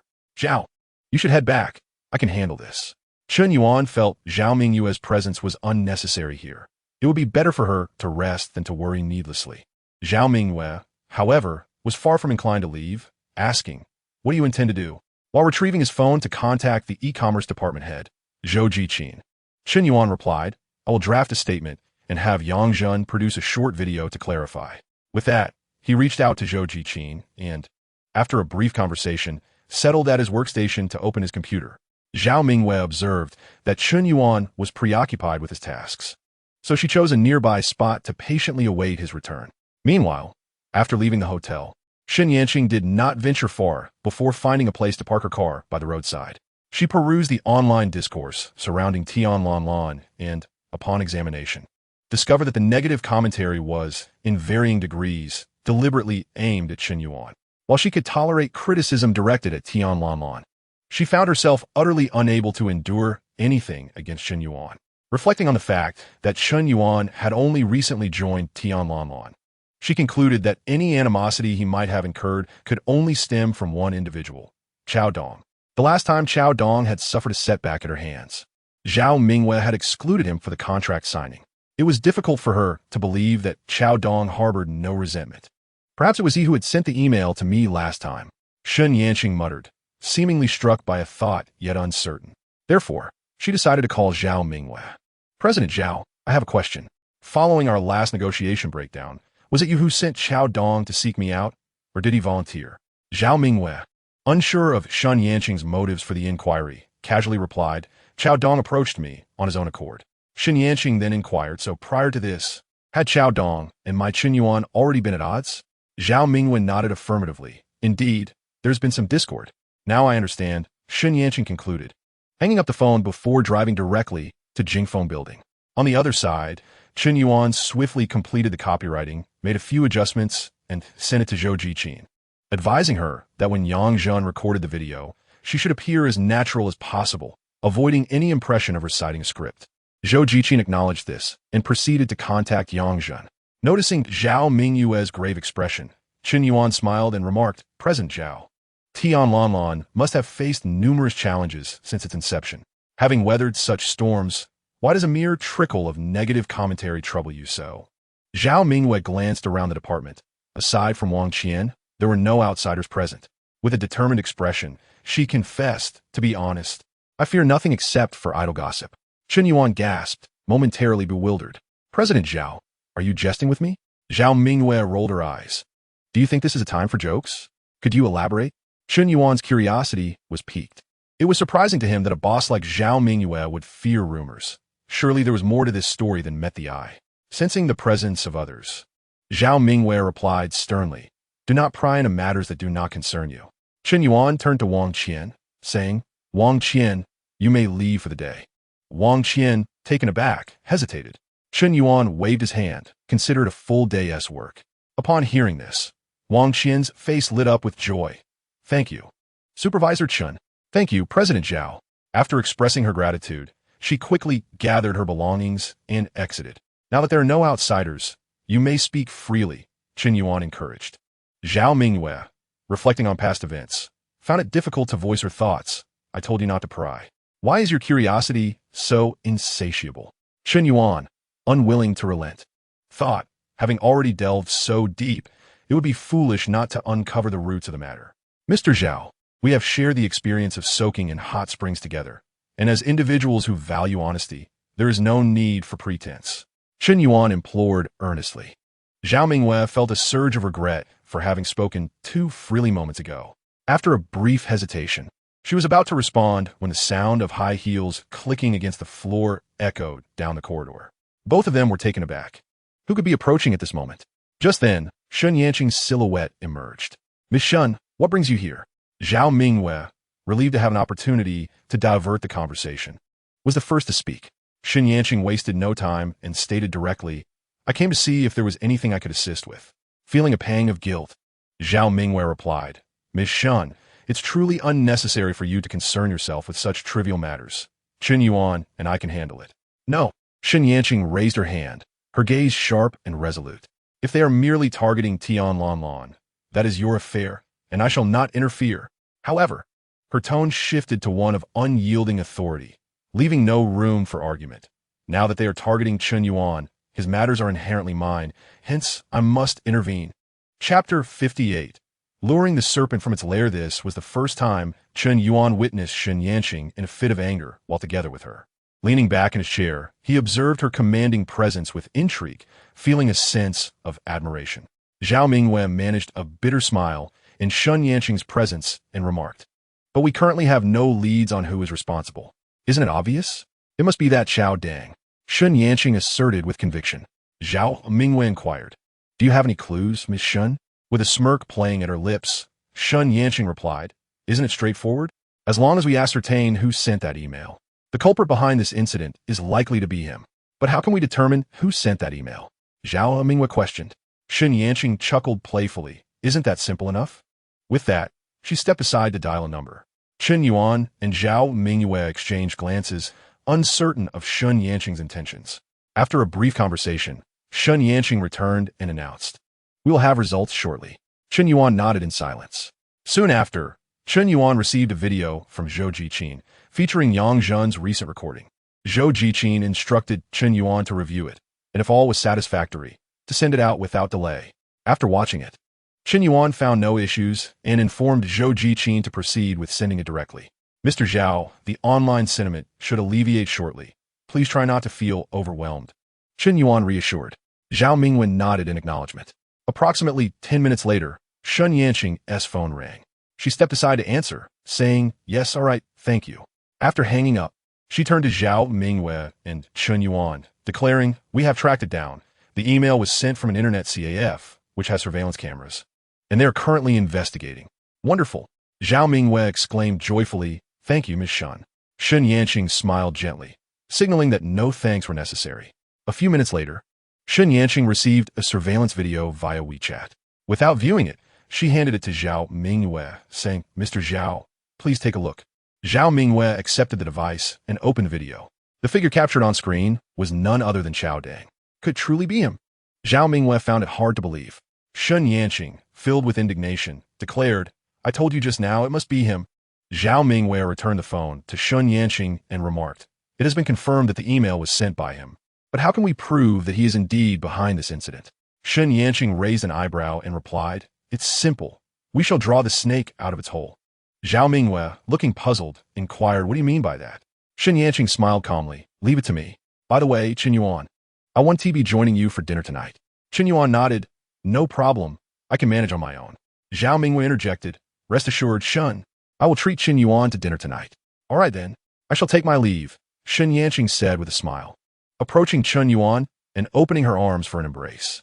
Zhao Mingyue, observing them, initially thought they were merely exchanging a hug, only to be taken aback when they shared a kiss, prompting her to quickly avert her gaze. After a brief moment of intimacy, Chen Yanqing requested Chao Dang's phone number from Zhao Mingyue before departing. Zhao Mingyue exhaled in relief, casting a mildly reproachful glance at Chen Yuan. Could you possibly refrain from being so affectionate in front of others next time? Or do you simply not regard me as a person during your moments of affection? Chen Yuan chuckled softly. Zhao, my Yanqing's love always comes so unexpectedly. I'll try to be more mindful next time. Enough of that, Zhao Mingyue interrupted, waving her hand to steer the conversation elsewhere, fearing that if Chen Yuan continued, she might end up dreaming of such things. Has Yang Zhan's video been released? What are the results? Zhao Mingyue shifted back to the main topic. Chen Yuan opened his phone and located his official video account.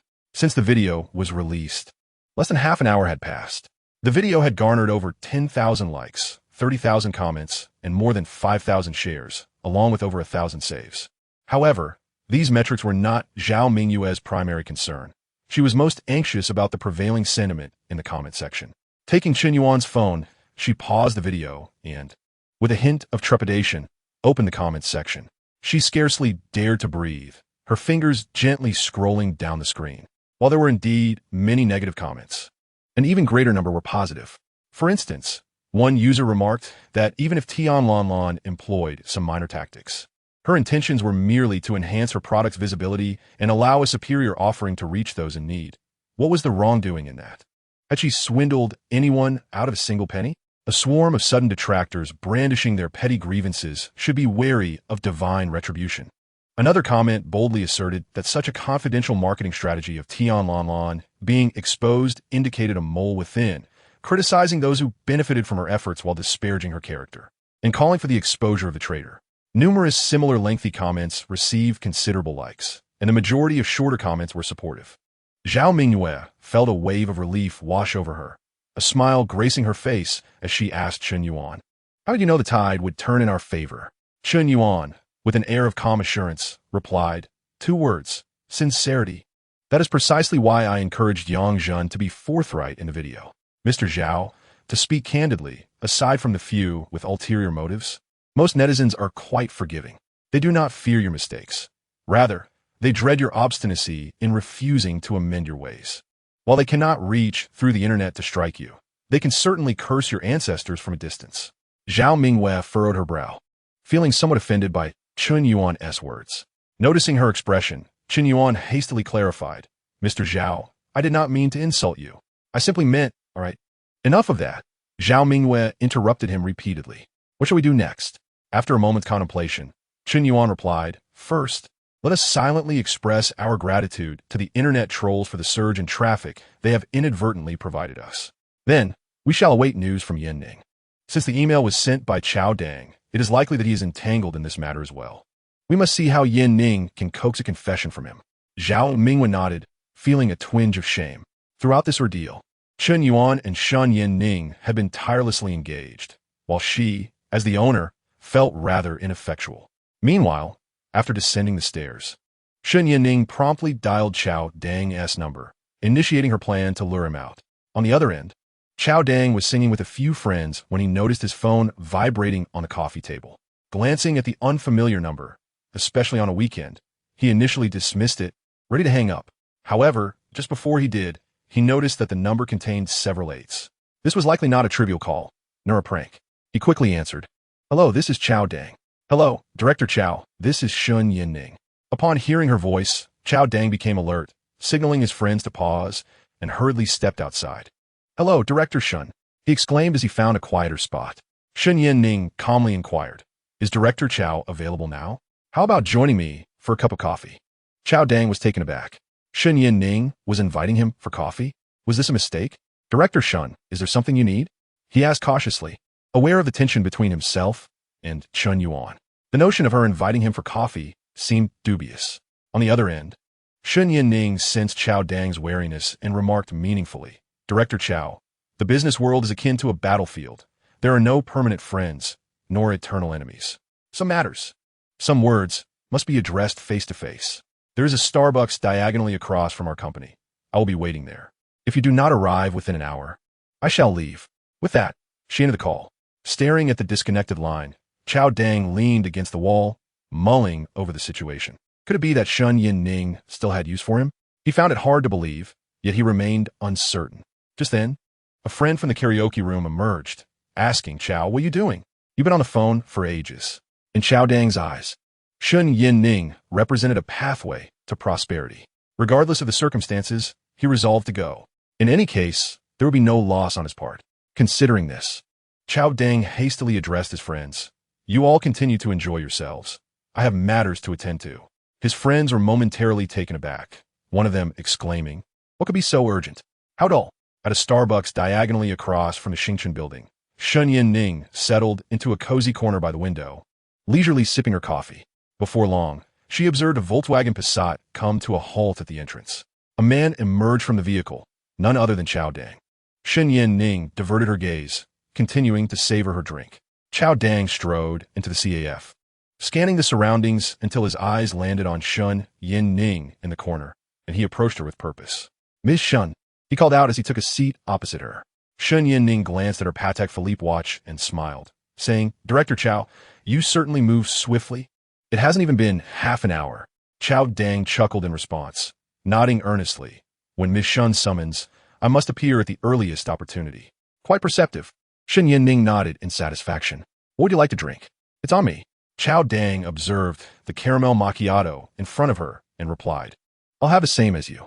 Chen Yuan smiled and signaled for the waiter to bring another cup. "Ms. Chen, you're working on Saturday. You must have something significant to discuss with me." Chao Dang inquired in a hushed tone as he glanced around while awaiting his coffee. "Chen Yuan ning notet gently." Her voice softening as she said, "The email I received the other day was sent by you, correct?" Chao Dang was momentarily taken aback, quickly denying, "What email?" "I have no idea." Chen Yuan replied nonchalantly, "Don't worry. I do not intend to inform Director Zhao about this matter.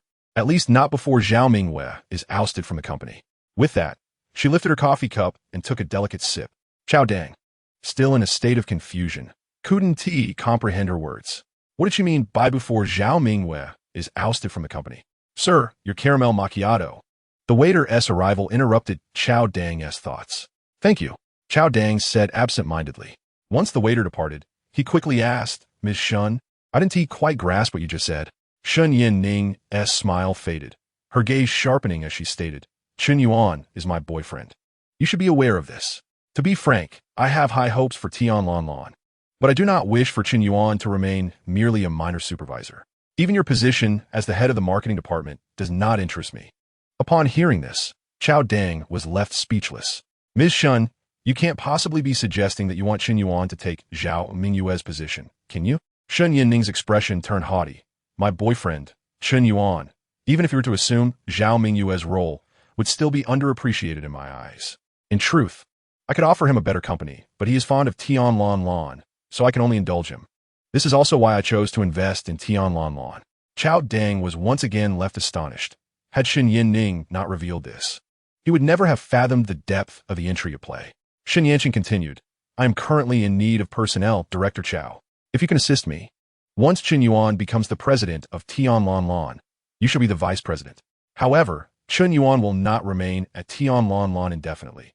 This presidential position," she paused, raising her hand to point at Chao Dang, "will be yours." Chao Dang swallowed hard, yet unease lingered in his heart. "Director Shun, I previously had conflicts with Chen Yuan. Do you truly not mind?" Shen Yanqing replied nonchalantly, "As I mentioned over the phone just now, the business world is akin to a battlefield. There are no eternal friends, nor everlasting enemies." Chao Dang wrestled internally, sensing that the bounty Shen Yanqing offered seemed excessively generous. "Director Shun, there are so many people at Tianlonlon. Why have you chosen me?" he inquired.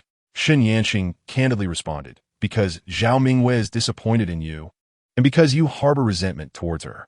Chao Dang interjected, "How did you discern my resentment towards Director Zhao?" Shen Yanqing smiled, refraining from further pleasantries. "I traced the email's origin to an internet CAF named Dongsheng. The timestamp indicates you were present there. I also have surveillance footage from that day. Would you care to see it?" "No need." Chao Dang hastily gestured, realizing that Chen Yanqing knew the name of the CF, thus confirming her investigation. Chen Yanqing continued, "The email you sent, whether aimed at Zhao Mingyue or at my family Chen Yuan, is no longer of consequence. I have never taken it to heart, but I must clarify the matter at hand." Chao Dang asked what matter. Chen Yanqing replied, Chen Yuan's marketing plan was leaked online, and a flurry of trolls emerged to attack him. "This was also your doing, wasn't it? Gao Zhang Bani." "Aye, Director Shun, it wasn't me. If it wasn't you, then you truly cannot assist me," Chen Yanqing replied with a smile, gesturing for him to leave. Chao Dang was taken aback. "Wait, Director Shun, could you please clarify?" Chen Yanqing's expression darkened. "First, tell me whether it was you. If it was, I shall not bother investigating further. If not, I will take more time to find out. Only that person can aid me. You must understand, I am not pursuing the matter of the trolls attacking my family Chen Yuan." Chao Dang lowered his head in contemplation. Chen Yanqing was no ordinary individual. Once suspicion fell upon him, if she truly sought the truth, he could deny it all he wanted, but eventually the investigation would lead back to him. Rather than becoming reactive, it was better to confess directly.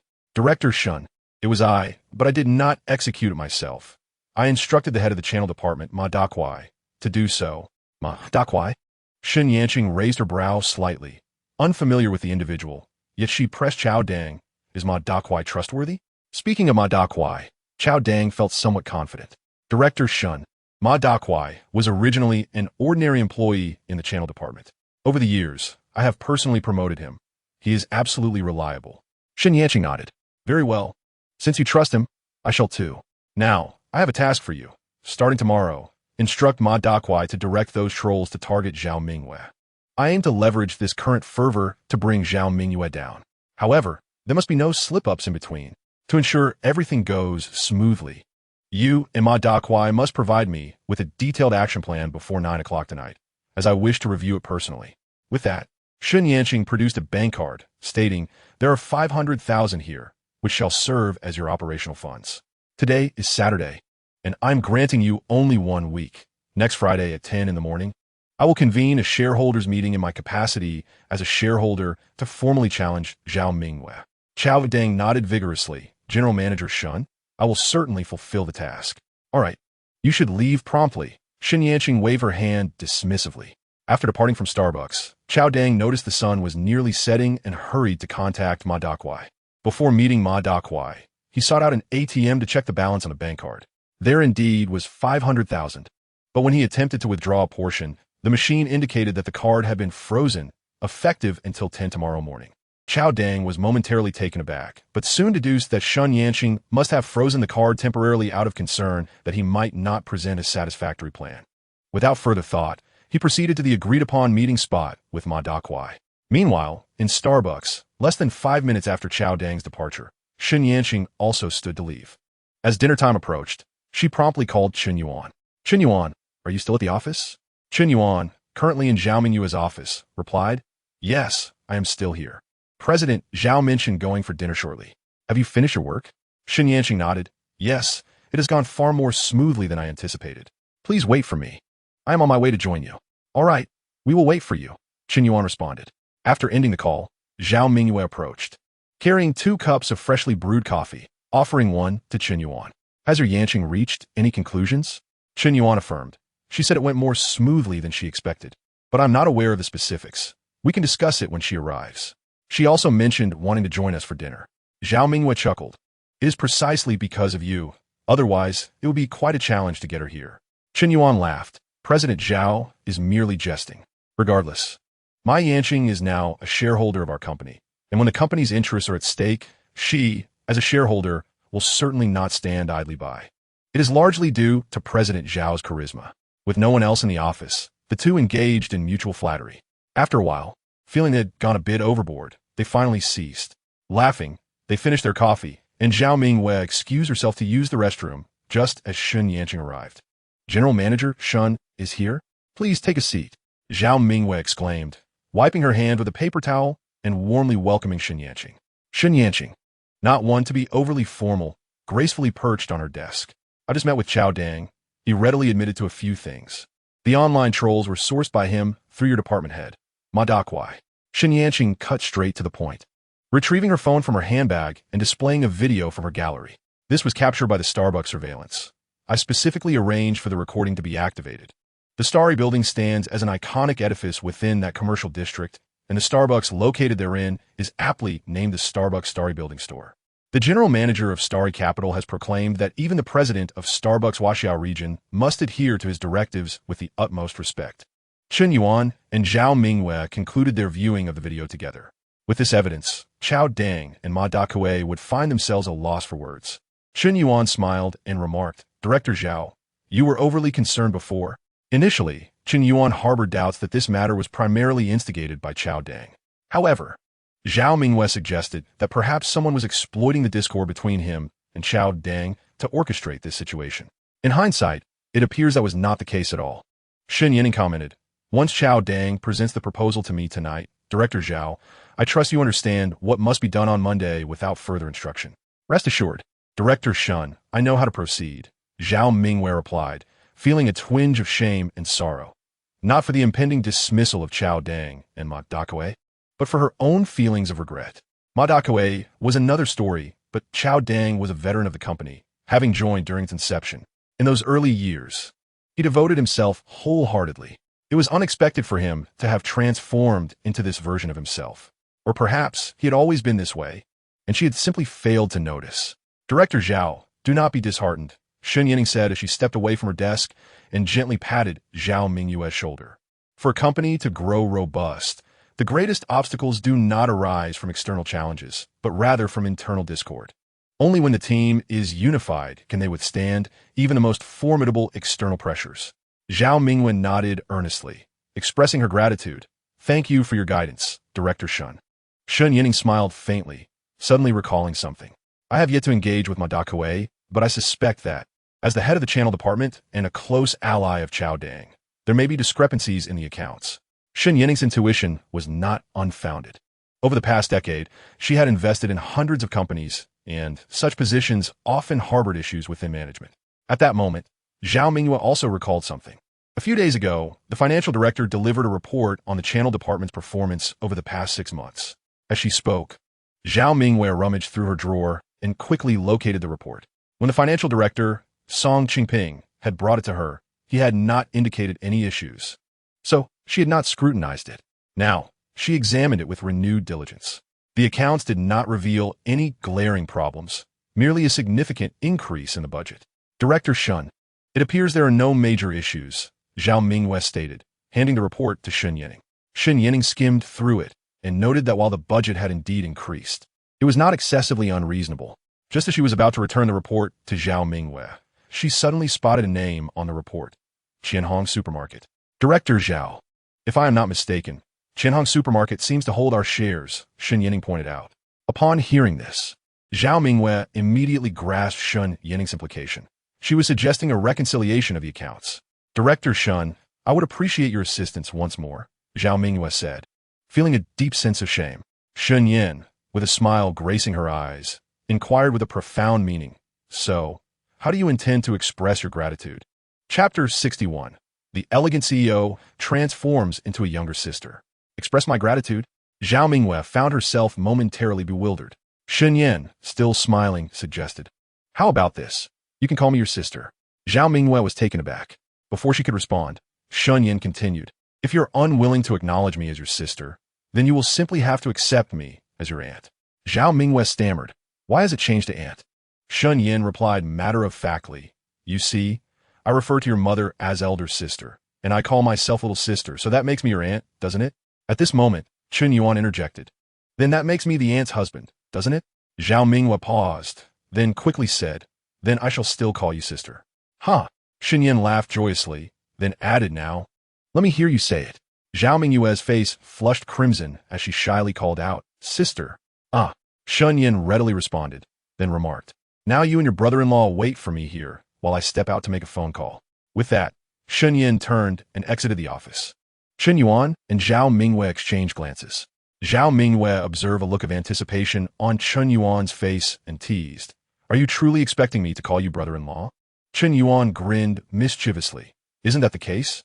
Zhao Mingyue's expression soured. "Chen Yuan, I acknowledge General Manager Shen as my sister, but we must keep our titles separate."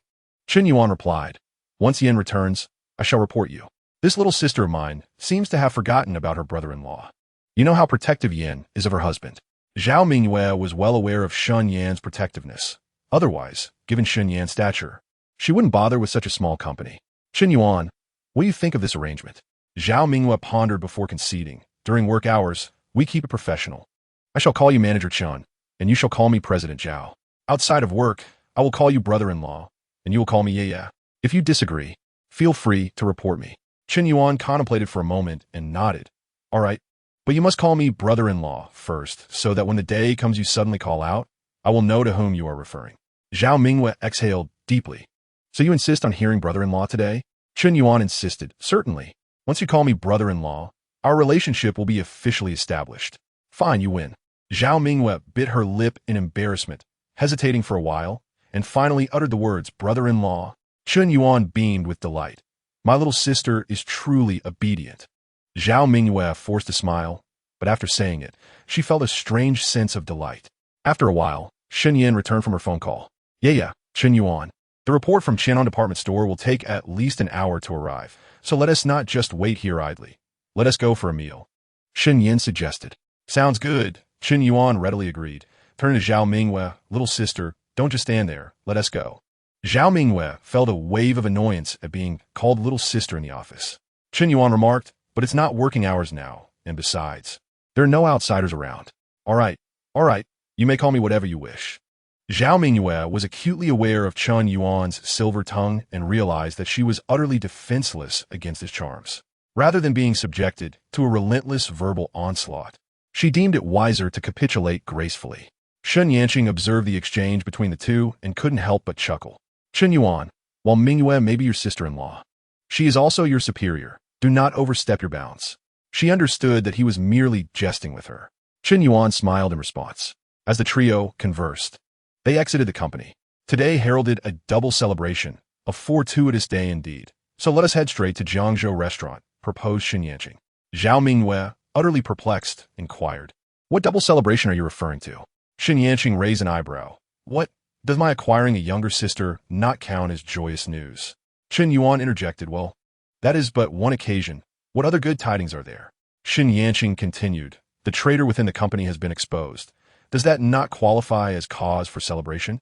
Chen Yuan chuckled. If that is the case, then indeed, we are blessed with double happiness.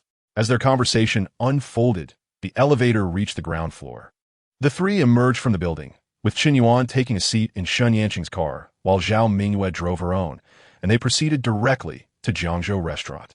Though Zhao Mingyue held the title of a boss, this luxurious establishment was a first for her. Thankfully, her status afforded her a steadiness that Chen Yuan lacked during his inaugural visit.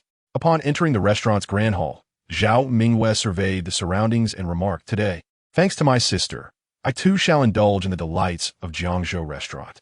Shen Yanqing smiled coyly. No worries, you can come here every day if you wish. Ah, Miss Shen, is that you?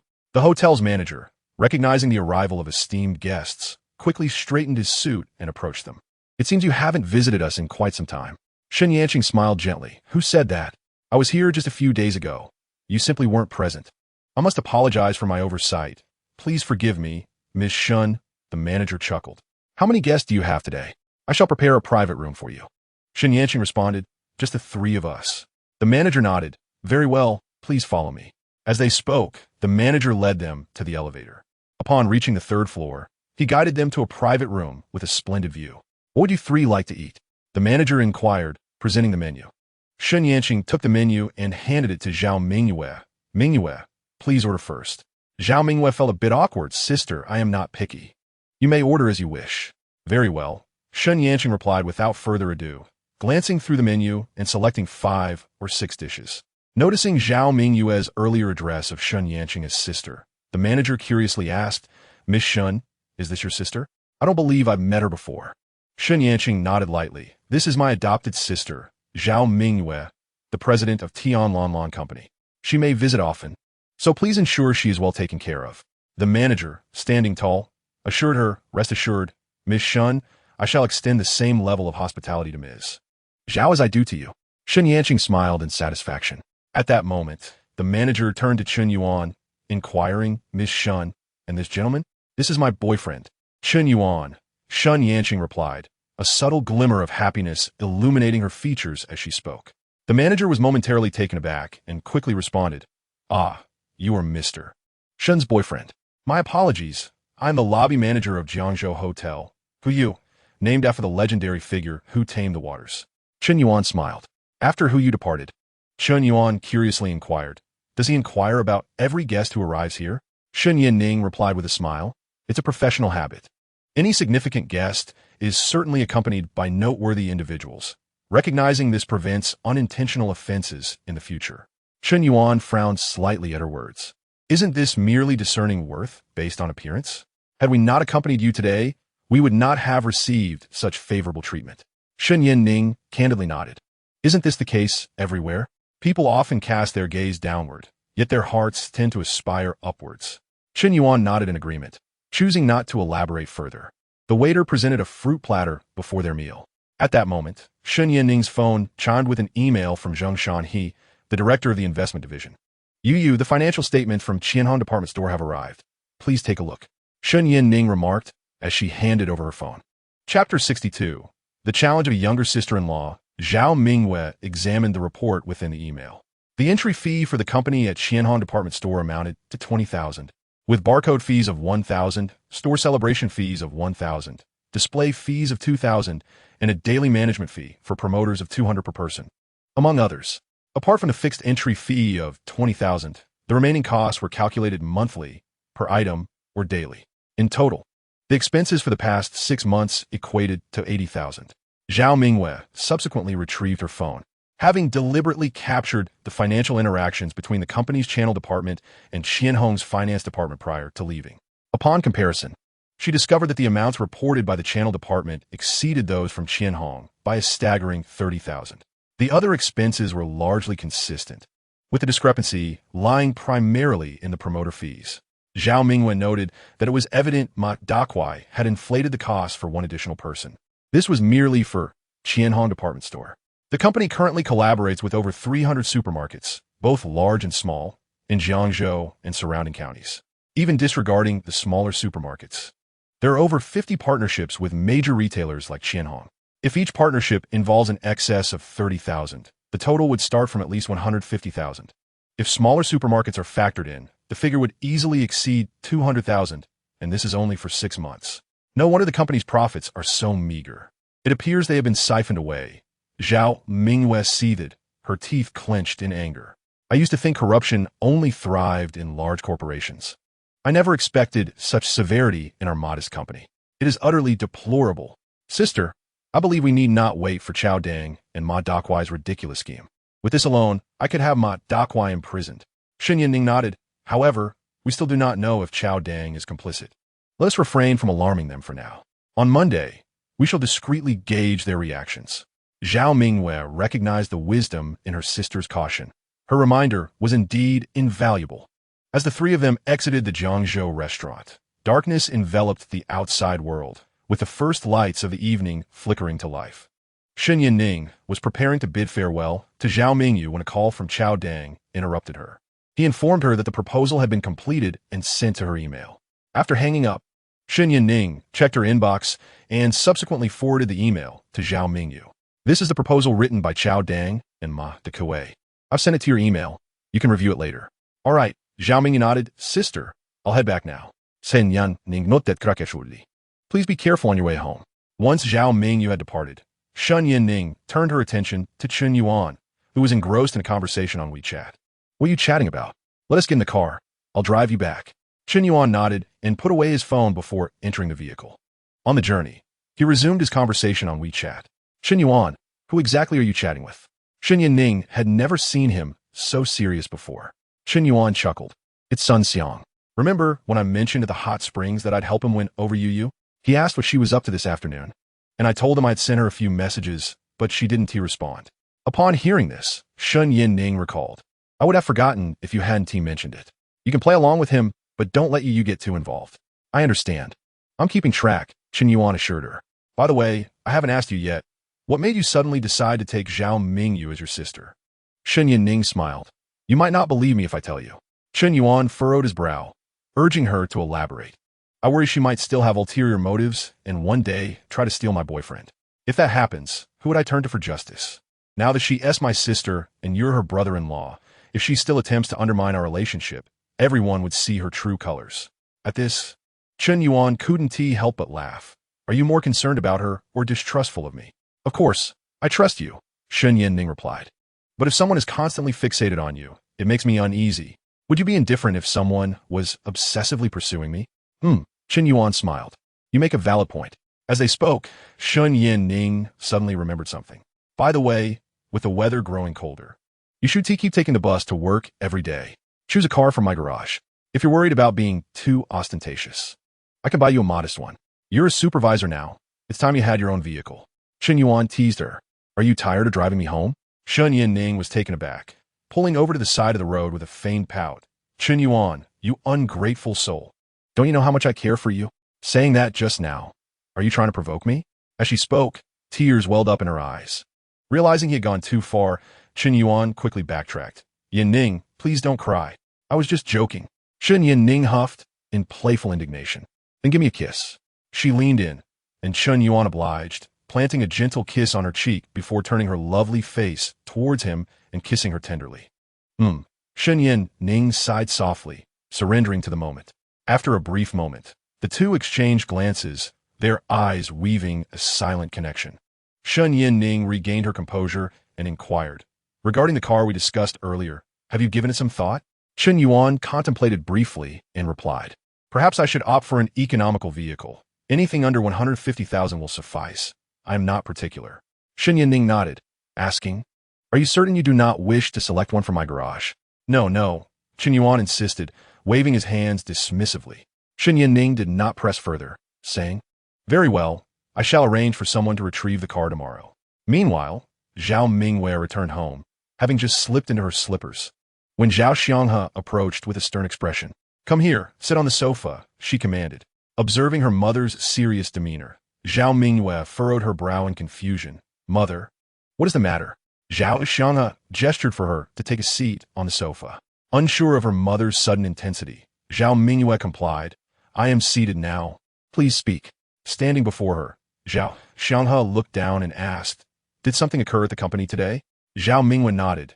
Yes, someone leaked the marketing department's plan online. So I went to address it. Zhao Xianghe continued.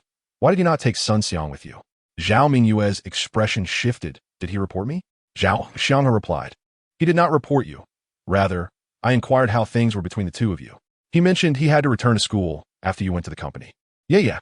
Zhao Xianghe said as she sat beside her daughter. You are not a child anymore. It is indeed time for you to consider marriage. Sun Xiang is a fine young man, polite and well-mannered. When you went to the hot springs, you left him waiting. He did not seem upset at all. As a mother, I have assessed him thoroughly, and I assure you, he is a suitable match. No, mother, Zhao Mingwei interrupted suddenly. You cannot say he did not report me. How would you know he was left waiting if you were not there?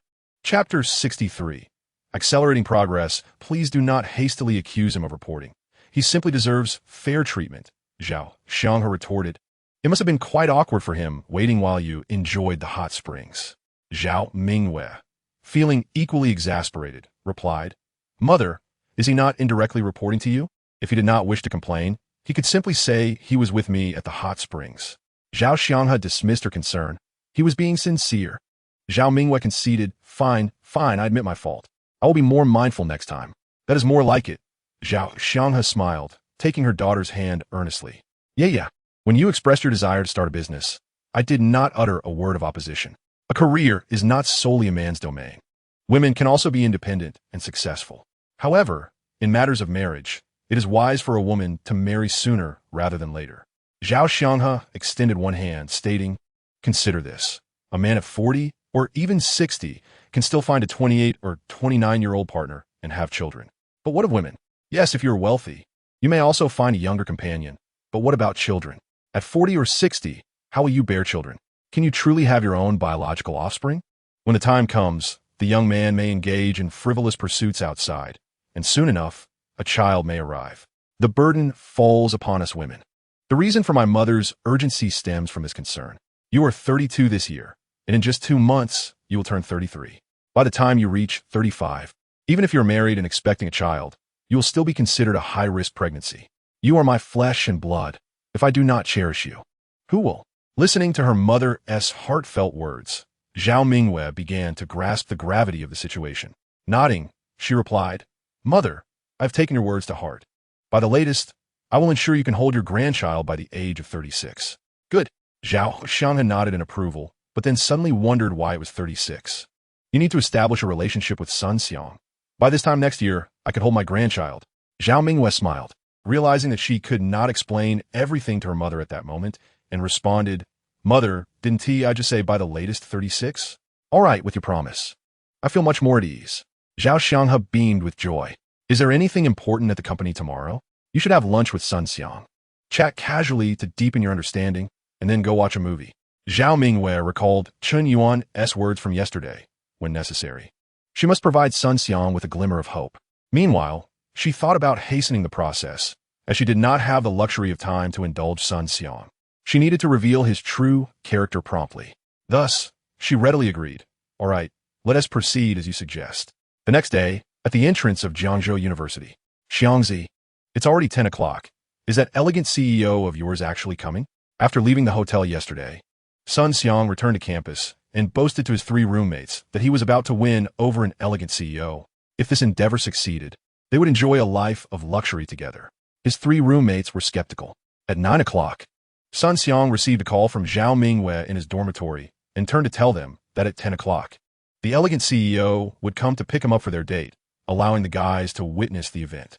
Upon hearing this, his roommates became instantly excited and accompanied him to wait at the school gate. However, 10 o'clock came and went without her arrival, causing them to grow doubtful. "Xiangzi, you're not playing us, are you?" one roommate questioned. Sun Xiang glanced at his phone, feeling a bit embarrassed, but he persisted. "Why would I play you? She will definitely come. Women take time to get ready, so a little delay is nothing." With that, he adjusted his glasses with a hint of annoyance. His roommates, upon reflection, nodded in agreement. Thus, the 4 of them continued to wait. Meanwhile, Zhao Mingyue deliberately delayed her arrival.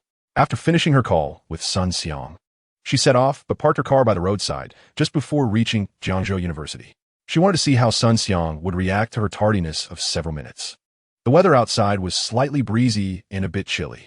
At the school entrance, Sun Xiang rubbed his hands together, while his roommates' hairstyles swayed in the wind. Fortunately, the sun was shining brightly that day. They were dressed in thin clothes and light jackets, managing to endure the chill. "Xiangzi, it is already 10 past 10. Why not give her a call to nudge her?" Indeed, one must not presume superiority simply because one holds the title of president. If one behaves in such a manner now, what is to prevent others from treating one like a mere dog in the future? His roommates chimed in, each contributing their thoughts. Initially, it was merely a jest. However, as Sun Xiang recalled being reprimanded by Zhao Mingyue and cornered yesterday, a wave of humiliation washed over him. "I shall call her now," Sun Xiang declared solemnly, and promptly dialed Zhao Mingyue's number. On the other end, Zhao Mingyue glanced at her phone, chose to ignore it, and restarted her vehicle. Sun Xiang waited, but the call continued unanswered. "Xiangzi, do you think the domineering president might have second thoughts?" One of his roommates expressed concern. For Sun Xiang's success was intrinsically linked to their own future fortunes. Sun Xiang felt uncertain as well, especially considering Zhao Mingyue's demeanor from the previous day. It was evident that she was capable of leaving him in the lurch.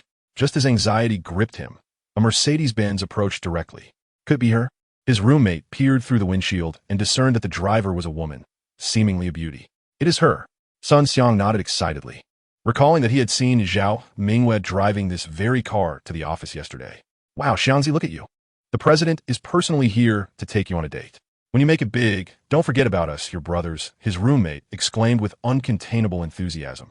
"Rest assured," Sun Xiang raised his hand, "I shall head over first." With that, he made his way towards Zhao Mingyue's vehicle. Meanwhile, Zhao Mingyue also exited her car. To prepare for this meeting, she had deliberately dressed up. Normally, her office attire leaned towards the businesslike: high heels, black stockings, and a tailored suit. However, today, Zhao Mingyue opted for a more seductive and alluring ensemble. She wore a cropped jacket, a black long skirt, and gray stockings, paired with a stylish pair of flat shoes. Her long hair was casually gathered at the back with a clip, with a few strands framing her face, exuding an air of charm. Her lips were painted a vibrant red, radiantly alluring. Stunning. As Sun Xiang beheld Zhao Mingwei, his heart raced. This woman, regardless of her wealth, must be won over. Even if she were impoverished, her beauty alone would be a delightful pursuit. Zhao Mingwei noticed Sun Xiang's gaze lingering on her, and she observed a flicker of restless desire in his eyes. Internally, she scoffed 1,000 times, yet her expression remained warm and apologetic as she said, "I'm sorry for arriving late. There was a bit of traffic." Sun Xiang, brimming with joy yet striving to maintain composure, replied, "It's all right. Even if it were hours, I would still wait." Zhao Mingwei then directed her attention to the 3 restless individuals nearby, inquiring, "I saw you standing with them earlier. Are they your classmates? I'll go greet them." Chapter 64. Who are you, my friend? Zhao Mingwei walked directly past Sun Xiang. A fragrant breeze wafted by, and Sun Xiang inhaled deeply, feeling exhilarated, before following in her footsteps. The 3 men, upon noticing Zhao Mingwei approaching, felt a surge of panic as their eyes darted about nervously. "Greetings. You are all classmates of Sun Xiang, are you not?" Zhao Mingwei stood before them, her eyes sparkling with mirth. Observing the naive expressions of his companions, Sun Xiang spoke, "Zhao, they are my roommates. We have shared a living space since the very first day of our freshman year, 4 years in total."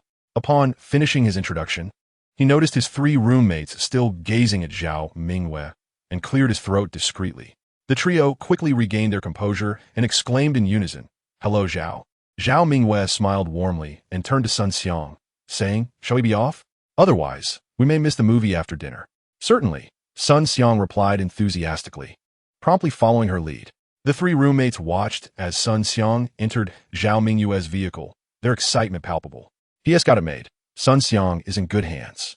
I must say, he seems to have some connections. That woman radiates charm," they murmured, nearly drooling at the thought. After departing from the university, Zhao Mingwei drove them straight to the reserved hotel.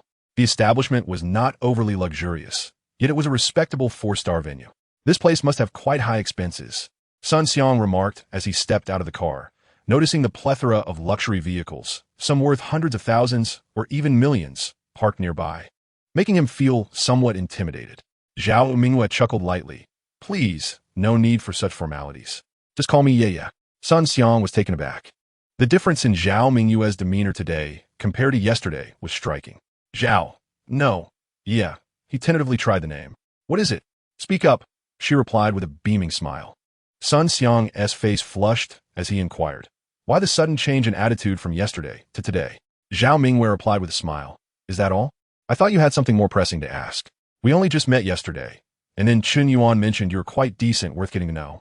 My mother also advised me last night that as a girl, it's wise to consider marriage sooner rather than later. You seem to think well of me, so why not take the opportunity to learn more about you?" Upon hearing this, Sun Xiang instantly comprehended her intentions and declared, "Yeah, as long as you do not mind my humble means, I will dedicate my life to making you happy." Zhao Mingwei smirked, "If we truly become an item, I cannot bear to have my boyfriend labor for me." Sun Xiang's heart surged with joy. Happiness had approached him unexpectedly. "Yeah, I swear. I will ensure that you become the happiest woman in the world." Zhao Mingwei nodded with a smile. "I appreciate your sentiments. Now let's not linger outside. Let us head in." With that, she walked towards a hotel lobby, with Sun Xiang closely in tow. Inside the hotel, they dined together, and Zhao Mingwei seized the moment to inquire about Sun Xiang's background. She asked about his major, past romantic experiences, future aspirations, and even whether he planned to settle down in Jiangzhou and purchase a home. Zhao Mingwei's curiosity was not genuine. Rather, she sought to convey her seriousness.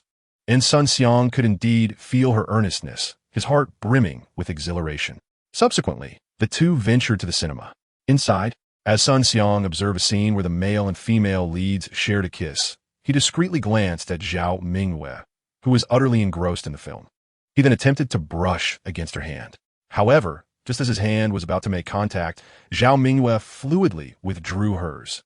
Her movement so natural that she seemed entirely unaware of Sun Xiang's subtle maneuver. Embarrassed, Sun Xiang retracted his hand, convincing himself that the moment was not yet ripe.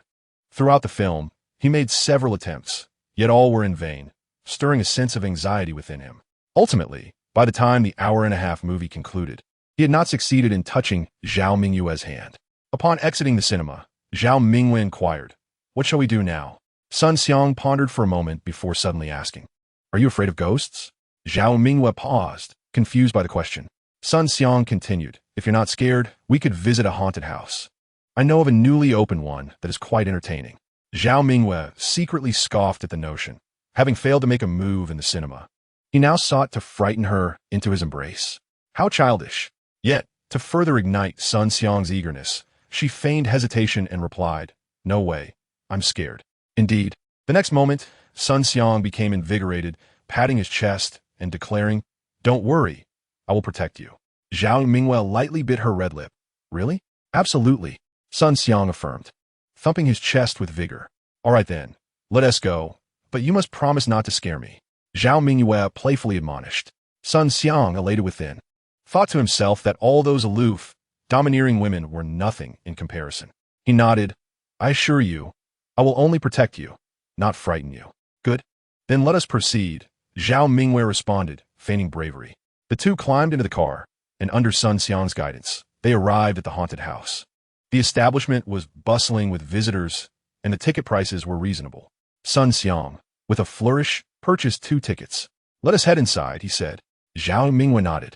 You go first. Sun Xiang relished this directive and happily strode ahead.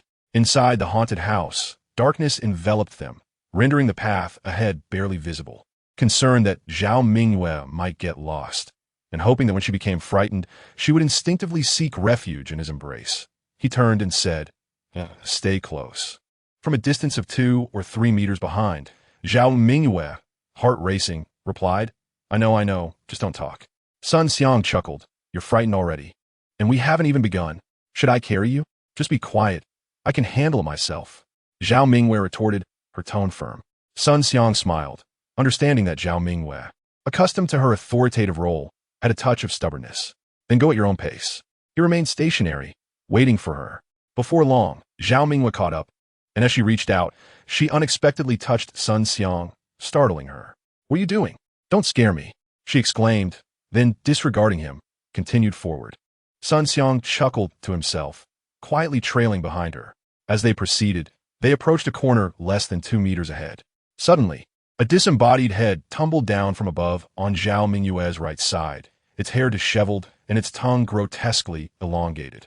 It was unmistakably that of a hanged ghost. Zhao Mingwen furrowed her brow, swatted at the air beside her, and then let out a loud exclamation. Ah! In the next moment, she dashed forward. Sun Xiang had just reached the corner when he heard Zhao Mingwen's piercing scream. He shouted, Yeah, don't be afraid. It's all just a trick. Yeah. Upon seeing no one in front of him, Sun Xiang soon caught a glimpse of a figure and approached it, extending his hand as he said, Yeah, don't be scared. The person turned around, their tone unfriendly as they snapped. Who the hell are you? Are you out of your mind, touching me like that? Upon realizing it was a man, Sun Xiang felt a wave of disappointment wash over him. My apologies, brother. I thought you were my girlfriend. With that, he strode ahead, calling out but failing to locate Zhao Mingwen. He felt a sense of frustration. Where could she have gone? He continued down the corridor, calling her name until the surroundings brightened, and he emerged from the haunted house. Why did you take so long to come out? Zhao Mingwen chided him as he stepped outside. Sun Xiang was taken aback. Wait, how did you get out so quickly? Zhao Mingwen, with an innocent expression, replied. I was scared. I didn't know what you were doing behind me, so I just closed my eyes and ran along the wall. Sun Xiang stood there dumbfounded. So he hadn't touched her, hadn't embraced her, and he had wasted dozens of yuan? What's wrong with you? Zhao Mingwen noticed his troubled expression and couldn't help but chuckle inwardly. Sun Xiang forced a smile. It's nothing. It just feels like I played, but didn't really play. Yeah, how about we go again? He suggested, a hint of reluctance in his voice. Zhao Mingwen shook her head. Forget it. We just played. I want some milk tea, the taro flavor. Please go buy me a cup. All right. Sun Xiang nodded, but remained still. Zhao Mingwen frowned slightly. What are you waiting for? Go. Oh, right, I'll go now, he replied, quickly turning to leave. Watching him walk away, Zhao Mingwen smirked before finding a place to sit. Approximately 10 minutes later, Sun Xiang returned, holding the milk tea. Yeah, the milk tea is here. Zhao Mingwen took it, sipped a couple of times, and found it delightful. However, she didn't finish it and offered the rest to Sun Xiang, saying, You can have it. Sun Xiang was taken aback. Why aren't you drinking it? Zhao Mingwen chuckled lightly. I feel sorry for you. Upon hearing this, Sun Xiang was left in a daze, unable to process her words. Zhao Mingwei glanced at the time and said, "Well, Sun Xiang, I had a great time today, but there's an early meeting at the company tomorrow, and I have quite a few matters to attend to. I need to head back to rest. Goodbye." With a bright smile, she walked away. It was only after Zhao Mingwei had gone far that Sun Xiang regained his senses. He wanted to call out to her, but she was already out of reach. Staring at the milk tea he had only taken a couple of sips from, and noticing the lipstick mark on the straw, he hesitated for a moment before instinctively licking it, immediately feeling a rush of delight. The next day, in the morning, Zhao Mingwei parked her car at the foot of the building. As she emerged from the vehicle, she spotted Chen Yuan, who was also waiting for her, standing still. Zhao Mingwei approached and scrutinized Chen Yuan with curiosity, inquiring, "What brings you here so early today?" Typically, Chen Yuan was punctual, arriving just on time for work. Yet his presence half an hour prior to the start of the workday was indeed unusual. Chen Yuan chuckled helplessly. "I didn't wish to come this early either. My sister-in-law mentioned that she had numerous matters to attend to today and urged me to arrive at the office sooner to see if there's anything I could assist with." Zhao Mingwei laughed in response. "With just Chao Dang and Ma Dakuai, I can handle it well enough. Yet, you truly are obedient." Wait a moment. Suddenly, a frown crossed Zhao Mingyue's face as she recalled. "I've told you repeatedly that during work hours, you mustn't refer to me as your sister-in-law." Chen Yuan smiled and replied, "It seems that I isn't quite work hours yet, is it?" Zhao Mingyue appeared speechless. "While it's true that we haven't reached work hours, it would be rather awkward if someone overheard us." "All right, I was merely jesting," she added. Chen Yuan, putting aside the banter, asked, "You haven't had breakfast yet, have you? Since you don't require my assistance, I shall fetch you some." "Sure, go ahead. I'll reimburse you later," Zhao Mingyue said with a cheerful smile. Chen Yuan furrowed his brow slightly. "Your brother-in-law will treat you." Here we go again. Zhao Mingyue's cheeks flushed, and she decided to refrain from further discussion, swiftly turning to leave. Zhao Mingyue arrived at the office via the elevator and brewed herself a cup of coffee. Sitting in her chair, a frown adorned her face. It was unequivocal that Chao Dang and Ma Dakuai were destined for dismissal. The pressing issue was the sudden vacancy left by their departure. Who could possibly fill their roles? She could certainly assume the position of a marketing director, but the channel department posed a greater challenge. For the past few years, it had been Ma Dakuai who managed and maintained it. With his exit, the subsequent tasks would undoubtedly become arduous. The most prudent course of action would be to promote someone from within the channel department. Yet, it appeared there was no suitable candidate capable of assuming the supervisory role. As she pondered her predicament, Chen Yuan entered with breakfast in hand. Upon seeing Zhao Mingyue's troubled expression, he asked, "What has caused you to wear such a gloomy visage?"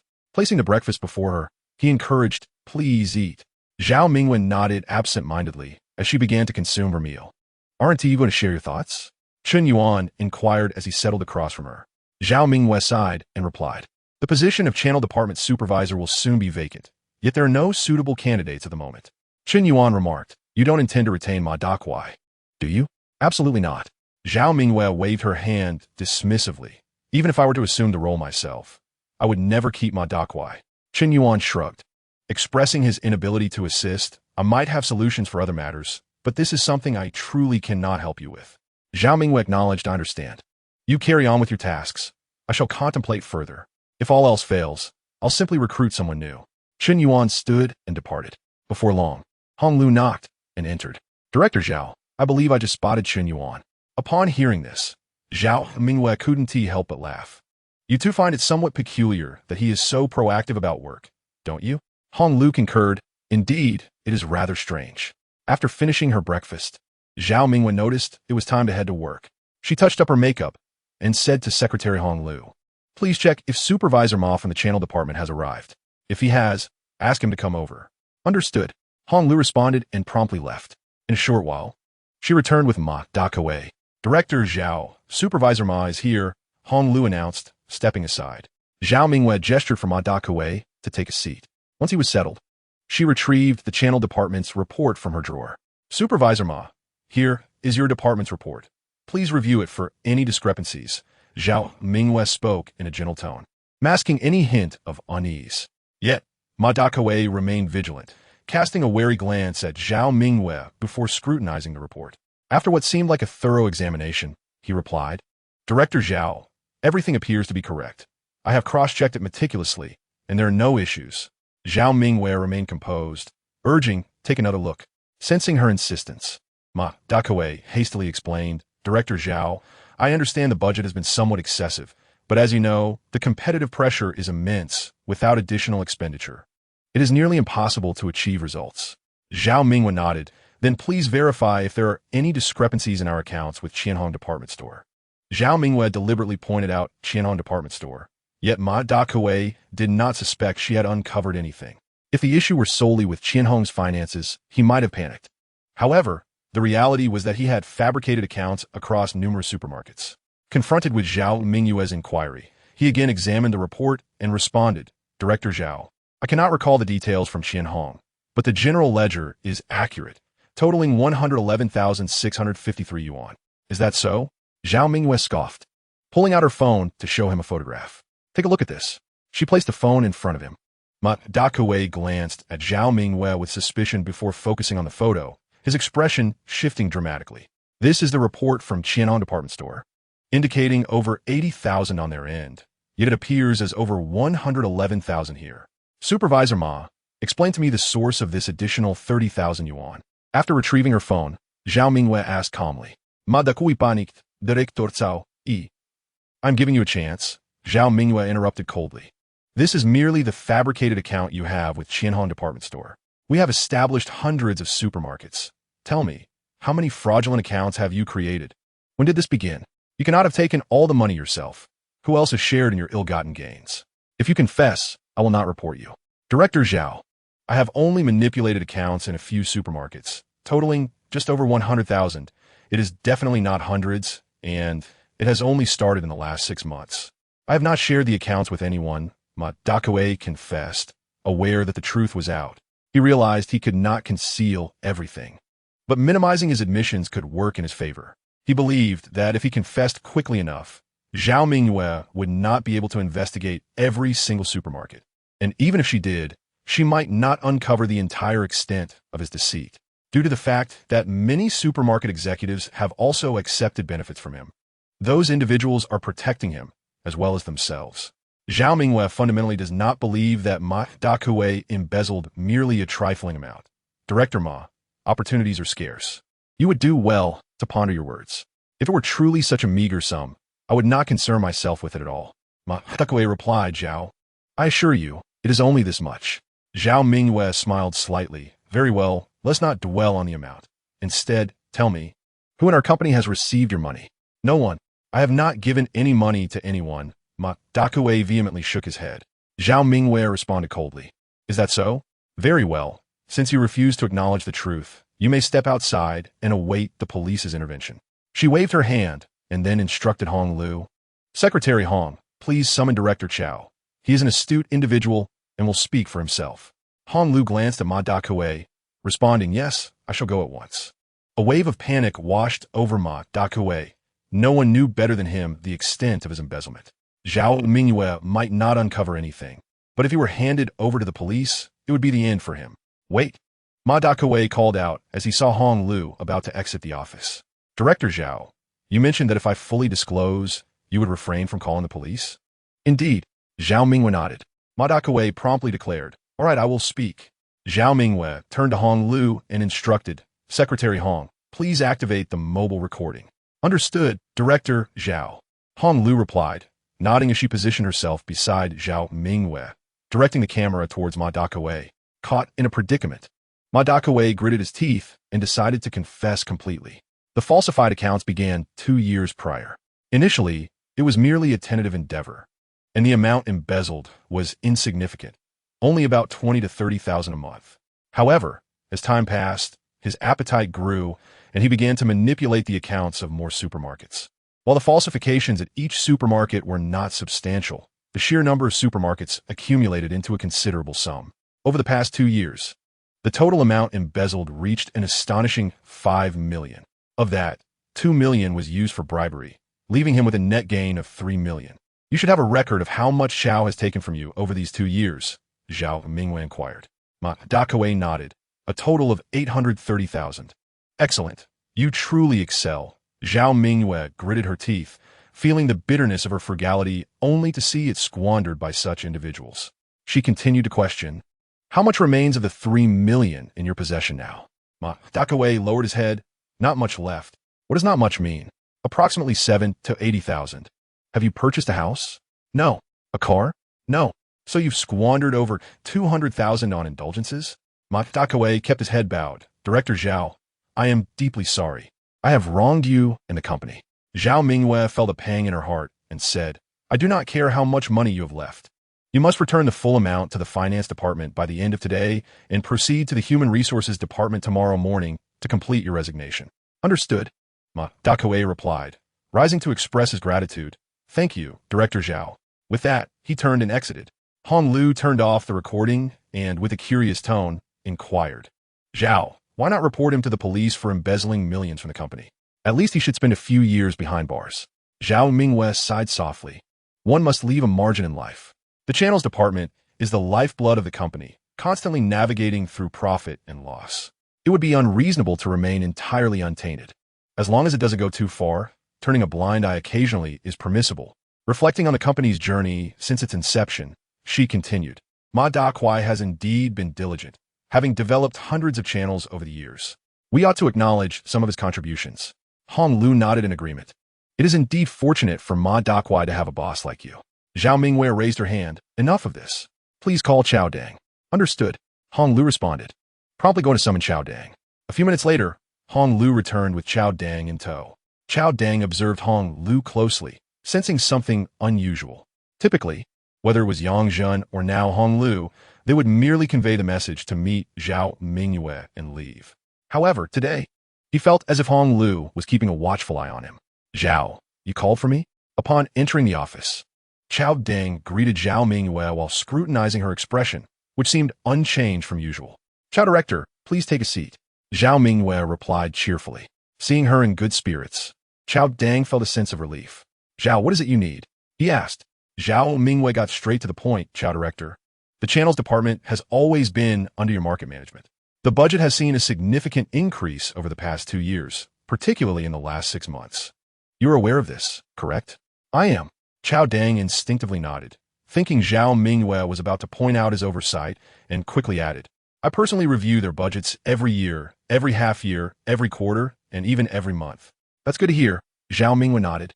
"My supervisor just informed me that he has embezzled over 5 million from the budget in the past 2 years. You must be aware of this as well." "This? I was not aware of that," Chao Dang responded, startled, quickly denying it. "Zhao, you can't seriously believe he has embezzled over 5 million from the budget? That seems improbable." Zhao Mingyue's expression darkened, and she coldly replied, "Are you surprised that he couldn't possibly embezzle, or are you shocked by the amount? You truly do not know?" Chao Dang, flustered, explained, "Zhao, I genuinely had no idea." Zhao Mingyue felt a pang of disappointment. "Chao Director, as a veteran of the company, you still refuse to acknowledge this now? Are you really willing to sacrifice your dignity? Fine, if you want to speak, I shall do so for you." Zhao Mingyue directly stated, "Ma Dakwai explicitly told me that you received a total of 830,000 from him. If you insist you have never taken a single cent from him, I can have him come here to confront you." She added, "Of course, you can continue to assert that you have never taken any money from him, but I would then have no choice but to involve the police. If you are truly innocent, I believe they will restore your honor." Chao Dang felt a jolt of realization. Zhao Mingyue was serious about this matter.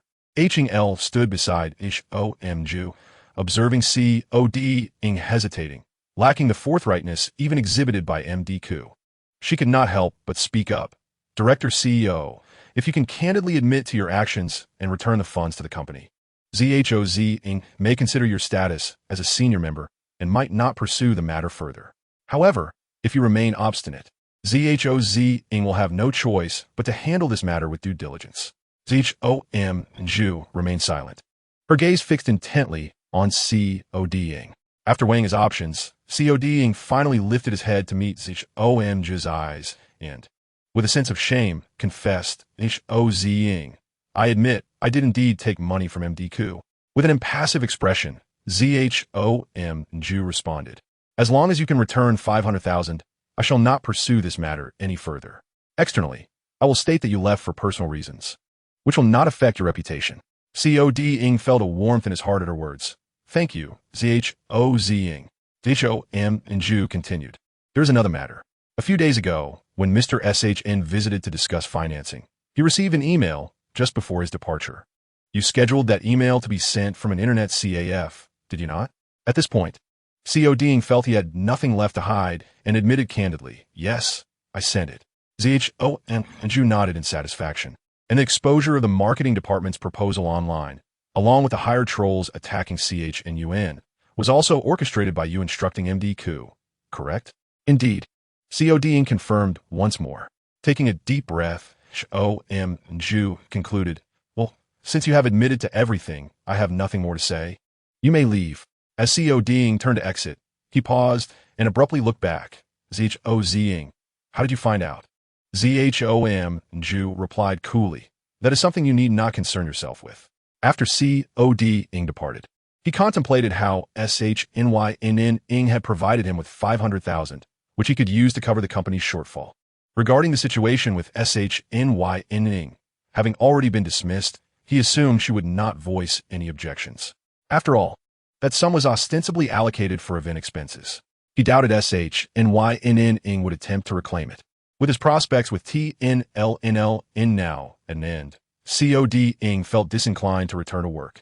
After leaving ZHOM and Zhu's office, he exited the company premises. Finding an ATM nearby, he glanced at the password on the back of his card before proceeding to withdraw funds. However, when he discovered his balance was 0, he was taken aback. What on earth? Where's the money? COD-ing exclaimed in frustration, unwilling to accept this outcome. He returned to check the balance again, only to find it still at 0. Damn it, am I being played? COD-ing furrowed his brow in suspicion and promptly withdrew his card. Back in his car, COD-ing searched for SHNYNN-ing's number and dialed it directly. In the office of XNGCHN Capital, SHNYNN-ing was engrossed in a research report when her phone rang. Turning to see it was COD-ing, she hesitated briefly before answering. This is SHNYNN-ing. ZHOZ-ing. I apologize for disturbing you at work. Regarding the project, I am ready to commence execution. However, the trolls require the funds up front. You provided 500,000 yesterday, but when I attempted to withdraw it just now, there was not a single cent in the account. Did you perhaps use the wrong card? COD-ing, with a light and breezy demeanor, remarked, I see. Tianlonlon Company is at a pivotal juncture, and we cannot proceed without Zhao Mingyue for now. I believe it would be prudent to delay any plans until the company stabilizes a bit more. I have other uses for the funds in my account, and I regret that I was too busy earlier to inform you. My apologies. With that, she ended the call and immediately blocked the number. Chao, bewildered, was unaware that he had never truly captured Shun Yining's attention. He merely felt that his luck was lacking, and in frustration, he struck the steering wheel. In this day and age, even drinking plain water feels like a hassle. At the entrance of Jingfeng Building, Sun Xiang alighted from a taxi, bouquet in hand. After spending an enchanting day with Zhao Mingyue yesterday, he felt elated. He returned home to boast to his roommate, convinced that within 3 days, he would surely win Zhao Mingyue's heart.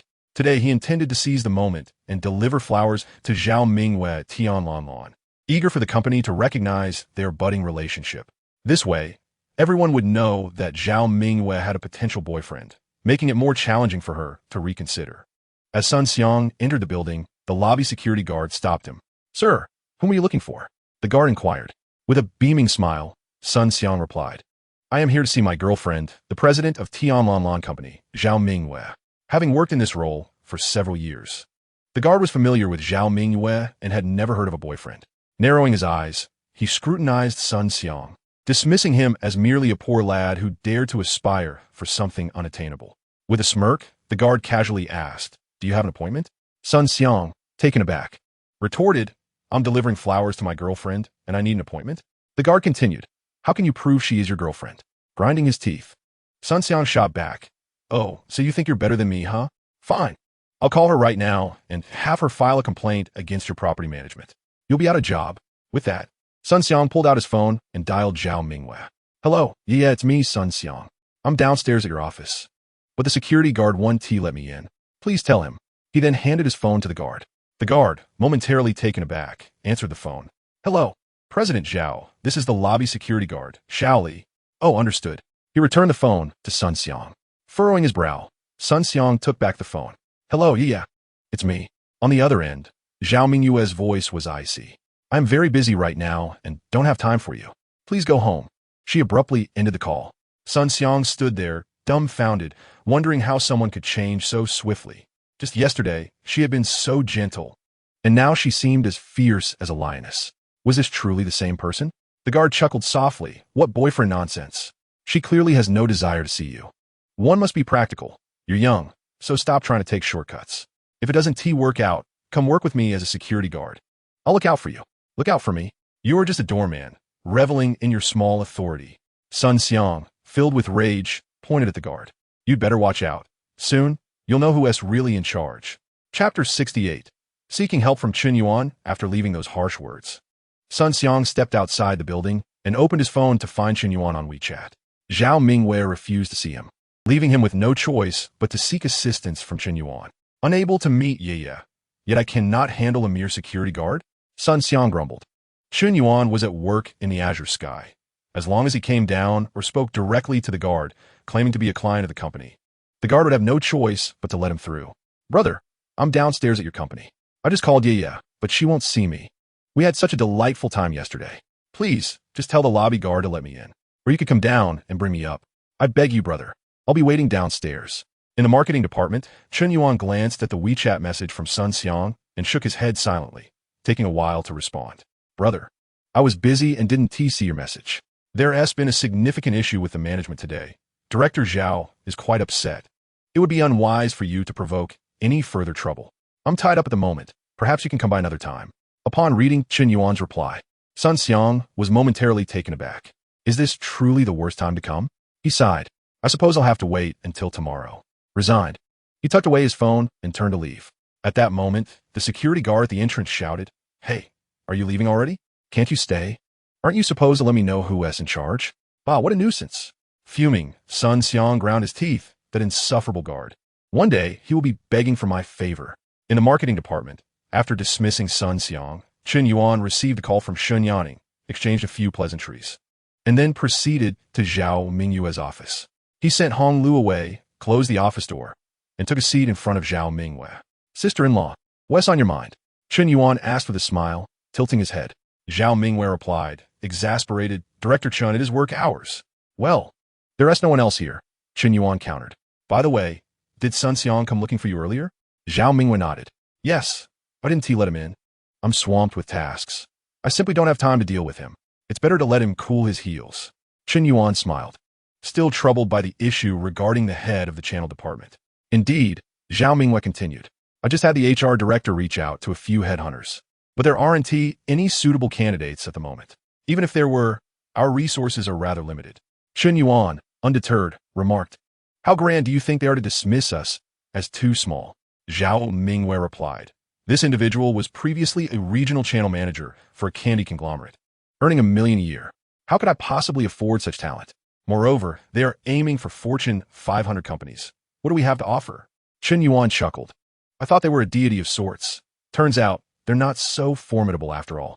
Zhao Mingyue pouted. You certainly know how to flatter. If you can bring me a candidate with a salary of $500,000, I'll immediately promote you to head of the marketing department. Chen Yuan waved his hand dismissively. I'm already the top in the marketing department. I don't need an empty title. However, I could indeed procure someone even more impressive for you. Zhao Mingyue rolled her eyes in disbelief. Director Chen, can we not be a bit more pragmatic? Hearing this, Chen Yuan immediately assumed a serious demeanor. What makes you think we aren't being pragmatic? I lack such connections. But let us not forget that you recently acquainted yourself with an elder sister. If I cannot manage, does it imply that she lacks the capability? Zhao Mingyue was taken aback. Are you referring to General Manager Shen? Indeed, Chen Yuan nodded with a smile. After you mentioned it this morning, I reached out to my sister Yan Ning, who fortuitously knows someone. Coincidentally, that individual just departed from a company last month, having served as the domestic channel director for a world-class daily chemical corporation with an exceptionally vast network. Is that so impressive? Zhao Mingyue exclaimed in astonishment. But such a prominent figure must command an annual salary starting from $3 to $5 million. How could I afford that? Would they even be willing to join us? Chen Yuan replied. Ning assured me she has an 80% confidence level. She is well aware of our company's situation and will undoubtedly find a solution. However, I believe you will need to offer some equity as a bonus. The specifics will have to wait and see. Zhao Mingwen nodded in agreement. If we could indeed invite such a remarkable talent, I would be more than willing to offer additional bonuses. Chen Yuan smiled.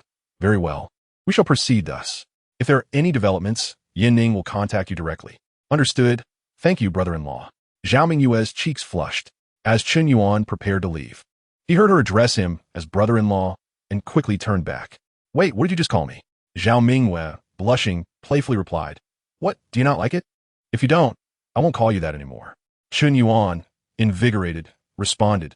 On the contrary, I quite like it. I merely did not catch it clearly the first time. Would you repeat it? Zhao Mingyue haughtily exclaimed. Brother-in-law, such a good girl. Chen Yuan felt content.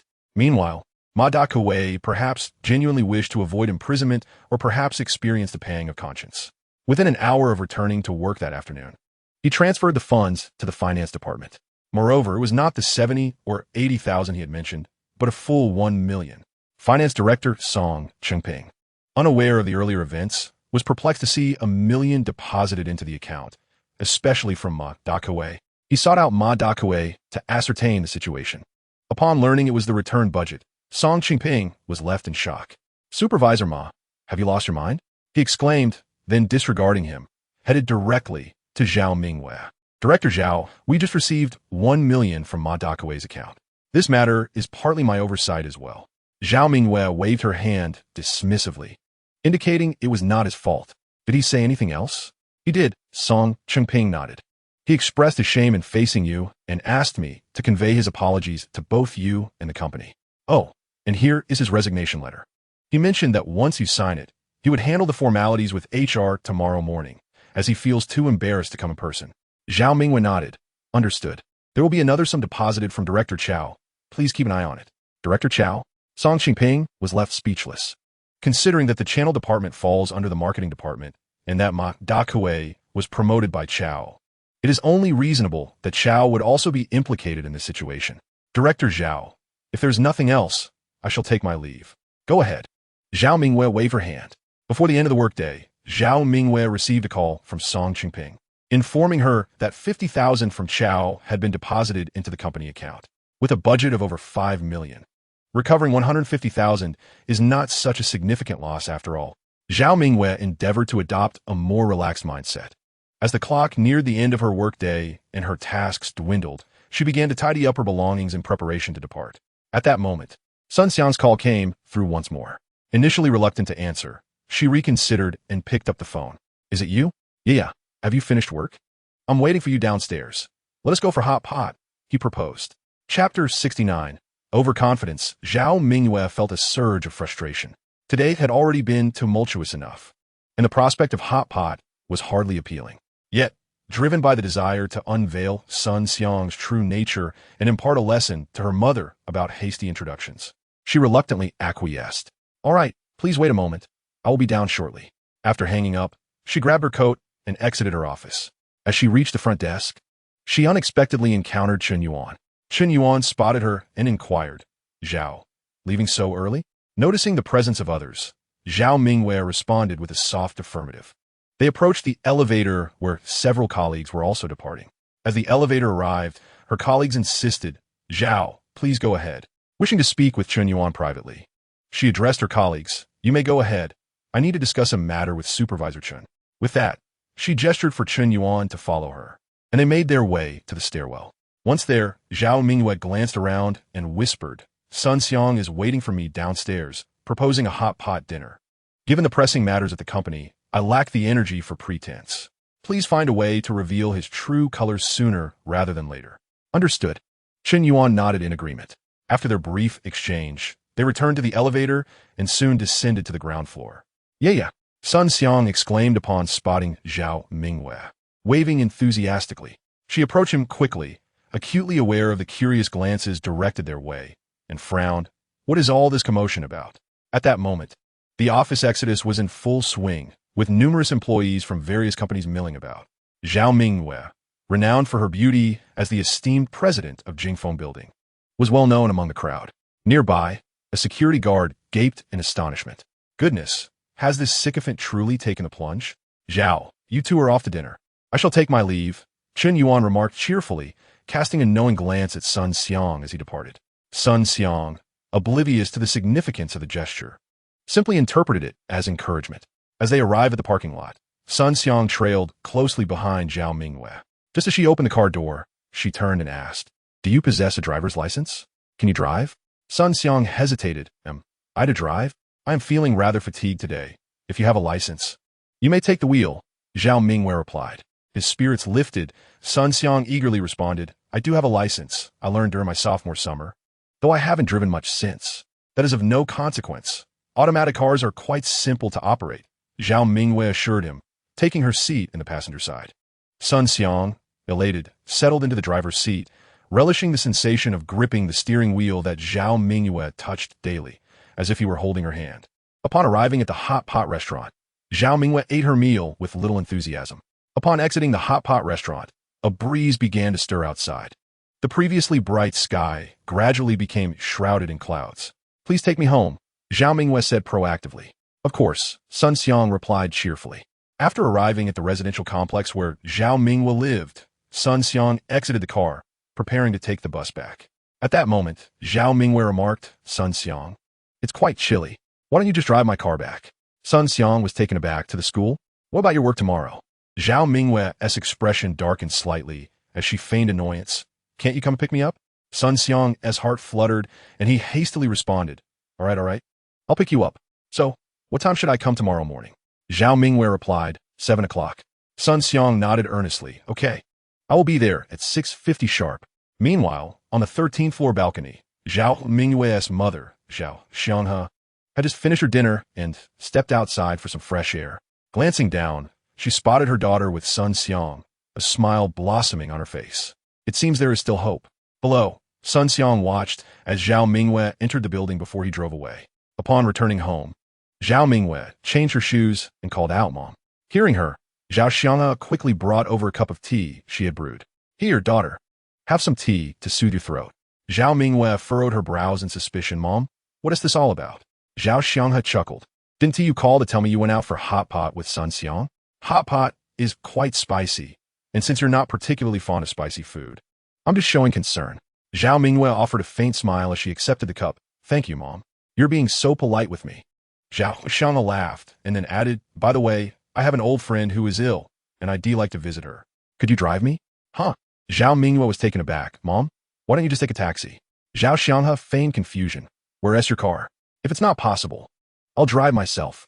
Mom, I just sent my car for maintenance. Zhao Mingwei stammered, hastily making an excuse. Zhao Xianghe chuckled triumphantly. I saw it. Sun Xiang drove your car away.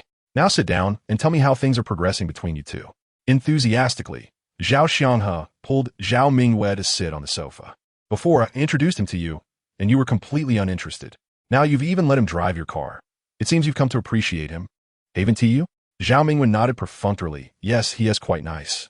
Honestly, after spending time with him these past few days, there's nothing I dislike about him. Really? Zhao Xianghe exclaimed with delight.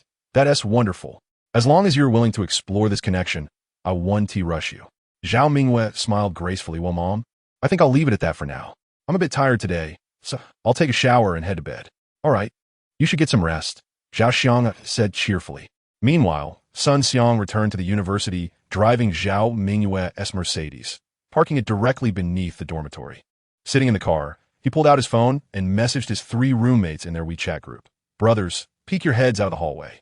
The 3 roommates, engrossed in watching videos, were baffled upon seeing Sun Xiang's message. What is he up to? One roommate spoke as he opened the door and stepped outside. The other 2 remained sprawled on their beds, utterly unmoved. The roommate ventured into the corridor and glanced down, spotting a crimson sedan. It seemed familiar, and just then, the sunroof slid open and a hand emerged from above. The roommate squinted and exclaimed, Isn't that Xiangzi? He hurried back to the dormitory, flinging off the covers of his 2 roommates, urging them, Quick, get up. Xiangzi has brought back the CEO's Benz. It's waiting downstairs. Hurry. Upon hearing this, the 2 roommates sprang from their beds, hastily donning their clothes. They dashed to the corridor and exclaimed, Oh, this is intriguing. The 3 of them hastened down the stairs. Upon seeing them descend, Sun Xiang cleared his throat, stepped out of the car, propped the door open, adjusted his glasses, and raised an eyebrow with a smug grin. Hey, guys, are you getting in? Shall I take you for a spin? The three roommates gazed at the Benz, envy etched on their faces. Wow, Xiangzi, you've certainly stepped into the realm of the affluent. No doubt about it. Sun Xiang boasted, thumping his chest. I declare right now, within 5 days, I will win her over completely. Chapter 70. Cherished moments should be saved for the wedding night at the base of the Sunshine Apartment. Chen Yuan contemplated the new car recently delivered by the executive department of Xingqiang Capital, his emotions a tangled web. Deep down, he did not wish to be dependent on another, yet each passing day felt like he was living off his girlfriend's wealth. No matter how formidable the circumstances, he had to swallow this reality. As he settled into the car, he marveled at its features, though it was merely worth a few $100,000. The technological advancement was indeed impressive. At that moment, Chen Yanqing's call came through. Chen Yuan answered, and her voice immediately resonated on the other end. Chen Yuan, have you received a new car? Do you like it? Of course I do. How could one dislike a gift from their girlfriend? He replied, that's great. By the way, are you free right now? Absolutely, what's up? Come pick me up at the entrance of Changran Department Store for a drive. All right, just wait for me. I'll be there shortly. Chen Yuan ended the call and began familiarizing himself with the car's controls. It was an automatic vehicle, quite straightforward. After a brief adjustment period, he hit the road, testing the gas and brakes before heading straight to Changran Department Store. In less than 20 minutes, he arrived at the parking lot entrance, where Chen Yanqing awaited him. As she spotted Chen Yuan, she quickly approached and said, park the car first, then let us stroll around. Sure, give me a moment. Chen Yuan replied as he maneuvered the vehicle into the underground parking. After just 2 or 3 minutes, he returned to her side. Let us go. Chen Yanqing affectionately linked arms with Chen Yuan. They entered the mall, where she led him to the elevator, pressing the button for the 4th floor. What are we doing on the 4th floor? Chen Yuan inquired. Next to the elevator buttons, a label indicated the offerings. The 1st floor featured gold jewelry and perfumes, while the 2nd floor showcased women's clothing, including shoes and handbags. On the 3rd floor, there's a restaurant and a children's clothing store, while the 4th floor is dedicated to men's apparel. Chen Yanqing smiled and remarked, it's getting cold. I should buy you a couple of outfits. Chen Yuan felt somewhat embarrassed upon hearing this, responding, I have clothes. You just bought me a car, and now you're purchasing clothes for me. It seems I'm truly becoming dependent on your generosity. Chen Yanqing replied, what can be done? Besides, if my money is not spent on you, should it be spent on someone else? Chen Yuan found himself momentarily at a loss for words. Upon reaching the 4th floor, Chen Yanqing insisted that Chen Yuan try on a variety of items, from base layers to autumn tops and various styles of sweaters, thermal wear, shirts, suits, trench coats, wool coats, down jackets, casual wear, and even ties, culminating in the idea of trying on undergarments. Yanqing, we cannot try on undergarments. Chen Yuan was genuinely concerned that Chen Yanqing might become overly enthusiastic. All right, let's leave it at that for today. We can purchase anything else we need later. After browsing several stores and accumulating a considerable amount, Chen Yanqing felt satisfied. Upon exiting the mall, the two made their way to the parking lot, where Chen Yuan placed the items in the trunk and couldn't help but exclaim, these few outfits and shoes have cost over 600,000. Changran Department Store is a high-end shopping venue in Jiangzhou, featuring world-class luxury brands. This expenditure of over 600,000 was still the result of his numerous objections. Had it been according to Chen Yanqing's intentions, she could have easily spent $1 million in just that hour. Where shall we go now? Chen Yuan closed the trunk and approached the driver's seat. Chen Yanqing pondered for a moment before saying, let's just take a leisurely drive. Later, you could drop me off at home. Very well. Chen Yuan nodded and drove off. Chen Yanqing resided in the Spring River Villa community, near a newly constructed road that had just opened to traffic and was still relatively quiet. Chen Yuan intended to take a couple of laps there, making it easier to drop Chen Yanqing off afterward. Not long after leaving Changran Department Store, Chen Yuan suddenly spotted a familiar vehicle ahead. Yanqing, that red Mercedes with the license plate ending in 268 looks like Yi's car, doesn't it? Chen Yuan remarked. Without thinking much of it, Chen Yanqing initially did not notice. But upon closer inspection, she gasped, it really does look like hers. Let us see. All right. Chen Yuan noticed an opening ahead and maneuvered to overtake the vehicle. However, upon closer inspection, he was taken aback to discover it was not Zhao Mingyue, but Sun Xiang. Chen Yanqing was equally astonished, questioning, isn't that him? Why is he driving Yi's car? Chen Yuan was perplexed as well. At that moment, Sun Xiang, behind the wheel, was also momentarily stunned. His roommate, who had been chatting with him moments before, now looked puzzled and asked, "Xiangzi, what's wrong? I thought I saw someone familiar. That car in front was a Volkswagen." Sun Xiang replied, pointing. The vehicle had passed by quickly, so he couldn't see clearly, but he had a feeling it was Chen Yuan. "Why not catch up and say hello?" His roommate suggested with a grin. "We'll talk about it later," Sun Xiang replied, having no intention of pursuing them. Instead, he made a right turn at the upcoming intersection, having noticed that there was a woman in the passenger seat who strikingly resembled Shen Yanqing. He feared that Shen Yanqing would inform Zhao Mingyue about him taking his roommate for a drive. At this pivotal moment in his pursuit of Zhao Mingyue, he wished to avoid any complications. Meanwhile, Chen Yuan and Shen Yanqing exchanged puzzled glances, quickly coming to an understanding. Zhao Mingyue's car was off-limits to Sun Xiang without her express permission. Her actions were merely intended to lead Sun Xiang to believe that Zhao Mingyue was his girlfriend, which would inevitably provoke him to overstep his boundaries. At that point, Zhao Mingyue could easily take advantage of the situation to rid herself of Sun Xiang and deter her mother from making further careless introductions. "Chen Yuan, you have truly exerted yourself for Ye." Shen Yanqing remarked with a knowing tone. Chen Yuan was taken aback but swiftly realized, "She is your sister. My suggestions are solely out of respect for you." Very well, you certainly have a way with words," Shen Yanqing chuckled.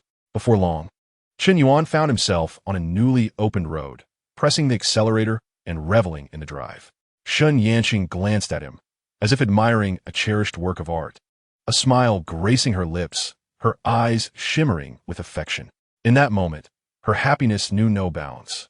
"Chen Yuan, I love you," Shen Yanqing confessed. Her cheeks flushed with emotion.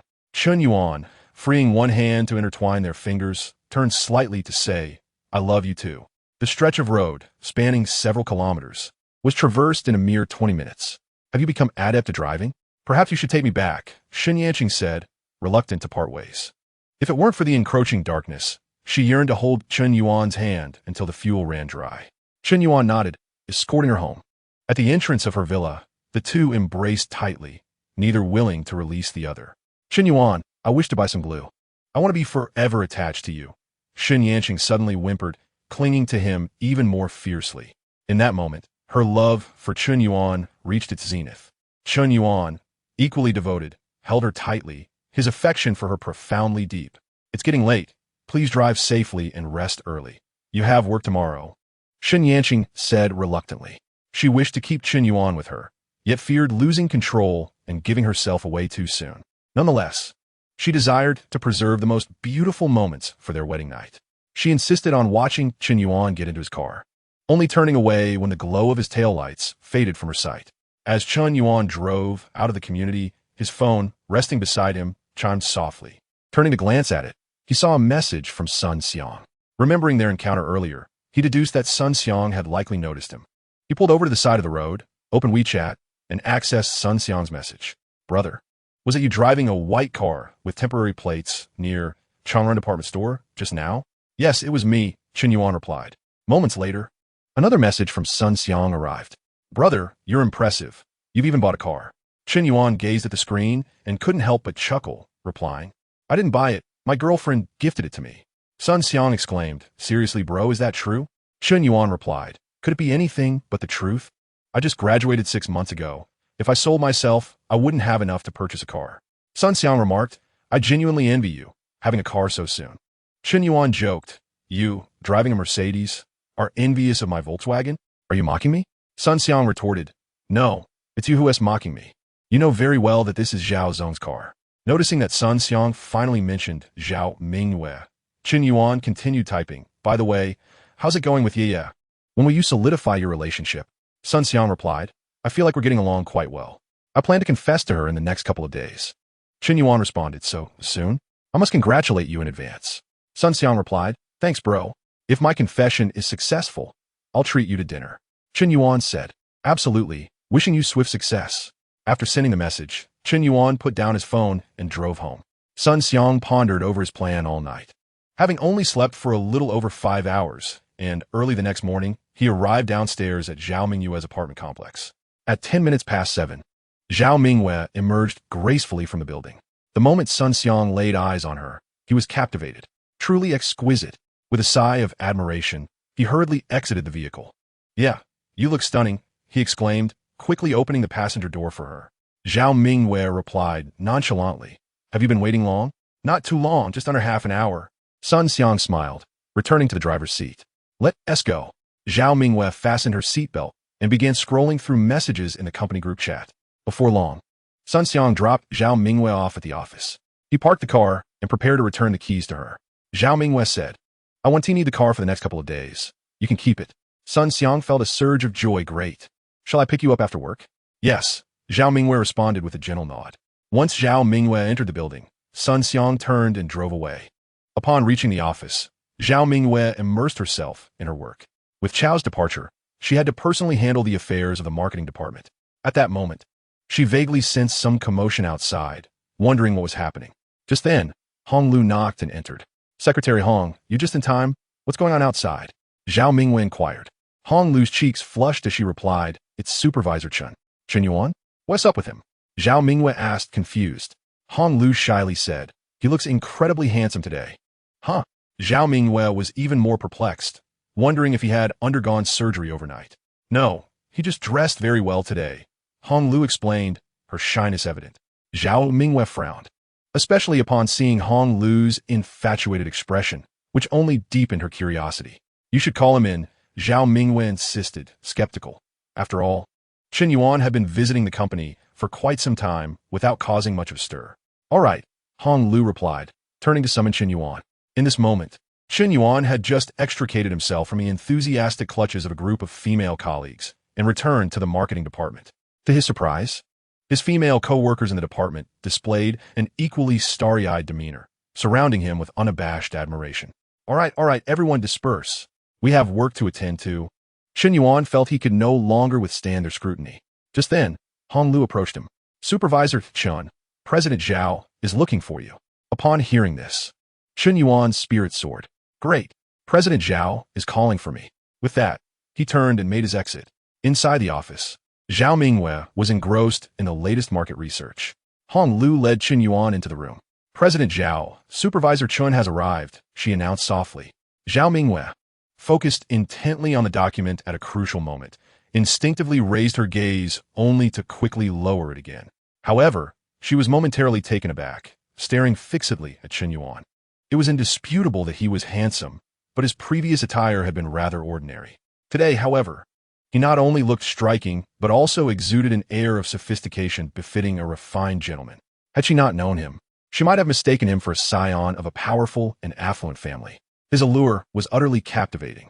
"President Zhao," Chen Yuan called softly, feeling a bit uneasy under her gaze. Yet, Zhao Mingwei remained unresponsive. "President Zhao," he raised his voice, calling out once more. "Huh? What?" Zhao Mingwei snapped back to reality, noticing Hong Lu still standing nearby. "Supervisor Hong, could you step out for a moment and kindly close the door?"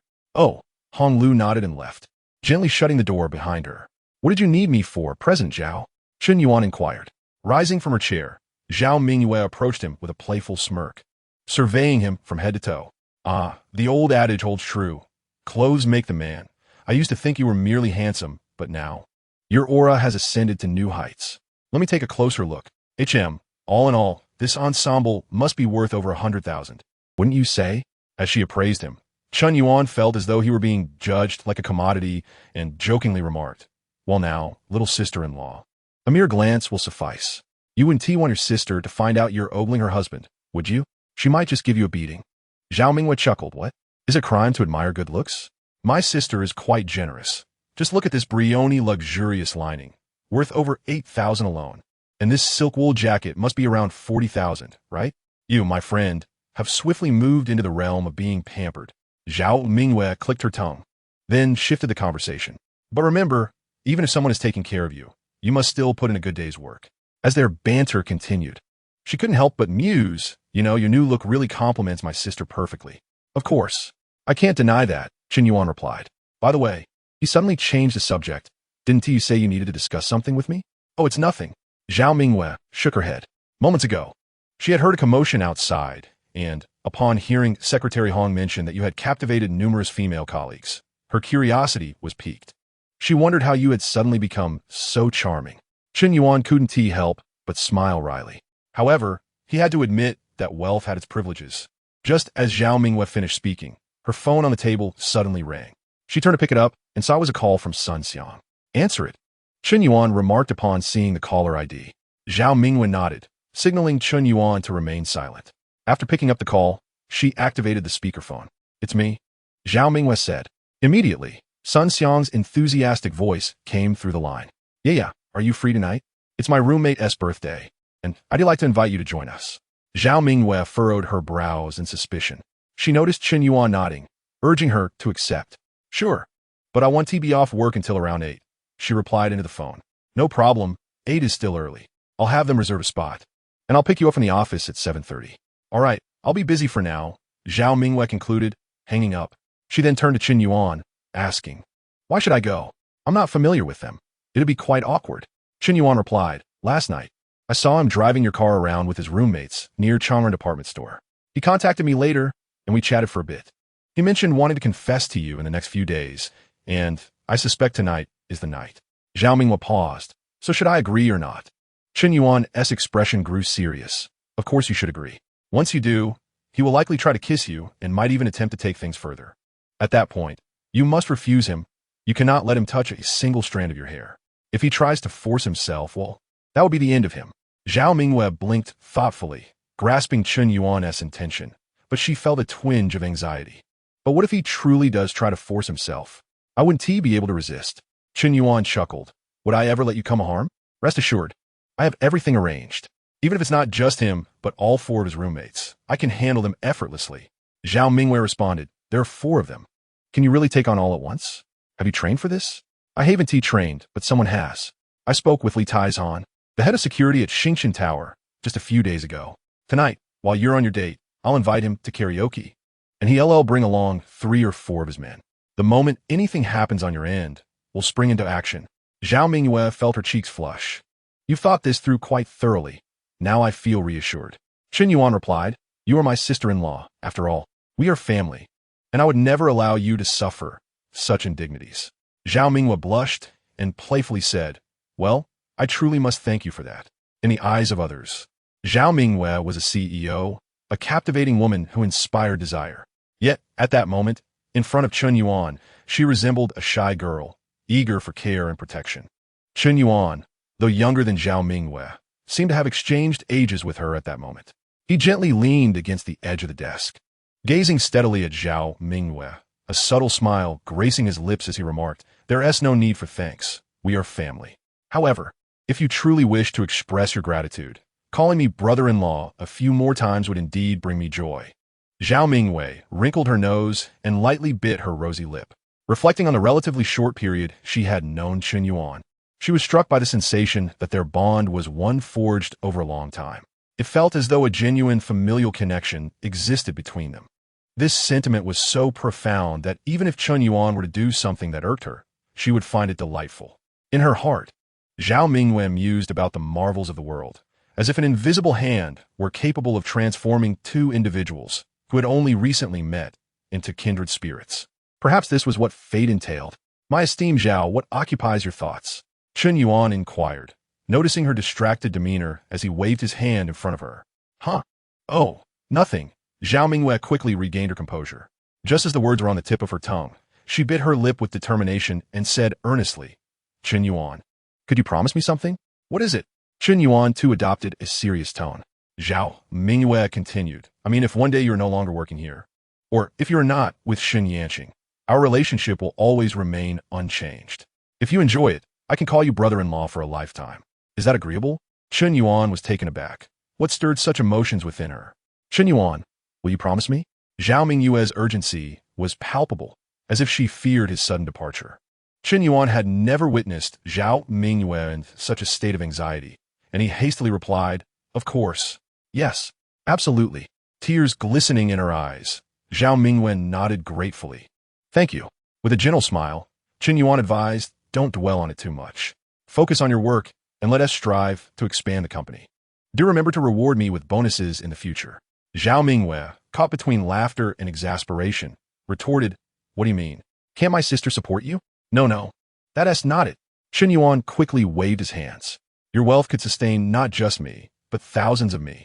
The issue arises from the fact that you are so affluent that it creates immense pressure on me to earn more. Upon hearing this, the tears that had pooled in Zhao Mingyue's eyes transformed into laughter. You're quite amusing. Even if you worked for 10 lifetimes, you would hardly match a fraction of her wealth. Do you know what that perspective is called? Chen Yuan reclined theatrically, frowning. What? An ant trying to shake a tree? Zhao Mingyue chuckled at her own jest. Chen Yuan pouted, then sprang up from the desk with determination. Even so, I shall earn.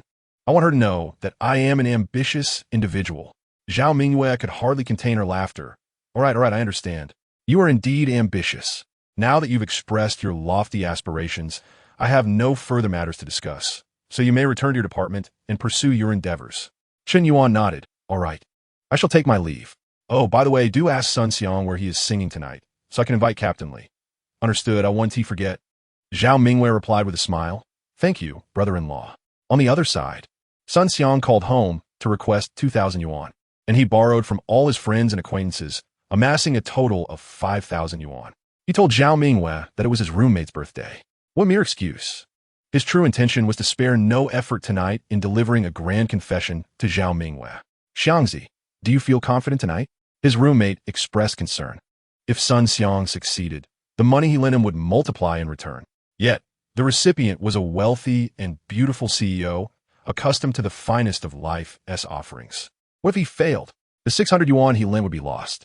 Noticing his roommate's apprehension, Sun Xiang grew slightly irritated. We've been brothers for 4 years. And you doubt me now? If Zhao Mingyue had no intention of being with me, would she have lent me her car? If she wanted to refuse me, wouldn't she have done so long ago? After pondering, his roommate chuckled. That's true. Well then, Xiangzi, tonight we shall see how you perform. Just wait. Soon not only will you enjoy a life of luxury, but I will also bring you all to my Ye's company, where each of you can surely rise to the position of director. Sun Xiang was filled with exuberance. The 3 roommates, elated by this prospect, exclaimed, from this moment on, we shall no longer call you Xiangzi. From now on, you shall be addressed as President Sun. The other 2 roommates joined in unison. Greetings, President Sun. Chapter 73. As long as one is with the right person, prosperity is within reach. Haha. No need for formalities. Sun Xiang raised his hand in enjoyment. As the noon hour approached, he added with a sense of gravitas. Time is of the essence. I must secure a good table at Buckingham. After all, my Ye is a CEO with a fortune in the millions. I cannot treat this lightly. Indeed, his 3 roommates echoed in agreement. Meanwhile, on the 26th floor of Jingfeng Building, Zhao Mingyue finished her tasks. The chill in the air dissuaded her from dining out, so she ordered takeout to suffice. After a satisfying meal, she intended to rest briefly when she suddenly recalled Chen Yuan's instructions and picked up her phone to inquire about Sun Xiang. Where is your roommate celebrating his birthday tonight? On the other end, Sun Xiang had just secured the reservation at Buckingham and was on the verge of leaving when he received Zhao Mingyue's message. He promptly replied, Buckingham, 3rd floor, room 308. Assuming Zhao Mingyue might come by herself, he added, I'll pick you up after work. No need for you to come alone. Got it. Zhao Mingyue texted back and subsequently sent the address and room number to Chen Yuan. Chen Yuan, along with the e-commerce department head Zhou Jiqin and Yang Zhen, had just returned to the office after dining out. Upon seeing Zhao Mingyue's message, he instructed Zhou Jiqin and Yang Zhen to head upstairs while he stepped aside to call Li Taizhan. Captain Li, tonight at 8 o'clock at Buckingham. Just mention my name. After notifying Li Taizhan, Chen Yuan found the reservation phone number for Buckingham online. Hello, do you have any rooms available on the 3rd floor? I would like to make a reservation. Hello, sir, we have one last room left on the 3rd floor, room 309. Would that work for you? Yes, that will do. Chen Yuan readily agreed. With one room, 308, and another 309, they were either adjacent or directly opposite. Everything was now in place. They awaited Sun Xiang's actions for the evening. It was just past 7 o'clock. Chen Yuan arrived at Buckingham and informed the front desk of his name. If a gentleman by the surname Li arrives, he should be escorted directly to room 309. Inside the private room, noticing that time was still on his side, Chen Yuan took out his phone to chat with Shen Yanqing. Yanqing, have you purchased a foot bath yet? I may have lost the bet. On that day, he and Shen Yanqing visited the hotel to soak in the hot springs, where they coincidentally encountered Zhao Mingyue and Sun Xiang on a blind date. Afterward, the two had placed a wager. Chen Yuan bet that Zhao Mingyue would undoubtedly be at a disadvantage. The loser would have to wash the winner's feet. Chen Yuan had always remembered this.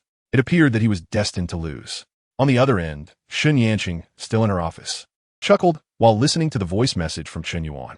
I bought it, just waiting for you to wash my feet. Although Chen Yuan was not deeply involved in the matters concerning Zhao Mingyue and Sun Xiang, she was aware of the events that transpired. Had it not been for the chaotic matchmaking efforts of Zhao Mingyue's mother, Chen Yuan would never have allowed Zhao Mingyue to perform for Sun Xiang. A mere word from Zhao Mingyue could have sent Sun Xiang packing. Chen Yuan was certain of victory. Yet, in his endeavor to assist Zhao Mingyue, he resigned himself to defeat, demonstrating that he was indifferent to winning or losing, even seemingly embracing the prospect of loss. Chen Yuan felt a stir of emotion in her heart. After a brief conversation with Chen Yuan, Li Taizhan hurriedly arrived with his men. Didactoli. Li Taizhan greeted with a smile, followed by his four subordinates echoing the greeting. Captain Li, no need for formalities. Brothers, make yourselves comfortable, please. Chen Yuan stood up, warmly welcoming them. Despite Li Taizhan being merely the head of security at Starry Sky Tower, if Chen Yuan and Chen Yuan were not in a romantic relationship, he would never have been able to invite him so easily. Chen Yuan, however, did not adopt an air of superiority due to his relationship with Chen Yuan. It was one thing to rely on her support. It was quite another to leverage her position for personal gain, which was not in Chen Yuan's character. In Li Tieshan's eyes, Chen Yuan hailed from humble beginnings, but had risen to prominence as Chen Yuan's boyfriend, akin to a crow transforming into a phoenix. Many in his position would have become arrogant, but Chen Yuan remained courteous, earning Li Tieshan's admiration. He also believed that Chen Yuan would not remain an ordinary individual in the future. Starry Sky Capital specialized in investments. Although Li Taizhan was merely the head of security, he had been influenced by the environment around him. While he could not invest money like the investment directors in the tower or like Chen Yuan, he could invest in connections. Anyone frequenting Starry Sky Tower was either an exceptional talent or on the cusp of greatness. Despite many regarding him as merely a doorman, he felt confident in his direction. It was rare for someone like Chen Yuan to value him and invite him to work together, presenting an excellent opportunity. He believed that aligning with the right people could lead to success. Captain Li, relax, come, let us share a few drinks first. Chen Yuan poured a drink for Li Taizhan from a nearby bottle, ensuring the other brothers were not neglected. Captain Li, if anything goes awry in room 308 later, everything will hinge on you and your brothers. Chen Yuan raised his cup, sincerity etched across his face. After tonight, I shall ensure that everyone is well rewarded. Li Taizhan mirrored his earnestness, lifting his cup as he declared, Supervisor Chen, your recognition of us is a stroke of fortune for our brotherhood. Seizing this occasion, Li Taizhan, will make it clear. During work hours, I am the security captain of the Starlight Tower, but once off duty, I am your security captain, Supervisor Chen. At your command, my brothers would willingly brave fire and water for you. As his words resonated, Li Taizhan rose to his feet, prompting four fellow security brothers to stand in respectful unison beside him. Observing this, Chen Yuan quickly stood as well. Very well, I shall rely on my brothers. Cheers! The six of them drank heartily together. Meanwhile, in room 308, Sun Xiang's roommates had arrived first, hastily concealing the purchased firecrackers in a corner, eagerly awaiting the moment of Sun Xiang's confession to unleash a celebratory bang. Once everything was in order, one roommate glanced at the time and remarked, It's 8:30. Xiangzi and General Zhao should be arriving soon. Should we go down and greet them? Of course, we should, came the reply from another roommate. Thus, three of them split up. One stayed behind to ensure everything was perfectly arranged, while the other two descended to the entrance to await their arrival. Just as they reached the ground floor, Sun Xiang's Mercedes pulled up at the entrance. The two rushed forward to open the car doors. Xiangzi, one roommate exclaimed as he opened the door for Sun Xiang. The other roommate opened the passenger door, blushing as he greeted Zhao Mingyue, General Zhao. Zhao Mingyue smiled and nodded. Hello. Sun Xiang, standing nearby, quietly inquired with his roommate, and upon learning that all was prepared, he secretly exhaled in relief. The group then proceeded to the private room. Greetings, General Zhao. The roommate who remained in the room hastily greeted her. Zhao Mingyue nodded slightly, surveying the surroundings. Noticing only drinks, snacks, and some fruit on the table, she inquired, ISNT at a birthday celebration? Why is there no birthday cake? Sun Xiang, smiling, replied, The cake will arrive at 9. It's not here yet. Yeah, please sit. Let us sing a few songs in the meantime. With that, Sun Xiang invited Zhao Mingyue to take a seat in the center, positioning himself beside her. Chapter 74. Taking action. Zhao Mingyue, typically preoccupied with work, seldom frequented such entertainment venues and preferred merely to sit quietly, occasionally lifting her glass for a delicate sip. In contrast, Sun Xiang exuberantly sang one song after another, thoroughly enjoying himself. Zhao Mingyue turned to a nearby friend and asked, "Does Sun Xiang often sing?" The friend nodded, affirming, "Yes, our Xiangzi possesses a remarkable talent for singing. General Zhao, you have no idea how many girls from our school admire him, but he remains indifferent. Perhaps fate is orchestrating his weight for your appearance." Zhao Mingyue smiled, choosing not to respond. Yeah, why don't you sing a song?" After finishing a song, Sun Xiang handed the microphone to Zhao Mingyue. She repeatedly waved her hands, insisting, No, I cannot sing. It's all right, come on, there are no outsiders here. You could just read the lyrics. I will enjoy it regardless. Sun Xiang, brimming with enthusiasm, promptly thrust the microphone into Zhao Mingyue's hands. Nearby, their three roommates joined in the revelry, clamoring for Zhao Mingyue to showcase her vocal talents. Overwhelmed, Zhao Mingyue reluctantly chose a song. She had claimed she could not sing, and Sun Xiang genuinely believed her. However, when she began to sing, he was astounded. Had it not been for a brief cough that interrupted her, he would have thought she was the original artist. The three roommates stood in stunned silence. Who knew the commanding CEO possessed such remarkable talent? Sun Xiang gazed at Zhao Mingyue, feeling as though he had stumbled upon a treasure. After she finished her song, she remarked, "It's been so long since I last sang. I've grown rusty."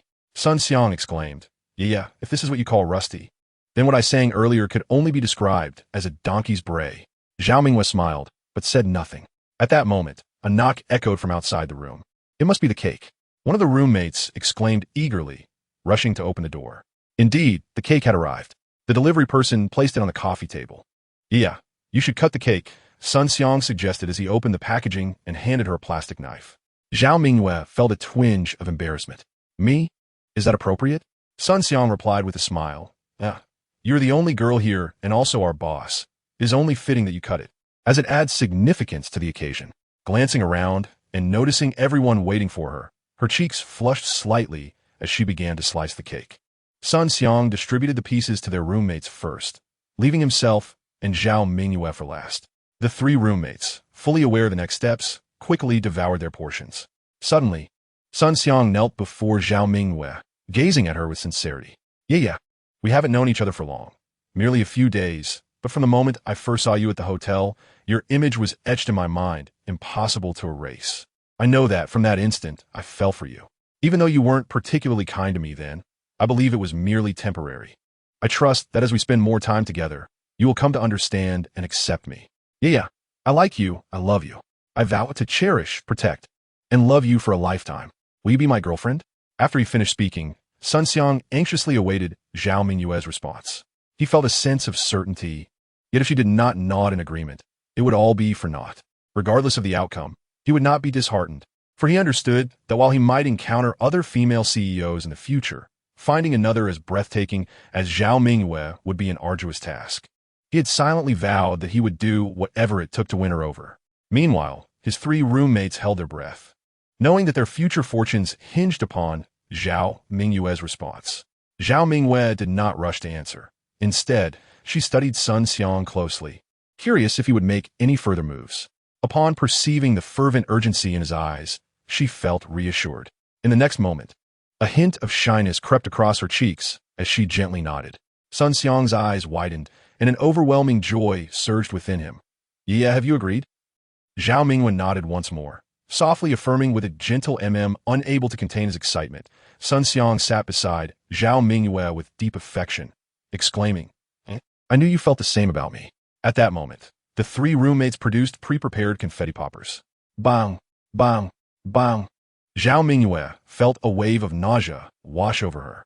Yet, for the sake of her own plans, she forced a smile in response. The three roommates, witnessing Sun Xiang's success, felt elated. As Sun Xiang gazed tenderly at Zhao Mingyue, the trio quietly slipped away. Next door, the door to room 309 remained slightly ajar. A brother of Li Tieshan's kept a watchful eye on happenings outside, and upon seeing three individuals emerge from the adjoining room, He promptly signaled Li Taizhan. Turning to Chen Yuan, Li Taizhan remarked, "Supervisor Chen, there seems to be some activity next door." Upon hearing this, Chen Yuan rose to the doorway to observe. Zhao Mingwei had informed him that Sun Xiang had 3 roommates.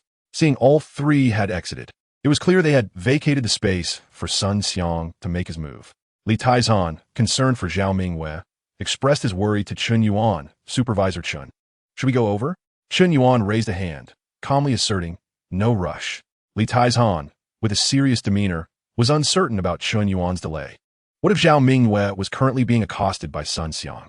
Chen Yuan leaned slightly, peering through the crack in the door, and at that moment, Sun Xiang's 3 roommates were quietly opening the door a bit wider to look inside. They were facing away from Chen Yuan, obscuring their expressions, but their body language offered clues about their current emotional state. Just then, the 3 roommates appeared to have noticed something amiss, exchanging bewildered glances. Chen Yuan, keenly observing this development, quickly signaled Li Taizhan to take action. Understanding the cue, Li Taizhan stepped out of the room, followed closely by 4 of his brothers. Meanwhile, Chen Yuan returned to the sofa, taking a seat. Li Taizhan feigned casualness as he approached the door to room 308, observing the trio, peering curiously inside, and inquiring, "What are you all looking at?" With that, he pushed the door open. Inside, Sun Xiang was forcefully attempting to kiss Zhao Mingwei, who was struggling against him, repeatedly protesting. "Sun Xiang, please stop. If you continue, I will call the police." At that moment, Li Taizhan bellowed, "What are you doing?" Startled, Sun Xiang turned to see several strangers barging in, a surge of anger igniting within him. "I'll let you in."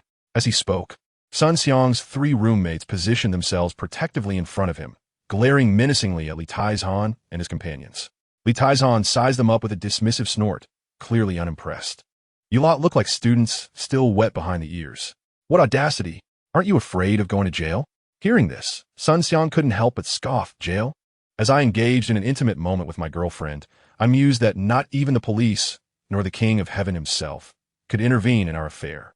Li Taizhan exhibited a look of skepticism, leaning slightly to peer behind Sun Xiang, inquiring, "My dear, are you his girlfriend?"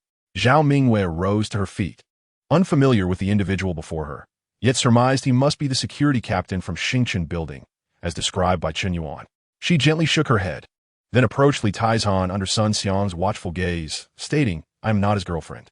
Chapter 75. Pretending to have suffered great shock. "Yeah, were you saying?" Sun Xiang exclaimed, utterly bewildered. Zhao Mingwei addressed Li Taizhan. "He is a suitor introduced by my mother. He told me today was his roommate's birthday and invited me to sing and eat cake. I never expected that after the cake, he would suddenly." Choking on her words, Zhao Mingwei concealed herself behind Li Taizhan, appearing pitiful. Upon hearing this, Li Taizhan wasted no time and immediately instructed his subordinates to call the police. Sun Xiang stood in stunned silence, sensing something amiss with Zhao Mingwei's drastic change in demeanor. While he remained calm, his roommates were in a state of panic. "Brother, hold off on calling the police. Let's discuss this matter first." The roommates understood that if the police arrived, Zhao Mingwei might turn the tables, potentially implicating Sun Xiang in attempted rape, while they would undoubtedly be considered accomplices. This burden was far too great to bear. Li Taizhan, his expression darkened, spoke in a low voice. "Discuss? What is there to discuss? The police are on their way. You will explain yourselves." Wait, brother. His actions have nothing to do with us. He asked us to step out, claiming he wanted to speak privately with this lovely lady. We had no idea he would resort to such beastly behavior. Had we known, we certainly would not have stood idly by, they pleaded, for years of brotherhood. Yet in times of crisis, each man for himself, they lamented, casting all blame upon Sun Xiang. Sun Xiang could hardly fathom being betrayed by his roommates at such a moment, exclaiming, "Have you all gone mad?" One roommate retorted, "It is not we who are mad, but you. You promised it was merely for her to come and enjoy herself. Look at what you have done. If you must face the consequences, do so alone. Do not drag us down with you." With that, the 3 roommates hastily departed. Li Tieshan's focus was not on them, so he did not impede their escape. Sun Xiang was left dumbfounded. Friends of 4 years had abandoned him so readily. Yet, at that moment, he had no mind to ponder their betrayal. The circumstances felt increasingly suspicious. How could it be so coincidental? Fixating on Zhao Mingwei, he noticed her averted gaze and, piecing together the puzzle, hesitantly pushed up his glasses, asking, "Yeah, Was this all orchestrated by you? Perhaps out of guilt, Zhao Mingwei deliberately avoided Sun Xiang's eyes, murmuring, I do not know what you're talking about. Li Taizhan, momentarily surprised, quickly regained his composure, stating, do you think you can erase your previous actions so easily? Ignoring Li Taizhan, Sun Xiang continued to stare intently at Zhao Mingwei, demanding, yeah, what is it that you truly desire? Zhao Mingwei remarked, I initially thought you were a decent person, but I didn't expect you to be so impatient and resort to force. I can overlook what transpired earlier, but whatever our relationship may have been, it ends here. With that, Zhao Mingwei turned and departed. Li Taizhan hesitated for a moment. Then, as he left, pointed a finger at Sun Xiang and warned, you should consider yourself fortunate that she isn't pursuing this matter. Otherwise, you would be awaiting imprisonment. After saying this, Li Taizhan took his subordinates and left. Sun Xiang gritted his teeth, glaring at the doorway with a countenance filled with malice. Meanwhile, Chen Yuan, upon seeing Sun Xiang's 3 roommates depart, settled the bill and stepped outside to wait by the car. When he spotted Zhao Mingwei emerging, he gestured for her to hurry into the vehicle. Zhao Mingwei entered the car, and Chen Yuan accelerated away. After reaching a nearby parking space, he halted the car and turned to inquire, you weren't bullied, were you? Zhao Mingwei exhaled deeply and nodded. I'm fine. Your friend arrived just in time. What should I do next? Although she claimed to be unperturbed, Chen Yuan remained slightly uneasy. He scrutinized Zhao Mingwei, and upon confirming she appeared genuinely unharmed, he felt reassured. He then advised, first, I'll take you home. Once there, you must act as though you have been greatly frightened. Your expression should be somewhat dazed. You should refrain from eating or drinking and avoid work for the next few days. I will make the necessary arrangements. All right, I understand, Zhao Mingwei replied, nodding. I will follow your instructions. Chen Yuan smiled and proceeded to Zhao Mingwei's residential community, accompanying her upstairs and assisting her to her door, where he pressed the doorbell. Don't you have a key? Zhao Xianghe mumbled from within, rising to answer the door. Upon opening it, she was surprised to see Chen Yuan and, in her astonishment, exclaimed, oh, it's you. Just then, she noticed Zhao Mingwei beside him and was taken aback. Yeah? What has happened to you? Zhao Xianghe quickly recognized that something was amiss. Chen Yuan interjected, Auntie, let's discuss this inside. He supported Zhao Mingwei as Zhao Xianghe anxiously followed behind. Yeah, what is wrong? Chen Yuan led Zhao Mingwei into the living room and said to Zhao Xianghe, Aunt Zhao, please fetch some water. I will explain everything to you. Of course. I'll get the water right away, Zhao Xianghe replied, flustered and momentarily unsure of where her water dispenser was. After searching around, she finally managed to bring a glass of water back. Zhao Mingwei sat on the sofa with a vacant expression, curling into herself. After handing the glass to Chen Yuan, Zhao Xianghe instinctively reached out to check on Zhao Mingwei's condition. However, as soon as she extended her hand, Zhao Mingwei flinched and curled up tighter, even attempting to hide behind Chen Yuan. Seeing this, Zhao Xianghe felt as though the sky was falling. Yeah, I am your mother. Please do not frighten me, she pleaded repeatedly. Zhao Mingwei merely continued to shrink away. With tears welling in her eyes, Zhao Xianghe anxiously turned to Chen Yuan, saying, Xiao Chen, please tell me what has happened to my Yaya. She was perfectly fine when she left this morning. Why is she like this now? I am her mother. Chen Yuan spoke with a solemn expression. Aunt Zhao, I understand your anxiety, but please do not rush. As he spoke, he gently offered the cup in his hand to Zhao Mingwei, saying softly, I am your brother-in-law. Would you please drink some water? Zhao Xianghe was momentarily taken aback. Brother-in-law? Chen Yuan quickly clarified. Aunt Zhao, it's like this. My family Sien Ning has a good relationship with Yaya and considers her as a younger sister, which naturally makes me her brother-in-law. Oh, I see, Zhao Xianghe replied, her expression one of realization. Chen Yuan then gently reassured Zhao Mingwei. Yeah, this is home. There are no bad people here. Just drink some water. With your brother-in-law here, there's nothing to fear. I will protect you. Zhao Mingwei felt a desire to laugh. Yet she maintained her facade. She took the water, intending to sip delicately, but couldn't suppress her laughter, resulting in a slight choking fit. Cough, cough, cough. The cough only made her act seem more genuine. Zhao Xianghe was alarmed, tears welling up in her eyes. Yeah, slow down, slow down. I am your mother. Yeah, I am your mother. Having relied solely on her mother since her teenage years, seeing her mother cry made Zhao Mingwei's own tears flow uncontrollably. The pretense had transformed into reality. Chen Yuan was bewildered, thinking to himself, wow, she is really getting into this. Chapter 76. Zhao Xiangha's regret. Yeah, my good child. Do not cry. Tell your mother what has happened. Who has bullied you? Speak to me, and I will help you. Zhao Xiangha cradled her daughter's face, her heart aching for her. As Zhao Mingyue observed her mother's tears, her own flowed even more, rendering her speechless. In a state of urgency, Zhao Xiangha turned to Chen Yuan. Xiao Chun, please tell Annie who's caused my yaya such distress. Seeing Zhao Xiangha's desperate demeanor, Chen Yuan decided to play along, hesitating slightly as he spoke. Xiao Chun, if you know, please just say it.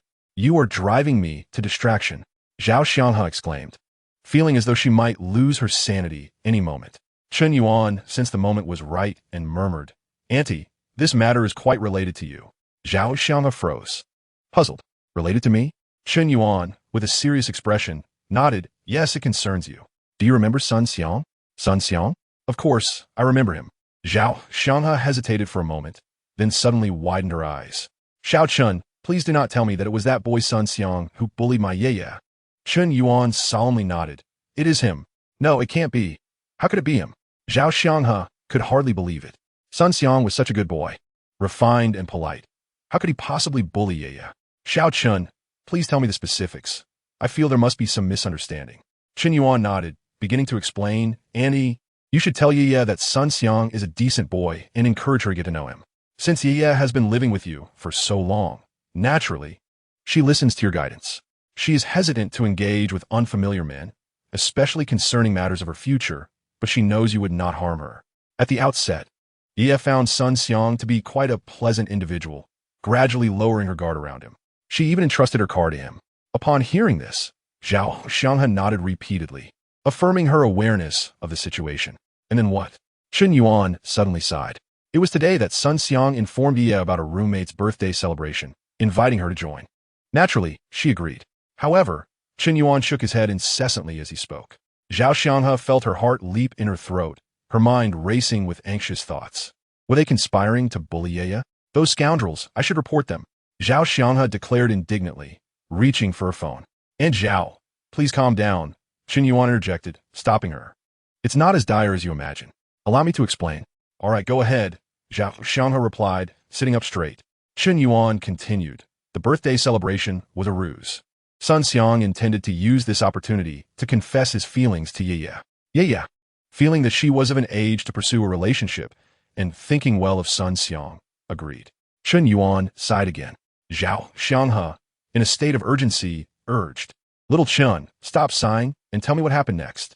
Chen Yuan, with a pained expression, glanced at the still sobbing Zhao Mingyue before continuing.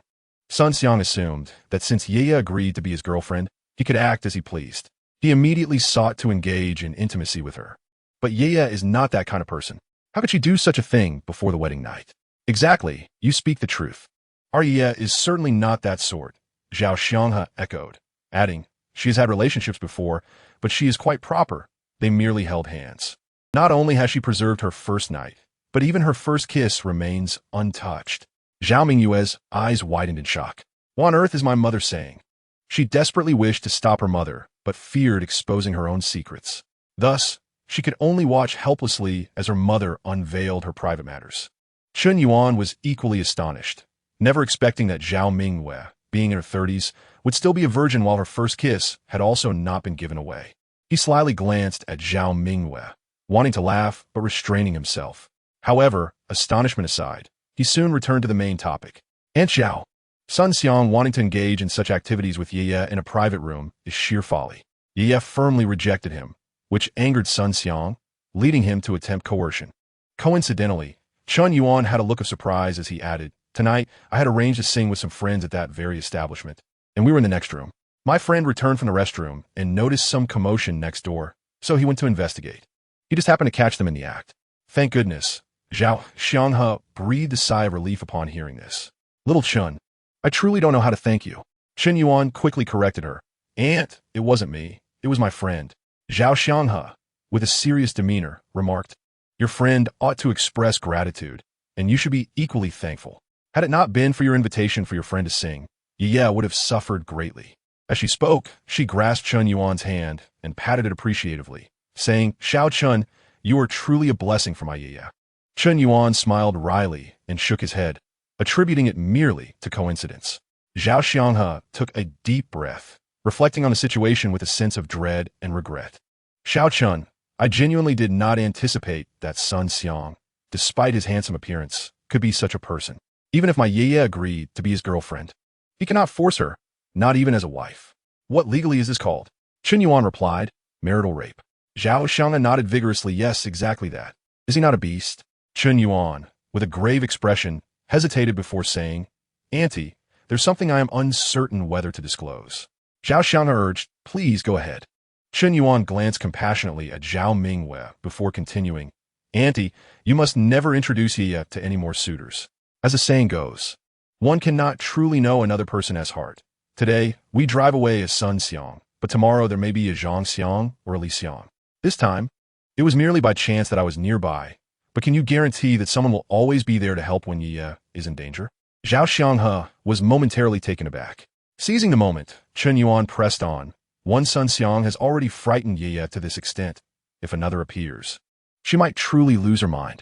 Yes, you're absolutely right. Zhao Xianghe nodded repeatedly, instinctively pulling Zhao Mingwei closer. Chen Yuan took a deep breath and spoke gently. Auntie, Yaya is no longer a child. She will contemplate her own lifelong matters. Each generation has its own fortune. As elders, if we meddle indiscriminately, it is akin to treating a desperate illness with random remedies, ultimately causing Yaya to suffer. Zhao Xianghe nodded in shock. Xiao Chun, though you were young, your words bear much wisdom. I was foolish, thinking I could find a good boyfriend for Yaya, only to almost bring her harm. I was naive, believing that someone like you could be found in another. Alas, who knew it would backfire? Now I comprehend that not everyone is like you. Chapter 77. Why don't you have Chen Yuan shave his head? Zhao Xianghe cast a pained glance at the figure in her embrace. Xiao Chun, rest assured, in other matters, I may not heed your counsel, but in this instance, I will certainly follow your advice. Chen Yuan smiled and nodded. Auntie, it is getting late. I shall leave Yaya in your care. She needs time to recuperate from the shock, and you should not worry too much, as Sun Xiang did not succeed. Let Yaya rest early. Just then, as Chen Yuan was about to turn away, he suddenly remembered, regarding this matter, please do not seek out Sun Xiang. Consider it as if it never occurred. If he approaches you, do not engage with him. Why is that? Zhao Xianghe was perplexed. She had planned to confront the principal at school the following day, insisting that such a scoundrel of a student be expelled. Auntie, please don't. Chen Yuan interjected. Yaya has suffered no actual harm, merely a fright. If you cause a scene, it will surely create a stir throughout the city. After all, Yaya is a business owner. What will the company's employees think? They will gossip behind her back. How can you expect her to lead them under such circumstances? Secondly, if you create enough ruckus for Sun Xiang to be expelled, he may harbor resentment and turn against Yaya, perhaps even resorting to underhanded tactics. When that happens, where will your regrets lead you? Zhao Xianghe broke into a cold sweat. Xiao Chun, your foresight is remarkable. I was indeed impulsive. Rest assured, I won't confront him or engage with him. I will block his contact immediately. Chen Yuan smiled. Auntie, I shall take my leave now. Very well. Allow me to see you off, Zhao Xianghe replied, gently placing Zhao Mingwei on the sofa. As Chen Yuan reached the door, he turned back and said, Annie, you needn't see me off any further. Zhao Xianghe nodded. Xiao Chun, I truly appreciate your help this time. I am at a loss for how to express my gratitude. Once he is feeling better, I shall invite you over for dinner. You simply must taste my cooking. Certainly, Chen Yuan replied enthusiastically. After Chen Yuan departed, Zhao Xianghe hurried back to the living room and, seeing her daughter's expression, asked with concern, Are you feeling any better? It was wrong of me, and I nearly caused you harm. I promise, I will never introduce you to another boyfriend again. From now on, if you encounter someone you like, it's entirely up to you. I will support your choices. If you never meet a good man and choose to remain single, I will be content as long as you are safe and happy. Yeah, will you say something to me? Since Chen Yuan had brought Zhao Mingwei back, she had not uttered a single word. Zhao Mingwei gazed at her mother, her heart heavy with emotion, and suddenly exclaimed, Mom. Zhao Xianghe was taken aback, her heart leaping with joy as she responded, Oh, my dear daughter, you finally spoke. My goodness, you scare me half to death. She rushed to embrace her, and the mother and daughter wept together. Meanwhile, at the Mayan CF, Wang Shitong had just seen off the last two patrons and ordered the closing of the establishment. At that moment, Shun Yinning arrived. Wang Shitong was surprised. "Yinning, what brings you here at such a late hour?" Shun Yinning replied cheerfully, "Of course. I came to see you." Wang Shitong furrowed her brow in suspicion. "Ever since you started dating Chen Yuan, you've nearly forgotten me. You're not here to break up, are you?" Shun Yinning, taken aback, responded, "Can you not wish me well? Chen Yuan and I are doing just fine. I just finished work and thought I would drop by to see you." "All right then, come inside and have a seat," Wang Shitong said with a smile. Inviting Shun Yinning in, she turned to fetch a bottle of wine, instructing the staff to clock out early, assuring them that they need not worry about the staff. The staff left joyfully, leaving only Wang Shitong and Shun Yinning seated together in the hall. "Now, tell me, what is the purpose of your late-night visit?" Wang Shitong poured a small glass of wine for her. Shun Yinning lifted her cup and took a delicate sip, inquiring, "So, how have you and Baldy been these past few days?" Wang Shitong, feeling a bit overwhelmed, responded, "Why do you always concern yourself with him?" Shun Yinning replied, "I am not concerned about him. Rather, I am concerned about you. You have often remarked on my solitary status, suggesting it's time for me to find a man. You are in the same boat. Now that I have a partner, I must also worry about you." Wang Shitong found this notion incredulous and said, "Did I not tell him last time that I have a husband who has been abroad for years? Although we haven't seen each other in over a decade, he's still my husband in name. And that stubborn Baldy, he actually went to seek out Fong Ziding." Shun Yinning listened. Her expression one of shock. "He is truly brave. First, he returned to divorce his wife for you. And now he has off to convince Fong Ziding to let you go. At this rate, he seems determined to marry you. Shitong, if he manages to pull this off, you might as well accept it. If you think he is poor, he is wealthier than you. If you believe he is merely after your beauty, he could easily find a young girl of 18. Yet he does not. He traverses the world solely for you. You should seriously contemplate this." Wang Shitong, sipping her drink, nodded thoughtfully. "What you say makes sense. Perhaps he truly likes me. But I just do not have feelings for Baldy." A bittersweet expression crossed her face. Shun Yinning dismissed her concerns, saying, "What is wrong with Baldy? He possesses character." Wang Shitong rolled her eyes. "Of course, you would say that since he is not your man. Why not have Chen Yuan shave his head and see how you feel then? It's easy to stand here and speak without feeling the discomfort." Shun Yinning chuckled softly. "What then? If a sincere person who genuinely likes you comes along, would you truly reject him outright, confident that you shall encounter someone better in the future? If you think he is poor, he might find a way to earn more. But if you despise his baldness, there is nothing he can do about that. Compared to Baldy, you seem to detest wearing a wig even more." Wang Shitong, feeling restless, replied, "Let us discuss this later. If he truly manages to secure Fong Ziding's agreement, I might consider it." Changing the subject, she asked, "You worked late to come here. Does Chen Yuan have any objections?" Shun Yinning smiled. "Oh, he is busier than I am tonight. Enough about him. Let us go, no more drinking. You shall stay at my place tonight." "All right," Wang Shitong said, her face lighting up with joy. After locking the door, Shun Yinning called for a designated driver, taking Wang Shitong home with her.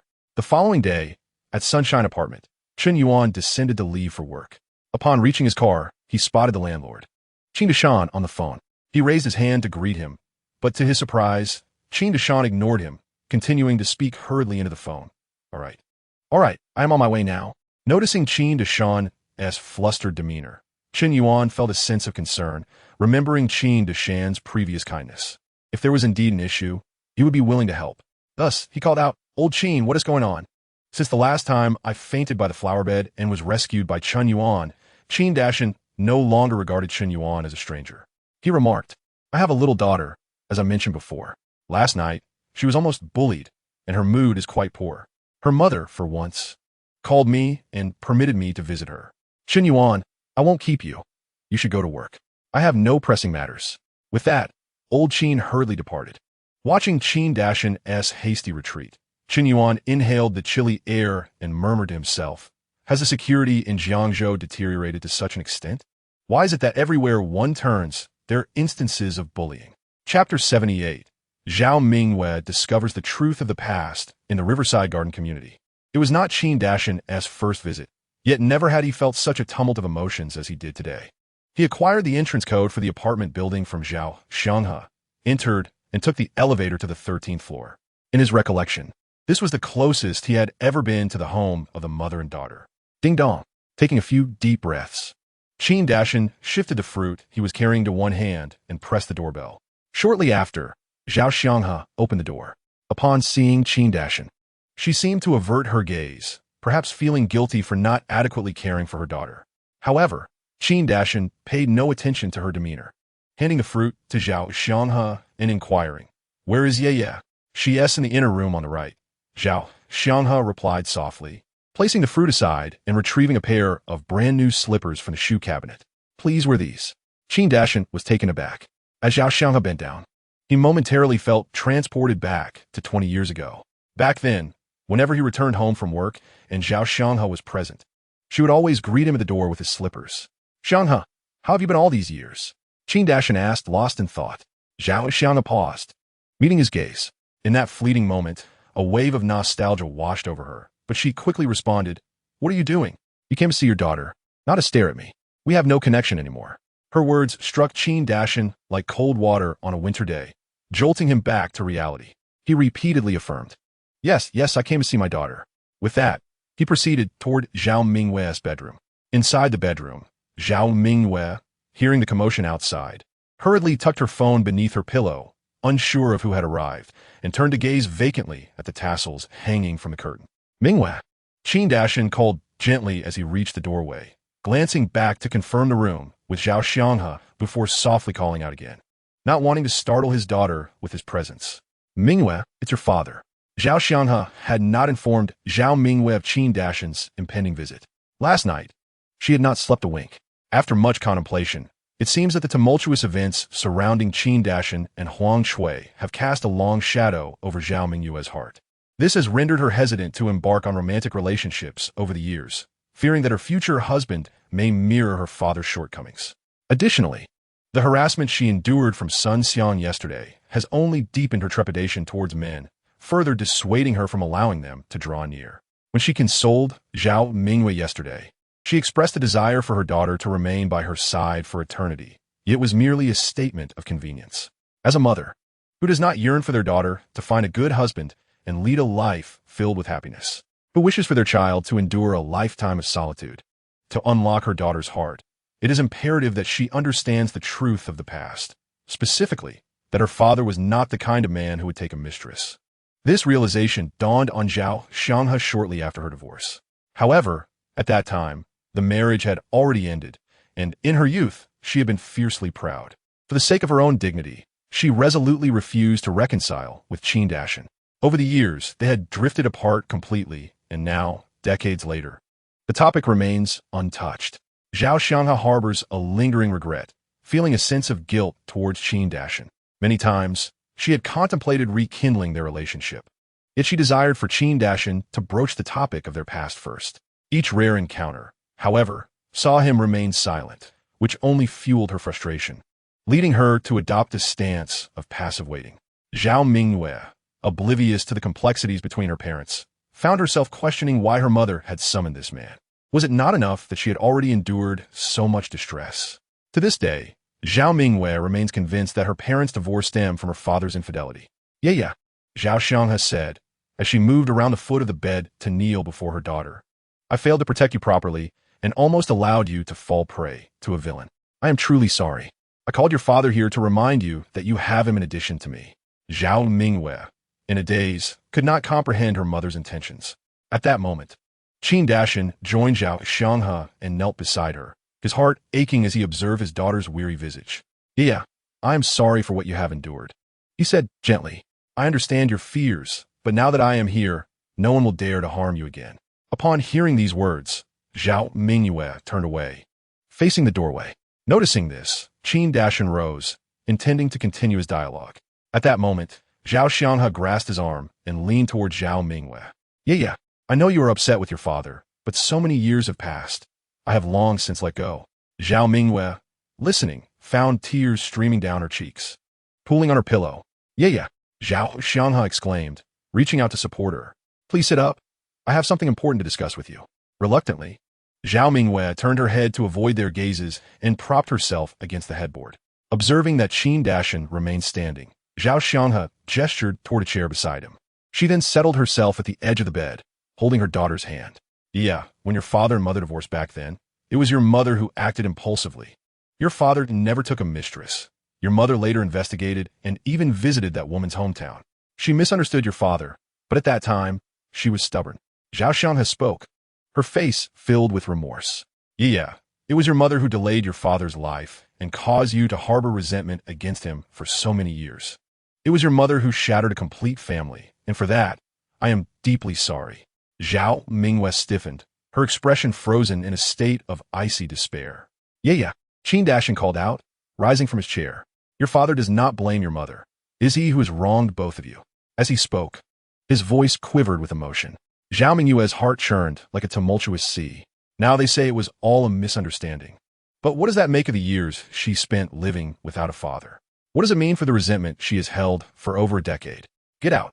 All of you get out. Zhao Mingyue shouted. Zhao Xianghe wanted to say something more, but her words were abruptly halted by Qin Dashin, who suggested that their daughter needed some solitude. Zhao Xianghe nodded, retrieving a tissue from the bedside and handing it to her. Yeah, your mother is just outside. If you need anything, simply call for her. After saying this, she turned back several times to glance at her daughter. Qin Dashin followed behind, gently closing the door as they exited. On the bed, Zhao Mingyue pressed her forehead, feeling overwhelmed. Biting her lip, she wiped the tears from her face. Once she calmed her emotions, she took out her phone to send a WeChat message to Chen Yuan. I have a question for you. If you were to be uprooted because of someone, only to later discover that you had misunderstood them, what would you do in that moment? At the office, Chen Yuan was in the tea room, brewing himself a cup of coffee, when he noticed Zhao Mingyue's message. Confused, he replied casually, "Why are you asking this all of a sudden?" Chapter 79. I want to sleep with you. Zhao Mingyue's slender fingers danced across her phone screen. Don't ask, just answer my question. Chen Yuan responded. Your question is too vague. Specifics matter. You need to tell me what exactly happened. Zhao Mingyue stared at her phone, hesitating for a while. After much contemplation, she decided to share her parents' past, feeling that Chen Yuan was not an outsider. On the other end, Chen Yuan read through the lengthy message that occupied almost the entire screen, feeling his mind nearly short-circuit. Why did this story resemble the affairs of landlord Qin and his family so closely? Suddenly, realization struck him as he recalled how Zhao Mingyue had reacted oddly when he mentioned Sunshine Apartment during their last encounter. Earlier that day, he had met Qin Dashin, who mentioned his youngest daughter had been bullied and that he was going to check on her. Now, Zhao Mingyue was bringing this up again. No way. Qin Dashin's youngest daughter can't be Zhao Mingyue. Can she? Chen Yuan pressed his hands against his head, struggling to believe his own hypothesis, though it seemed utterly implausible. After a moment of shock, he tentatively inquired through WeChat. Little sister-in-law, do you have an elder sister who has settled abroad and rarely comes back? In the bedroom, Zhao Mingyue awaited Chen Yuan's decision. When Chen Yuan suddenly uttered such a remark, she was taken aback. In her earlier lengthy discourse, she had not mentioned her sister. How did Chen Yuan know? Yet, she swiftly realized that Chen Yuan was a tenant at Sunshine Apartment. Was he the one who took the landlord to the hospital when he fell last time? A sudden epiphany struck Zhao Mingyue. Was that landlord, whom Chen Yuan had accompanied to the hospital, her father? How had she overlooked this detail when she last escorted Chen Yuan home? In an instant, Zhao Mingyue felt as though her mind might shatter. Zhao, is it true? Chen Yuan's message arrived promptly.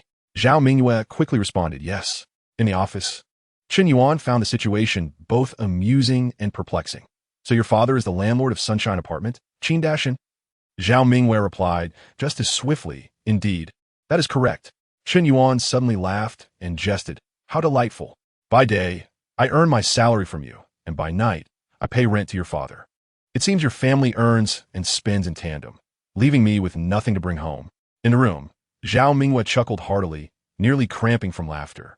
Meanwhile, outside the door, Zhao Xianghe appeared anxious and murmured to Qin Dashin. The way she oscillates between laughter and tears. Could something be amiss? I should check on her.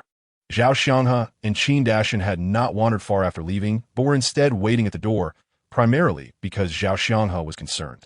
Just as she was about to enter, Qin Dashin gently restrained her, whispering, let her be for now. Inside, Zhao Mingyue noticed the commotion at the door, furrowing her brow. She immediately got out of bed and, with a click, locked the door behind her. Outside, Qin Dashin smirked, thinking it was for the best. They should now remain in the living room. Zhao Xianghe's face flushed. Yeah, I'm sorry. I didn't mean to eavesdrop. I was simply worried. Qin Dashin pulled Zhao Xianghe away, saying, all right, enough of that. Back in the room, Zhao Mingyue asked Chen Yuan, let us return to the matter at hand. Should I forgive him? In the office, Chen Yuan pondered briefly before responding. The events of the past were merely a misunderstanding. Ultimately, you are family. I sense there are no deep-seated grievances. Besides, hasn't he held you, his daughter, in his thoughts all these years? Zhao Mingyue contemplated his words. You are right, but I cannot hastily forgive him. I need to give him some time. All right, I'm fine now. Focus on your work until I return. Days passed swiftly. During this time, Qin Dashin visited Zhao Xianghe each morning at dawn to see his daughter, bringing an abundance of food and drink. He learned from Zhao Xianghe about Zhao Mingyue's favorite dishes and prepared them himself. Tirelessly devoted, he worked diligently. After a few days of recuperation, Zhao Mingyue's spirits improved remarkably. She ate whatever Qin Dashin brought home and enjoyed the meals he prepared. However, she chose not to engage in conversation with him. Though Qin Dashin felt a twinge of sadness, the thought of his daughter relishing his offerings filled him with an inexplicable joy. That evening, after Zhao Mingyue finished her meal, Qin Dashin took the dishes to the kitchen, leaving everything impeccably tidy. As the clock approached 9, he realized it was time to return home. After loosening his apron, Qin Dashin addressed the mother and daughter sitting on the sofa, saying, Xianghe, yeah, the house is all cleaned up. If there's nothing else, I shall take my leave. Zhao Xianghe nodded and stood to see him off. Just as Qin Dashin was about to step out the door, Zhao Mingyue suddenly approached him, saying, Dad, it's raining outside. We have spare rooms at home. Why not stay the night? At these words, Qin Dashin was momentarily stunned. Yeah, what did you just say? He could hardly believe his ears. Even Zhao Xianghe, beside him, was taken aback. Zhao Mingyue replied calmly, I said it's raining outside. If you want to, you can stay. We have spare rooms. Qin Dashin shook his head in disbelief. No, that's not it. What did you just call me? Zhao Mingyue turned her head away.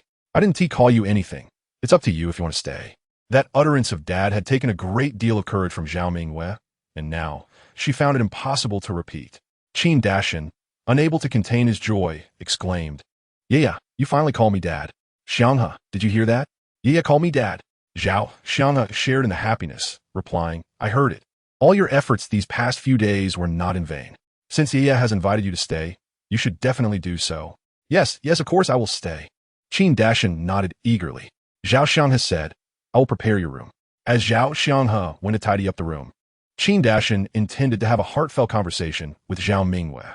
However, she seemed reluctant to be alone with him and quickly retreated to her room, shutting the door behind her. Qin Dashin nearly had his nose caught in the closing door. Despite being left outside, he felt no anger. Rather, he was overwhelmed with joy. It had been over a decade since he had any meaningful interaction with his daughter, and he completely understood her discomfort. The fact that she had invited him to stay was a clear indication that she was beginning to accept him as her father. Yeah, what would you like to have for breakfast tomorrow?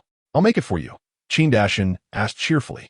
Zhao Mingyue replied, I have to work tomorrow, so I'll eat out. You don't need to get up early. Qin Dashin was delighted, saying, It's fine. I'm not so sleepy. You should rest early. After that, he went to find Zhao Xianghe. Zhao Xianghe had already prepared the bedding, just needing to find a pillow. Qin Dashin looked at her, realizing that more than 10 years had passed. Zhao Xianghe had a few strands of white hair amongst her once jet black locks, yet in his eyes, she remained as enchanting as ever. Qin Dashin said tenderly, Xianghe, you needn't tidy up anymore. Zhao Xianghe paused, turning to ask, What is this? Are you going back? Qin Dashin shook his head. No, I'm not leaving. I wish to sleep beside you. Chapter 80. Shen Yanqing, the sentiment lingers. Are you out of your mind? Qin Dashin, let me tell you, don't overstep your boundaries. We have been divorced for a long time. Zhao Xianghe, her cheeks flushed, scolded at your age. How can you lack a sense of shame? Qin Dashin, taken aback by Zhao Xianghe's unexpected reaction, felt a surge of emotions as he noticed her rosy complexion. Gently taking her hand, he gazed into her eyes and implored, Xianghe, we have missed out on over a decade together. We've squandered a significant part of our lives. Must we continue to let this opportunity slip away? Zhao Xianghe's heart raced uncontrollably as he held her hand. Since their divorce, no man had ever held her hand in such a manner. Even if change was to come, it was not to be now. Regaining her composure, Zhao Xianghe withdrew her hand, turning to grab a pillow from the cabinet, tossing it onto the bed. You will sleep here tonight, and if you dare to be restless, I will throw you out in the middle of the night.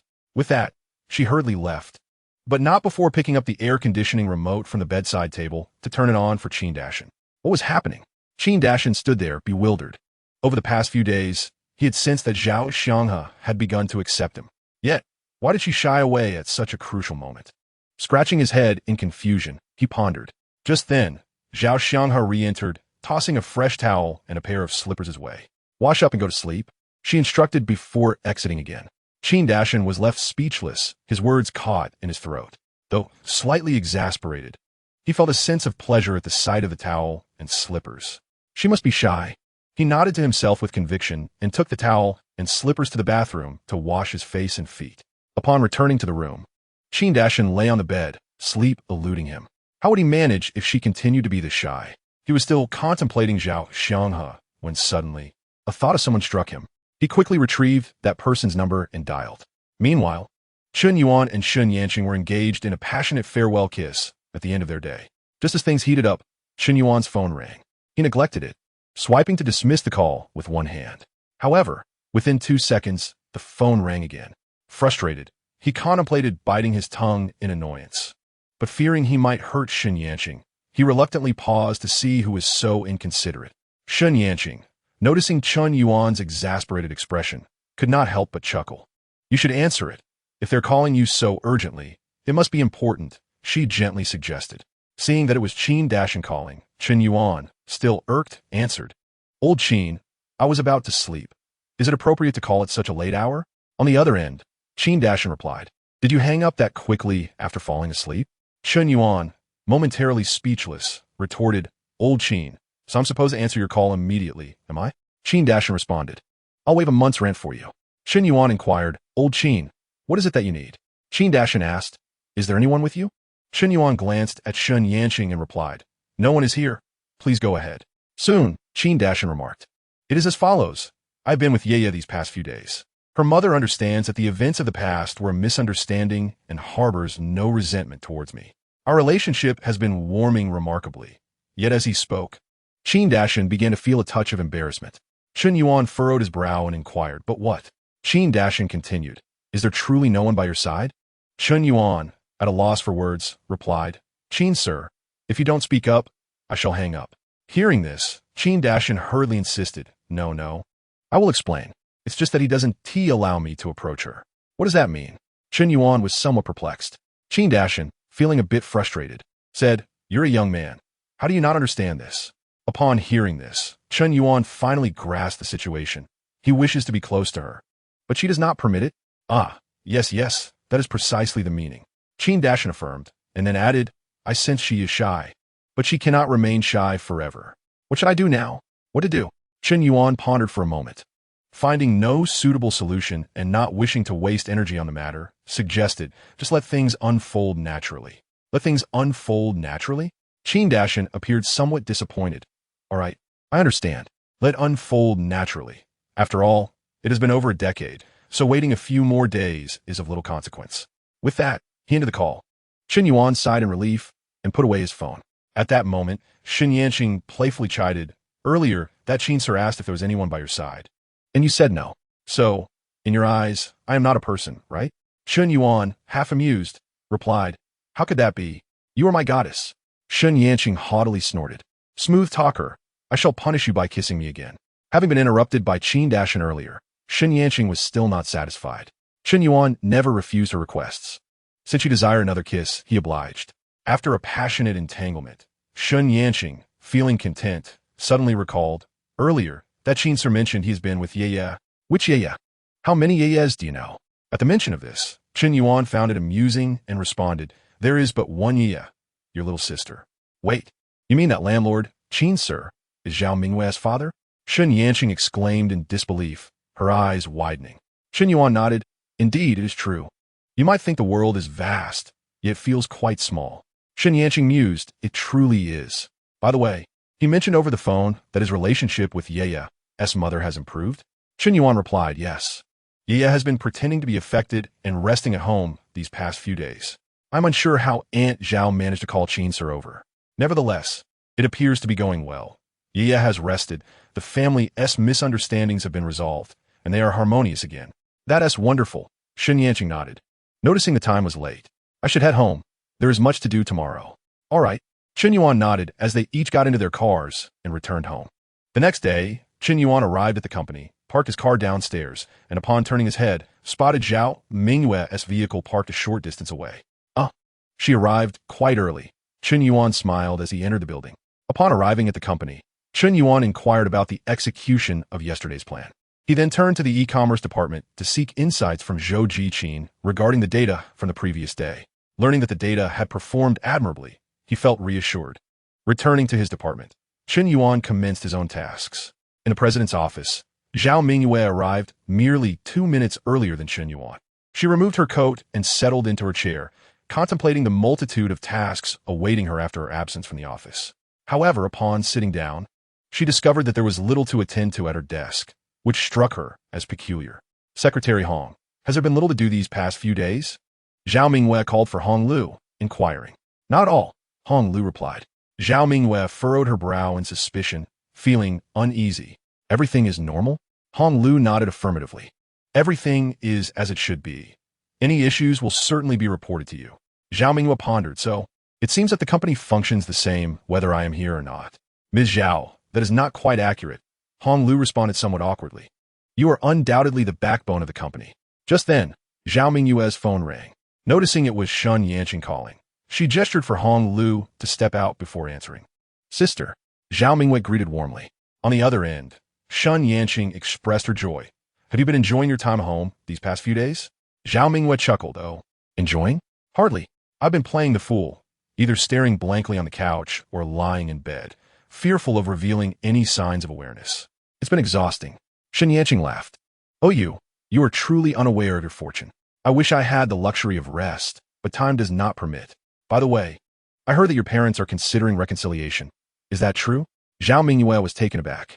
Has Qin Dashan mentioned anything about this at home? No. He only spoke to Chen Yuan. Ah, so is that big-mouthed Chen Yuan who informed you? Zhao Mingyue remarked. Chen Yuan playfully retorted. Chen Yuan? That is your brother-in-law. All right, I concede. I should not have said otherwise in your presence. Zhao Mingyue acknowledged with a resigned smile. Chen Yuan, not genuinely upset, probed further. So is it indeed the case of reconciliation? Chen Yuan has shared with me about your family. He mentioned your father's past infidelities were misunderstandings, and that he has always been troubled about you and your mother. I believe that suffices. Zhao Mingyue preferred not to delve deeper into her family matters, her thoughts already in disarray. She changed the subject. Sister, your early morning call must not have been solely to discuss this, was it? Certainly not, Chen Yuan replied. Last time, Chen Yuan mentioned you were looking to hire a head for the channel department, and I have a candidate in mind. Chen Yuan must have mentioned it to you as well? Yes, he did. The candidate is the domestic channel director for a world-class daily chemical company. Indeed, her name is Song Yuro, Chen Yuan confirmed. I must say, she is a stunning beauty, rivaling your own allure. I've been in contact with her over the past few days and have thoroughly discussed our company's situation with her. She has expressed a willingness to explore this opportunity, but wishes to meet you first. I've arranged a meeting for today at 11 o'clock at Jiangzhou Restaurant, and I have reserved a table. Is it really her? Zhao Mingyue exclaimed in surprise. Chen Yuan listened intently and inquired, Do you know her? Zhao Mingyue replied, I know her, but I'm uncertain if she recognizes me. Chen Yuan reassured her, It matters not. We shall become acquainted by noon anyway. I have matters to attend to, so I shall take my leave. With that, Chen Yuan ended the call. On the other end, Zhao Mingyue set down her phone, and a myriad of memories surged to the forefront of her mind. As noon approached, Zhao Mingyue drove to the Jiangzhou Restaurant. Upon her arrival, she found that Chen Yuan had already arrived. After taking their seats, Chen Yuan received a call from Song Yurao. She relayed the room number and then turned to Zhao Mingyue, saying, Yeah, she has arrived. Let us go out to greet her. All right, Zhao Mingyue nodded. The two exited the private room, and just as they reached the elevator, Song Yurao appeared. Director Song, Chen Yuan called out, extending her hand for a handshake. Director Shun, Song Yurao responded. Sporting a chic bob and dressed in professional attire, she exuded an air of brisk efficiency. Chen Yuan continued, Allow me to introduce you.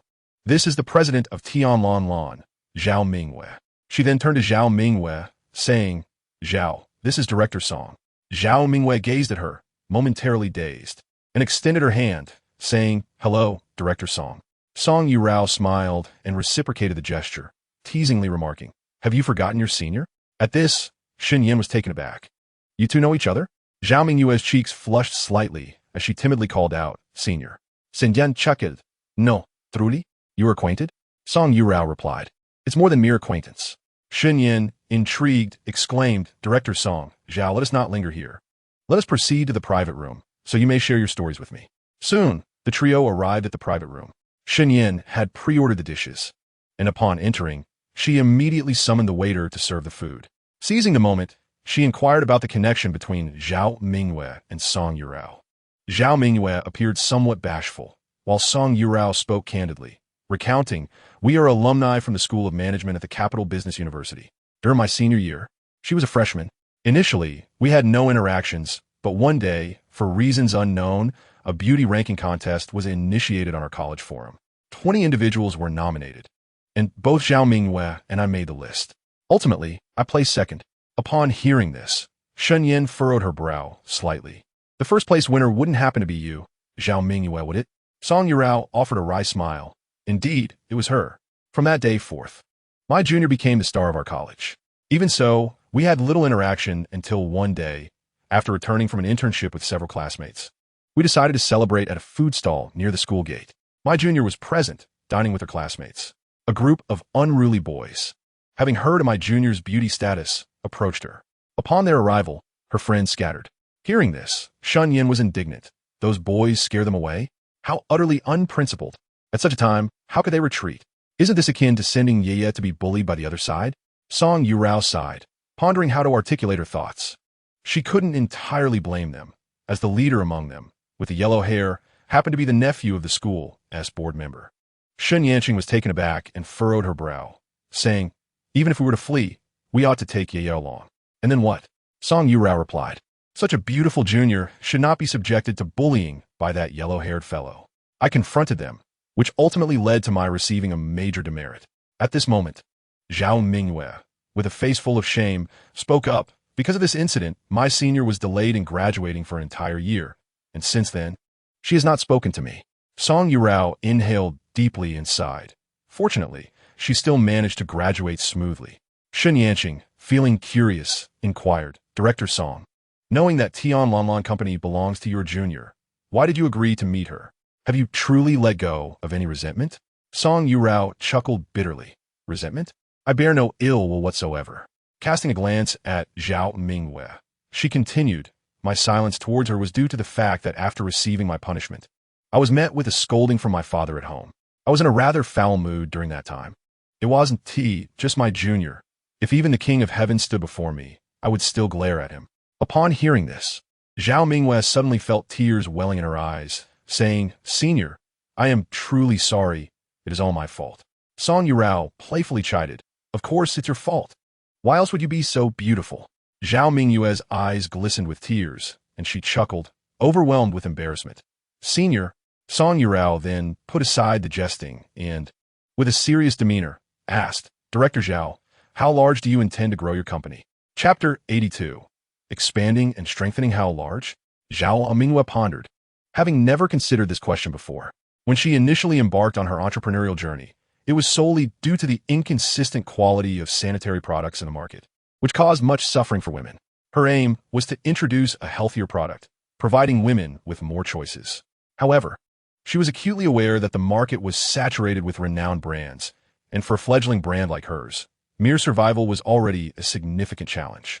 The thought of expanding to a considerable size seemed daunting. This was her internal contemplation, yet when Song Yurao inquired, she knew the director would not be satisfied with a response centered on mere survival. As the domestic channel director for a leading global daily chemical giant, Song Yurao certainly was not engaging in childish play. After a moment of reflection, Zhao Mingyue mustered her courage and looked up at her senior, declaring, I aspire to position my company as a global industry leader. As she uttered these words, a wave of insecurity washed over her.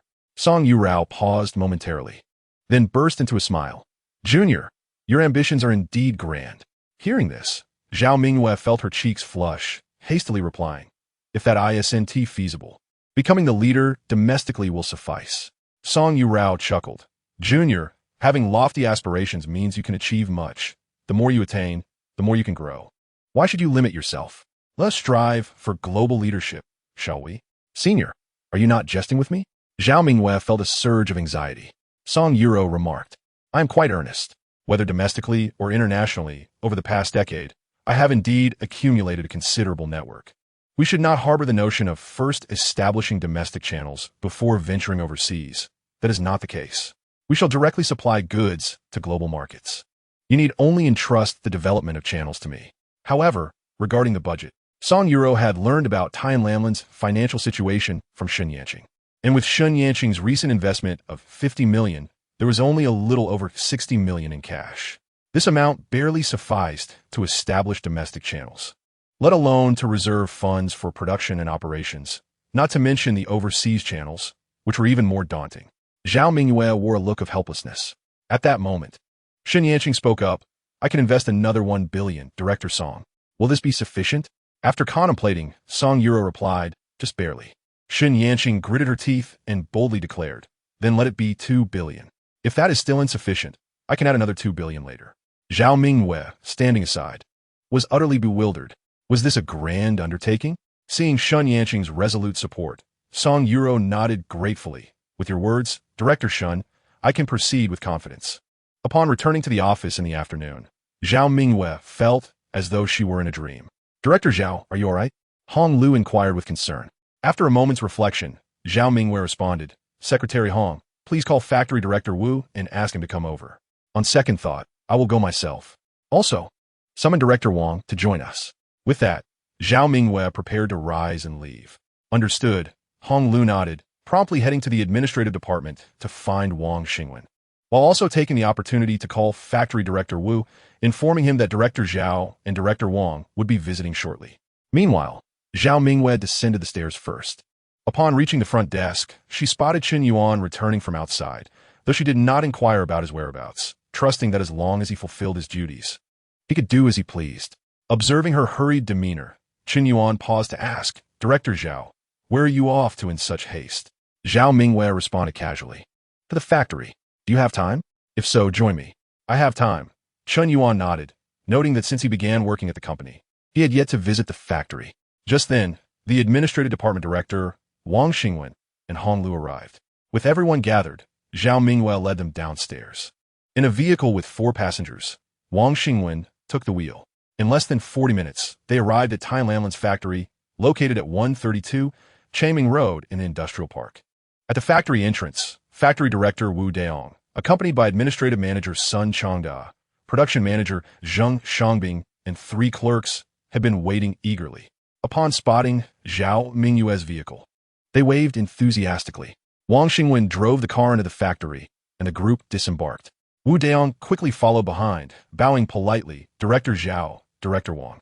Zhao Mingyue nodded and introduced Chen Yuan, saying, Manager Chen, allow me to introduce you to our factory director, Wu Daong. Chen Yuan stepped forward with a smile and shook hands. Hello, Director Wu. Wu Daong responded warmly. Zhao Mingyue continued the introduction. Director Wu, this is our new marketing manager. Chen Yuan. Wu Daong was taken aback, realizing that you were Director Chen. Previously, the sales of Tian Lamlin's products had been lukewarm, and the factory's production was sporadic at best. However, over the past month, product sales had surged, and production had ramped up significantly. Although the workers had to exert themselves a bit more, their wages had increased accordingly. He had calculated that, based on the current output, the workers would earn an additional 3,000 yuan, a sum that might not suffice for a meal for some. But for the workers, an extra 3,000 yuan at the end of a month's hard work could mean a few better meals at home and new clothes for their children, an unequivocal boon. Moreover, with the year drawing to a close, everyone was in need of funds. Director Chen, I have been keeping an eye on our online sales. I sincerely thank you. I was worried about the lack of production as we approached year-end, but your arrival has alleviated my concerns, Wu Daong expressed gratefully. His gratitude made Chen Yuan somewhat uncomfortable. He replied, Director Wu, you flatter me. This is merely my duty. Wang Xingwen, noticing the pleasantries between the two, then introduced department managers Sun Changda and Zheng Shangbing to Chen Yuan, who nodded, acknowledging them. At that moment, Zhao Mingyue turned to Wu Daong and said, Director Wu, I'm not here to inspect the production line. I trust you completely with that. If I am not mistaken, our factory occupies an area of 200 acres. With one factory building, plus the office building, cafeteria, dormitory, and roadways that account for over 90 acres, correct? Wu Daong nodded. Indeed, Director Zhao. Zhao Mingyue continued. That leaves us with 100 acres. We can easily construct 3 additional factory buildings. Yes? Wu Daong silently calculated and nodded. Absolutely no problem. Suddenly, Wu Daong realized. Director Zhao, are we planning to expand the factory? Wang Xingwen also suddenly grasped the situation, saying, Director Zhao, I am aware that our products have been performing well online. But is it really necessary to add 3 factory buildings all at once? With 2 production lines in each building, that would mean 8 production lines in total. Such capacity would be overwhelming. Wang Xingwen wore a worried expression. Zhao Mingyue remained silent, turning her gaze to Chen Yuan. Director Chen, what are your thoughts? Chapter 83. Washing my husband's feet. A matter of course. Chen Yuan maintained a calm demeanor. In fact, after lunch, Shun Yanqing had hinted at the expansion plans of Tianlanlan Company to him. Now, witnessing Zhao Mingyue's intentions, he understood completely. Director Zhao, every decision you make is astute. I wholeheartedly support you, Chen Yuan said with a smile. Hong Lu beside him frowned. Director, do you truly want to consider what you just said? I never thought you would be one to flatter the leadership. Hong Lu's voice was soft, yet Zhao Mingyue caught every word. She glanced around at the others, smiled gently, and remarked, You all think my approach is too risky, do you not? Although no one voiced their thoughts, their silence spoke volumes. Zhao Mingyue smiled and remarked, I forgot to mention that I have extended a warm invitation to Song Yurao, the channel director of the American multinational Procter & Gamble Group, to join our company, overseeing both domestic and global channel development. Additionally, Xingchen Capital is poised to invest another $2 billion. Upon hearing the figure of $2 billion, everyone stood in stunned silence. $2 billion? Wang Xingwen exclaimed, his eyes wide with disbelief, and then he asked, Director Zhao, is it truly $2 billion? Zhao Mingyue nodded affirmatively. President Shin stated that if $2 billion is insufficient, they will invest another $2 billion. The crowd gasped at this revelation. Even Chen Yuan appeared somewhat astonished, realizing that Shun Yanqing was intent on raising the sky with financial backing. Zhao Mingyue's gaze sharpened. Therefore, we can no longer regard ourselves as a small workshop. We must alter our strategic layout. We aim to grow robustly and aspire to become a leading global brand of sanitary napkins within the next decade. This is merely a preliminary disclosure. As she spoke, Zhao Mingyue called out, Secretary Hong. Hong Lu, startled, responded, Yes, Director Zhao. Zhao Mingyue commanded, before the end of the workday. Please notify all executives at the level of supervisor and above that there will be a meeting tomorrow morning at 10:30. Understood, Director Zhao. Hong Lu nodded, repeating, Before the end of the workday, notify all executives at the level of supervisor and above that there will be a meeting tomorrow morning at 10:30. An hour later, Zhao Mingyue returned to the company. Chen Yuan stepped out of his vehicle, having received a message from Shun Yanqing. Director Zhao, he called. Zhao Mingyue, who was conversing with Wang Xingwen, gestured for Wang to go ahead and then stepped aside with Chen Yuan. Chen Yuan said, Yanqing is looking for me. I'll be heading over. Zhao Mingyue furrowed her brow slightly, half-jokingly commenting, Supervisor Chen, isn't it a bit inappropriate to sneak off during work hours for a rendezvous with your girlfriend? Chen Yuan smiled gently. Director Zhao, Yanqing merely mentioned the $2 billion, but whether it materializes remains uncertain. Are you sure about this course of action? Zhao Mingyue, taken aback, chuckled, Brother-in-law, I'm just teasing you. We are family. If you have matters to attend to, feel free to go. Do you need me to escort you? Chen Yuan replied, No need for you to accompany me. I can manage on my own. You should return to work. As he spoke, he instinctively reached out to pat Zhao Mingyue's head. Zhao Mingyue's eyes widened in disbelief. She could hardly believe she had been touched. Supervisor Chen, right here at the company entrance, in plain sight, you dare to pat the head of your beautiful boss? How audacious. What? Chen Yuan quickly withdrew his hand, realizing he might have overstepped, stammering, I didn't mean to. Zhao Mingyue glanced around and said, Fortunately, no one noticed. It's done now. With that, she turned away, her heart brimming with delight.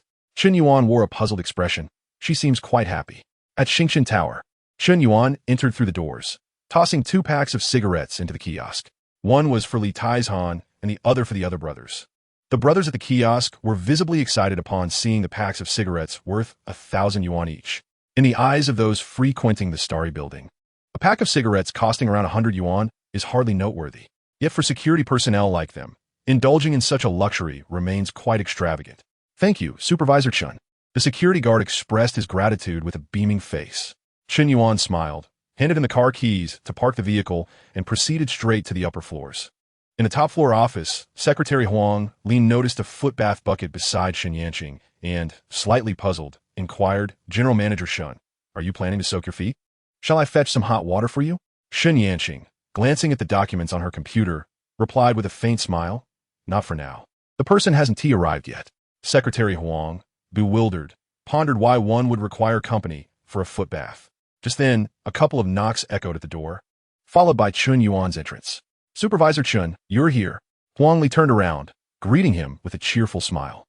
Upon entering, Chen Yuan immediately noticed the foot bath bucket beside the desk and realized the purpose of Shen Yanqing's summons. A touch of embarrassment washed over him. Yet, as a man of honor, he accepted his fate, albeit feeling a tad self-conscious under the scrutiny. Seemingly aware of Chen Yuan's discomfort, Shen Yanqing addressed Secretary Huang. It's all right, you can step out and close the door. Sure, Huang Li responded, suppressing a smile as she realized it was a moment for the couple to share. Once Huang Li left and closed the door, Shen Yanqing set aside her work, looking at Chen Yuan with a bright smile. Do you remember the bet we made? Chen Yuan sighed with a wry smile. I do. I accept the wager. Washing my girlfriend's feet is nothing to be ashamed of. Shen Yanqing was elated, barely containing her laughter. Great. Then go fill the bucket with hot water from the water dispenser and come back to wash my feet. Understood. Chen Yuan nodded without hesitation, carrying the bucket to fetch water. Once it was filled adequately, he approached Shen Yanqing, squatted down, and said, here we go. He gently lifted one of her feet, resting it on his leg, and proceeded to remove her high-heeled shoe.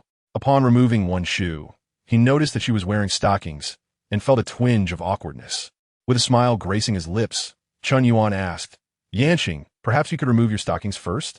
Shen Yanqing's cheeks flushed a rosy hue as she playfully retorted, are you really going to wash my feet?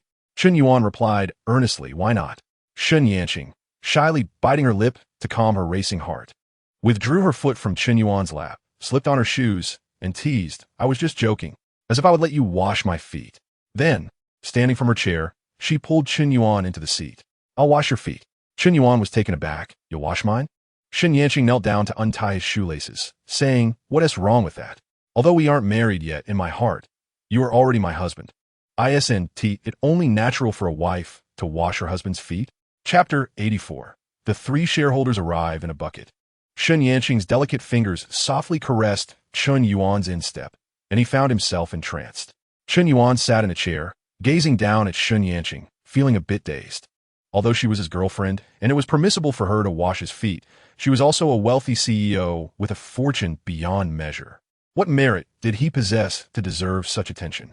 Yanqing, just a little is enough, Chen Yuan said, feeling a pang of tenderness as he attempted to withdraw his foot. Shen Yanqing, with a radiant smile, lifted her gaze. The water is still warm. It's fine to soak a little longer in winter. Upon hearing this, Chen Yuan was overwhelmed with emotion and could no longer endure the moment, pulling his foot free and drawing Shen Yanqing into his embrace. Yanqing, I love you. Shen Yanqing, caught off guard, sat on his lap, her cheeks flushed as she murmured, what is this about? I know. Chen Yuan gently lifted her exquisite face with a few fingers, growing fonder with each glance. She was truly a beauty, captivating enough to enchant all ages. Such a stunning woman, whose allure was beyond imagination, now rested on his lap, enveloped in his arms. Her rosy lips and sweet kisses were within his reach. Why do you look at me like that? Shen Yanqing felt the weight of his gaze and found herself a bit overwhelmed. She could sense the heat radiating from Chen Yuan, an intensity that stirred something deep within her. Instinctively, she tightened her legs and hastily rose from his lap, fearful that he might press her against the desk, and even more afraid of her own inability to resist. I'll visit Shitong tonight. Do you wish to join me? Shen Yanqing diverted the conversation. Chen Yuan inquired, what is the purpose of that visit? Shen Yanqing explained, didn't I mention before? That bald guy went overseas to find Shitong's husband, Fong Ziding, urging him to return for a divorce. Shitong just informed me that Fong Ziding is coming back this Saturday. Really? Chen Yuan was taken aback. Returning for a divorce? Shen Yanqing shook her head, uncertain.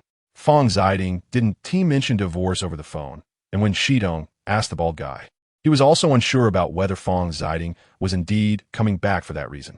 Chen Yuan nodded thoughtfully. Then Shitong's daughter must also be returning. They haven't seen each other in over a decade. After all these years, she might not even recognize her. Not sure, Shen Yanqing replied, shaking her head. But I suspect Fang Ziding 1T bring their daughter back. Chen Yuan contemplated, sensing that Wang Shitong was likely anxious about the situation. Then you should go keep her company. I 1T join. All right, Shen Yanqing smiled and nodded. I'll head back to work now, Chen Yuan stated. Be careful on the road, Shen Yanqing instructed, squatting down to help him put on his socks and shoes. Chen Yuan felt a wave of shame wash over him. What right did he have for a billionaire beauty to kneel and serve him? Yanqing, please refrain from doing such things in the future. I can manage on my own, Chen Yuan said with concern. Yet Shen Yanqing dismissed his worries, saying, You may think it's burdensome, but I find joy in caring for my husband. I delight in it. Upon hearing those words, Chen Yuan found himself at a loss for what to say. Well, as long as you are happy, that is what matters. With that, he embraced her warmly. The two shared a tender moment before Chen Yuan departed. Huang Li, in the adjacent secretary's office, glanced up just in time to see Chen Yuan pass by, offering a cheerful wave before he entered Shen Yinning's office. President Shen, we just received a call from General Manager Qian and the others, expressing their opposition to your plan to invest $2 billion in Tianlanlan, Huang Li said cautiously. In the early days of Xingchen Capital, Shen Yinning was the sole founder. As the company expanded and sought significant investments, she brought in 3 minor shareholders, Qian Ruhai, chairman of Jiangzhou Shanshui Real Estate, Li Tonghui, chairman of Jiangzhou Tonghui Media, and Wang Chuanyan, chairman of Jiangzhou Xiao Lu Technology. To avoid any affiliations with these 3 firms, Shen Yinning had insisted that they invest in their personal capacities. They were quite well informed. Shen Yinning frowned subtly. The matter of investing $2 billion in Tianlanlan had only been discussed with Hu Shugang, the vice president in charge of the company's finances. However, she was certain that this information had not leaked from Hu Shugang to Qian Ruhai and the others. It must have originated from some employee beneath her. Yet, she was indifferent. As shareholders, it was only natural for Qian Ruhai and the others to have their own informants within the company. Having come to this conclusion, Shen Yinning inquired, Did they merely express their opposition over the phone? Did they say anything else? Huang Li replied, They called you, but you didn't answer. They plan to visit the company shortly. Shen Yinning let out a cold laugh and turned off the mute. Earlier, while Chen Yuan was present, she had silenced her phone, not wanting to disrupt their intimate world. Glancing at the missed calls, she carelessly tossed her phone aside, remarking, Let them come. It has been a while since I last saw them, and it would be nice to catch up. Approximately half an hour later, Qian Ruhai and the others entered Shen Yinning's office together. Qian Ruhai and Li Tonghui were both in their 60s, slightly overweight, with receding hairlines, while Wang Chuanyan, nearing 60, had some hair though sparse and was quite lean. Upon entering, the 3 men wore stern expressions. Yet they did not appear to be the type to lose their temper easily. As shareholders of Xingchen Capital, even if they were minor stakeholders, they were well aware of Shen Yinning's formidable backing. To vent their frustrations on her would be tantamount to confronting that powerful ally. The outcome of such an encounter was inevitable. Their companies would remain, but they would vanish. The 3 chairmen had not visited in quite some time. Yet today, they had all come together. Shen Yinning greeted them with a smile, signaling Huang Li to serve tea to the 3 men. President Shen, I am straightforward by nature, so I will be direct. Tianlanlan is merely a sanitary napkin seller. Investing a few tens of millions is sufficient. Why aim for $2 billion? Shen Yinning responded with a serene smile. Are the 3 of you here to admonish me? Li Tonghui replied. It is not so much an admonition as it is a counsel to proceed with caution. Shen Yinning nodded and asked, Mr. Li, have you 3 known me for about 7 or 8 years now? In the past 7 or 8 years, has there been a single decision made by me, Shen Yinning, that was not subjected to meticulous consideration? At this moment, Wang Chuanyan interjected, General Manager Shen, while your words hold truth, it's important to acknowledge that everyone can be careless at times, and $2 billion is certainly not a trivial sum. Shen Yinning pondered for a moment and replied, If my memory serves me correctly, our company has over $200 billion in available funds. Therefore, even if I were to invest $20 billion frivolously, it should not have a significant impact, should it? The 3 were rendered speechless. Shen Yinning, not wishing to undermine their dignity, as they were shareholders of the company, continued, I understand your concerns. Although Tian Lan Company may be relatively small and its products lack strong market competitiveness, I have faith in them. Li Tonghui, displaying a disgruntled demeanor, muttered, "Isn't it because your boyfriend is at Tian Lan? Chapter 85. The younger sister-in-law treats. As soon as Li Tonghui's grievances escaped his lips, Huang Li noticed Chen Yuan's enchanting visage suddenly darkening, prompting her to hastily admonish him. "Director Li, what are you saying? After knowing General Manager Shen for so many years, don't you know what kind of person she is?" Chen Yuan, in a low tone, interjected, "Secretary Huang, please refrain from clarifying for me. What he said is accurate. It is indeed because my boyfriend is at Tian Lan. So what? I, Shen Yuan, have ample funds if I wish to spend several billion to please him. That brings me joy. Director Li, if I recall correctly, the three of you hold only dividend rights in the company, lacking any decision-making authority. In other words, regardless of what actions I, Shen Yuan, choose to take, as long as they do not harm the company's interests, you can only watch in bewilderment. Do you believe my actions would jeopardize the company's interests? Should you feel weary of being shareholders in Chen Capital, you may withdraw your investments. I, Shen Yuan, could easily send him a few more billion." Her gaze was piercing, akin to a whip dipped in icy water, swaying before the three of them. Li Tonghui immediately recognized his error, retracting his neck and saying, "General Manager, I apologize. I was overly agitated just now. Please do not be angry. We have no intention of withdrawing our investments. Not at all." Qian Ru and Wang Chuanyin also hurriedly interceded. "General Manager, Director Li had a quarrel with his wife this morning and was in a foul mood, which affected his work. It was his oversight. Please do not hold it against him." The three of them collectively owned a mere 15% of the shares in Chen Capital. Yet, this 15% yielded dividends surpassing the combined net profits of their three companies. To withdraw their investments would be foolish. They knew how many were envious of their position. "Do you three have any other matters to discuss?" Chen Yuan inquired with a frosty demeanor. The trio shook their heads vigorously. No, none at all." At that moment, Secretary Huang remarked, "Allow me to escort you three out." With that, she prepared to lead them away. The three promptly stood. "General Manager, we'll take our leave now." Although Shen Yuan initially wished to disregard them, considering their status as shareholders, she spoke up, saying, "In no more than 3 years. You will be grateful for my decision today." "Indeed," they echoed in unison. After Secretary Huang escorted them out, Chen Yuan let out a weary sigh. Meanwhile, in the Tian Lan CEO's office, upon returning to the company from the hotel at noon, Zhao Mingyu immersed herself in the strategic planning for the company's future. As dusk settled and the office began to empty, she finally completed the project in her hands. Initially, she made alterations to the company's framework. Recognizing the necessity for expansion and fortification, it became imperative for the departmental structure to be clear and responsibilities well-defined. Moreover, subtle adjustments within the management tier were also essential. Changes in the procurement of raw materials for the factory warranted attention as well. She meticulously considered every aspect that could be influenced throughout the company. Furthermore, communication with Shun Yanqing and her senior, Song Yurao, was crucial. During lunch at the hotel, Zhao Mingyue not only strategized the company's future with the two, but also broached the topic of equity distribution. Shun Yanqing invested $2 billion, alongside a previous $500 million, securing a total of 53% of the shares. Song Yurao opted for a stake in the company through a non-contributing share, acquiring 5% of the equity. The remaining 42% was solely held by Zhao Mingyue. At the beginning of next year, the company would establish a board of directors, comprising 13 voting rights. Zhao Mingyue would command 8 votes, while Chen Capital would hold 4.5. Although Song Yurao possessed only a non-contributing share, which typically does not confer voting rights, her unique involvement warranted Zhao Mingyue granting her half a vote, which would remain undiluted. While this half vote may hold little significance at present, it was a strategic consideration for the future, as the company flourished and attracted an increasing number of investors. Both Zhao Mingyue and Chen Capital would see their shares diluted accordingly.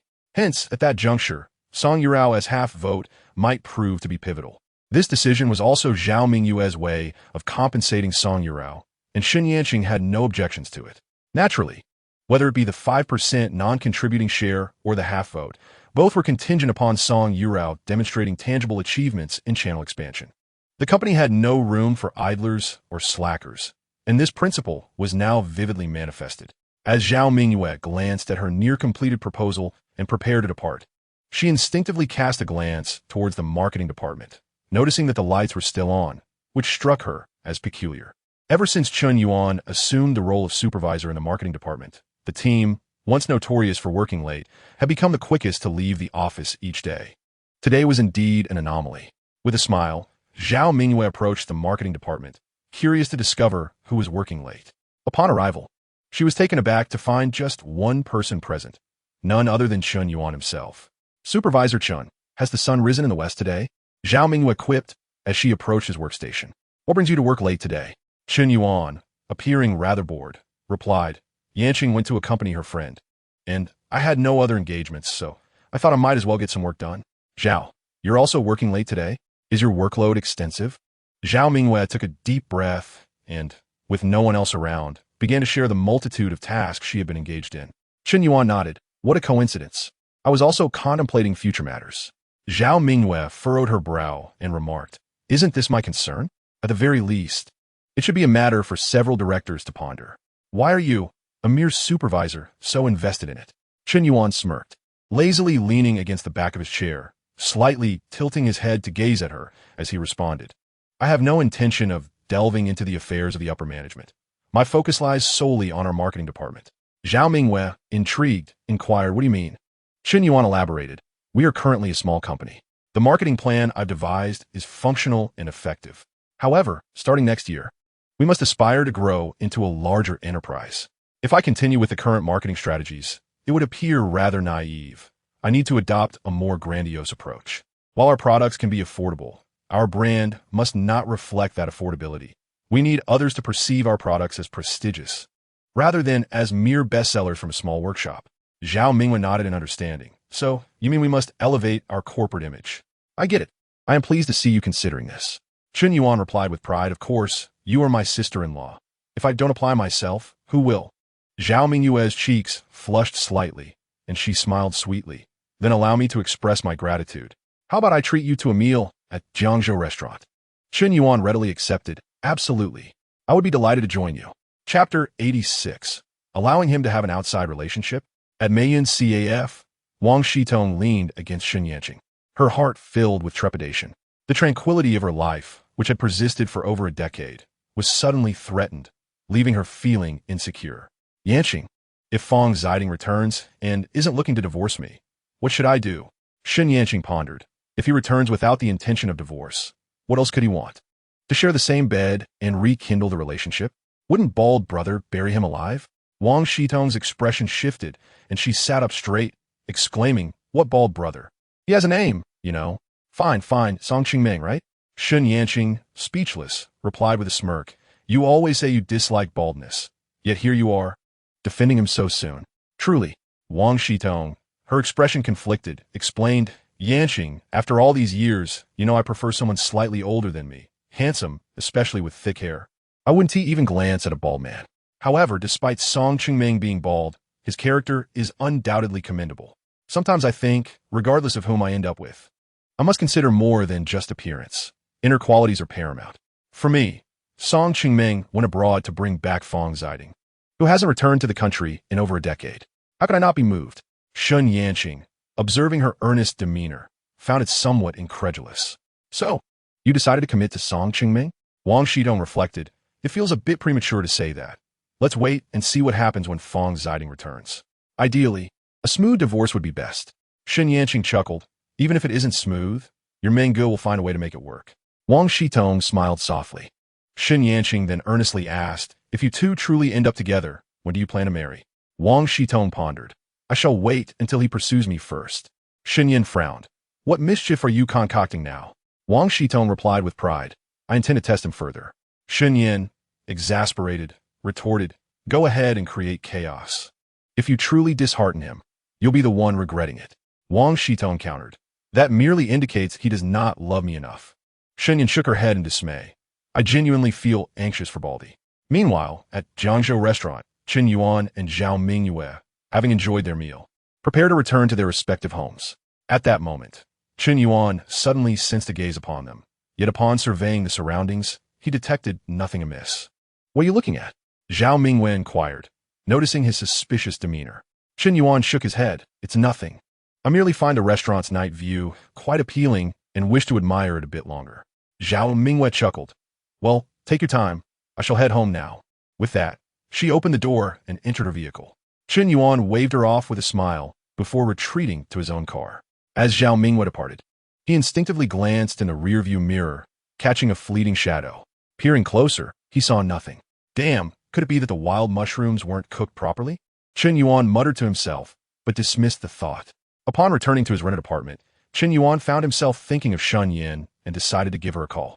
While conversing with her, it seemed that Wang Shitong had seized the phone. Chen Yuan, you're using your longing for Yin as a pretext to check up on her, aren't you? Chen Yuan couldn't help but chuckle. Aunt Tong, it's been a few days since we last met. When shall we dine together? Upon hearing this, Wang Shitong's eyes lit up as she exclaimed, how about this Saturday? Are you free to come to my shop in the afternoon? You should bring Yin along too. Certainly. That sounds great, Chen Yuan readily agreed. Wang Shitong replied, wonderful, it's settled then. After hanging up, Wang Shitong noticed that Chen Yin wanted to converse further with Chen Yuan. Yet the call had abruptly ended, leaving her somewhat speechless. However, it no longer mattered. She said, isn't Fong Ziding returning on Saturday? Why are you inviting Chen Yuan? Wang Shitong replied without hesitation, to cheer him on. Cheer him on? Chen Yin was taken aback, bemused.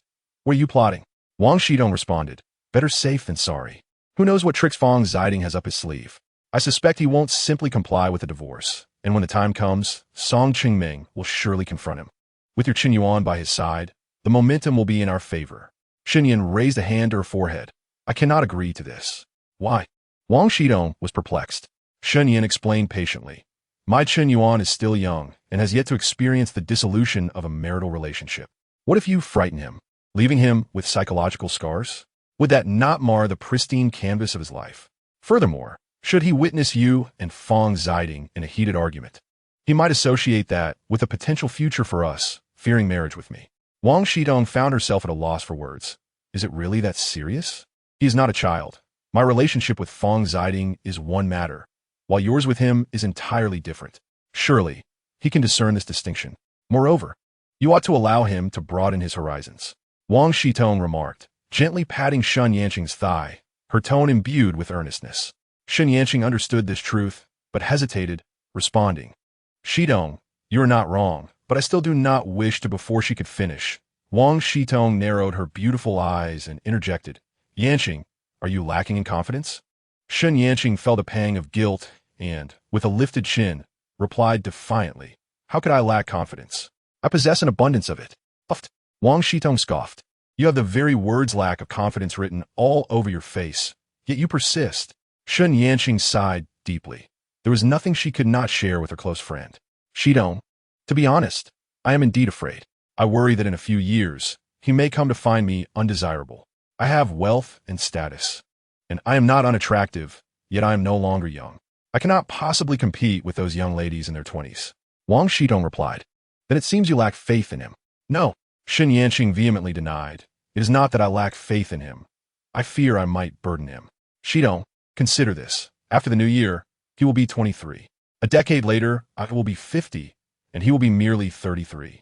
A man at 33 is in his prime, while others surround themselves with young women. He will have an older lady by his side. How unfair that would be. Wang Shitong queried, what then? Allow him to keep a mistress? Chapter 87. Song Yurao takes office. Shen Yanqing trembled slightly, seemingly deep in thought. Upon noticing her serious contemplation, Wang Shitong's expression shifted with concern. Yanqing, I was only jesting. Please do not entertain such notions. Shen Yanqing pressed her lips together, as if she had not heard Wang Shitong's words. Yanqing. Wang Shitong, alarmed, nudged her. What? Shen Yanqing snapped back to reality. What did you just say? Wang Shitong looked at her sternly. Yanqing, I can understand your affection for him, but you must not compromise on principles. I understand, Shen Yanqing replied absent-mindedly. Wang Shitong sensed that she was not fully engaged and shifted the topic. Yanqing, you and Chen Yuan have only been together for a month. Now is not the time to ponder matters of 10 or 8 years hence. You make a valid point, Shen Yanqing mused with a smile. Let us wait until we reach that stage. That's the spirit. Wang Shitong exhaled in relief. It's getting late. You have much to do tomorrow, so I want to keep you. All right, I shall take my leave then, Chen Yuan nodded, smiling as she rose to depart. The following day, around 9 in the morning, upon arriving at the office, Chen Yuan received an email from Zhao Mingwei. It contained the company's strategic planning proposal she had drafted the previous day. Chen Yuan reviewed it meticulously, made necessary revisions, and sent it back to Zhao Mingwei.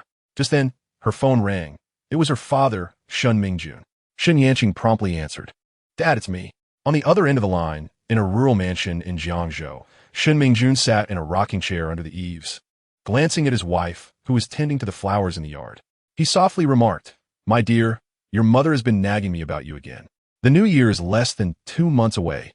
You must hasten your search for a boyfriend." In the past, Shen Yuan would feel exhausted upon hearing such words. Yet this time, she merely smiled slightly, wishing to keep her current situation from her parents. With a playful tone, she replied, "Dad, I understand.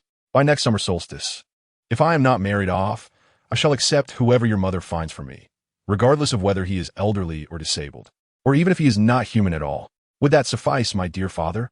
At that moment, her mother, Yu Ruoping, had already approached Shen Mingjun, signaling him to switch to speakerphone. Upon hearing her daughter's voice, she abruptly snatched the phone away, exclaiming, "Chen Yuan, what nonsense are you spouting? Have I driven you to such desperation?" In her office, Shen Yuan quickly distanced the phone from her ear, awkwardly responding, "Mom, you Haven T pressured me. That is not what I meant. I just want to assure you that I can manage my own affairs." "You can manage what? You've been divorced from that Wong fellow for 10 years now, and in all that time, I've yet to see you resolve anything. Even if you choose not to marry, at least bring a man home." Shen Yuan hastily replied, all right, I promise to bring someone back for you. Is that satisfactory? But I have work to attend to now, so I must hang up. Take care of yourself and Dad. I'll ensure you have a grandson next year, though it may very well be a granddaughter." With that, Shen Yuan swiftly ended the call. Phew! Shen Yuan exhaled deeply, relieved to have navigated the conversation. On the other end, Yu Ruoping had a multitude of unsaid words, her mouth twisting in frustration. Shen Mingjun, feeling sympathy for his wife, said, "Do not be so anxious, dear. Our daughter has assured us she will marry next year, and even mentioned grandchildren. Do not let it upset you." Yu Ruoping, infuriated, tossed the phone to him and retorted, "You actually believe her? How many times has she said that over the years? Have you forgotten?" Shen Mingjun shrank back, choosing silence. Yu Ruoping, still vexed, asked, "What would you like for lunch?" Shen Mingjun licked his lips, gazing at his wife. "I would like scallops." Meanwhile, at the Jingfeng building, Tianlantian Company, Zhao Mingwei convened a meeting with executives at the managerial level and above. Chen Yuan and Zhou Jiqin, the heads of the marketing and e-commerce departments respectively, were not required to attend this meeting. However, since these two departments had recently separated from the marketing division and were yet to appoint a director, they were temporarily given the title of directors for this meeting. In the conference room, they sat at the far end of the table, the lowest-ranking individuals present, which suited them just fine. Zhao Mingwei, as the founder and president of the company, naturally occupied the position at the head of the table. To her left, an empty seat remained unoccupied. Zhao Mingwei initially briefed the senior executives on the strategic adjustments for the company's future development, followed by a brief discussion. Naturally, the executives, aware of the boss's directives, expressed only mild opinions. Subsequently, Zhao Mingwei surveyed the group and remarked, "Ladies and gentlemen, you may have noticed the empty seat beside me. Some of you are already aware of certain matters." As she spoke, her gaze instinctively shifted to Chen Yuan, who she presumed would take this high-level meeting seriously for the first time. Instead, he appeared at a loss for words, amusing Zhou Jiqin to the point of laughter, which prompted her to frown and inquire, "Director Chen, Director Zhou, do you have anything to say? Please feel free to express yourselves." Zhou Jiqin, startled, instinctively recoiled, too intimidated to utter a word. Meanwhile, Chen Yuan, feeling the weight of everyone's gaze upon him, managed a sheepish smile and replied, "Director Zhao, your wisdom is unparalleled. I have no thoughts to share." Zhao Mingwei silently rolled her eyes and continued her address. At that moment, Zhou Jiqin nudged Chen Yuan with her elbow and reproached, "This is all your fault." Chen Yuan sighed helplessly, feeling like a mute who had bitten into a bitter melon. At the head of the conference table, Zhao Mingwei continued, "For the company to thrive and our products to achieve greater sales, it is imperative that, in addition to online channels, we also prioritize our offline channels. Therefore, I have decided to separate the channel department from the marketing department. Ms. Song Yurao will take charge of restructuring the channel department. Let's extend a warm welcome to Director Song. Zhao Mingwe led the applause and turned to look towards the conference room door. In an instant, the other executives also rose to their feet, clapping in unison. Outside the door, Hong Lu, upon hearing the welcoming sound from within, glanced at Song Yurao and cheerfully opened the door. Dressed in professional attire and exuding confidence, Song Yurao entered with a smile. "Hello, everyone. I am Song Yurao." She approached Zhao Mingwe and slightly bowed to the assembly.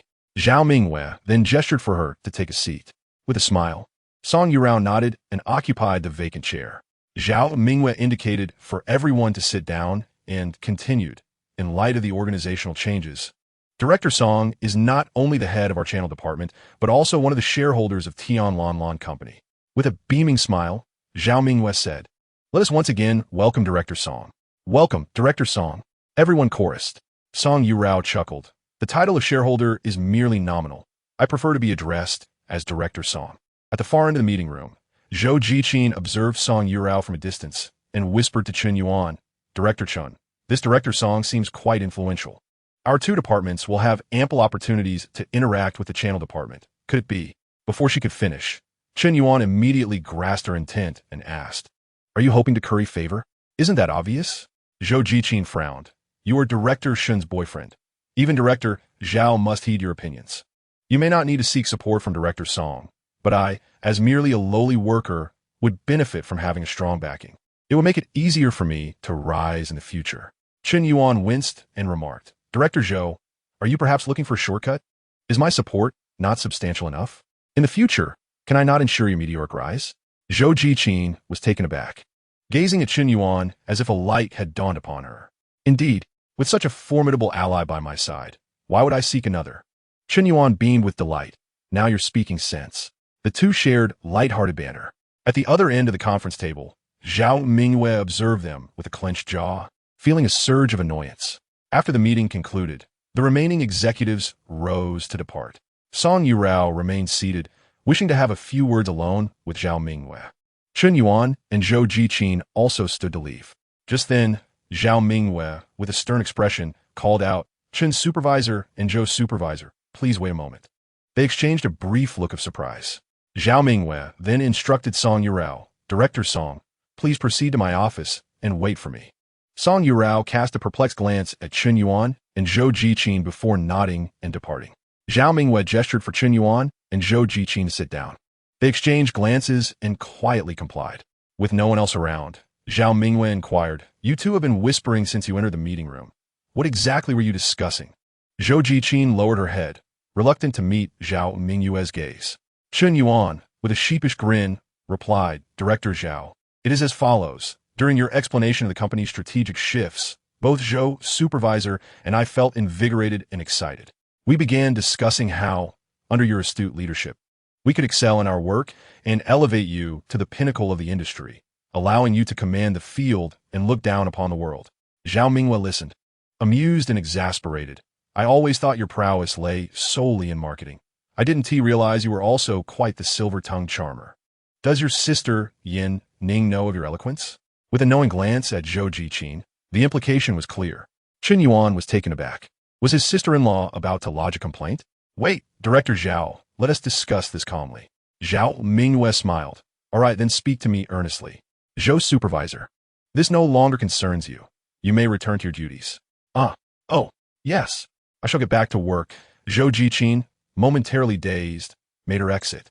Zhao Mingwe seemed to have seized an advantage over Chen Yuan, raising an eyebrow triumphantly. "You wanted to speak earnestly, and now that we are alone, go ahead." Chen Yuan, with a conciliatory smile, replied, "Director Zhao, I was in the wrong." Zhao Mingwe, inwardly amused, queried, "In what way?" Chen Yuan, resigned, admitted, "I should not have been whispering with a female colleague during the meeting." Zhao Mingwe countered, "So it is acceptable when the meeting is not in session?" "Not at all." Chen Yuan hastily denied, asserting that such behavior is inappropriate at any time. "Now that's more like it," Zhao Mingwe said, satisfied with his response. "Here's your chance to make amends." Chen Yuan nodded. "All right, what do you propose?" Zhao Mingwe stated, "I have arranged to dine with Director Song at noon. You shall accompany us and take care of the bill." Chen Yuan protested, "But I have no money." Zhao Mingwe reassured him, Do not worry, it is merely a meal. It won't impoverish you. At noon, at the Jiangzhou restaurant, Chen Yuan stood hesitantly on the steps, pausing. Director Zhao, you mentioned it would only be a simple meal. This gathering seems anything but casual. Song Yurao was struggling to suppress her laughter nearby. Zhao Mingwei remarked, it's all quite casual, really. Chen Yuan, with a bitter expression, replied, no, Zhao. I'm merely a poor worker. I can't afford this. Perhaps we should choose another venue. Besides, I don't have enough money on me. Zhao Mingwei chuckled. Don't worry, I've spoken with the manager. With Yin Ning as a guarantor, all your expenses here can be put on credit. Chen Yuan scoffed. Zhao, that is a bit excessive, isn't it? How can you take advantage of my family's Yin Ning like that? She is, after all, your sister. If she finds out, it will surely hurt her feelings. And you, Director Song, it's inappropriate for you to join in on this bullying on your first day at work. It's truly not right. Ha ha ha, this is quite amusing. Zhao Mingwei suddenly burst into uncontrollable laughter. Soon after, Song Yurao also found it hard to contain her amusement. What is so funny? What's there to laugh about? Chen Yuan asked, looking quite vexed. Seeing his expression, Zhao Mingwei could hardly contain her laughter even more. Song Yurao, noticing Chen Yuan's pitiful demeanor, said to Zhao Mingwei, Jr., perhaps it's best not to tease him any further. Look how flustered he is. Chen Yuan seemed to have caught on. Wait a minute, Director Song, Zhao, is she your junior? Song Yurao nodded. Indeed, didn't you know? Chen Yuan maintained a stern face, just realizing this fact. Song Yurao smiled slightly. Chen, Zhao was just teasing you. We're not trying to take advantage of you. And you need to treat us today. Someone else is hosting. Someone is hosting? Chen Yuan asked suspiciously. Who is it? Song Yurao, suppressing her laughter, replied, just go inside, and you'll find out. Then I shall enter, Chen Yuan declared boldly. A man of honor born between heaven and earth cannot be intimidated by two women. With that proclamation, he strode confidently inside. Zhao Mingwei and Song Yurao exchanged amused glances and followed him, announcing their private room number. Soon, the lobby attendant escorted them upstairs. Upon reaching the door of the private room, Chen Yuan glanced back at Zhao Mingwei and Song Yurao with suspicion before stepping inside. Yin Ning, he exclaimed in surprise. Inside the room, Shen Yin-ning was gazing out at the river view, her back to the door. Hearing Chen Yuan's voice, she turned around with a beaming smile. You're here. Chen Yuan, momentarily at a loss, replied, Yin-ning, didn't you tell me you had an important guest for lunch?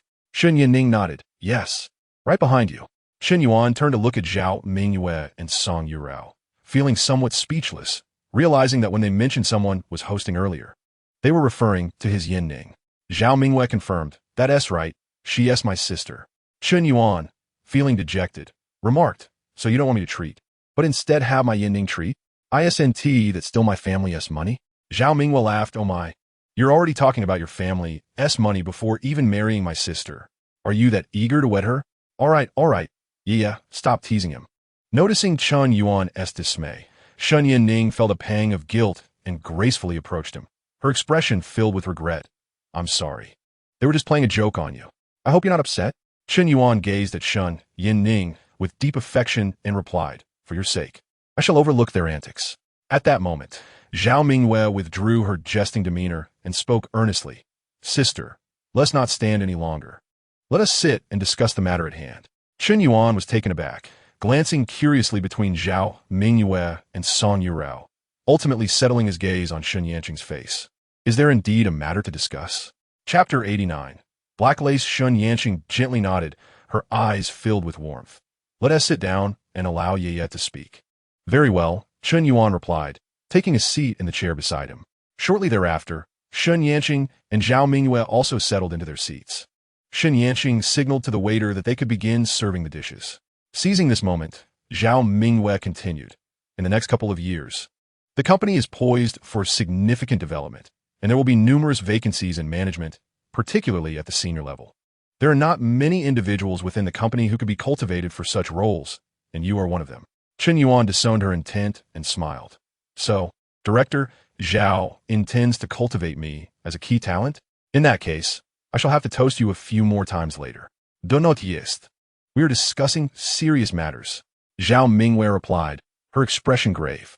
You're responsible for marketing, and as the company grows, we will require several vice presidents. You and my senior sister are both earmarked for these positions. Your current task is to familiarize yourself with the company's various operations. Even if you cannot make decisions at this moment, you must develop your own insights. Brother-in-law, to be candid, you indeed possess a talent for marketing. Yet you must acknowledge that you have just graduated from university and lack substantial experience in corporate management. You need to learn more. Chen Yuan nodded. Is Director Zhao's investment in my potential due to my own capabilities or because of my relationship with Yanqing? Zhao Mingyue appeared momentarily taken aback. Responding, I hadn't considered it that deeply. Meanwhile, Chen Yanqing grew somewhat anxious. She understood Chen Yuan's strong character. He was not the type to rely on others for support. Even if he found himself in a position of dependency, he would rather serve himself than wait for others to offer assistance. Seated beside Zhao Mingyue, Song Yurao gazed at Chen Yuan with keen curiosity. Chen Yuan smiled calmly. Even if it were due to my relationship with Yanqing, the fact that I have become her boyfriend is a testament to my own abilities. Upon hearing this, Zhao Mingyue chuckled in disbelief. You truly have a thick skin. Chen Yanqing silently sighed in relief, tightly grasping Chen Yuan's hand beneath the table. At this juncture, Song Yurao remarked, the fact that Manager Chen can take things lightly indicates he is indeed a promising talent. Chen Yuan smiled, fully aware of the underlying truth. Were it not for Chen Yanqing's formidable support, no matter how capable he was, his path to promotion would not be so seamless, directly elevating him to the ranks of the company's reserve executives. At this moment, the happiest among them was undoubtedly Chen Yanqing. Chen Yuan's acceptance of the situation without exhibiting any humiliation due to her influence signified that he did not resent the advantages she brought him. Chen Yanqing, delighted, seized the opportunity as the waiter began serving the dishes and intentionally ordered 2 bottles of fine wine. Today is a joyful occasion, and it is rare for us to have time to sit down together and enjoy a meal. Let's share a drink. Sounds good, Zhao Mingyue replied cheerfully.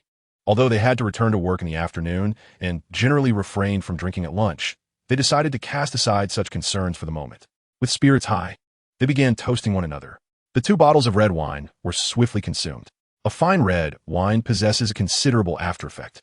Initially, Chen Yanqing and her companions were relatively lucid.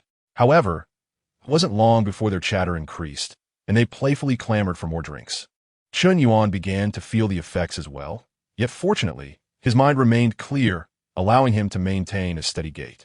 Waiter, bring some hangover soup, Chen Yuan instructed, glancing at the 3 individuals who were either slumped over the table or reclining against their chairs. It seemed unlikely they would make it to work in the afternoon. Considering their current state, even exiting the hotel might prove challenging. Thankfully, the Jiangzhou Hotel offered accommodations.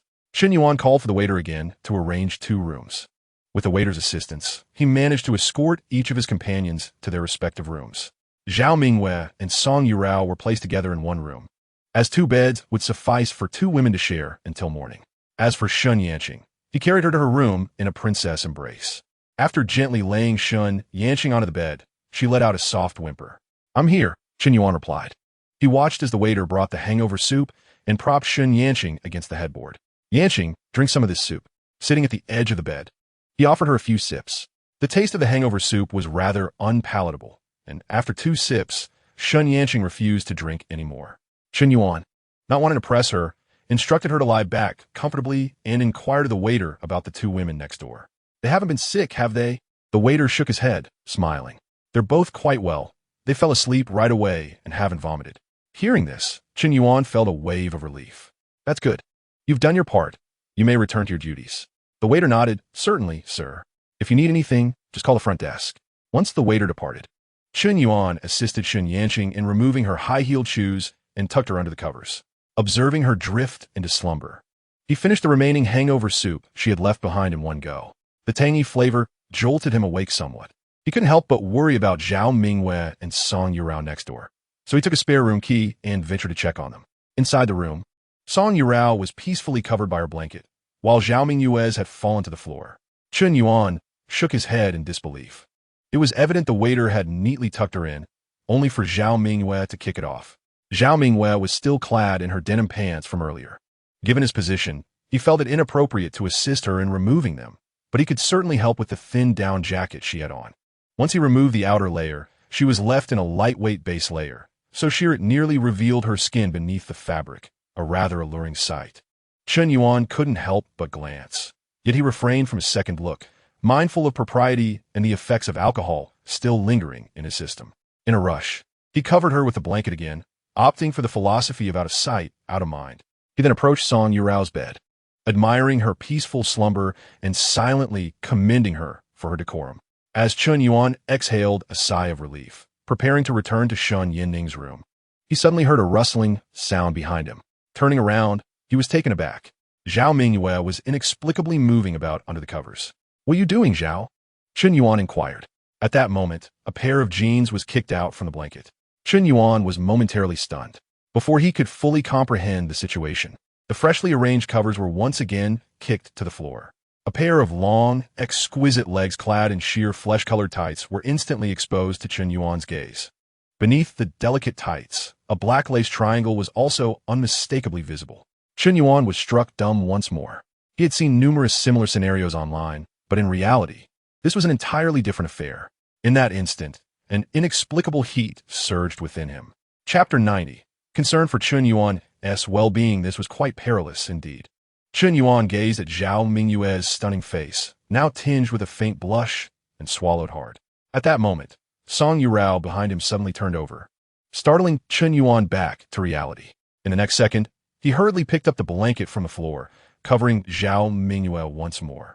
To prevent the blanket from being kicked off again, he used the jeans as makeshift ties, securing Zhao Mingyue's legs along with the blanket. Now, that should suffice. Once he had completed his task, Chen Yuan let out a sigh of relief. Were it not for his own girlfriend, the sight he had just witnessed might have led him astray. He resolved not to step foot into this room until Zhao Mingyue had fully sobered up. Standing outside the door, Chen Yuan remained somewhat shaken. He leaned against the wall in the corridor, regaining his composure before returning to Shun Yinning's side. In contrast to Zhao Mingyue, Shun Yinning was sleeping soundly. He sat quietly on the chair by the bed, admiring Shun Yinning's beauty. Despite being in her 40s, her appearance and figure were exceptionally well preserved, rivaling that of Zhao Mingyue without a doubt. Moreover, the mature charm exuding from Shun Yinning was something Zhao Mingyue had yet to attain. Gazing at the beauty before him, Chen Yuan could not help but feel a surge of possessiveness. Just then, Shun Yinning suddenly spoke. "What are you doing sitting there? Haven't you had enough to drink?" With her eyes slightly opened, she effortlessly pulled Chen Yuan onto the bed. Now aflame with desire, Chen Yuan kissed Shun Yinning passionately while hastily shedding his clothing, soon finding himself enveloped in the covers with her. Within the confines of the bed, their kisses grew fervent. Chen Yuan found himself tempted to cross boundaries several times. Yet each attempt was thwarted by Shun Yinning. Though he remained silent, a sense of frustration brewed within him. Shun Yinning was not a naive young girl. She had even experienced a prior marriage. Why then did she consistently hesitate to take the next step? He had sensed that she was deliberately avoiding something before. But at that time, they had only recently begun their relationship, and he had not given it much thought. However, now that they were nestled together beneath the same covers, it seemed only natural for certain matters to progress.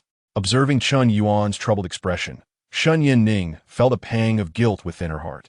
Words lingered on the tip of my tongue, yet ultimately I swallowed them down. Chen Yuan, I, Shun Yinning, nestled in Chen Yuan's embrace, yearned to express my apologies, to confess that I am a woman of traditional values. However, uttering such words felt overly sentimental.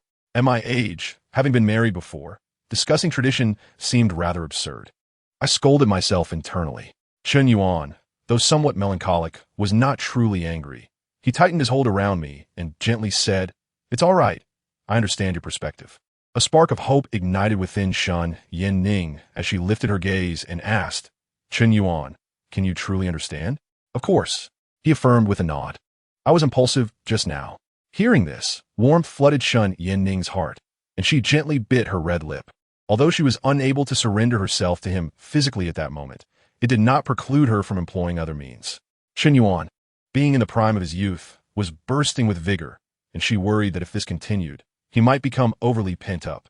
Thus, she slowly moved her hand, which had been resting on his chest, downward. Chen Yuan was taken aback by Shun Yinning's unconventional gesture of compensation.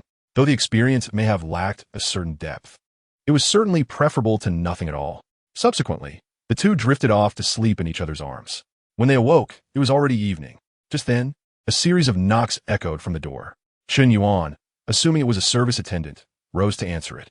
To his surprise, it was Zhao Mingyue standing there. Zhao, you're awake? She inquired, casting a pointed glance at Chen Yuan. Where's my sister? Has she woken up? Just now. Chen Yuan replied, turning back to the room. Yin Ning. Yeah, is here. Shen Yin Ning, already dressed, leaned against the headboard and called out. Yeah, come in. Zhao Mingyue entered the room, and Shen Yin Ning noticed a hint of displeasure on her face, prompting her to ask, what's the matter? Zhao Mingyue pointed at Chen Yuan, stating, ask him. Shen Yin Ning looked bewildered. Chen Yuan, equally perplexed, queried, what is wrong with me? Zhao Mingyue pressed. I want to know if you're the one who tied me up. Shen Yin Ning paused, her gaze shifting to Chen Yuan in confusion. Chen Yuan, wearing a wry smile, responded, shouldn't you inquire of yourself first? What do you mean? Zhao Mingyue retorted. I asked my senior, and she said it wasn't her.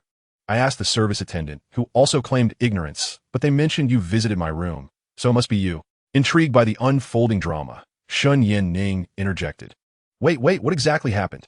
Zhao Mingyue recounted. When I woke up, I felt uncomfortable all over. Upon sitting up, I discovered my legs were tied. Shen Yin Ning turned to Chen Yuan, demanding, what is the meaning of this? Chen Yuan sighed. Zhao, you truly take my kindness for granted. He then recounted Zhao Mingyue's inebriated state from earlier. After listening, Shen Yin Ning could not suppress her laughter. Zhao Mingyue, bewildered, exclaimed, are you serious? I undressed myself? Well, who else could it be? Chen Yuan replied. Zhao Mingyue's cheeks flushed crimson as she recalled her attire, feeling utterly embarrassed. Fine, let us pretend I never came, she declared, rising to exit swiftly. Shen Yin Ning chuckled softly, shaking her head. I am truly at a loss for her, Chen Yuan remarked with a hint of exasperation. Shen Yanqing retracted her smile and remarked, all right. After all, young ladies are concerned about their reputation. Chen Yuan, feeling vexed, replied, am I that kind of person? Shen Yanqing chuckled softly. All right, I understand you are not. I apologize on behalf of my sister. She acted impulsively. Chen Yuan curled his lips. Glancing outside to notice the dusk settling in, he inquired, shall we stay here tonight, or should I take you home? After a moment's thought, Shen Yanqing responded, let us just stay here. Returning home alone, isn't appealing. What about you? Do you wish to go back? Chen Yuan suddenly smirked, raising one corner of his mouth. Is it possible not to return? Shen Yanqing's cheeks flushed abruptly, her lips pursed shyly as she murmured, then it's entirely up to you. Chen Yuan, having achieved his desire, smiled, then I shall not return. With that, he removed the clothes he had just put on. At that moment, Shen Yanqing received a phone call. It was from Zhao Mingyue. Shen Yanqing answered casually. On the other end, Zhao Mingyue said, sister, I was a bit anxious earlier. Please tell brother-in-law not to be upset with me. I'll apologize to him tomorrow at work. There's nothing else. I'll take my leave with the senior. Understood. Shen Yanqing hung up the phone nonchalantly and turned to Chen Yuan, asking, what shall we have for dinner? I'll have them bring it up. Chen Yuan replied, I had a bit too much to drink at noon. I'm not hungry right now. Perhaps we can discuss it later. Shen Yanqing nodded. All right. I cannot eat either at the moment. Oh, by the way, didn't Ti Shitong invite you to her shop for dinner this Saturday? The truth is her husband, whom she hasn't seen for over a decade, is returning. She wants you there to help ease the situation. Think it over. If you don't wish to go, I can find an excuse for you. Chapter 91. Another side of Shen Yanqing go. Of course I must go. Aunt Tong is in trouble. I should be the first to stand in her defense. Chen Yuan declared with righteous fervor. Shen Yanqing felt a wave of comfort in her heart as she cautiously suggested. But it might not be a pleasant scene. Aren't you afraid? Chen Yuan chuckled, standing at over 6 feet tall. What do I have to fear? Her husband is Fong Ziding. Isn't he? Can he really harm me? If it comes to a scuffle, I might not even be at a disadvantage. Shen Yanqing smiled with delight, saying, I fear that witnessing the chaos of married life might lead you to lose faith in marriage. How could that be possible? Chen Yuan laughed, waving his hand dismissively. Lying on the bed with his head resting on Shen Yanqing's lap, he gazed up and said, I can't just hide at home for life because I saw a car accident on the street. I have confidence in myself, confidence in my Yanqing, and even greater confidence in our future marriage. As Shen Yanqing listened to his words, her joy was indescribable. She leaned down and kissed Chen Yuan, saying, Chen Yuan, I love you. Chen Yuan rose from her lap and nestled into the blankets, leaning against the headboard, embracing Shen Yanqing in his arms. To meet you and be with you in this life is a blessing I earned in my past life. Please don't say that. Chen Yuan gently pressed her hand against his mouth. Her eyes filled with tenderness as she softly replied, "To be with you in this life is my fortune." Chen Yuan's. Chen Yuan could undoubtedly sense Chen Yuan's affection for him. He gazed earnestly at her and declared, "In this lifetime, I may defy heaven and earth, but I shall never forsake you." Chen Yuan, in response, chose to remain silent and embraced him tightly. That evening, the couple ordered some food to their room, spending the night in silence. The following morning, they exited the Jiangzhou hotel and proceeded to their respective workplaces. At Jingfeng Building, Zhao Mingyue arrived at the office and immediately spotted Chen Yuan, scrutinizing him with a hint of suspicion, as if she had come to an understanding. Chen Yuan, perplexed by her expression, inquired, "Zhao, might you enlighten me as to what you are observing?" Zhao Mingyue stifled a chuckle and replied, "You didn't return home last night, did you?" Realizing her implication, Chen Yuan responded with a grin, "Indeed, I spent the night with my girlfriend. Is that a crime?" "Certainly not." Zhao Mingyue laughed lightly. "By the way, regarding yesterday's incident, I apologize for my impulsiveness." Chen Yuan waved dismissively, his gaze fleetingly wandering to Zhao Mingyue's lower half, and he replied, "No harm done. After all, I haven't suffered any loss." Suddenly, Zhao Mingyue's face flushed. The thought of having clumsily removed her pants in front of Chen Yuan the previous day ignited a spark of irritation within her. "Enough. Forget everything you saw yesterday." Chen Yuan smirked. "That depends on your future conduct, Zhao." Zhao Mingyue furrowed her brows. "What do you mean? Are you trying to manipulate me?" "Chen Yuan, how bold of you. If you dare to concoct those indecent images in your mind, I shall report you to my sister." "Concoct what?" Chen Yuan feigned ignorance. "I merely tied the blanket. What is there to concoct?" "Wait, what?" Zhao Mingyue suddenly became speechless. Chen Yuan continued, "When you removed your pants beneath the blanket, I didn't see anything that would warrant embarrassment. Why should you feel shame? You didn't see?" Zhao Mingyue was taken aback. Chen Yuan shook his head with a smile. "No, I did not." During his recounting of the events, Chen Yuan had not disclosed that he had seen Zhao Mingyue after she had removed her pants. Yet, Zhao Mingyue instinctively felt as though he had witnessed it all. "Then I can rest easy," she sighed, relieved at the thought of not being exposed to him. "Zhao, if there is nothing else, I shall return to work," Chen Yuan said, a playful smile on his lips.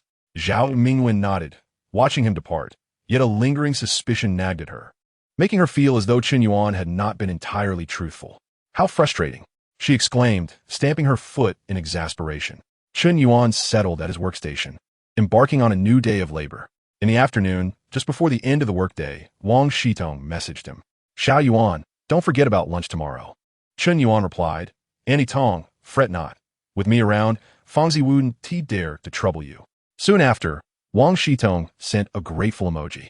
Chen Yuan chuckled, setting his phone down when a thought struck him. "By the way, Annie Tong, may I ask you something?" Wang Shitong responded, "Speak your mind." Chen Yuan continued, "It concerns Yanqing. Please, tell me truthfully, does she have any hidden ailments?" Wang Shitong replied, "Hidden ailments? What prompts such a question?" Chen Yuan explained, "Each time Yanqing leans on me, she falls asleep almost instantly. What could be the reason behind such rapid slumber? Is she perhaps suffering from hypersomnia?" Wang Shitong, "Hypersomnia? I have known her for 10 years and have never seen her suffer from excessive sleepiness, though insomnia is indeed a frequent occurrence." Chen Yuan was perplexed. What could be the reason? Wang Shitong replied, "Is she experiencing that now?" Chen responded, "It's less frequent now, but when we first got together, she could fall asleep instantly." Wang Shitong remarked, "I'm not entirely sure, but I believe it might be due to her being overly fatigued from work before she met you, which made her nerves tense. After getting to know you, especially when she leans on you, she feels a profound sense of security, making it much easier for her to drift off.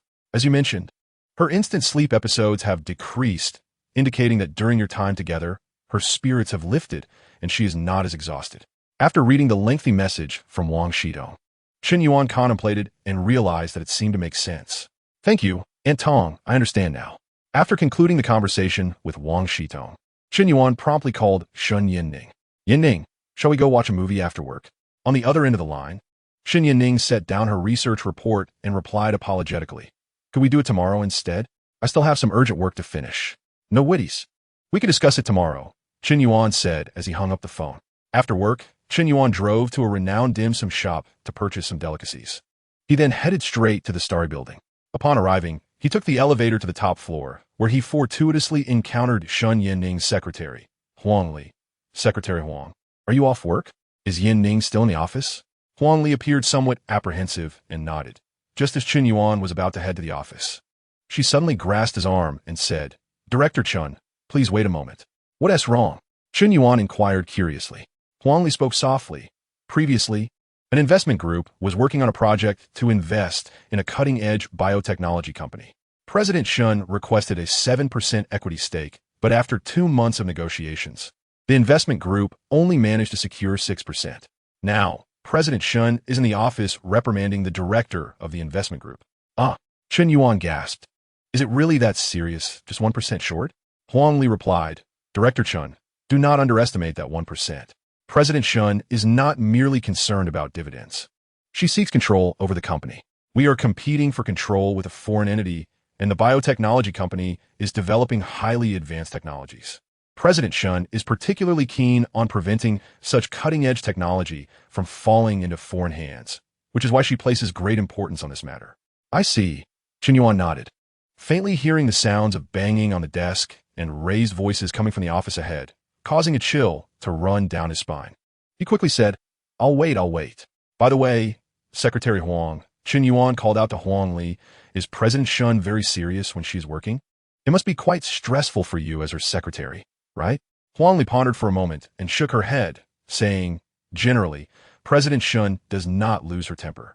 Sometimes, when employees or directors make minor mistakes, she addresses them with a gentle demeanor. However, if a critical issue is mishandled, her temper can become quite formidable. Understood. Chen Yuan murmured, nodding thoughtfully. Huang Li scrutinized Chen Yuan, perceiving a semblance of unfamiliarity akin to a first encounter with Chen Yinning. She softly remarked, Director Chen, it is quite commonplace for those in positions of authority to exhibit a certain temperament. Do not let it weigh upon you. Me? Under pressure? Absolutely not. Chen Yuan hastily refuted. However, upon further reflection, he found Huang's insight to be rather astute. What boss is devoid of temper? It merely remains unexpressed toward you. Or perhaps you simply lack the opportunity to witness it.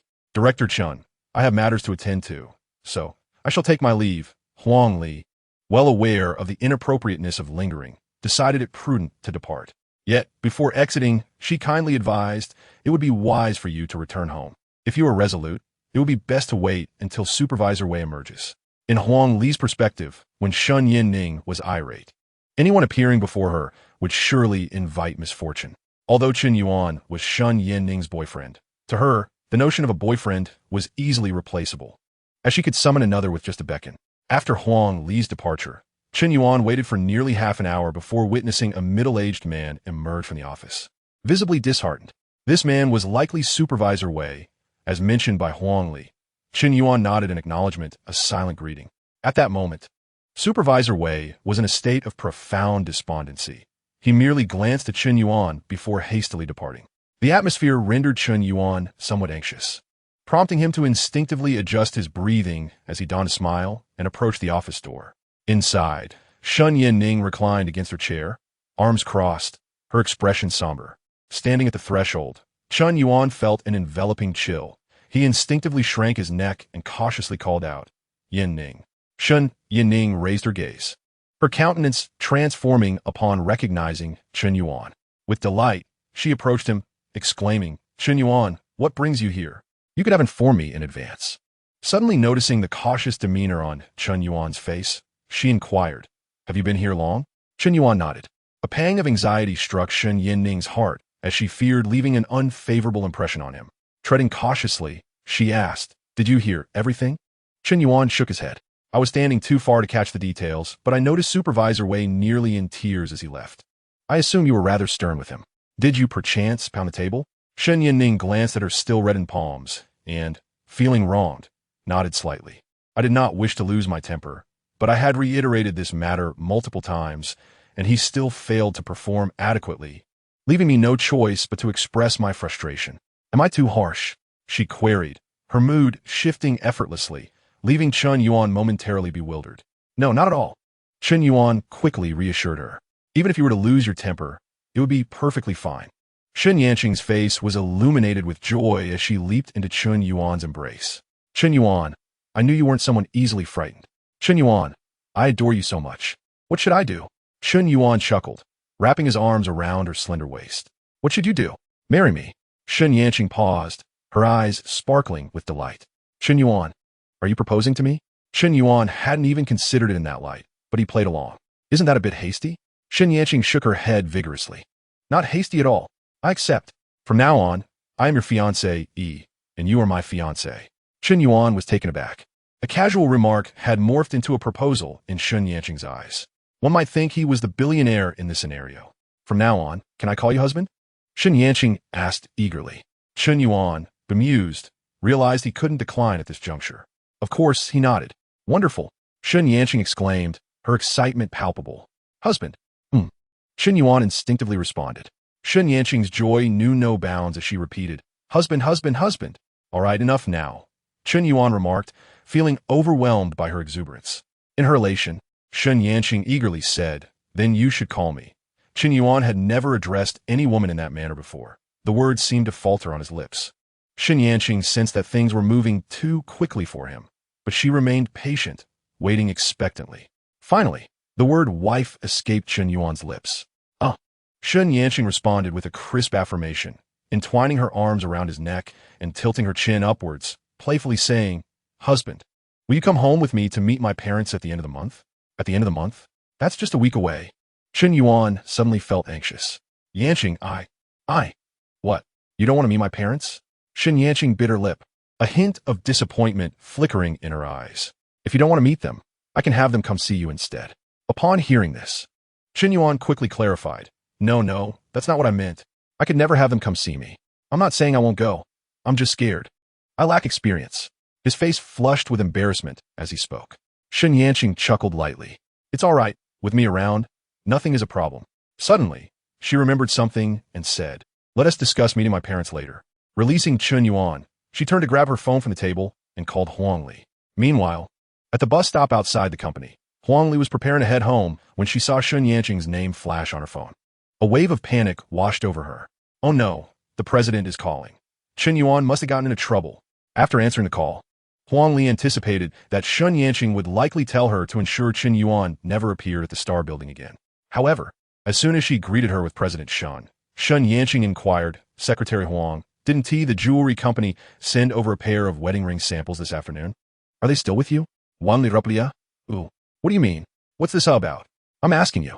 In the office, Shen Yanqing wore an expression of anxiety. Huang Li suddenly felt a momentary lapse in her thoughts. Was it not Chen Yuan who had been dismissed? It's in the first drawer to the right of my office, she finally replied. Understood. Shen Yanqing swiftly ended the call and turned to Chen Yuan, saying, Darling, please wait a moment. I shall return shortly. Chen Yuan remained dazed. A wedding ring? She had quietly been preparing a wedding ring? Meanwhile, he had been acting like a fool, only knowing how to kiss her every day. Just as he was caught in a mix of emotions, Shen Yanqing returned from the adjacent room, holding a small red box. My intention was to discuss this with you, but I wanted to surprise you, so I kept it secret. This is a custom-made wedding ring from a jewelry company, crafted to our finger sizes. Shen Yanqing shook the box in her hand. Smiling brightly, Chen Yuan was indeed taken aback, though curiosity crept in as he asked, since it's custom-made, how did you know my finger size? At this point, Shen Yanqing spoke with a hint of pride. I have held your hand many times, and my hand serves as a measuring tool. For every part of you that I have touched, I know its length, width, and roundness, so I can accurately gauge your finger size. Chen Yuan's eyes widened in astonishment. Reflecting on the previous day at the Jiangzhou restaurant, had she not already been well aware? He instinctively closed his legs. Yanqing, I truly had no idea you possessed such a talent. A blush crept onto Shen Yanqing's cheeks. Oh dear, let us not dwell on yesterday. It's rather embarrassing. Saying this, she opened the box. Inside lay a pair of sparkling silver diamond rings. Do take a look and see if you like it. Shen Yanqing picked up the Min's ring meant for Chen Yuan. The ring was about 1 centimeter wide, adorned with exquisite engravings and featuring a substantial flat diamond set in the base, elegantly grand yet understated. The inner circle bore the character for far. The entire ring emanated a sense of luxury while maintaining a low profile. Truly a perfect creation. Do you like it? Shen Yanqing asked eagerly, noticing Chen Yuan's serious gaze. He nodded and attempted to place it on his left middle finger. Shen Yanqing quickly exclaimed, No, you've got it wrong. This is a wedding ring, my dear. It should go on the ring finger. Flustered, she took it upon herself to place the ring on Chen Yuan's finger, urging him to feel how it fit. Chen Yuan grasped the diamond ring and turned it, instantly astonished. It was not merely because the ring fit perfectly and felt comfortable. Rather, it was the precise measurement Sun Yanqing had achieved, almost accurate to within a millimeter. He could hardly fathom how meticulously she had measured. What do you think? Is it suitable? Please say something. Sun Yanqing implored, her face a mask of urgency. With a smile, Chen Yuan nodded. It's exquisite and feels wonderful. It must have cost quite a bit, right? Oh, it's just a ring. It hardly costs anything. A mere few million. Sun Yanqing dismissed nonchalantly. As long as Chen Yuan liked it. At present, Chen Yuan appears quite satisfied, having adorned herself with the ring that belongs to her. She glances around and finds it rather pleasing. Even if certain aspects diverge from her initial expectations, it matters little. This wedding ring is meant to be a pair. Any modifications on her side would necessitate alterations to Chen Yuan's ring as well. Now that Chen Yuan is content with her ring, any shortcomings in her own piece seem to have transformed into virtues. I too find it delightful. Sun Yanqing nods and playfully waves her hand before Chen Yuan, asking, "Isn't it beautiful?" Undoubtedly. Even if it were merely a rusted iron band, as long as it adorns my wife's hand, it would be the most exquisite of all. Chen Yuan unabashedly lavishes praise. Sun Yanqing revels in it, her face radiating happiness as she takes Chen Yuan's arm, saying, "Come, let's dine."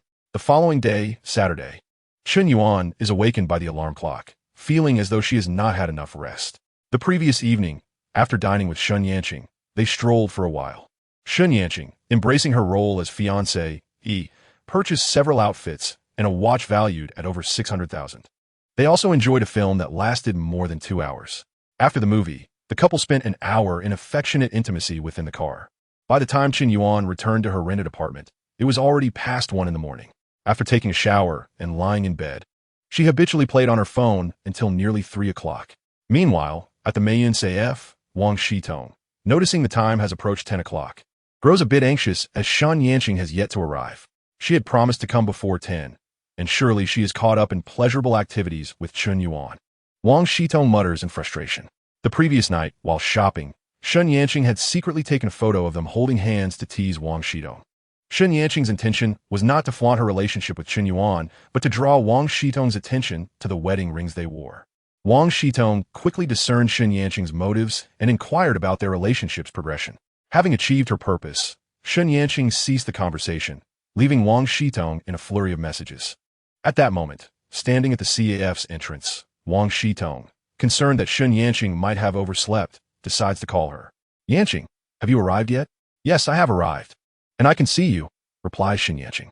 Wang Shitong looks up to see a red Ferrari approaching. Indeed, it is Sun Yanqing's vehicle. Wang Shitong waves from a distance. In the blink of an eye, Sun Yanqing reaches the entrance, appearing flustered. What is the rush? Isn't Feng Zi supposed to land at 11? After stepping out of the car, Sun Yanqing begins to complain.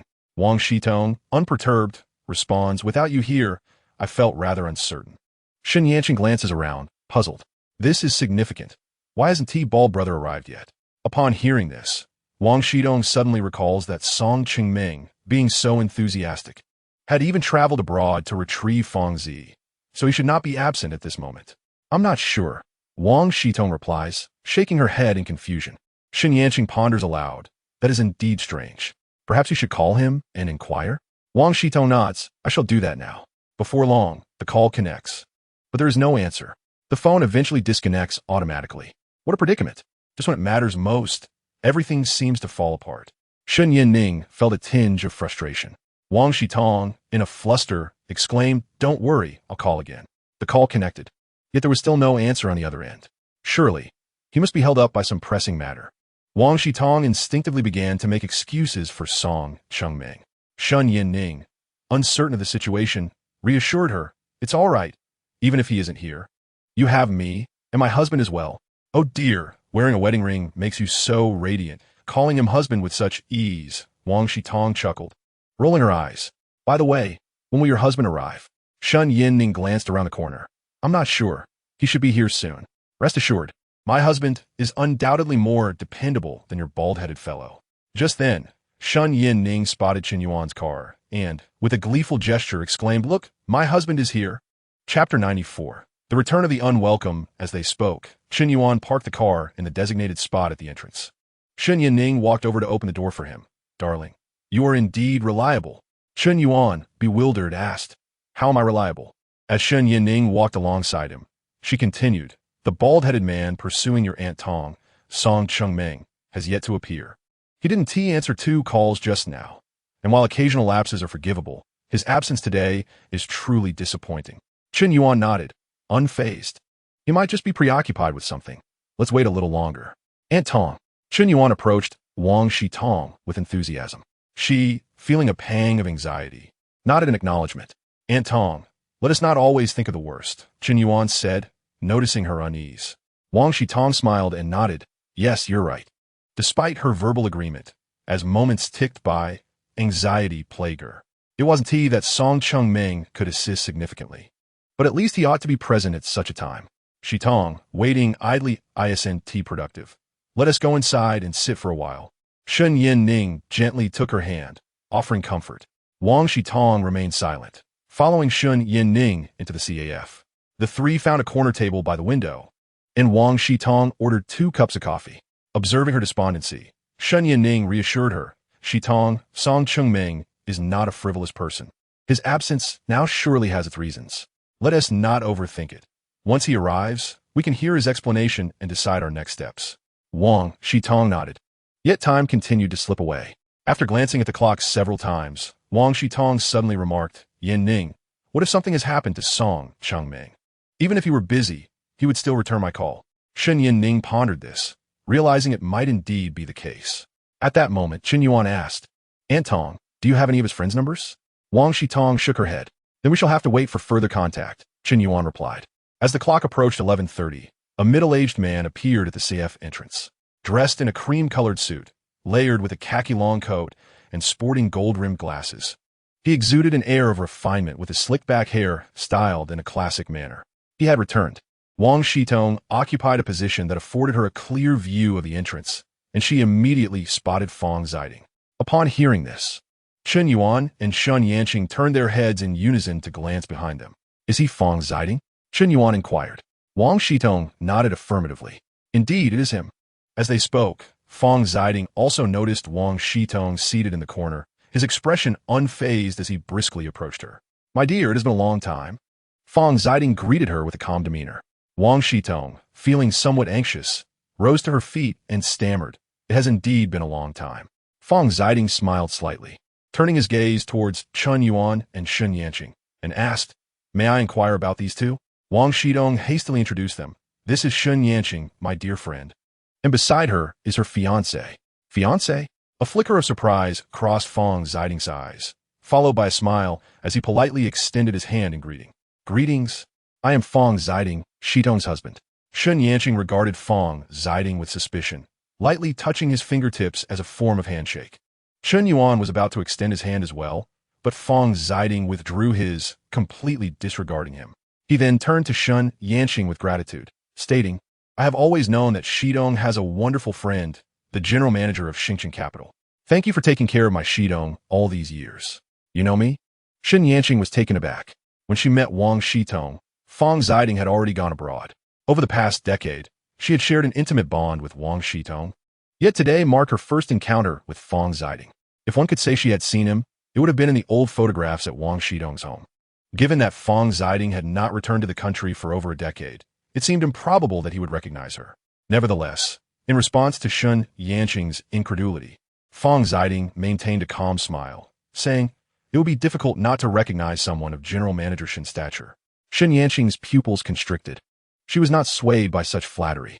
The only possibility was that there were informants in Wang Shitong's vicinity. In other words, despite Fong Ziding's absence from the country, he had been privy to Wang Shitong's every move over the years. This realization sent a shiver down Shun Yanqing's spine. It had been 10 years, and she had been utterly oblivious. At that moment, Wang Shitong also sensed something amiss in Fong Ziding's demeanor. Just then, a man entered from outside, addressing Fong Ziding, "Mr. Fong, your luggage has been brought back. Where would you like it placed?" Fong Ziding pulled several hundred cash notes from his pocket and handed them to the man, saying, "Please take this to Unit 1201, Building 4 of Shuiyan Community. And here are the keys." As he spoke, Fong Ziding retrieved a key from another pocket and handed it to the man. The man nodded. "Understood, Mr. Fong. I will deliver it right away." Taking the money and the key, the man turned and departed. After a brief moment of astonishment, Wang Shidong questioned Fong Ziding. "What do you mean by this?" "What do you mean?" Fong Ziding feigned ignorance before clarifying, "I forgot to mention, I have resigned from my job abroad. This time, I intend to stay." Wang Shidong frowned and asked, "No, what does it mean that you are placing your luggage at my home? Moreover, where did you acquire a key to my house?" Fong Ziding chuckled, saying, "What do you mean by your home and my home? This is our home. Now that I have returned, of course, my luggage must be placed here. Are you suggesting I should be cast out to leave the room vacant for that bald man to sleep in?" Chen Yuan observed Fong Ziding and quietly remarked to Chen Yanqing, "The visitor bears ill intentions, and he is not a benign returnee either. He is quite formidable." Chen Yanqing nodded silently, having already discerned that much. Wang Shitong's face flushed crimson. Fong Ziding, with a cheerful demeanor, remarked, "Darling, we have been living apart for over a decade. I'm truly gratified that you have managed to uphold your integrity all this time. However, what is the meaning of having a bald man by your side at this juncture?" Wang Shitong, taken aback, scrutinized him and inquired, "Aren't you here to get a divorce?" "Divorce?" Fong Ziding laughed. "Divorce? What divorce?" Wang Shitong pressed. "Then what is the purpose of your return?" Fong Ziding replied, "Naturally, it is to live life together. We have been separated for far too long, and I refuse to squander any more precious time. Hence, I have come back. My dear, I just disembarked from the plane and would like to take a warm bath. Will you accompany me home?" As he spoke, Fong Ziding took Wang Shitong's hand. She found it difficult to adjust and contemplated breaking free, yet the more she struggled, the tighter he held on. "Fong Ziding, what do you truly want?" Wang Shitong suddenly snapped, her frustration boiling over. Fong Ziding coldly laughed. "What? Do you no longer wish to acknowledge me as your husband? Very well. If you refuse to return home, I shall go back alone." With that, he turned and walked away. Wang Shitong exhaled in relief and sank into the sofa chair. Chen Yanqing moved closer, concerned, and asked, "Shitong, are you all right?" "I am fine." Wang Shitong shook her head, feeling despondent as she asked, "Yanqing, what should I do now?" Chapter 95. The bald man's hospitalization after being beaten. Was he always like this? Chen Yanqing bit her lip, troubled. If they were divorced, Fong Ziding's persistent entanglement would present her with an opportunity. However, the current dilemma was that they were still married, and Fong Ziding's behavior left even the police powerless. After all, this was a matter between husband and wife, and outsiders had no place to intervene. "Chen Yuan, do you have any ideas?" Chen Yanqing turned her gaze towards him. Chen Yuan pondered before responding, "It is not about devising a plan right now. We must first ascertain what Fong Ziding intends. I cannot believe he returned solely to rekindle his relationship with Aunt Tong, or merely to obstruct her from being with Song Qingming. Indeed, Chen Yuan is correct." Chen Yanqing agreed wholeheartedly. "Shidong, how about we accompany you home and confront Fong Ziding directly to see what he truly desires? If he is merely after money, I can certainly handle that." Wang Shitong felt somewhat embarrassed, not out of fear of facing Fong Ziding, but because she did not want Chen Yanqing to spend money on her behalf. Seeing through her concern, Chen Yanqing reassured her, "What is our relationship? Do I really care about such a trifling amount? Let us head home first." With that, Chen Yanqing took Wang Shitong by the hand and stood up to leave, with Chen Yuan trailing behind. Chen Yanqing drove her Ferrari, taking Wang Shitong along, while Chen Yuan continued in his own vehicle. The Shuiyan community where Wang Shitong resided was not far from the shop, and they arrived in just over 20 minutes. Upon reaching her front door, Wang Shitong retrieved her keys to unlock it. In the living room, Fong Ziding had just finished his bath, wrapped in a towel, with an air of self-satisfaction. "Dear, you're back," he exclaimed. As he approached the entrance and saw Chen Yuan and Chen Yanqing, he smiled and added, "You both have come as well? Please, make yourselves at home." Fong Ziding exhibited a warm demeanor. "Could you change into some clothes?" Chen Yanqing frowned in distaste at the sight of him in a towel. Fong Ziding raised his hands, feeling no shame in his attire, and responded, "It's just at home. There's no harm in being casual. You are not outsiders. Would you like some tea? I'll brew it for you." "No need," Chen Yanqing interrupted, assisting Wang Shitong to sit on the sofa. She then straightforwardly inquired, Fong Ziding. If you are indeed an open person, let us speak frankly. What do you intend to accomplish by returning this time? Fong Ziding chuckled, Miss Shun. There's no need for such agitation. Please, have a seat while I prepare some tea. Chen Yuan remained silent, signaling Shun Yanqing to observe the unfolding situation. With no other choice, Shun Yanqing sat beside Wang Shitong. Before long, Fong Ziding returned with 2 cups of red tea. Dear, here is your tea. Ms. Shun, tea for you as well. He extended the cups toward them, but neither made a move to accept. Fong Ziding smiled and placed the cups on a coffee table. Ms. Shin, what were you asking me earlier? He inquired as he took a seat. Shun Yanqing, visibly upset, replied, Fong Ziding. You know very well that the affection between you and Shidong has long since faded. If there were even a sliver of feeling left, you and T have stayed away for over a decade, let alone return now to live with Shidong. Song Qingmeng went abroad to find you, and we are unaware of what transpired between you two, but that is of little importance now. What I wish to convey is this. Shidong has decided to divorce you. Just tell me what conditions you require to agree to this divorce. Fong Ziding smiled. Ms. Shun, your candidness is refreshing, and I appreciate it. However, you've misinterpreted one point. I had T returned for more than 10 years, initially believing there was no love left between Shitong and me. Yet as I grow older, I realize that I cannot let go of Shitong.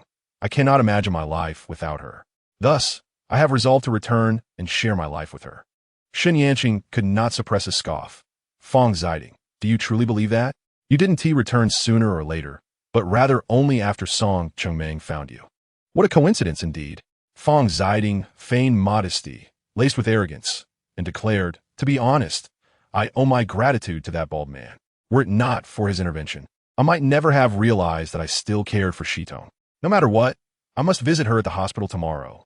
Wang Shitong, who had been ignoring him since entering, was suddenly startled by the mention of Song Qingmeng in the hospital. What did you say? Yes, in the hospital? Fong Ziding nodded. Indeed, he is in the hospital. Wang Shitong panicked. How do you know he is in the hospital? What happened to him? Fong Ziding, with a mocking smile, retorted, Shitong, caring for another man in front of your husband. Do you truly disregard me? If our daughter were to learn of your actions, would she not hold you in greater contempt? Wang Shitong gritted her teeth and said, Fong Ziding, spare me your useless chatter. What exactly did you do to Song Qingmeng? Fong Ziding sneered repeatedly. How naive. Let me be frank with you. He sought to challenge me at the airport and ended up in the hospital instead. Fong Ziding rotated his right wrist, adding, to be fair, he was quite robust and could take a hit. Wang Shitong paused, somewhat perplexed. Song Qingmeng was taller and more imposing than Fong Ziding. How could he have lost? The critical point was that Song Qingmeng had been hospitalized, while Fong Ziding appeared entirely unscathed. Yet, at that moment, she had no time to ponder the reasons and asked, which hospital is he in? Fong Ziding shrugged. I have no idea. Fuming, Wang Shitong quickly retrieved her phone to call Song Qingmeng. Just then, his call came through. Surprised and delighted, she hastily answered, Hello? It's me. Where are you? On the other end, Song Qingmeng lay on a hospital bed, his chest bandaged, and he sighed, Shitong, I'm sorry. I underestimated him. Wang Shitong anxiously retorted, Stop with the excuses. Tell me where you are.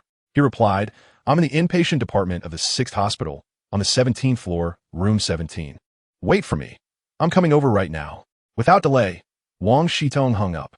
Shin Yanqing, noticing her urgency, quickly stood up. Shitong, I'll go with you. Wang Shitong nodded, and the two promptly departed. Chen Yuan cast a glance at Fong Ziding before following suit. Once they left, Fong Ziding let out a chilling laugh, poured himself a glass of red wine, and stood by the window, gazing down below. At the 6th hospital of Jiangzhou, on the 17th floor, room 17. Wang Shitong looked at the bandages wrapped around Song Qingmeng's chest, a bitter smile forming on her lips. Did Fong Ziding do this? Song Qingmeng, filled with shame, lowered his head and nodded twice. Wang Shitong asked, Did you fracture your ribs? He nodded again. Wang Shitong, feeling disheartened, inquired, How many did you break? Still looking down. He quietly replied, 2 are broken, 3 are cracked, 1 is a bit worse, and the other 2 are less so. Shitong, don't worry. The doctor said I'm strong, and I should recover in about a month. Wang Shitong was nearly laughing in exasperation. You're strong. Lying in a hospital bed? The one who isn't strong is enjoying a hot bath. Pray tell, how did you end up like this? And you didn't even think to call the police? Chapter 96. Shameless additional condition Shitong. It's my fault for being useless. Song Ching-meng said, dejectedly pursing his lips. I knew he would just agree to a divorce. I thought, while he was getting off the plane, I could challenge him to a duel between men. Loser walks away, and no one calls the police. Wang Shitong asked in confusion. Did he agree readily? Song Ching-meng nodded. Yes, he accepted without hesitation, and we found a secluded place. At that moment, I thought, with his stature, I could easily make him cry for mercy. Wang Shitong couldn't help but laugh in disbelief. And yet, you ended up crying for mercy instead? Song Chingming's face flushed with embarrassment. How was I to know he was so formidable? Wang Shitong pondered. So why did you not hit him? The thought ignited a surge of anger in Song Ching-meng, who gritted his teeth in frustration. I didn't hit him anywhere. What was originally a deeply sorrowful matter now elicited an involuntary laugh from Shun Yanqing, who clutched her stomach in mirth. Song Ching-meng, already feeling embarrassed, found himself even more mortified at the sight of Shun Yanqing in fits of laughter. Miss Shun, at this point, please do not mock me. All right. I won't laugh anymore, Shun Yanqing replied, nodding with a smile. Then, Song Ching-meng turned to the matter at hand and asked Wang Shitong, Tong, he should have come to see you, right? What did he say? Did he make things difficult for you? Wang Shitong shook her head. It wasn't so much making things difficult. Noticing the frown on Wang Shitong's face, Song Ching-meng inquired, is he refusing to divorce? Wang Shitong remained silent. Shun Yanqing interjected. Not only does he refuse to divorce, but he also wishes to rekindle his relationship with Tong. What? He wants to rekindle things? It seems to me he is intentionally making things difficult for Tong. Song Ching-meng exclaimed, his anger flaring, but as he exerted himself, a sharp pain shot through his chest, causing him to grimace. Enough. You're already confined to a hospital bed. Why are you getting so worked up? Wang Shitong remarked, exasperated. You don't need to concern yourself with this. I will handle it myself. Song Ching-meng waved his hand dismissively. No, I cannot allow you to face this alone. Wang Shitong's expression darkened. What do you propose? Should I confront him again? Perhaps break a few ribs to make him feel ashamed? Song Ching-meng was immediately chastised like a child. Shun Yanqing, puzzled, asked Song Ching-meng, why is it that you cannot defeat Fong Ziding? With your stature, you should be able to take on two of him effortlessly. Song Ching-meng wore a bitter expression. Miss Shun, you are unaware. That fellow has practiced. Practiced? Shun Yanqing questioned. Turning to Wang Shitong, he has practiced? Wang Shitong shook her head. At least before I separated from him, he had not. Then, turning back to Song Ching-meng, she asked, he won't die, will he? What? Song Ching-meng was taken aback. He won't die. Then let him be. Wang Shitong declared as she prepared to leave. In a fluster, Song Ching-meng called out, Tong, where are you going? It's none of your concern. Wang Shitong replied without looking back. Once Wang Shitong had departed, Shun Yanqing realized it was time for her to go as well. She said to Song Ching-meng, Mr. Song, please rest well. I will visit you again when I have the time. With that, she linked arms with Chen Yuan and left. Alone in the empty hospital room, Song Ching-meng felt like a forsaken child. Are you all just leaving like this? After exiting the ward, the three gathered at the elevator. Shun Yanqing said, Shitong, I will accompany you home to tidy up. Why not stay with me for a few days? Wang Shitong contemplated, there's no rush. Let us discuss it tomorrow. Tonight, I plan to have a serious conversation with him. That is fine, Shun Yanqing nodded. Regardless of what happens, you must call me. I know. Wang Shitong replied with a grateful smile. When the elevator arrived, the three stepped inside. After leaving the hospital, Shun Yanqing dropped Wang Shitong off at her shop, and Wang Shitong drove home. Shun Yanqing then turned the car around and headed off to dinner with Chen Yuan. It was already afternoon, and they had only managed to drink a cup of coffee at Wang Shitong's shop, leaving them quite famished. Meanwhile, on the other side, upon arriving at the entrance of her community, Wang Shitong was suddenly gripped by hunger, realizing she had not eaten lunch. It was one thing for her to skip a meal, but she felt guilty for dragging Shun Yanqing and Chen Yuan into the same predicament.